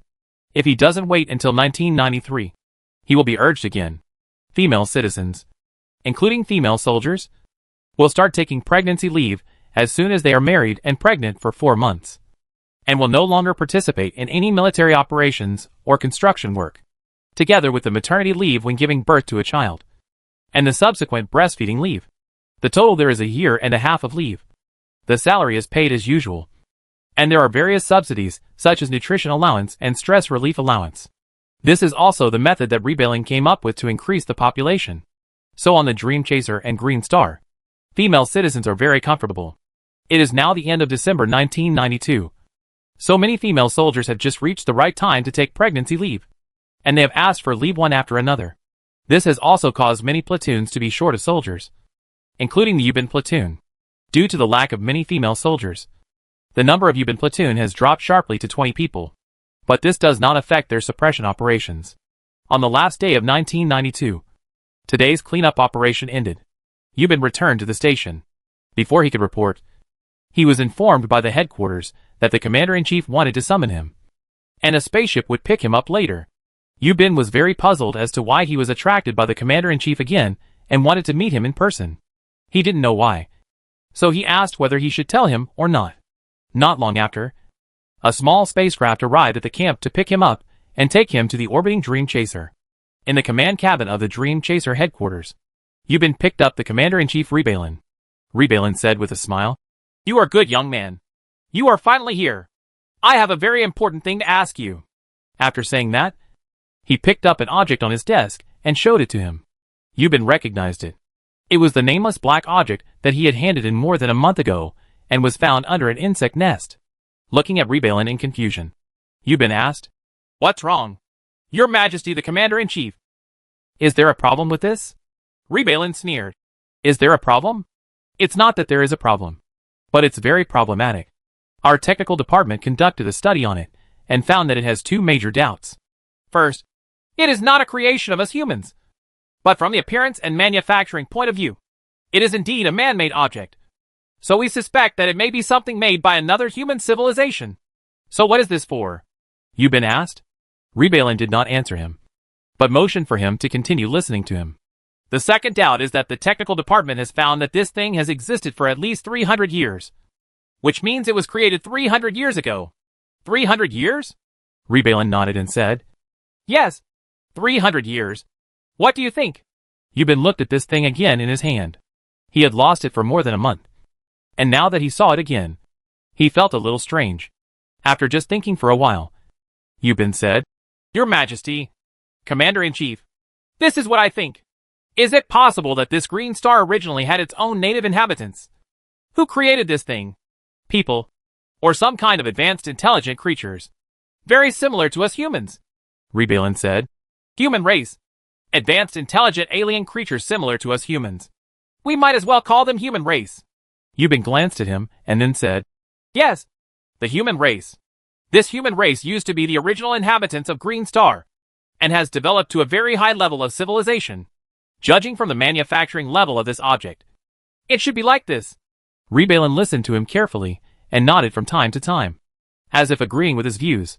Yubin told reporters, "Then the Zerg came, and the original human race was no match at all. They were wiped out by the Zerg, and later the entire planet was also occupied by the Zerg." "You mean there are indigenous human races on the Green Star, and we humans are not the earliest inhabitants of this planet?" "Yes," Yubin said, "but this is just a hypothesis of mine. Whether it is true or not, I don't know." "Okay," Rebalin said, "just assume that your hypothesis is correct. Then according to your hypothesis, the Zerg should not be the product of the Green Star. If it were, not to mention the destruction of the human race in 300 years, even the human race would be destroyed. Whether human civilization will be born is still unknown." "Yes, Your Majesty the Commander-in-Chief. So my guess is that the Zerg are not a native species of Green Star. They come from the universe." "Ha ha. From the universe? How is this possible?" Rebalin said, while pacing in place. Yubin just looked at him with a smile, although he had doubts. It was obvious that Rebalin still believed in this assumption. "Then tell me why this Zerg comes from the universe," Rebalin asked. Yubin replied, "On the surface, the hypothesis that the Zergs come from the universe is untenable, because the current Zergs on Green Star do not have the ability to navigate space at all, and it is even impossible for them to fly out of the atmosphere. So how could it come from the universe?" "Yes. Why?" Rebalin asked. Chapter 542. This is an indicator. Yubin made a bold guess and said, "So I'm thinking that the Green Star Zerg may not be the one it wants to come." "What do you mean by that?" Yubin finally expressed his last thoughts. "A more powerful alien civilization brought the Zerg to the Green Star. Are you saying that the Zerg were brought to the Green Star by an alien?" Rebalin said. "But there is no record in Yunshang's database about the Eternal Man bringing the Zerg to the Green Star. And Eternal also, I don't know that there are green stars suitable for human survival in the Werin Twin Galaxy. Why does it have to be the Eternal Man?" Yubin asked. "Why can't it be other civilizations?" "Your Excellency, there are 400 billion known stars in the entire Milky Way. Counting combined stars, there are far more than this number. But it is not necessarily there is only one civilization in eternity that is an advanced civilization." Yubin is just an ordinary mercenary of the Green Star civilization. He doesn't know that there is a God-level civilization. And eternity is a God-level civilization. The combined stars he mentioned just now include various multi-star systems such as triple stars, like Nanmin 2, and double stars, like Werin. So if every combined star in the combined star system was counted, the Milky Way would have far more than 400 billion stars. After Yubin had such an assumption, Rebalin asked, Yunshang? What's the matter? Rebalin asked the computer host Yunshang. Rebalin asked, Are the green stars Zerg brought by the Eternal Man? Yunshang replied, As far as I know. No. But I'm not sure whether it was brought by the Eternal People before I arrived at the Green Star. But in my database, there is no information about the Green Star Zerg. Record of. Rebalin nodded and said, Understood. That is to say, the possibility that this Zerg came from the universe is very high, and it will not come by itself. But it is very likely that it was brought by other civilizations. Yes, Your Excellency, Commander-in-Chief, Yubin said, whether it is Eternal or any other civilization. If it can bring the Zerg to Green Star, it means that this civilization is very advanced in history and may be much better than our Dream Chaser. In addition, if my speculation is correct, I think it is unlikely that it is the Eternal Man. Because if it is the Eternal Man who brings the Zerg to the Green Star, then we will undoubtedly be exposed. And in that case, we will be very dangerous. Yes, but apparently not. So I think it is more likely that it is some other advanced civilization outside of eternity. But I analyze. If you have any ideas, just tell me. Yes, Your Excellency.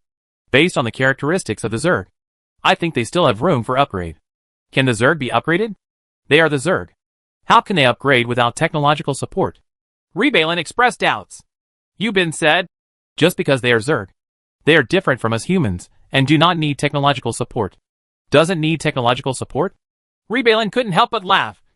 You mean a race that doesn't need technological support can upgrade its civilization?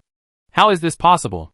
If the Zerg doesn't develop its own technology, then it is absolutely impossible for them to upgrade to a more advanced civilization. Yubin looked at Rebalin, but he didn't like him very much. He couldn't imagine why he talked so much to him in such a hot-headed manner today. The words he just said are all his own thoughts these days. He feels that what he thinks is completely possible. Since Rebalin thought it was impossible, he didn't want to continue talking. In his conjecture, he felt that the Green Star Zerg was most likely brought by a certain cosmic civilization.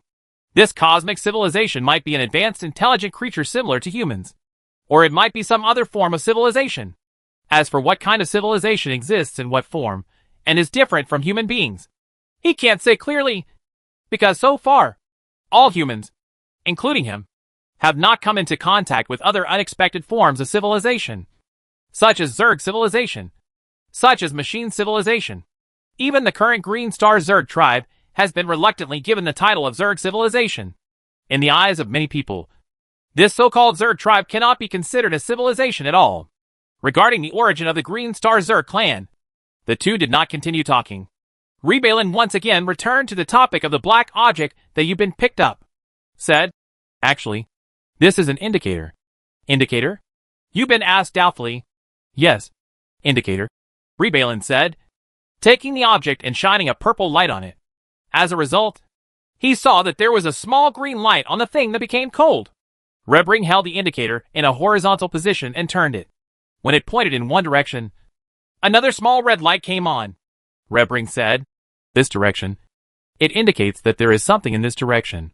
Yubin looked in that direction, which was facing the green star. Then he said, The direction it points to is the green star, which means there is some secret hidden somewhere in the green star. Rebalin nodded and said, Yes. So we need to investigate what this green star prehistoric civilization is. This is very important for the future development of our dream country. Yubin felt that what he said was right. So he said, But the green star is so big, I don't even know where it is. So we need to look for it. Rebalin said, It may be on Starting Point Island. It may be in the Kingdom of Dreams. It may be within the sphere of influence of Oni of the Weishi Empire. Or it may be in Hope Continent. If it's within Queen Oni's territory, then we need to send a commando team deep into the insect den. Yes, Rebring said. That's why I'm looking for you. You have rich combat experience. So it's most appropriate for you to lead a small team to search for it. Undoubtedly. This will be a very dangerous mission. If it is only within the Kingdom of Dreams, then that's it. But if it is within the scope of the Weishi Empire and Queen Oni, it will be too dangerous. Humans and the Zerg have signed a peace agreement. If humans rashly break into the Zerg's sphere of influence at this time, the Zerg can kill them without any scruples. But humans cannot hold them accountable. Yu Bin was thinking. You can choose to refuse to accept this task, Rebring said. In that case, I will choose another person. No, Your Excellency, Yu Bin said. I accept this task, but I have to choose the person. That's no problem. There are 30,000 people in the entire Dream Kingdom. You can choose as you like. Yu Bin looked around. There were several people working in the command cabin. There was a familiar figure working with his back to him. Chapter 543: A Dangerous Mission. The figure with his back to him in the command cabin was none other than En's brother Anwei. Seeing this person, Yu Bin couldn't help but sigh with emotion. It was he who found him, and told him that he could not continue to fall in love with his sister. However, what he said made sense, which made it impossible for him to continue with En. This also led to a complete breakup between him and En. And he and En did not see each other for 3 months. At this moment, he looked around the command cabin, mainly looking for Annie. But he didn't see her. She was on the Dream Chaser. Or she might be somewhere else on the battleship. Or she might be avoiding him on purpose. But Anwei's back was turned to him at the moment, which made him think that Anwei was afraid that he would choose him to join his commando team for this difficult mission. Yu Bin couldn't help but sneered and shook his head, thinking, "You don't have to be afraid. I just won't choose you." After looking around, he said to Rebelin, There are still 20 people in my platoon, including pilots. If I choose, I don't have to choose anywhere else. Just my platoon of 20 people. If the target point pointed by the indicator is in our human territory, it will be much simpler. I have enough people in the platoon. If it is in the Zerg territory, we can take the spaceship to the border, and then I will be in the platoon. Select a few people to enter the insect mirror, and continue searching. Don't you need to add more people? Rebring asked. Yu Bin shook his head and said, No need. It's easy to be exposed when there are too many people, and I'm familiar with using it. Okay. Rebring handed the indicator to him again and said, This one has a leather cover. Press this button, and this thing will give you directions. Press it again, and it will close. After Yu Bin learned how to use it, he put the indicator away and was about to leave. Rebelin added, Go back and have a good night's rest. We will take action tomorrow morning and keep in touch with the headquarters at all times. In addition, if you want to enter the insect realm, you may be asked to silence the radio. In that case, you will not be able to contact the headquarters, and you will have to rely on yourself, which will be even more dangerous. I understand, Your Excellency. Any action may involve sacrifice, but someone must do it. If I don't go, someone will go. Rebelin patted him on the shoulder and said, It's good that you think so. In addition, if this mission is only within the Kingdom of Dreams, the salary will be double. If you need to enter the insect realm, the salary will be 10 times. As the saying goes, there must be a brave man under a heavy reward. Yu Bin thought to himself, this old man is really trying his best. He actually wants to lure with money. By the way, didn't you also formulate this monetary system? How much money you want is not the truth of your words. But am I the kind of person who is blind to money? Then you underestimate me too much. But it doesn't matter if you have money. At least you can give an explanation to your brothers. Yu Bin thought so in his heart, but he did not show it with his mouth. Instead, he expressed his gratitude in a very excited manner and promised that he would complete this mission and unlock the secret of this indicator. Yu Bin left the command module and walked towards the airport. The command cabin was far away from the airport, so he needed to take a flying car. He left the command cabin and left the headquarters. He was about to call a flying car to come over, but he saw Anwei chasing after him. Yu Bin looked at him curiously, wondering what he was going to do, waiting for him to take the initiative to speak. You? Anwei said. Why didn't you choose me? Choose you? Why choose you? Join your action team? Yu Bin looked at him doubtfully and asked, Are you serious? Yeah. Can I still joke with you? Brother. Yu Bin patted his forehead. You are really kidding me. After saying this, he couldn't help but laugh at himself. The person in front of him whom he called eldest brother almost became his uncle. But now, he could only call him eldest brother. The difference between one word and 1,000 miles. Anwei sighed. Okay then. Are you just kidding yourself? He had no intention of participating in the action, but he didn't know what he was going to do. Yu Bin just pretended not to know and said, You turned your back to me just now. You clearly wanted to escape. Do I dare to ask you to participate? When the time comes, you will be chosen. Would you rather go or not? Anwei didn't answer him. He was silent for a while, maybe because of the delay of the translation software, and then asked, Why didn't you go to Annie? Hearing what he said, Yubin became angry at that time. He grabbed Anwei's collar, pushed him to the side wall to hold him against him, and said angrily, Are you hacking kidding me? You were the one who didn't let me do it in the first place. I have been dating your sister, and now you ask me why I don't want to see her? What do you want from me? Hey, Don't be angry, Anwei said with a smile, pushing his hand. Yubin glared at him and let go of him. Shall we talk while walking? Anwei asked. Yubin calmed down and agreed to go with him. Walking inside the huge battleship, Anwei looked around and said, Let me tell you the truth. It was not my idea to prevent you from interacting with my sister. So what? The customs of Yuluk people are rather strange. Your sister is from the royal family and is going to be the empress. She cannot marry other races. Compared to you, I am a foreign race. No, that's not the case at all. What's that like? My sister is from the royal family, and I am also from the royal family. She has the right to inherit the throne, and she has not done any of this. However, in my own family, there is no rule that the heir to the throne is not allowed to marry someone from another race. Damn it. Yubin couldn't help but curse. Then why the hell did you lie to me? At this moment, he couldn't help but feel extremely angry. He and An had spent 3 months without talking or contacting each other, and the reason was that Anwei had lied to him. Anwei said with an innocent expression, It's unfair. Brother you. In fact, it was Captain Ri who asked me to do this. Ri Belan? Yubin asked in shock. Why is it him? Anwei said. Yes, that's him. He didn't want you to be with Annie, so he asked me to persuade you. But why? Anwei sighed and said, My sister and I asked him to borrow troops to return to Lut to revolt. Ri Belan agreed to us, but in exchange, he asked and to help him kill Oni. Oni is the queen of the Zerg, in the Weishi Empire of the Dawn continent. Although many Zerg do not listen to her orders, she still has a very high appeal among the Zerg. If we want to completely eliminate the Zerg, Queen Oni will be one of the biggest obstacles. So it makes perfect sense for Ri Belan to be the first to get rid of Oni.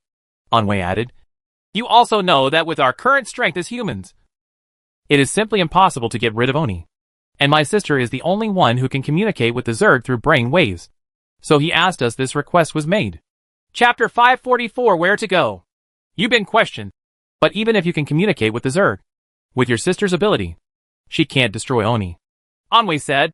But we can put a lot of effort into destroying the Zerg for mankind. Yubin looked at him doubtfully, not knowing what he meant.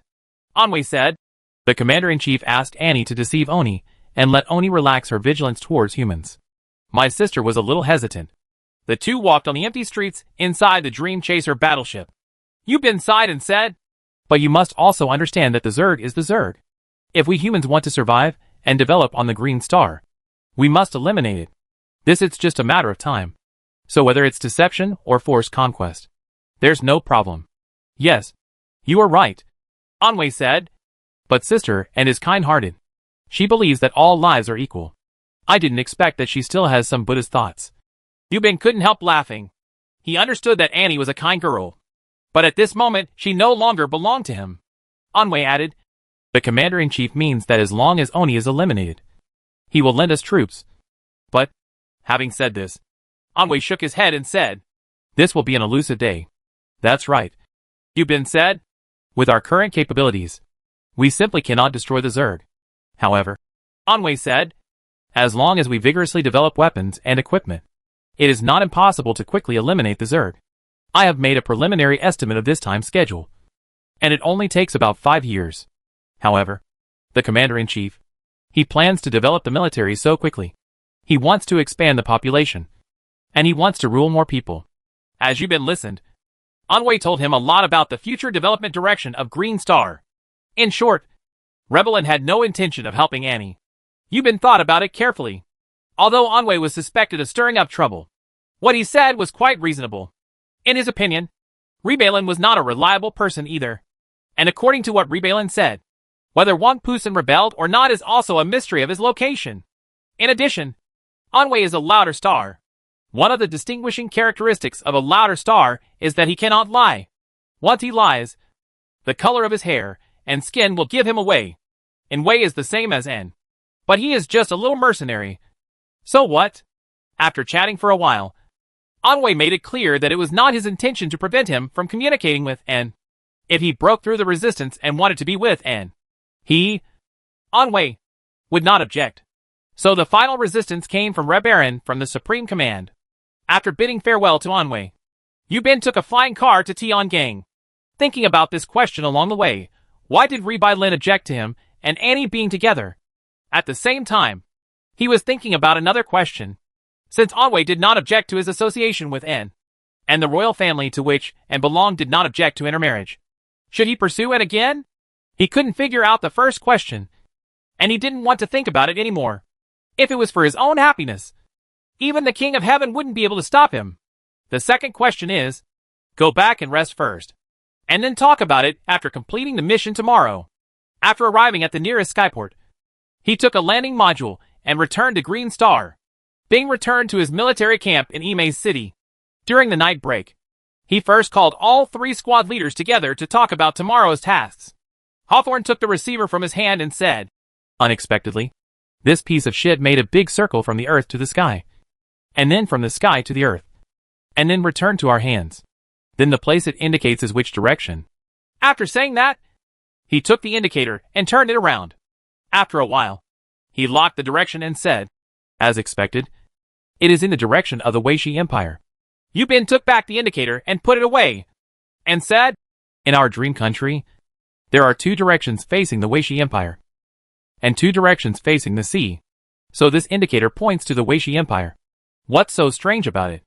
Pointing to it does not necessarily mean that the target point is within the territory of Weishi. Yes, said Hawthorne. But it is possible. Boss, what do we do if we are really in Weishi? What else can we do? Yu Bin said, we must go deep into the enemy's mirror and do everything possible to complete this mission. So, as he spoke, Yu Bin opened the electronic sandbox and started studying in the direction indicated by the indicator just now. We need the terrain in this direction and all the detailed information about the Zerg defenses. Yu Bin said and started to connect to the headquarters. The one who came online was Ri Bai Lin, and Yu Bin reported the matter to him and said, I need to go in this direction and get all the intelligence information about the Zerg on the line of the insect territory. If the target point is in the insect territory, we still need to investigate in depth. Wait a moment. Ri Bai Lin then asked the people in the intelligence team around him, and later replied, intelligence investigation takes time. You guys have a good rest first. I will convey you the detailed intelligence content tomorrow morning. For you. Yes, Your Excellency. Disconnect the connection. Yu Bin thought about it. Anyway, he won't enter the insect realm for a while, so he will have time to receive the information tomorrow. And it is very likely that this target point is not in the insect realm, which will be much easier. After discussing with several squad leaders and the deputy platoon, we gathered together a total of 20 people from the entire platoon, discussed tomorrow's tasks, and said to everyone, there are a lot of uncertainties in this mission. It may be within the country, or it may go deep into the insect realm. What it means above is that if it is within the country, the salary will remain the same. If it is carried out deep into the insect realm, the salary will be 10 times. As soon as he finished speaking, several people started talking. One was about the heated discussion caused by the high salary, and the other was that he felt that he was selling his life and going deep into the insect realm, which might lead to his death. After everyone discussed for a while, Yu Bin said, we are a mercenary company on the Dream Chaser. Everyone is a mercenary, and their job is to lick blood on the tip of a knife. So what I want to say is, then you can choose not to participate. I will never force it. If there are not enough people, I will find a way to second you in another platoon. Everyone discussed again. After waiting for a while, Yu Bin said, have you thought about everything? Give me the answer quickly. If you don't speak, you agree to participate. No one said they wanted to quit. Yu Bin said, okay.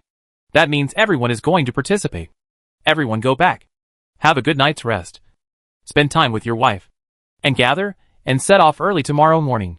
Due to the implementation of the mercenary system and the encouragement of marriage and childbirth, most mercenaries are married and have wives or husbands. Chapter 545 Looking for the Magical Target. Everyone went back to rest, leaving Yu Bin alone, who couldn't help but feel lonely. There were more than 30 people in the platoon, and there were only a few singles, including him. This couldn't help but remind him of Anne again. After thinking about it for a while, he went back to sleep. The next morning, except for a few female soldiers who were taking pregnancy leave at home, all the other male soldiers arrived. After breakfast, they took the spaceship and flew in the direction indicated by the indicator. Imei City is not far from the sea, so it is relatively far from the border.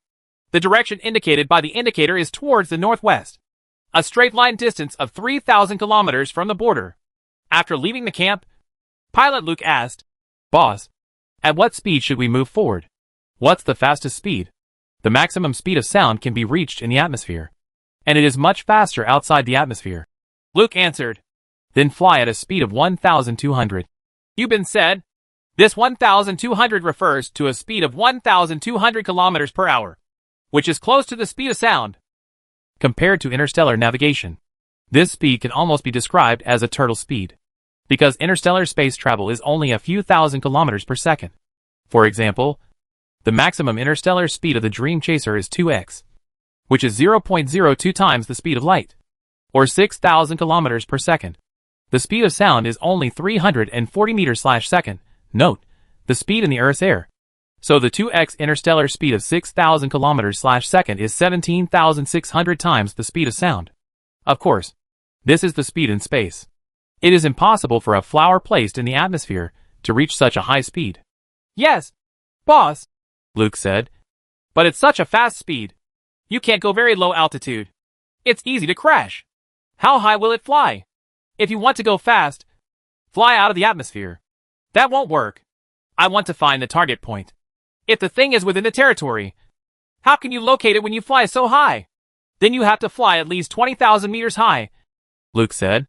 "On this route, there are several high mountains, all exceeding 5,000 meters. Yubin thought for a while and said, "Okay, just fly 20,000 meters, and then fly at a speed of 1,200 meters until you reach the border and then stop. If you find the target point halfway, stop flying." "Yes, boss," Luke said and began to raise the height. "The height is too high. All doors and windows need to be closed." Yubin sat in the co-pilot, took out the indicator, and turned it on. The direction indicated was exactly the direction the spacecraft was flying. It took 2.5 hours to fly at a distance of more than 3,000 kilometers at a speed of 1,200. Yubing put the indicator on the console and said, "Can you set up automatic navigation?" "No problem, boss. It's still early. Let's set up the autopilot. You can take a rest. If we find it halfway, we'll go back down." "Yes, boss," Luke said and started to set up the autopilot. The team members at the back were chatting and laughing. Yubin felt bored and took a nap with his eyes closed.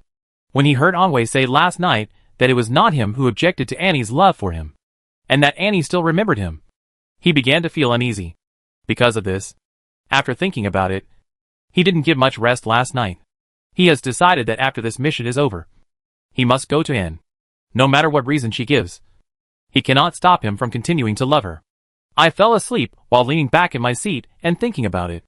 I slept for more than 2 hours and was woken up by Luke. "Boss, we're at the border," Luke said. "What? You've reached the border so soon? You haven't found the target yet?" Yubin asked diametrically. "Yes. No target has been found." Luke showed him the indicator. Only the indicator still pointed ahead, and the front was the territory of the Weishi Empire. "What to do, boss?" Luke asked. "We must go deeper, but we can't do it now, until we understand the information on the line. We can only wait here," he said, and connected to the headquarters again. Seeing that Rebelin was online, Yubin reported the situation here. Rebelin said, "The intelligence work has been done. I will download the information to your personal computer. You can see what to do," Yubin said. "There is now a high possibility that the target is within the insect territory. This straight line is more than 3,000 kilometers long in the insect territory. Whether it is a spacecraft flying at an ultra-low altitude or people breaking in on foot, it is not practical. So I think can we let the spacecraft fly higher and conduct in-depth reconnaissance along this straight line? You can try this," Rebring said. After receiving the instruction, Yubin disconnected from the headquarters and turned back to Luke. "Pull up to 30,000 meters. Fly in a straight line. Continue to search for the target, and stop once you find it." At this moment, The spacecraft was hovering 20,000 meters in the air at the border. After hearing Yubin's order, Luke answered yes and began to raise the altitude. After raising the spacecraft to an altitude of 30,000 meters, he followed a straight line. Fly in the direction. Increase the speed to Mach 2, Yubin said, not falling asleep at the same time, but carefully watching the situation below and observing the changes in the indicator. The so-called Mach 2 is twice the speed of sound. The atmosphere of the green star is similar to that of the Earth. So the speed of sound in the green star's atmosphere is also similar. If 340 meters/second is Mach 1, Mach 2 is 680 meters/second, or 2,500 kilometers/hour. So a distance of more than 3,000 kilometers can be covered in less than an hour and a half. It was now noon. Yubin asked everyone to get dry food to eat. He continued to observe below and saw scattered cloud mushrooms not far below. While studying and thinking about the problem, Yubin remembered a question and asked, Luke, please help me analyze why the Zerg didn't react at all after we flew for so long? It had been half an hour since they entered the insect realm, and Cloud Mushroom had not fired plasma to attack them. He remembered that there was a large-scale landing operation before. Not long after the landing module entered the atmosphere, it encountered a plasma attack from a Cloud Mushroom swarm. Luke replied, I don't know either. Could it be a problem with the signal source? The Zerg can monitor human radio signals, and a large-scale landing will bring a lot of good intentions. So the Zerg will detect it during that landing and launch a plasma attack. As for last year's Falcon operation, only one spacecraft landed, so it did not trigger the Cloud Mushroom's plasma attack. But it was still discovered by the bug. So, close the connection with the headquarters immediately, Yubin said. Keep the radio silent. Turn off the signal reception with the headquarters. And do not send signals. Then how do we contact the superiors? Flashing asked. Just listen to me. Yes, boss. Luke turned off the communication device. Yubin continued to study the information provided by the headquarters. When the spacecraft had been flying for almost an hour, Luke said, Boss, we seem to have reached the target. Chapter 546, Going Deep into the Insect Realm. When he found the target point, it was already afternoon. Yubin glanced at the map, which was a combination of the latest Zerg deployment maps detected by the Intelligence Department. The map doesn't show any Zerg around here. The territory of the Green Star Zerg in Dawn Continent and the Weishi Empire covers an area of 30 million square kilometers. This does not mean that the entire area is filled with Zerg. It is also very normal for there to be no Zerg deployment in some areas. At an altitude of 30,000 meters, Yubin asked Luke to stop the spacecraft and hover at this altitude. Then, after determining the approximate location of the target point, he said, Raise the altitude. Luke began to raise the height and asked, How high? 8,000 kilometers. So high. Yes. But you need to wear a seatbelt. Everyone fastened their seat belts, and the spacecraft began to rise rapidly. The overweight pressed everyone into their seats and could not move. When the spacecraft reached an altitude of 1,000 kilometers, the overweight disappeared and weightlessness appeared.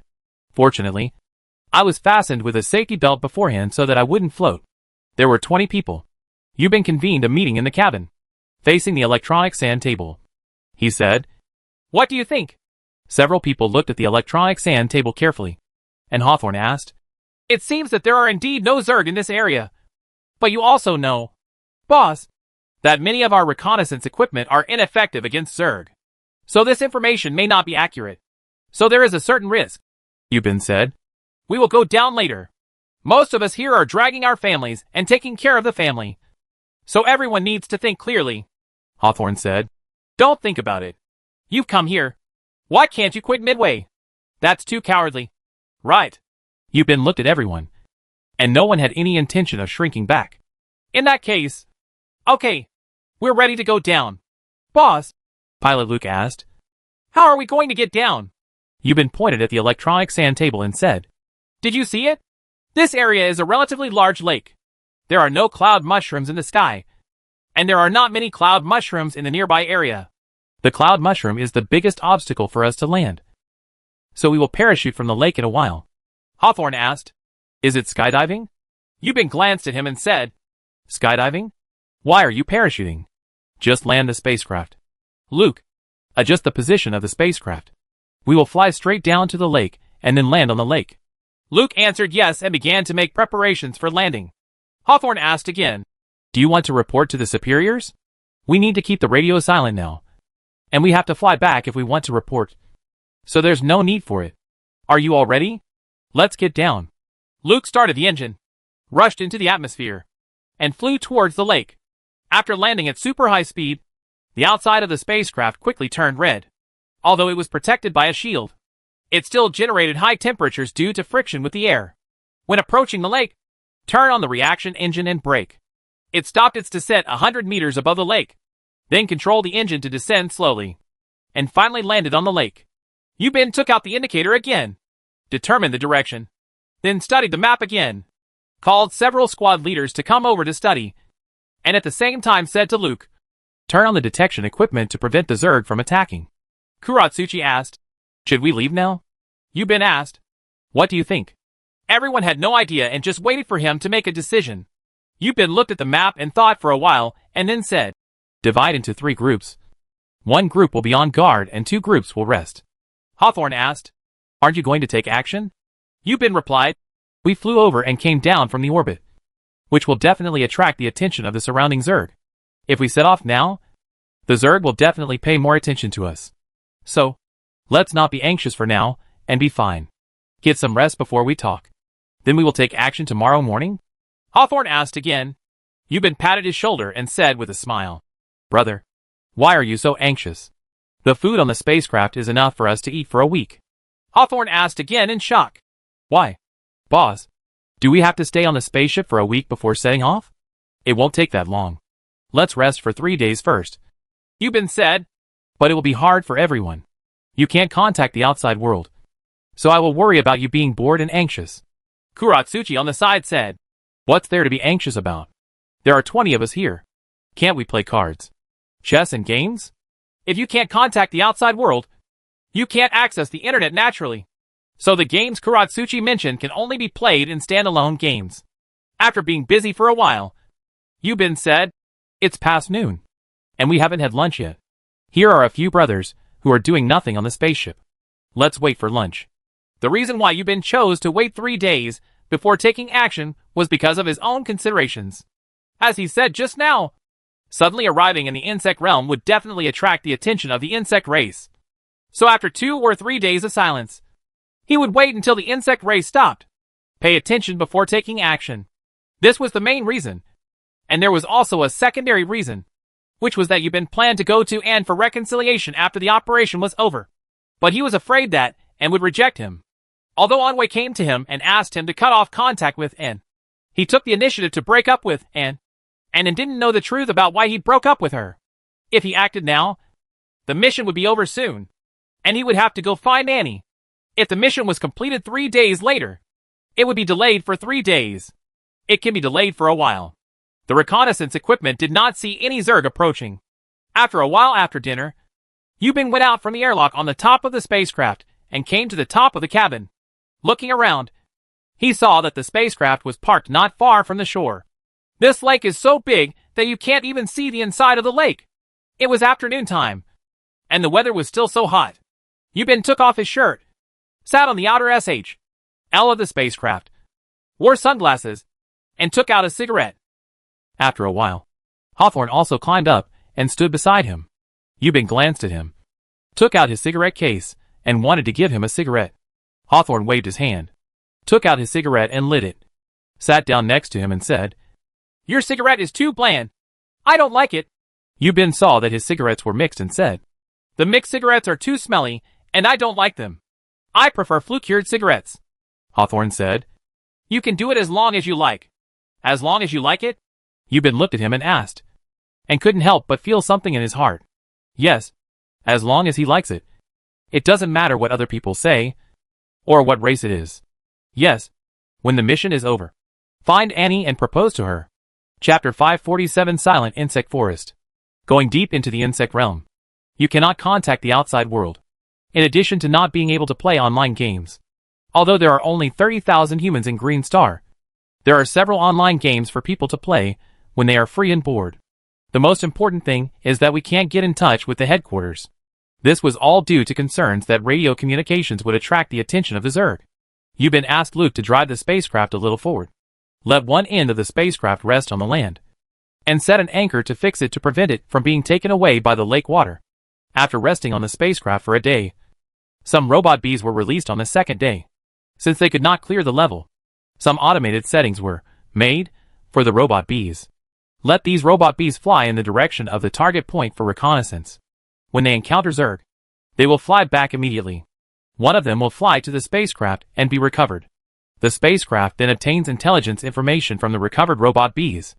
On the second day, through a day of reconnaissance, we learned that there was an insect swarm about 30 kilometers away from the target point, and it was not very large. There is a mother nest, a soldier nest, for bean towers, a poison tower, and more than 1,000 soldier insects, but no air power. If Ibn Pi has the current strength, he can completely destroy it quickly. But this is within the insect realm. If a frontal war breaks out, it will inevitably attract the attention of the nearby insect tribes, and they may quickly come for reinforcements. In that case, they may be in danger. However, the mission of this operation is only to find the target point, not to kill insects. Therefore, Yubin hopes to find this target point on this straight line before reaching the insect swarm. However, the results of yesterday's investigation showed that the target point is no more than 10 kilometers away from the current location of the spacecraft. If you walk, 10 kilometers is quite a distance. But Yubing had already planned that once he arrived at the target point and found what he was looking for, he would have the spacecraft pick them up immediately. So after resting on the spacecraft for 3 days, we started taking action. Early in the morning 3 days later, Yubing asked his brothers to stay, and then including himself, a total of 15 people left the spacecraft, came to the shore, and began to move towards the target point. As the spaceship pilot, Luke naturally has to stay, and he will take command of the other remaining brothers. If there are no special circumstances, neither the action group nor the Left Behind group should make wireless connections, nor should they connect to the headquarters. In this operation, all the weapons were changed. The original electromagnetic weapons were all replaced by the current plasma weapons, which have a faster rate of fire and more power. So-called electromagnetic weapons still use traditional bullets, but they are 10 times more powerful, while plasma weapons no longer use traditional bullets. Plasma weapons, as the name suggests, their bullets are plasma. Each plasma weapon has a miniature plasma reactor, and the plasma is emitted. Therefore, plasma weapons can carry a large number of plasma bullets, and during combat, there is no need to change magazines. In addition to replacing more efficient and lighter plasma weapons, they also carried a lot of food and water in case of emergency. Except for those left behind, everyone, led by Yubin, left the spacecraft and began to move forward along the straight line of the indicator. Not far away, they entered the jungle. There were still tall trees standing tall. Yubing asked everyone to stay close and not to get separated, since the communication equipment cannot be turned on. Once they get separated, it will become an opinion. Very troublesome thing. This reminded Yubin of the first time he participated in the landing operation codenamed Falcon more than a year ago. At that time, there were about 10 people. Unfortunately, during the landing module was destroyed by the Zerg, and 2 people died on the spot. A brother. The landing site chosen at that time was not very good. It happened to be in the territory of the insect swarm. This time it was different. So far, we had found a primary insect swarm 30 kilometers ahead, so there was no need to worry at all. That time, the intelligence work was not done well. This time, the intelligence work was done very well, and everyone was very well prepared. The indicator only shows the line of defense, not the distance, so we don't know where the target point is specifically. We only know that it is on this line. Through previous investigations, we can know that this point is approximately within 10 kilometers. And 10 kilometers takes a long time to travel. The forest was quiet, except for the sound of wind and birdsong, the heavy breathing of the team members, and the rustling of the soil as they walked.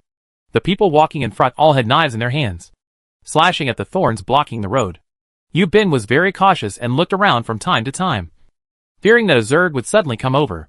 Hawthorne walked beside me again and said, "We can't just keep walking like this. 10 kilometers is not close. 10 kilometers only takes 2 hours, Yubin said. Then we can't fly the spaceship to Ollie. That would be a big goal." I won't say more about Hawthorne. The forest was also rugged.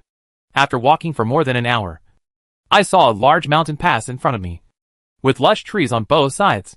From the map, We can see that after passing this mountain pass, there is a canyon about 500 meters long.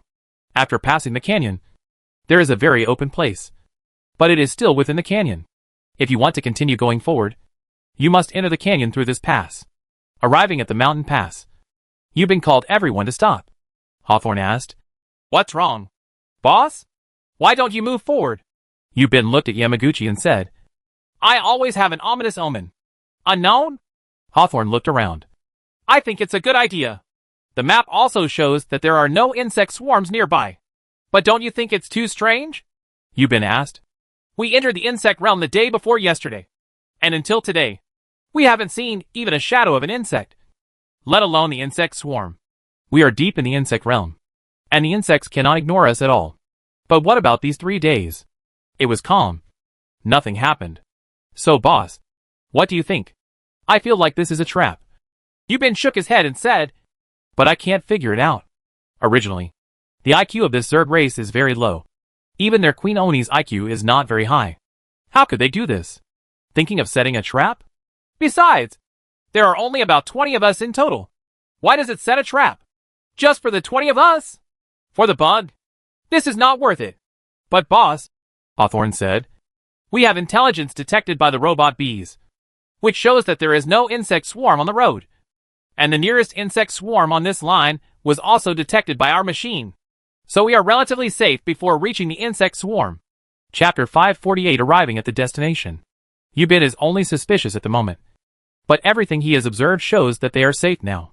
For the sake of greater safety, Yubin released a dozen robotic bees and let them fly into the canyon, and set them to fly back 10 minutes later to bring back the captured footage.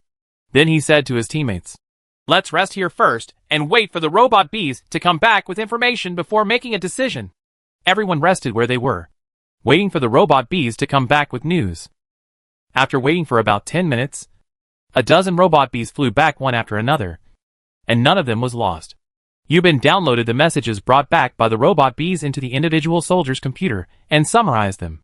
From the footage captured by the robot bee, we can see that from entering the canyon to exiting in front, there is not a single Zerg along the way. Yubin clapped his hands and said, "Okay, no problem. Let's start moving forward." After that, he took the lead and walked into the canyon, and everyone followed him one after another. The first half of the canyon is very narrow, and can only accommodate 2 or 3 people. It was very quiet in the canyon, and everyone was very nervous. With weapons in their hands, they were looking around and moving forward with caution. However, it was very peaceful along the way, and nothing threatening happened. Hawthorne said, "Boss, I'm starting to feel weird now. We're so far down, and Nin has not come into contact with the Zerg. This is deep in the insect realm." Kuratsuchi said, "What's so strange about this? The insect realm covers an area of more than 30 million square kilometers. There can't be insects on every inch of land." "Right. Maybe we happen to be in the insect-free zone of the insects," Yubin said. "The Falcon operation I participated in last year did not always have Zerg. So if we are careful, there will be no danger." Among the group, only Yubin participated in last year's Falcon operation. There were 10 people in action at that time, and only 3 of him, Zhao Xiang and Luo Shili, survived, while the others all died on the Green Star. The landing point of their operation at that time happened to be in the current Kingdom of Dreams. So when the Kingdom of Dreams was established and a clear boundary was drawn with the Zerg, they quickly found the location of the battlefield at that time. And the corpses of some personnel were also found. They were found and reburied. But even the remains of some of the victims could not be found. However, they said that the narrow canyon that everyone passed through was also covered with waist-deep wormwood. And there were many mosquitoes in the wormwood. The team members had to spray some anti-mosquito liquid on their bodies to prevent mosquito bites. The journey went smoothly, and we quickly passed through the narrow passage in the first half and reached the second half.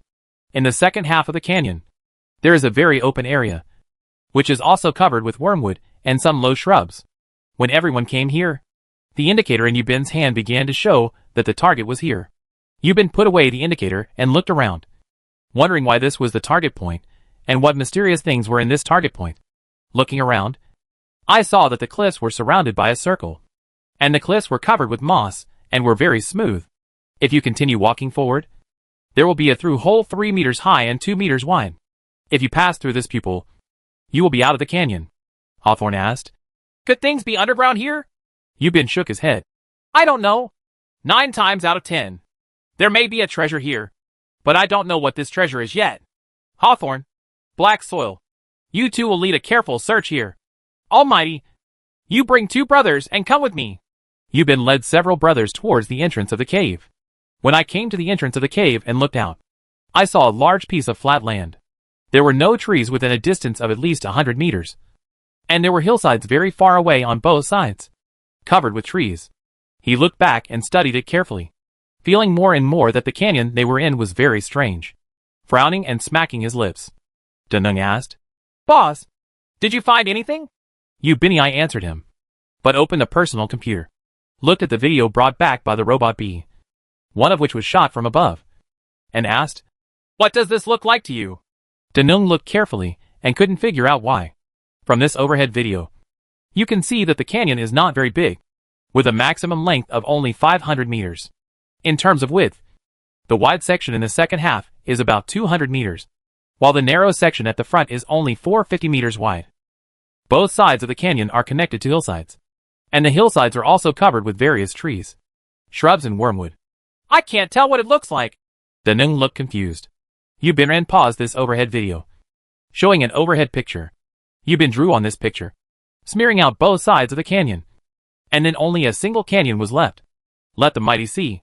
Danung, on the other hand, looked at the picture on the computer in surprise, grinning from ear to ear. What? Did you see anything? Yubin asked again. Spaceship. This is a spaceship. Yubin shook his head and said, There is no such spaceship. This should be more like an artificial facility. After that, he took out the indicator again and said, If this is an artificial facility, then he should have a way to get in. Danung asked again, Boss, is this thing you are holding in your hand the key to entering? I don't know. Even if it is, we have to find the keyhole. Just as he was talking, he heard Hawthorne shouting from behind, Boss! Boss! Yubin looked back and saw Hawthorne and several brothers squatting in the grass not knowing what they were doing. So he hurried over.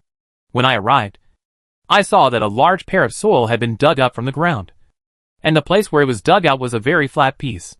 Yubin knelt down to take a look, and Hawthorne said, I just tested it, and it's made of alloy. Sure enough, I guessed it right. This is an artificial facility. Yubin said, Keep digging and looking everywhere. I don't believe I can't find a place to get in. Everyone started to get busy. If the piece below is made of alloy, it means that there is an artificial facility underneath. This artificial facility has a history of many years. It is also covered with soil and covered with various plants, including wormwood and shrubs. Yubin had several doubts. First, he also considered whether there might be a spaceship down there. But then, he was overturned. Because the cliffs on both sides are so high. How could there be such a spaceship? The top is flat. There are so many high places on both sides. But the middle is so empty. Chapter 549 The Hidden Door. Yubin first guessed that there was a spaceship below. But then he overturned his guess because based on the appearance of the canyon, he concluded that there could not be such a spaceship. So it can only be said that there should be an artificial facility below. Maybe a bunker or an underground bunker. However, based on the suspected alloy hull found, it felt very much like a spaceship. But it couldn't be explained because of the cliffs on both sides. Just as he was wondering, another brother discovered a new situation and called him over to take a look. It turned out that someone discovered that the cliffs on both sides were actually made of alloy. But the surface was covered with moss and could not be seen. The cliff is easier to clean than the ground, and the metallic luster inside can be seen quickly. So whether it is a spaceship or not, this is an artificial facility, which means that there were some advanced intelligent creatures here many years ago. Due to the arrival of the Zerg, it was just the collective demise of the original inhabitants of this planet. There is also a possibility that the indigenous people fled collectively and left the Green Star to seek a new home in the universe. Of course, there is also a third possibility, which is the death of some people and the escape of others.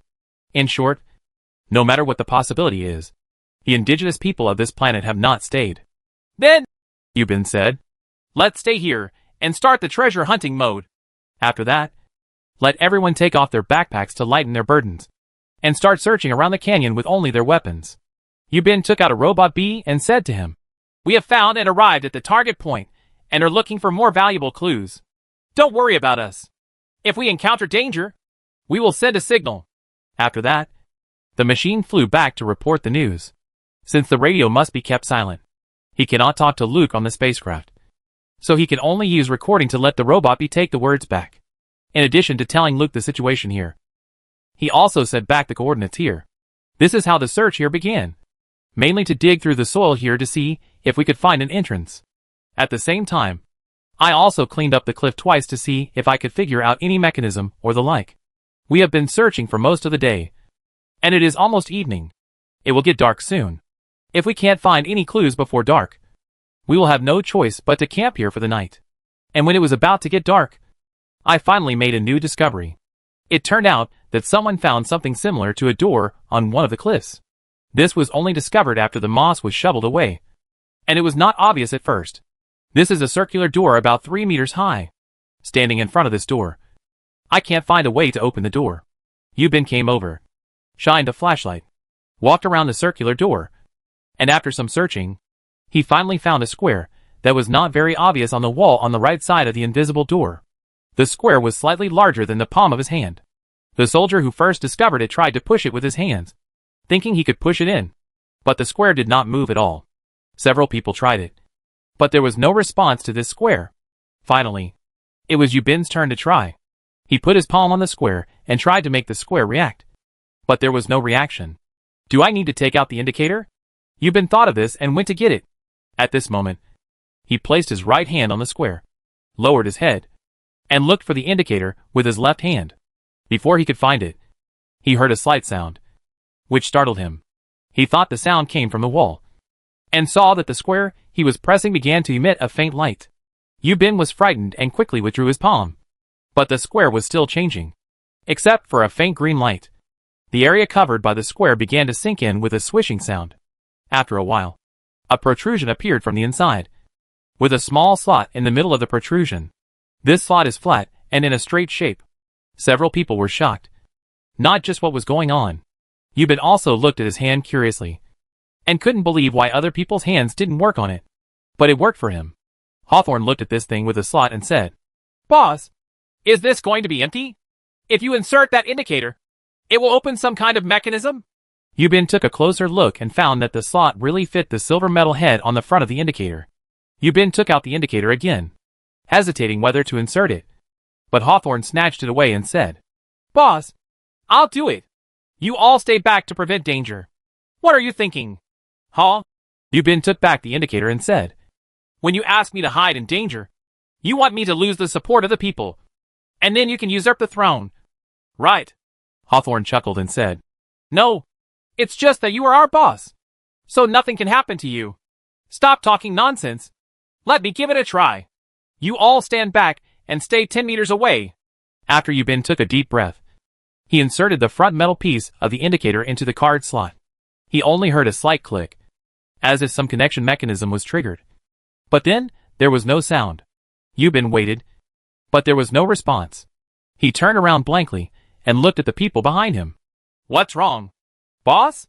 Hawthorne asked in a low voice. Yubin shrugged, showing no response. Hawthorne whispered again, "How about twisting it left and right?" After his reminder, Yubin answered, "This is a key to a lock. Will it be like a traditional lock, which requires the key to be turned around in the air to open the lock?" Thinking of this, Yubin really tried to turn. First he turned to the left, but he couldn't turn. Then he tried again. A miracle happened. It really started to turn and made a clicking sound. Yubin could feel that the lock was not turned by the key, but by some kind of electric transmission to turn the keyhole. There must be some kind of electronic signal source inside the key, which coincides with the electromagnetic wash of the electronic lock protruding from the wall. So it triggers the unlocking mechanism.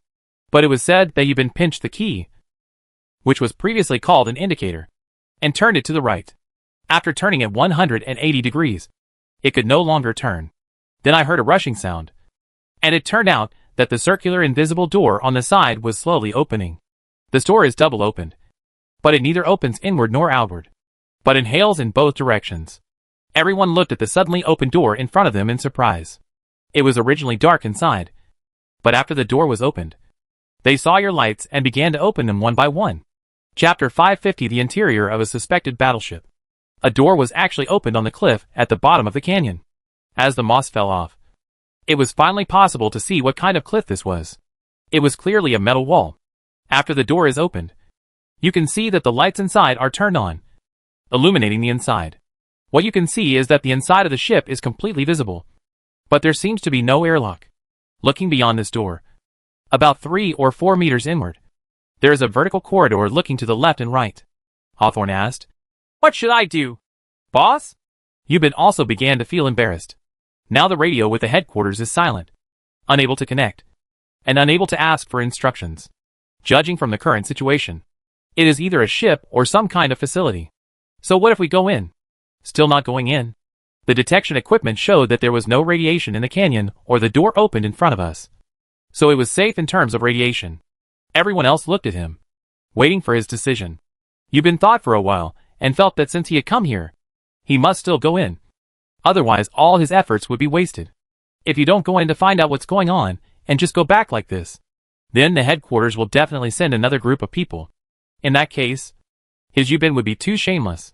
He didn't dare to go in, but asked others to go in. This would be a very embarrassing fact. So today, you have to enter this door whether you want to or not.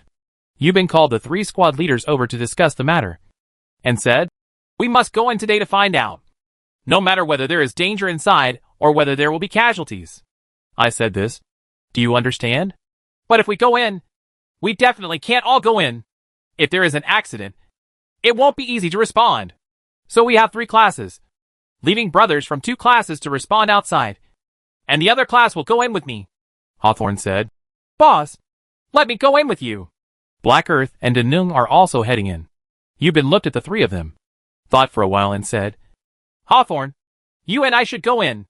After thinking for a while, he said, "We don't want too many people. Hawthorne, you can choose 3 brothers with good overall qualities in your class. Only 5 of us will be enough." Shanzhobian went to choose someone. Both Kuatu and Dan Yang looked at Yubin, waiting for him to speak. "Listen," Yubin said. "You 2 will guard here with your men.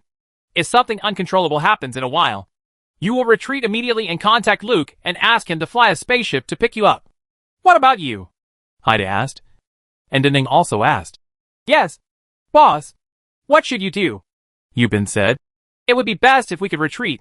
What I mean is that if we can't come out, you should just leave us alone and retreat immediately." Seeing the 2 men's hesitant looks, Yubin said, "This is an order, taking into account various situations on the battlefield. You will make corresponding decisions at that time. Black 2, if I am not here, you will be the one for the brothers outside." "Commander, Mighty, you will assist Black Earth well." "Yes, boss." They both replied at the same time. After a while, Hawthorne brought 3 brothers, and everyone was ready to go in with guns and ammunition. Yubin took out a set of wired intercom equipment and placed one end outside the door and the other inside the door to prevent the signal from being blocked and unable to connect to the outside after entering. After everything was ready, Yubin said, "We are ready to go in. Go." After that, he took the lead and went in, followed closely by the other 5 brothers. After the 6 people entered, they came to the fork in front. Looking to the left, they saw a short passage with a closed door at the end. Netizen saw that it was also a short passage with a closed door. Just as he was hesitating about where to go, he heard a crash, and the door to the gods began to close. "Hack!"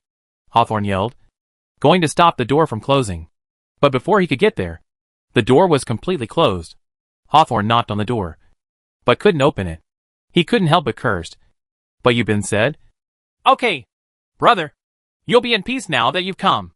After that, he started to connect to Kuratsuchi outside. "Hey, we are fine inside. Can you hear us?" "I just set up a wire communicator at the door. One end is inside the door. The other end is outside the door. And there is a wire connection in the middle." At this moment, the door was closed and the wire was stuck in the crack of the door. But the communication was not interrupted.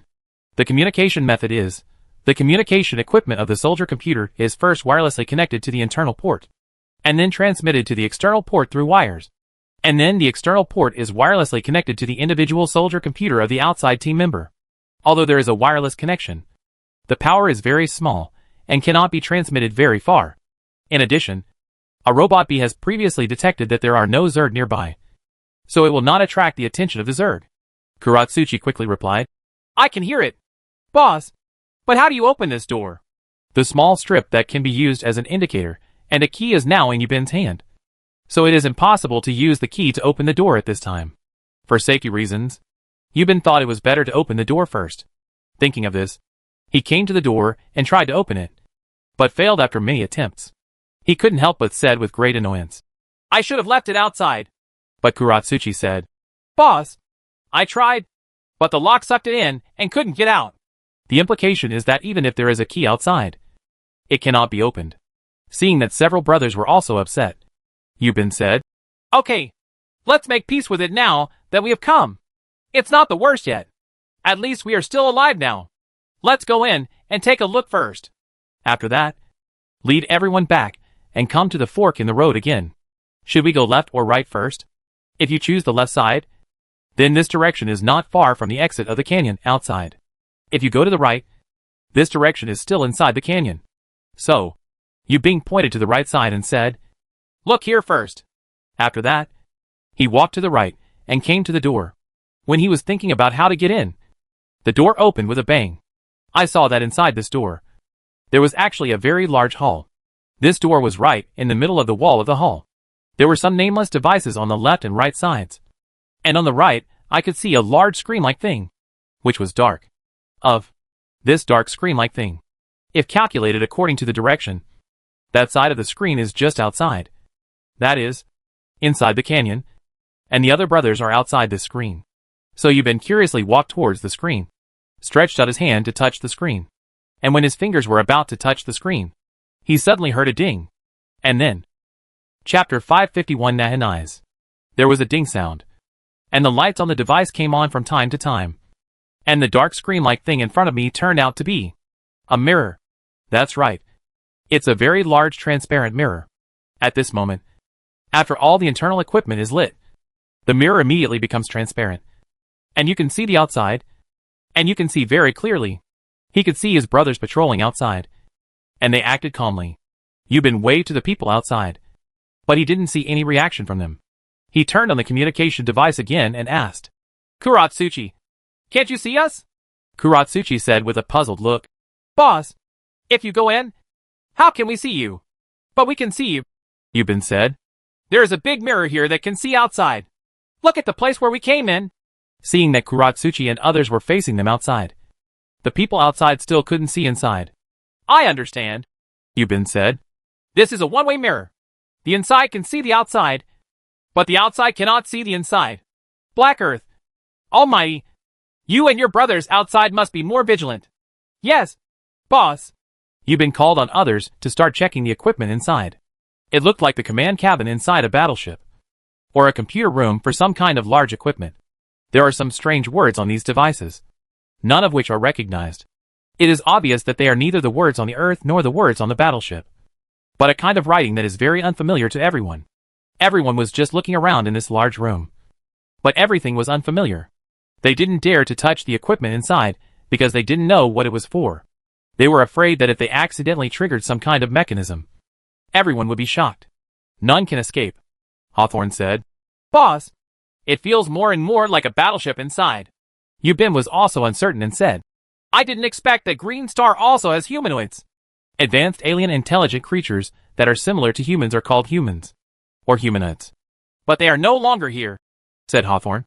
"They may have perished, or they may have migrated away." Just as he was talking, he heard a brother say, "Hey, don't touch it." The two turned around quickly and saw a brother in front of a piece of equipment in the back trying to touch it. The other brother stopped him, but he had already touched it. Then I heard a slight electronic sound, and then I saw little stars rising from the device and converging into a human-shaped outline. Everyone looked at the scene that happened in front of them in surprise. They saw that the outline of the human figure became clearer and clearer. After a while, it turned into a human-like creature. Of course, it was not a real creature, but a virtual image of this creature. From the appearance, the virtual image of this kind of person is also two-handed and two-legged, standing, with a long and thin body, and the eyes are also very big, so big that it is surprising. The appearance is completely different from that of humans, completely like an alien. The alien began to speak, but what it said was a completely incomprehensible language. After a while, Bala Bala listened to it, and then floated on the device and looked at everyone. What does it say? Yubin asked. Can any of you understand it? Before the others could reply, the alien image said, What bird language does it say? Can any of you understand it? Yubin looked at it in surprise and said, Damn it. It's trying to imitate me. The alien's virtual image also said, Damn it. It's trying to talk like me. What the H L are you doing? Yubin asked. What the H L are you doing?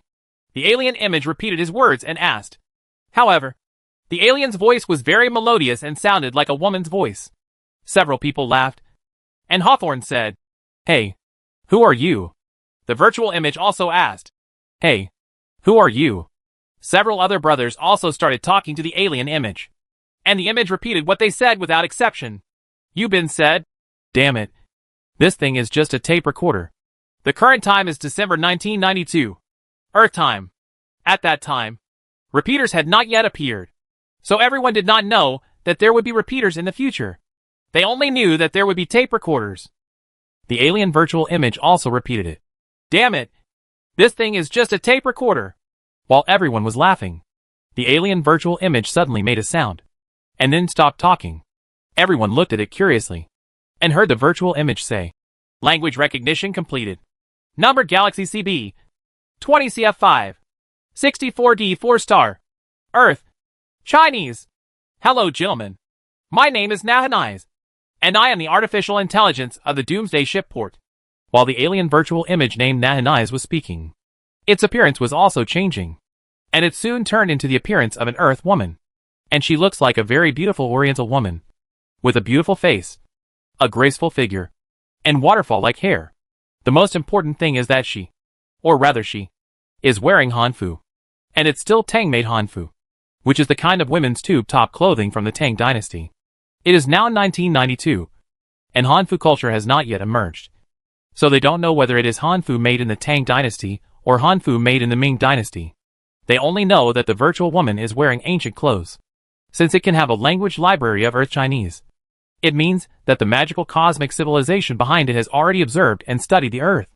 And the woman in the virtual image in front of her is wearing Hanfu, which means that this cosmic civilization that secretly observes the Earth has not observed the Earth for a long time, and does not know how far the Earth's clothing culture has developed. But I heard Nahanais say, Do you have any questions for me? I will try my best to answer you.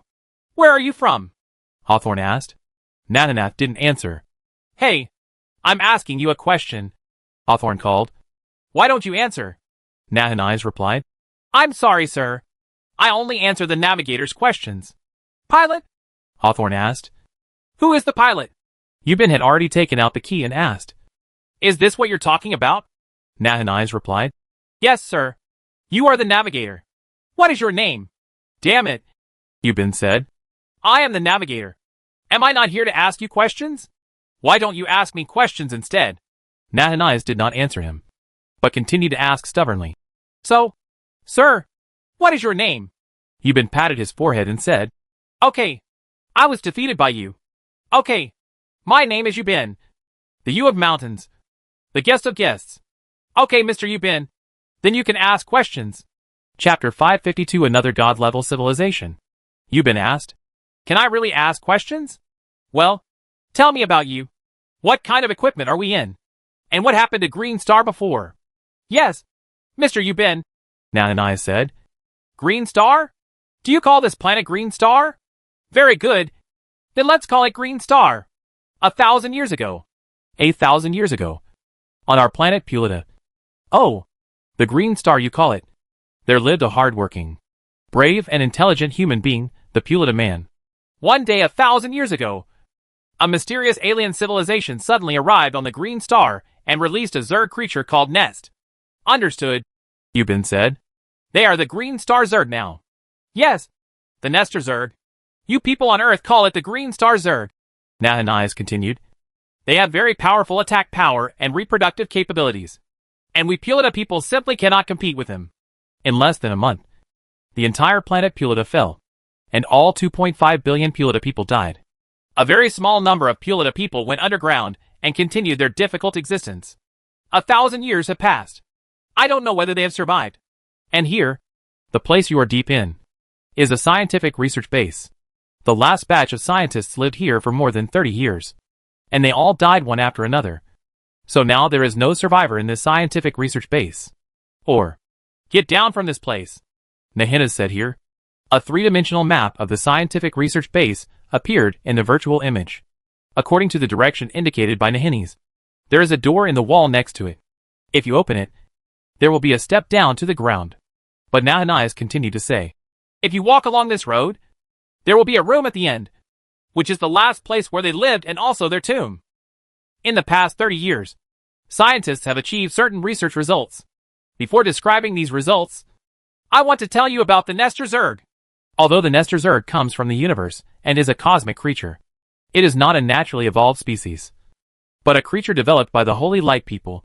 And the Holy Light People, it is a very powerful God-level civilization from the depths of the universe. Wait a minute. Yubin interrupted her. Is this Holy Light civilization you are talking about eternal? Eternity? What is it? Yubin was confused for Nahinese's rhetorical question. When he heard Nahinese say the word, Holy Light, he thought it meant eternity.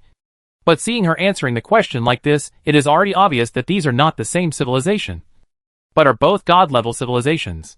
Having one eternity is enough of a headache. But now there is another Holy Light. It is 70,000 light years away from here. It is on the edge of the swan arm of the Milky Way. It is a very powerful God-level civilization.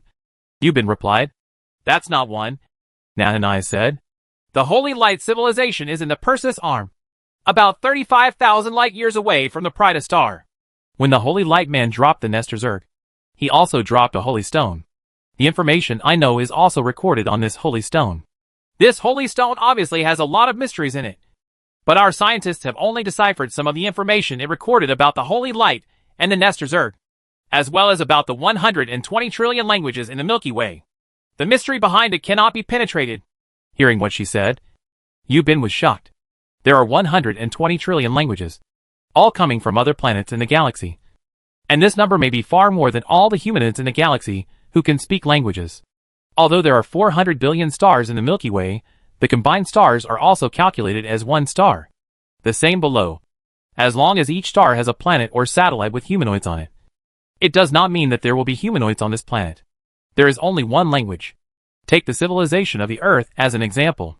There are 5,600 known languages in the world. And there are still uncounted ones, and various dialects, that are not included. Therefore, it is not surprising that there are 120 trillion language records in the entire galaxy. What is surprising is that the sacred stone mentioned by Nahinais actually recorded so many languages. Which means that it's a hard drive with amazing storage. And this hard drive not only records the 120 trillion languages in the Milky Way, but also records the mystery that the green stars pre-civilization Pulita people cannot decipher. What is this mystery? Unknown. In this research base, Nahinais continued, there is a spaceship. It is there. Having said this, the virtual woman stretched out her finger and pointed to the outside of the large one-way glass. Yubin and several others turned their heads to look, and they could still see the Black Earth Power waiting for their brothers outside the glass. They were outside, either resting or on guard. But at this moment, it was starting to get dark outside. Night was beginning to fall, and night was coming. Outside?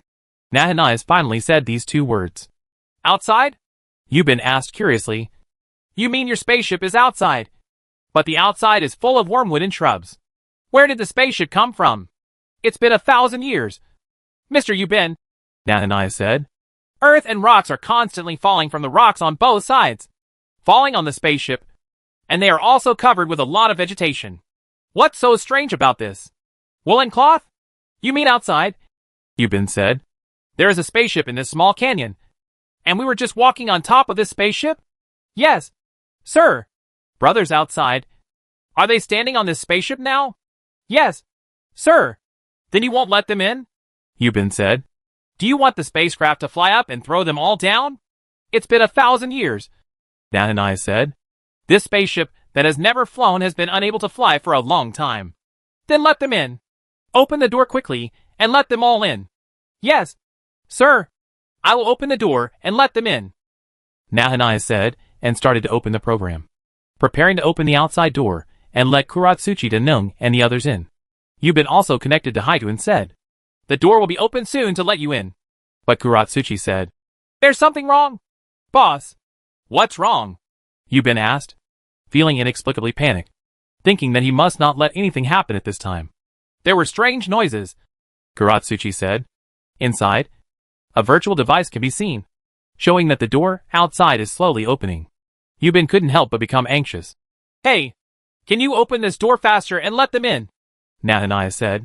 "I'm sorry, sir." As he spoke, the door that had been half opened suddenly closed again. Chapter 553 The Overwhelming Zerg Attack. Nahaniah said, "I'm sorry, sir. I found that a large number of Nestor Zerg were attacking. For everyone's safety, we can't open the door." As she spoke, the door that had been half opened suddenly closed again. F***CK. Yubin yelled anxiously. "Hurry up and open the door and let them in." "I'm sorry, sir," Nahaniah said in a very calm voice. "A large number of Zerg are attacking. I can't open this door. Otherwise your comrades, and the entire base will be destroyed by the Zerg." While saying this, I saw in the virtual image that there were indeed Zerg attacks. Not in large numbers, but in overwhelming numbers. Several people inside were also dumbfounded. With so many Zerg, let alone the brothers outside, they couldn't handle it. Even a few more platoons of people couldn't handle it. Seeing that Nahaniah refused to open the door very decisively, he probably couldn't persuade Nahaniah to open the door and let the brothers outside. So he had to let them save themselves. So he connected Kuratsuchi and said, "Retreat quickly. Connect Luke support you." Hey, the connection has been interrupted. And Nahaniah said, "Sir, your wire connection has been cut off. We cannot expose this place. Otherwise none of us will survive." When coming in order to prevent being unable to communicate with the outside world, Yubin specially made a wired communicator with an internal and external terminal and a wire in the middle. After they came in, the door was closed, and the wires connected in the middle were stuck in the crack of the door. Although it was stuck, the wire was not cut off, so they were always able to connect to Weinan. But at this moment, in order to protect herself, Nahaniah actually cut the wire on her own initiative. The angry Yubin yelled, "Nabunas, you Bichi. My name is not Nanas." The artificial intelligence corrected in time. "My name is Nahaniah." Yubin was too lazy to talk to her and directly used the radio to contact Luke. "Luke, is Luke here? Please answer." Luke is on his spaceship, anchored by a lake 5 kilometers away. Luke's spacecraft is set up to receive signals. He only receives signals, does not send signals, and hides them in order so as not to be discovered by the Zerg. At this moment, when he heard Yubin breaking the silence and calling him directly, he knew that there was something important. So he quickly replied, "My boss here. Please give me instructions. Come here immediately to pick everyone up." "Yes." Old. Before Luke could say the word big and boss, the level was interrupted. Yubin guessed that Nahaniah must have blocked the wireless connection. He came to the big glass and looked outside. He could see the brothers outside starting to move back towards the road. At the same time, he could also see a large number of flying insects flying over in the sky not far to the left. Not only are the signals inside and outside the base blocked, but the sound is also isolated. So in addition to the people outside who cannot be connected, even the outside sounds cannot be heard at all. Yubin anxiously shouted to his brother, who was still running outside. "Quick! Run quickly!" He also pointed in the direction to go back. He knew that what he said could not be heard from the outside, and he could not see from the outside. But he was just so anxious. At the same time, Hawthorne took his 2 brothers to the door and pried it open. But there was nothing they could do. After a while, I saw a large number of insects approaching. The first to arrive was a very large flying insect. It suddenly fell to the ground and slid forward for a long time. Towards the right. And go. Yubin followed his gaze and looked to the right. In that direction, he could see a brother who was left behind. When he saw this brother, he also happened to see him turn around in fear and shoot at the flying insect. This flying insect is very large, at least 10 meters long, and humans seem so small in front of it. But the thing Yubin least wanted to see happened. I saw this huge red flying insect still coming behind the man. Even if the brother shot at it, he couldn't stop it from opening its big mouth towards him. And suddenly it breathes out a huge ball of fire. Then this big ball of flames immediately wrapped the brother, and the man immediately turned into a burning man. Struggling. Hack! Hack! Yubin cursed and beat the glass. Watching his comrades being burned to death, by flying insects and poisonous fire. But he could do nothing. Soon, a large number of Zerg arrived, both flying insects and reptiles, filling the open space outside. In fact, the open space outside was the top of the SHL of a spaceship. When these Zerg crowd the open space outside, standing in this one-way glass window, you can see nothing except the Zerg that fills the screen. And you don't know what happened to the retreating brothers. Luke, who came to support, didn't know if he could take them away. Just when everyone was helpless, they saw bugs outside. Some bugs began to hit the cliffs on both sides, which were actually metal walls. Some even sprayed venom against the walls. The venom of the Zerg is a very strong acid. Once it touches the metal, it will corrode the metal. So if this continues, it will not take long for the wall to be corroded and penetrated. And the people inside can. It's really very dangerous. Naxaniza's voice immediately came to mind. Mr. Yubin, please take your people and leave the basement. Otherwise your lives will be in danger. Oh, Nima! Yubin yelled. Why don't you open the door? You Beachy. If you open the door, they won't die. I'm sorry. Mr. Yubin, please take your people and leave the basement. Otherwise your lives will be in danger. Nahanias repeated. The inside of the base was trembling. Hawthorne came to his side and said, Boss, let's withdraw. Yubin had no choice but to follow the others and retreat towards the back. As soon as he arrived at the entrance of the basement, he saw the one-way glass window banging loudly and opening a big hole. He saw the Zerg entering this area. The cave was crowded with people trying to get in. Yubin held a weapon in his hand and said, You guys go in quickly. I will cut off the queen. After the brothers all entered, the glass window finally shattered, and the large Zerg swarmed in. Hawthorne pulled him back inside. At the last moment when the door closed, Yubin saw the Zerg spray coming in, inhaled by the venom. All kinds of equipment were corroded and destroyed in the venom. The virtual image of Nahanias repeated, Please evacuate quickly. Otherwise your life will be in danger. Please quickly. Click. Click. The equipment that displayed the virtual image was also corroded and damaged, and Nahanias' virtual image gradually disappeared. The door to the basement entrance was closed heavily behind them, and everyone began to retreat towards the basement. Chapter 554 The Mysterious Black Light Stone of Holy Light Civilization. The heavy steel door fell behind him, and amphibious lights came on in the originally dark basement, going down an old staircase. After walking only a few steps, I saw a virtual figure appearing at the corner of the steps going down in front of me. But it was Nahanias. Mr. Yubin, Nahanias said, Welcome to the underground bunker. Please follow this route. There are the holy stones you need there. Nahanias always only recognized Yubin and did not talk to anyone else. Yubin couldn't help but feel strange and asked, Why do you always only talk to me? Because the key only collected your genetic sample.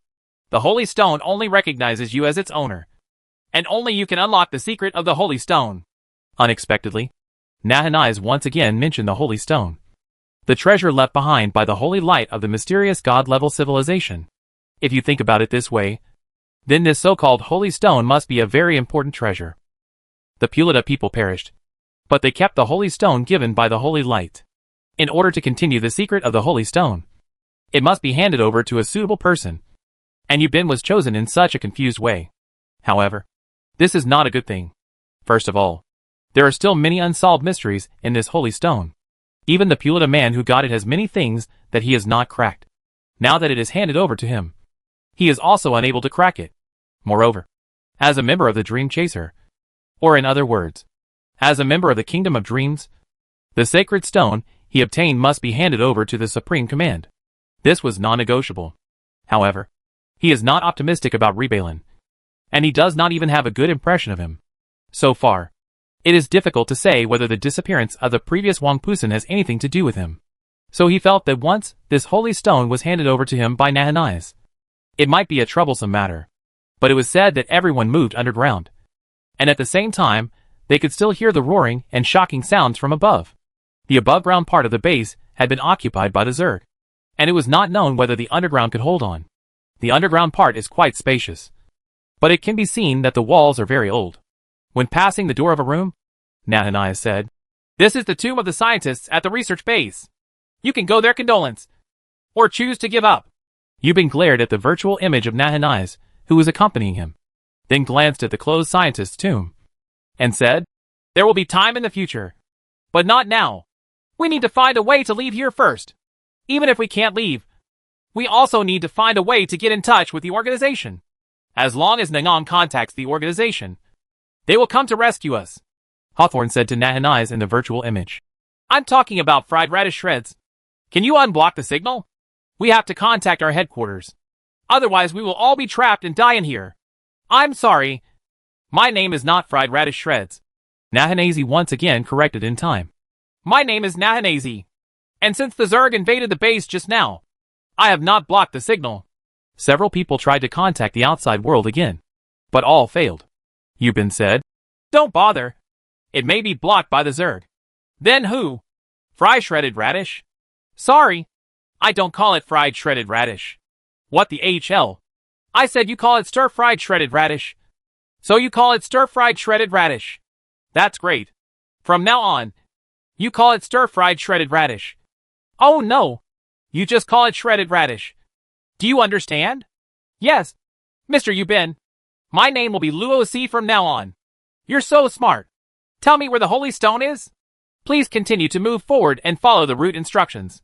After a while, I came to a room that looked like a control room. There was a square table in the middle of the room. This table was also filled with various equipment. There was a sealed glass cabinet in it. In this transparent glass in the cabinet, there is the legendary mysterious Holy Stone. This Holy Stone is as big as a green on, and its shape is also very similar to a green on. But this was the early 1990s, and many people had never eaten or even seen a mango. So they didn't know that the shape of this stone would be like a mango. Coming to the glass cabinet, Yubin asked, Tell me how to open it. Nahanize. Oh no. Now she has been renamed Luobosai by Yubin. Listen to Luobosai say, Put your palm on the palm print lock in front of the glass cabinet and scan it. Sure enough, he could see a square-shaped scanning device, which was covered with dust. Yubin wiped the dust dry, and then pressed his palm on it. With the slight sound of electricity, a blue light could be seen on the scanning device. After walking through it, I heard a click and the glass cabinet opened automatically. Luobosi said, From now on, Mr. Yubin, this holy stone, the black mandrel, belongs to you. Yubin doubtfully reached out and picked up the so-called holy stone, which was also called black stone by Luobosi. He held it in his hand and looked at it, but he didn't find anything magical about it. He couldn't help but said, It's ridiculous. I think it's just a quick breaking stone. What's so magical about it? Luobosai said, It contains some unsolved technological mysteries from the holy light of the god-level civilization. Okay, so tell me, how to use it? Laser scanning. Luobosai said only 4 words. Laser scan. Yubin asked doubtfully, and as soon as he asked, the underground base began to shake violently, and various debris even fell from the roof.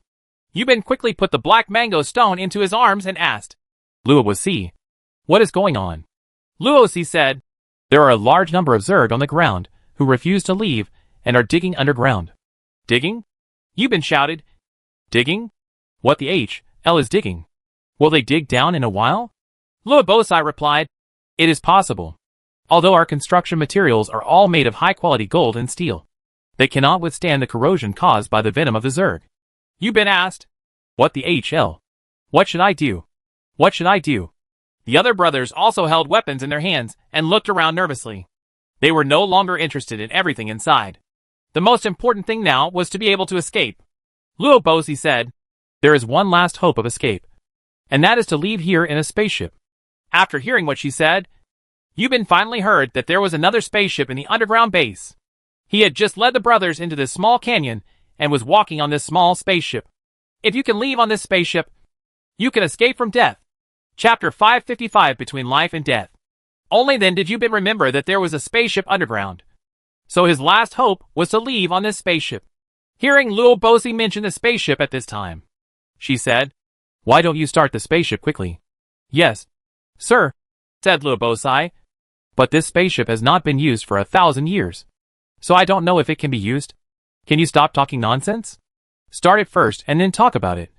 Okay? Yes, sir. Please leave this room and wait in the hall outside. As Luosi spoke, she started to activate the corresponding equipment that allowed the spacecraft to take off. Everyone also left the room where the black light stone was stored and came to the hall outside. On the wall facing the direction of the spacecraft, bright light flickered, and a very large glass mirror appeared again. But this time, the mirror could no longer see the canyon on the ground, but underground, and it could be seen that it was indeed parked outside. A spaceship. A spacecraft with a completely different system from the Dream Chaser. It can be distinguished that this spaceship is definitely not the Dream Chaser. There are strange characters on the hull. If the guess is correct, the characters should be private characters. There is a channel connecting the spacecraft to the base. You can clearly see that the spacecraft is being launched. But the picture everyone sees is not optimistic. Large pieces of debris began to fall inside the base, and the spaceship outside the window was also trembling in the distance. Yubin knew that the top of the spacecraft was the ground in the canyon. So at this time, a lot of Zerg gathered on its top SH.L. If each of these Zerg sprayed venom on the outer SH.L. of the spacecraft, it would not take long for the outer SH.L. of the spacecraft to be destroyed. It will be corroded through. Similarly, some Zerg can breathe fire. The flames ejected by these Zerg are very hot, and can also deform the outer SH.L. of the spacecraft due to the high temperature, or even burn it through. Carrots, Yubin said. Activate the shield of the spaceship. Shield? What is it? Luosi asked. Damn it. Yubin yelled. You Pulita people don't even have shield technology. Right? Forget it. Open the door quickly. We are ready to get on the ship. Boss, Hawthorne said. A spaceship like this is just cannon fodder. You can't escape even if you get on it. As he spoke, the vibrations inside the base and on the spacecraft became increasingly louder. What should we do? Yubin asked. With a bang, a large piece of the roof collapsed, and large pieces of debris continued to fall, approaching everyone. The space everyone was in was getting smaller and smaller. Yubin looked at the spacecraft and said, Quick! Open the door. The door connecting the passage was opened, and Yubin said, Let's get on the spaceship. Everyone began to file into the passage, and Yubin maintained order. Just when he was about to pull the last person in, the floor in front of him collapsed, directly smashing the last brother underneath. It seemed that he would not survive. Sand and dust rushed towards his face, and the inside of the base immediately became dark. Yubin quickly entered the passage. After entering the passage, I saw the four brothers in front of me running quickly towards the door of the spacecraft. The passage was also shaking violently, and the spaceship in front was also shaking. Just when everyone did not have any hope for the spacecraft, but still ran forward desperately, Yubin watched helplessly as the passage in front suddenly broke. Then a beam fell down, and all the brothers in front were hit below, including Hawthorne. Before Yubin could react, he felt his head being hit hard by an object, and then he lost consciousness after severe pain, and his vision went black. I don't know how long it took for him to slowly regain consciousness. The surroundings were dark, and he was suppressed by heavy objects and couldn't move. In the darkness, he could hear the screams of the Zerg one after another, and his intuition told him that he was still in the base at the bottom of the small canyon, and that the base had become a ruin. Severe pain all over my body. He struggled to leave here, but he couldn't move at all, and he could feel that he was very weak. When he tried to speak, his voice was weak. He called his teammates names, but no one paid attention to him. No one, including Hawthorne, spoke. He could only hear the sounds of Zerg everywhere. Am I going to die here in this way? Yubin said in his heart. This is the Green Star, also known as Kepler 47b, which is 4,900 light-years away from the Earth. Darkness, loneliness, pain, and despair are all accompanying him, which reminds him of his parents. If his parents on the Earth can hear his voice at this moment, it will be 4,900 years later, and humans his lifespan simply cannot live that long. He couldn't help but fell asleep. He didn't know how long it took, but he woke up again. While in coma, he actually had a dream. He dreamed that his dream lover, and was calling his name over and over again. He wanted to promise her, but I just didn't have the strength to say it. As soon as he got anxious, he woke up, but it was still dark. I couldn't see anything. I was pressed down by heavy objects, and I still couldn't move no matter how hard I tried. Bingo! Bingo! And shouts came from the darkness, mixed with the sound of crying. Yubin smiled bitterly and dreamed again. Bingo! Bingo! And cries continued. This is not a dream. I am awake. Yubin realized this immediately. Yes, this was true. It was indeed Annie calling him. But there were all Zerg outside. How did Annie get here? He wanted to promise her. But he had no strength at all and couldn't speak at all. Just when he was anxious, he felt a huge vibration around him. And he could feel items being moved away piece by piece. When the last piece of iron weighing on him was removed, he saw the starry sky. And the stars in the sky were twinkling. Under the starry sky, a girl with red hair stood in front of him. It was Anne. Annie cried, but smiled happily, and bent down to pick him up. He was picked up and could see the endless pests surrounding them. But they didn't come close. They just wandered back and forth, hissing. A spaceship was hovering above his head. Before Yubin closed his eyes, tired, he saw a hatch open at the bottom of the spacecraft. Annie held him and soared up towards the bottom door of the spacecraft. He finally passed out again. In the following time, he fell into coma many times and woke up many times. Even when he woke up, his consciousness was very blurred. Sometimes he could see Annie, and sometimes he couldn't see her. Just like this. I fainted and woke up. Woke up and fainted again. When he was about to wake up for the last time, he felt violent vibrations and extremely jolting around him. He tried to open his eyes. But? Chapter 556: The Interstellar War Between Humans and Zerg. He woke up in a violent jolt, with countless debris spinning around him. He was extremely surprised and frightened. I don't know where I am or what time it is. He was in a high-speed whirlpool composed of countless debris, and he didn't know what to do at this moment. And just when he was panicking, he saw a red light, mixed with dots of starlight, slanting down from above his head. A woman in red descended from the red light and came to his eyes, spinning with him in the vortex. Yubin looked at her in surprise, because the woman in front of him was Annie. Her hair was flying, and Annie was looking at him affectionately. Annie, is that you? Yubin asked. I'm sorry. It's my fault. I shouldn't. And stretched out her finger and pressed it on his mouth, signaling him not to speak. Instead, she continued to look at him affectionately with her charming eyes, and then hugged him tightly. Next came an impulse that I had never experienced before, accompanied by excitement that I had never experienced before. He felt himself melting and becoming one with Anne. And, in this joyful joy, he felt his consciousness slowly disappearing. Damn it. I'm dreaming again. I knew it was like this. I don't know how long it took. When consciousness came again, in the darkness, there was a slight sound of electricity. Sizzling. Slight instrument sound. Beep. Beep. A woman's voice. Blood pressure 51/95. Heart rate 54. Body temperature 35.4 degrees Celsius. Another woman's voice. It's too low. Do you want to wake her up? Director? The woman called the director said. The vital signs have just reached the lower limit of awakening, and it is possible to awaken. Start the awakening procedure and prepare to awaken the patient. But what? The director's voice said. You must wake up immediately. I will be responsible for anything that happens. Yes, Director, the female doctor's voice said. Start the wake-up procedure. Patient Yubin. Male. Date of birth, 1973 AD. Biological age 26 years old. Biological age 26 years old. Physical age. Yubin was surprised. Damn, it's 1992. I should be 19. Why am I 26? Did you make a mistake? The female doctor didn't finish her sentence and screamed. Violent jolts. Siren. Mechanical female voice. The state of war has been activated. The mecha has a 3-minute countdown. All non-combatants please quickly enter the nearest life support cabin. I repeat, this is not an exercise. All non-combatants please enter the nearest life sustainment cabin immediately. The air circulation system is about to shut down. The artificial gravity system is about to shut down. The screams of female nurses. The female doctor's panicked voice said. Why is there suddenly a war? What should I do? Director? The female director scolded. Why are you panicking? We had time to retreat, but I was able to stabilize everything. We must be responsible for every patient. Continue the wake-up procedure. The female doctor's voice. Yes. Director. Everyone. Stay calm. If we panic, the patient's life will be in danger. Xiao Li. Xiaoong.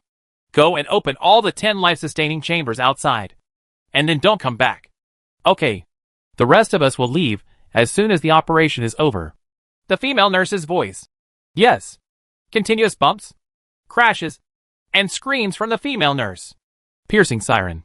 A man's voice in the distance yelled. What's going on with those girls? Are you still not retreating? Are you dying? The female director's calm voice said. Tell him to get out of here. The female doctor's voice rose from low to high. Yes. Director. Director's son. Our boss tells you to get out of here. The bumps became more and more severe, and the crashing sounds became more frequent. The female doctor urged. Director. The female director said. You all leave. The female doctor's voice. No. Director. I will stay with you. And everyone else will go to the life-sustaining warehouse. The sound of panicked personnel retreating was mixed with crashes, sirens, and various chaotic sounds. Mechanical female voice. Level 1 combat state. The gravity system is shut down early. Countdown is 15 seconds. 12. 11. The voice of the female director. You bin. Wake up. You hacking, wake up. My sense of touch returned, and I felt the sharp sting of the needle piercing my skin. But I still couldn't open my eyes. And unable to speak or move. The female director's voice. Quick! Catch him! Let's evacuate together. Female doctor's voice. Yes. Director. Feeling like you are moving. Feeling like you are starting to float. Weightless. And have no sense of direction. The female doctor explained. Ah. Why did you lose weight early? The female director's calm voice said. Quick! Hold on to the door frame. There is a life-sustaining warehouse over there. Go over there. Bang! There was a violent impact. And the seat belt was loosened and then tightened. Bang! The head was raised, then dropped, hitting the operating table, causing severe pain. When his eyes were open, he could see nothing in the blurry white light. Ah! The female director and the female doctor exclaimed at the same time. The female director shouted, You bin! Hold on! The scene was still blurry, but it began to become clearer. Although it was not clear, he could feel that the scene in front of him was moving quickly, and the outlines of the two people were quickly drifting away. Continuous hits. Pain all over the body. Finally, he had some consciousness and could move, and found that he was fixed on the operating table, and the operating table floated with him, flying in the continuous cabins. Where the am I? Help! Yubin wanted to shout, but found that he still couldn't speak. My vision became clearer and clearer, and I could see countless unnamed objects moving rapidly in front of me. I could see countless glass cabinets, and there was a person in each cabinet. They were fixed inside and could not move. At this moment, he was flying quickly in a long and narrow passage. I could move my head a little and looked around. This was the cabin. It was in a state of weightlessness. The only explanation for being in a weightless cabin was, this is a spaceship. I'm in a spaceship. Yubin started to be able to think. But wasn't this spaceship too big? I have been flying for so long and I haven't stopped yet. Could it be that I am in the Dream Chaser now? Mechanical female voice. If you find a survivor, please enter the nearest life-sustaining cabin immediately. Otherwise your life will be in danger. Are the so-called survival warehouses the glass cabinets that hold people? There are indeed some empty cabinets. But how can I get in while I'm tied to the operating table? And I can't move now. Can someone help me? The mechanical female voice continued. Danger! Danger! The air is decreasing. Please enter the nearest life-sustaining cabin immediately. Otherwise your life will be in danger. Flying in the passage and passing through a porthole, Yubin was surprised to see the scene outside. Countless carrier-based aircraft and Zerg were flying in and out of space, and were in a state of firefight. And he was also in a huge spaceship, like a mothership. And this huge spaceship must be the Dream Chaser. Chapter 557, when I woke up, I had been asleep for 7 years. But that's not right. How can the Zerg fly in space? They can't even fly out of the atmosphere? And now they are actually flying in space, and participating in the interstellar war with humans. Yubin shouted in his heart, what the hell is going on? Someone come out and explain it. The operating table flew him out of the passage, and came to a circular cabin. Yubin saw a large piece of equipment floating and impacting. Don't want. Get out of here. Bang. Ah. After being hit, the operating table changed its flight trajectory, and entered another channel. In a panic, Yubin was taken to a semicircular cabin by the operating table. This cabin had a huge hemispherical porthole. Through the porthole, he could see that the entire space outside was densely packed with carrier-based aircraft and insect swarms. From time to time, a beam of light came over and exploded not far from the porthole. The operating table hit the porthole under the action of inertia. Ah! No! Bang! With a rebound, The operating table flipped in the air, allowing Yubin to see a row of life-sustaining warehouses opposite the porthole. There was a person in each, all wearing military uniforms, which he did not recognize. In the middlemost life-sustaining chamber is a very beautiful elder sister. Her life-sustaining chamber is a bit different. It is actually filled with a light red transparent liquid. The officer sister is completely immersed in the liquid. Yubin's operating table was bumping into her in an upright position. And with a bang, his whole body was pressed against the glass of the beautiful sister's life-saving chamber. It hurts. The life-sustaining chamber was filled with red transparent liquid, and the beautiful officer sister was soaking in it.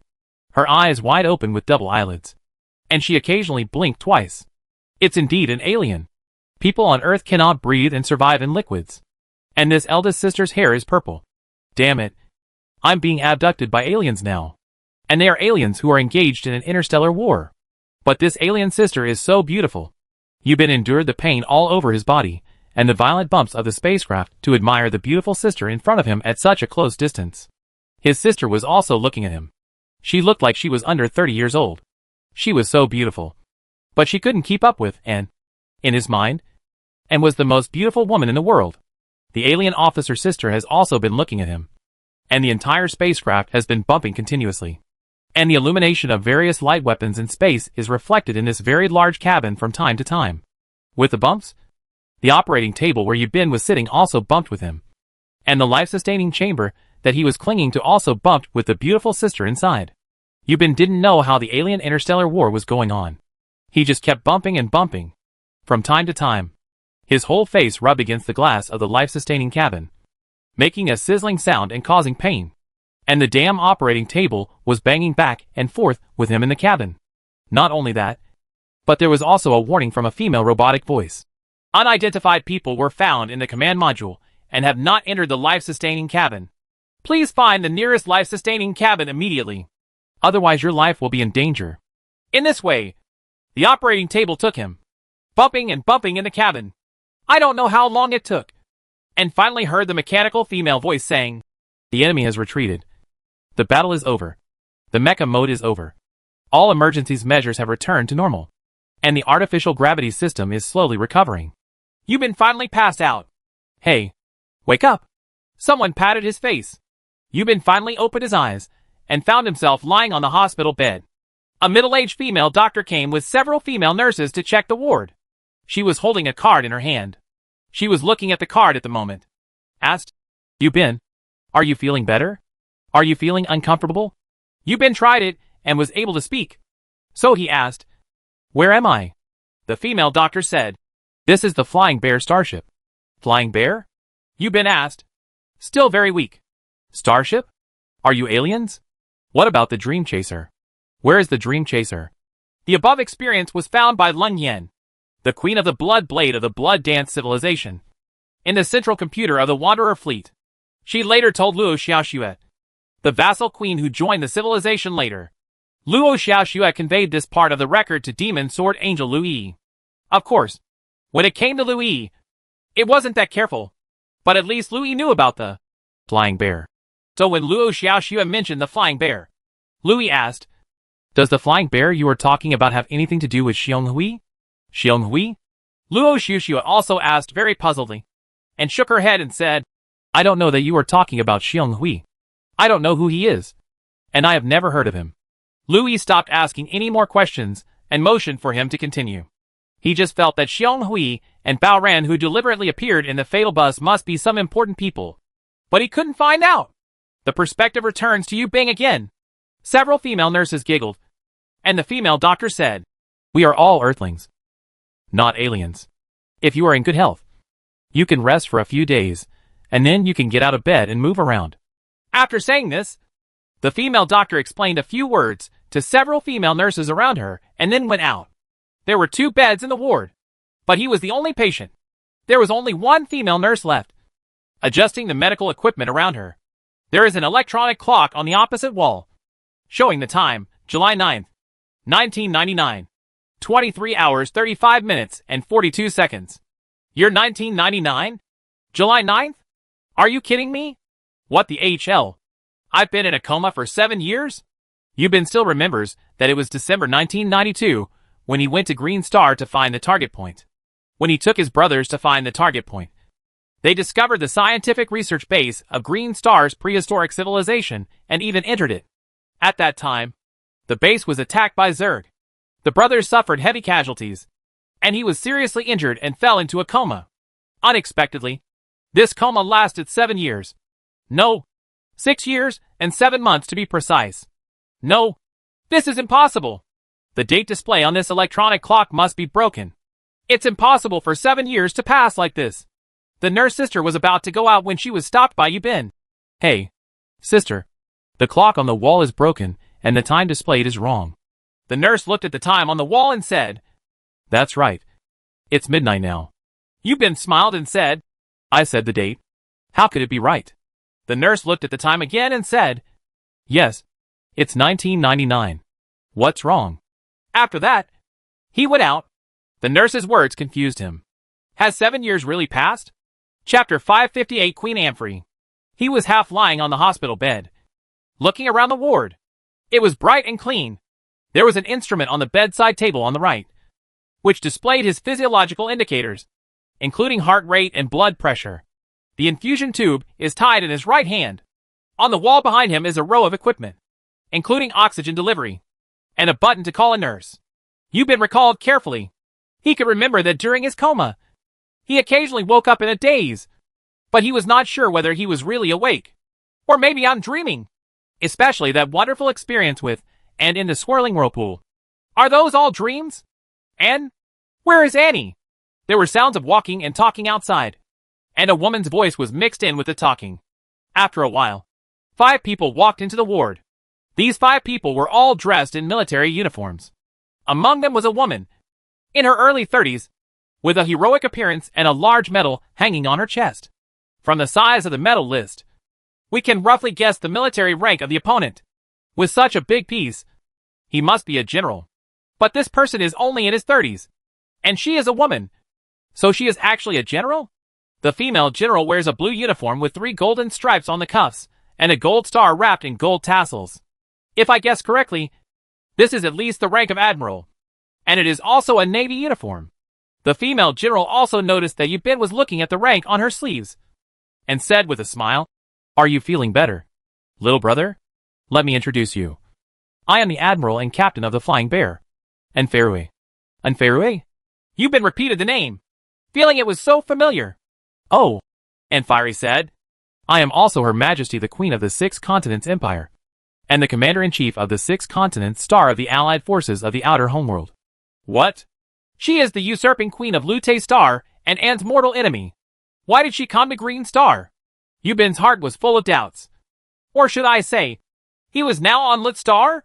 Lut Star, also known as Liuzhou Star. Annie, where are you right now? Many questions flashed in his mind, making his thoughts more and more confusing. Since the woman in front of him was Amphrey, he couldn't mention Annie in front of her. Amphrey waved his hand in front of him and said, Hi, little brother. Wake up. Only then did Yubin come to his senses and said, Hi, eldest sister. Eldest sister? Amphrey chuckled. I am 52 years old this year. You call me eldest sister? 52 years old? Yubin said. You speak Chinese really well. Amphrey replied. I have been in Tianwai homeland for 3 years. So of course I can speak very well. Homeland outside the world. Yeah. You used to call this planet the Green Star. So, it was your Lut planet that occupied the Green Star? Yubin asked. Have all of us on Earth fallen? Amphrey chuckled and said, You're overthinking. Kid, we didn't occupy the outer world's home. Oh no. It's Green Star. We just formed an alliance. What on earth is it? Amphrey did not answer his question, but said, How is it? You should be recovering well. When you are well, you can return to the Dream Chaser. Dream Chaser. Flying Bear. The battleship he is currently on is the Flying Bear. Yubin is still confused and cannot figure out the current situation at all. Amphrey added, You have been sleeping for 7 years, so you will definitely have a lot of questions. So, having said this, Amphrey looked at the nurse beside him and said, Let them tell you slowly, and I will take my leave if I have something to do. I wish you a speedy recovery. After that, he said goodbye and left, looking at Anferu's leaving figure. Yubin thought to himself, who the hell is this person? Then he turned to look at the little nurse next to him.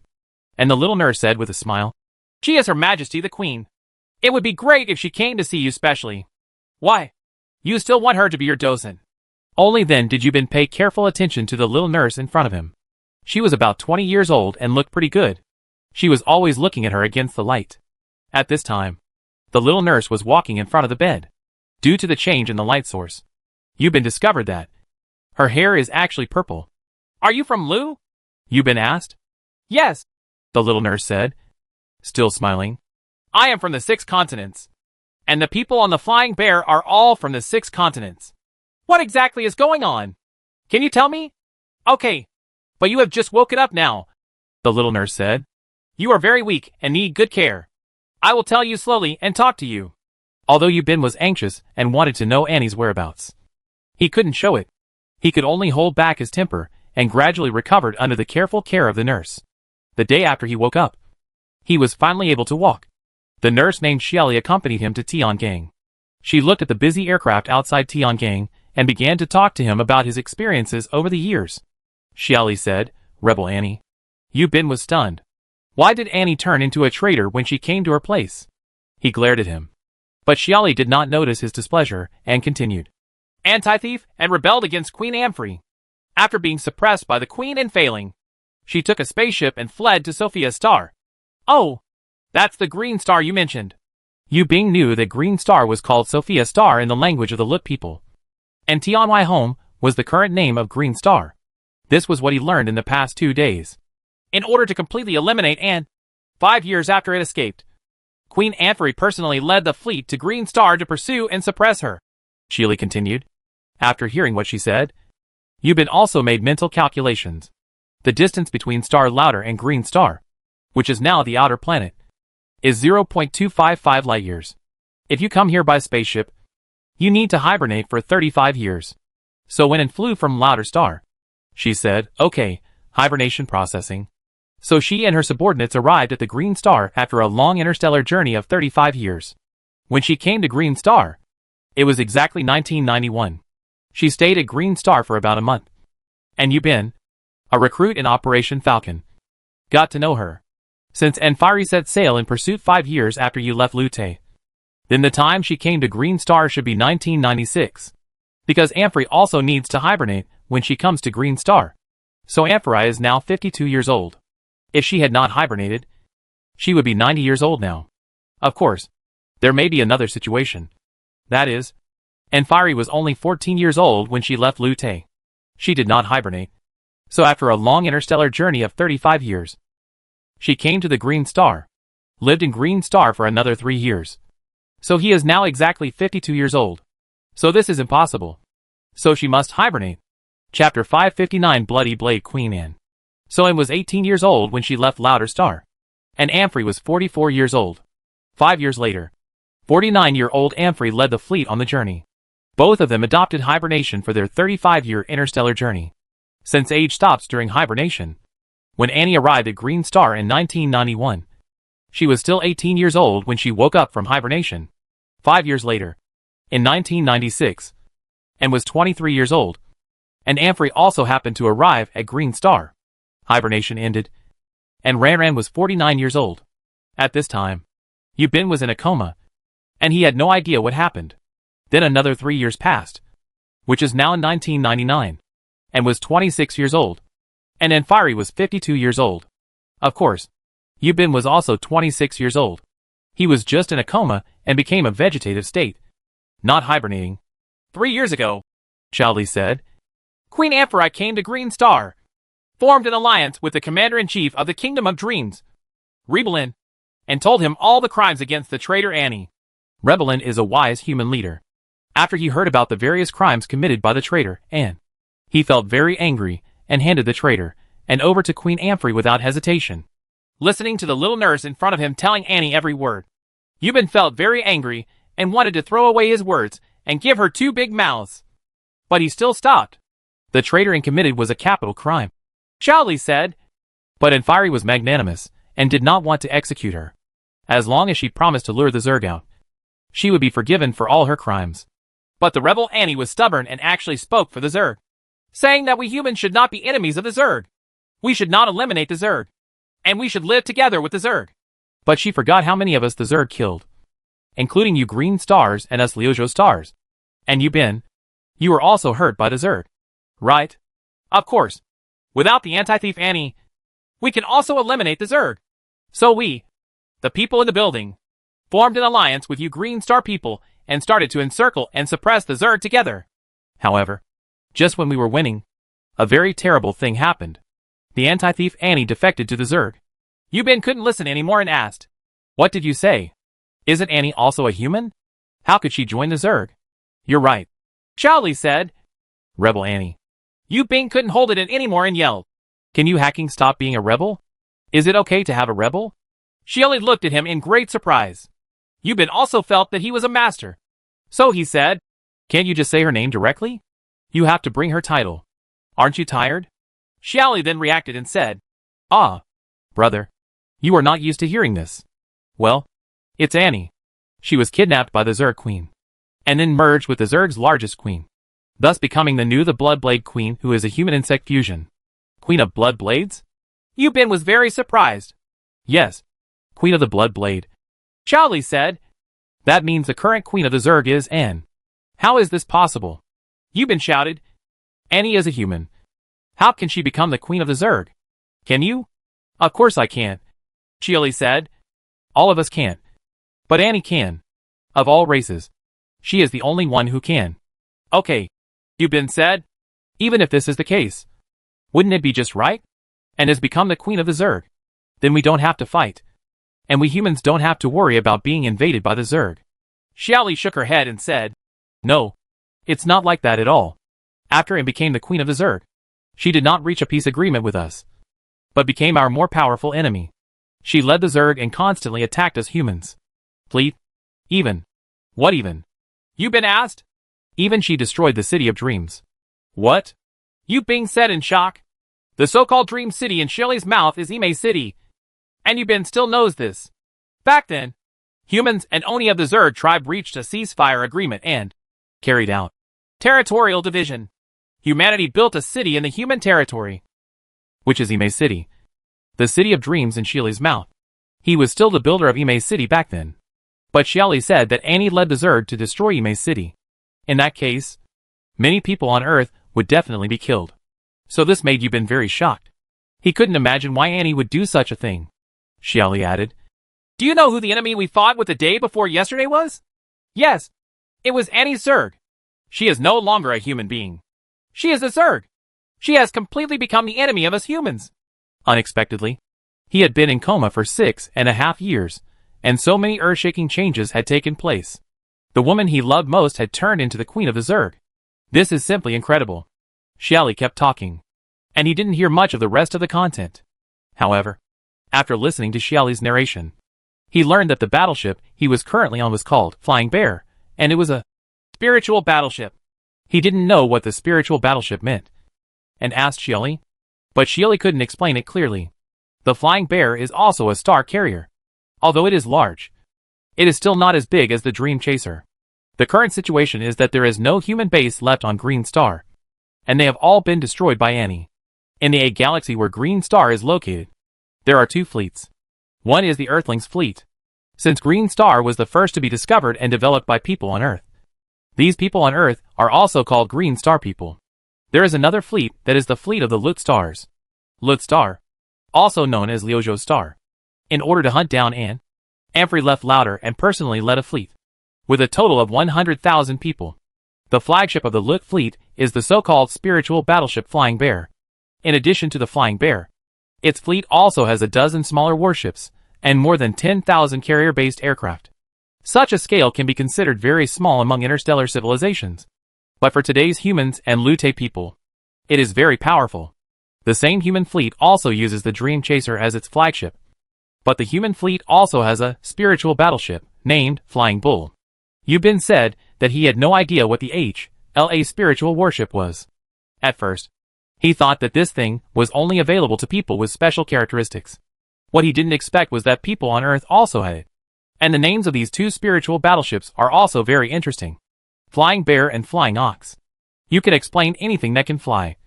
But bears and cows are the least likely to fly. Chapter 560 Return to the Dream Chaser. July 9th, 1999. Was the day Yubin woke up. Which reminded him of 8 years ago. On this day, when he was taken to Kepler 47b 4,900 light-years away by Yun Shang on the last day of the college entrance examination. Kepler 47b, a planet from Kepler 47a, also known as the Green Star, has now been renamed the extraterrestrial home. On Green Star, he met Princess Anne from Liuzhou Star, a very beautiful girl, and fell in love with her. However, due to some reasons, they could not be together. When the misunderstanding was cleared, and he wanted to reconcile with her again, he was attacked by the Zerg, fell into a coma, and became a vegetative state. That year was December 1992. Unexpectedly, I slept for 6.5 years, and in a blink of an eye, I came to the last year of the 20th century.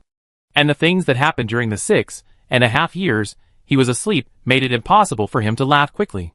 Especially one thing that he couldn't accept no matter what. This thing was that Annie actually became the female character of the Zerg tribe. And she was also the only queen of the entire Green Star Zerg tribe. In other words, all the Zerg tribes on the Green Star had to obey her command. However, she wants to be the enemy of humans. Is it because of Amphire's arrival? Her main enemy is Amphi, but Rebring and Amphi formed an alliance. So she included humans as her enemies? No matter what the reason is. As long as you are an enemy to human beings, it is unforgivable. That's what he thought. So, regardless of whether it's a human being or a person from Lu, no matter how sorry she is, and as long as she is an enemy of humans, it's wrong. But why did Rebelin form an alliance with Amphi? Why did Annie betray humanity? There must be some reason behind this. So he must figure it out. If it was and who had been wronged. He thought he should find her and persuade her to change her mind and return to humanity. If this Amphi is indeed a tyrant with Lu characteristics, then, thinking of this, Yubin really didn't know what to do. And now he could only take one step at a time. After training on the Flying Bear battleship for about a week, he also learned a lot of things. The Earthlings fleet consists of 2 large battleships, the Dream Chaser and the Flying Bull, as well as several small battleships and 10,000 carrier-based aircraft. The Louder Star fleet also has 2 large battleships, the Flying Bear and the Empress Amphi, as well as a number of small battleships. But they have 100,000 carrier-based aircraft, and their people are far more than the people on Earth. In other words, the power of the Lut people is at least 10 times that of the people on Earth. So Yubin felt puzzled. The Lut people came all the way from Galaxy B to Galaxy A. Their military power was far greater than that of the Earthlings. Why didn't they destroy the Earthlings' fleet, but instead formed an alliance with the Earthlings? Even if they want to jointly deal with the Zerg, there is no need to form an alliance. With Amphire's power, she can directly destroy the Earthling fleet. And then whether she wants to eliminate the Zerg completely depends on herself. Because Amphire's main purpose in coming to Green Star is to hunt down Annie. He couldn't figure this out. So he had to find Anne to find out. The Alliance's fleet is in orbit around the Green Star, while the Zerg's territory is vast. They are not only on the ground of the Green Star, but also in the air. They are also in orbit in space. And they are in confrontation with humans. Yubin woke up during the interstellar war between humans and Zerg. For several days after that, the relationship between humans and Zerg was very peaceful. And there was no more friction. In the orbit of the Green Star, you can see that one side of the planet is the human fleet, and the other side is the Zerg swarm, both in space. Just after Yubin recuperated for 7 days, his body had basically recovered. It was on the day he recovered that he received an order from the Dream Chaser, asking him to go to the Dream Chaser. Rebelin, the commander-in-chief of the Kingdom of Dreams, summoned him on the Dream Chaser. He couldn't understand why he was on the Flying Bear. He was obviously an Earthling. So why did he need to receive treatment from the Lute aliens? In short, he boarded the commuter ship to the Dream Chaser with too many questions. When he arrived on the Dream Chaser, Rebring met him in the battleship's command cabin. Seeing his arrival, Rebelin stretched out his hands and laughed loudly. Yes, our human hero has been in coma for 7 years and finally woke up. How is it? Is your recovery going well? Yubin saluted and shook hands with him, looking at Rebelin in front of him. He always had an intuition that the person in front of him must be hiding some big conspiracy. He suspected him, but he couldn't show it. So Yubin also smiled and said, Thank you. Commander-in-Chief, for your concern, I am recovering well. Even if I go to the battlefield now, I will be fine. Well, very good. Not bad. Don't worry. There is an endless battle. The battle with the Zerg. But for now, the battle with the Marine Corps is impossible. Having said this, Rebelin led Yubin to the huge porthole, looked at the huge planet green star in front of him, pointed at this planet that once had human footprints, and said, "The former green star, now the outer home of the universe, has been occupied by the Zerg. There is no place for us humans anymore." "Huh? I think it is not the home of humans, but the home of the Zerg." When Rebelin spoke, Yubin listened, but thought in his heart, this green star is originally the home of the Zerg, and it is us humans who have come to seize their territory. So at this time, why can Rebelin speak so confidently? Yubin also slowly began to understand why Annie wanted to speak for the Zerg. However, this planet was not originally the home of the Zerg, but its previous civilization, the Pulita people. But I heard Rebelin continue to say, "The Zerg not only occupy the entire green star, making it impossible for us to intervene, but they have also developed into space and formed a powerful space combat capability, which gives us humans a huge headache." Yubin listened to him continue. He wanted to know something about Anne, but he just didn't say anything, waiting for Rebelin to tell him. So Rebelin looked at him with a very puzzled look, and then said, "Annie, do you remember Anne?" Yubin nodded and said, "She and I have broken up, and we broke up a long time ago, so now I have no relationship with her." "Yes," said Rebring. "Then you should have heard about Annie when you were on the Flying Bear." Yubin nodded again and said, "I have heard something, but not very detailed. Your Excellency, I told you that I have no relationship with her now, but we need you to help us contact Annie." "I." "Yes, and you.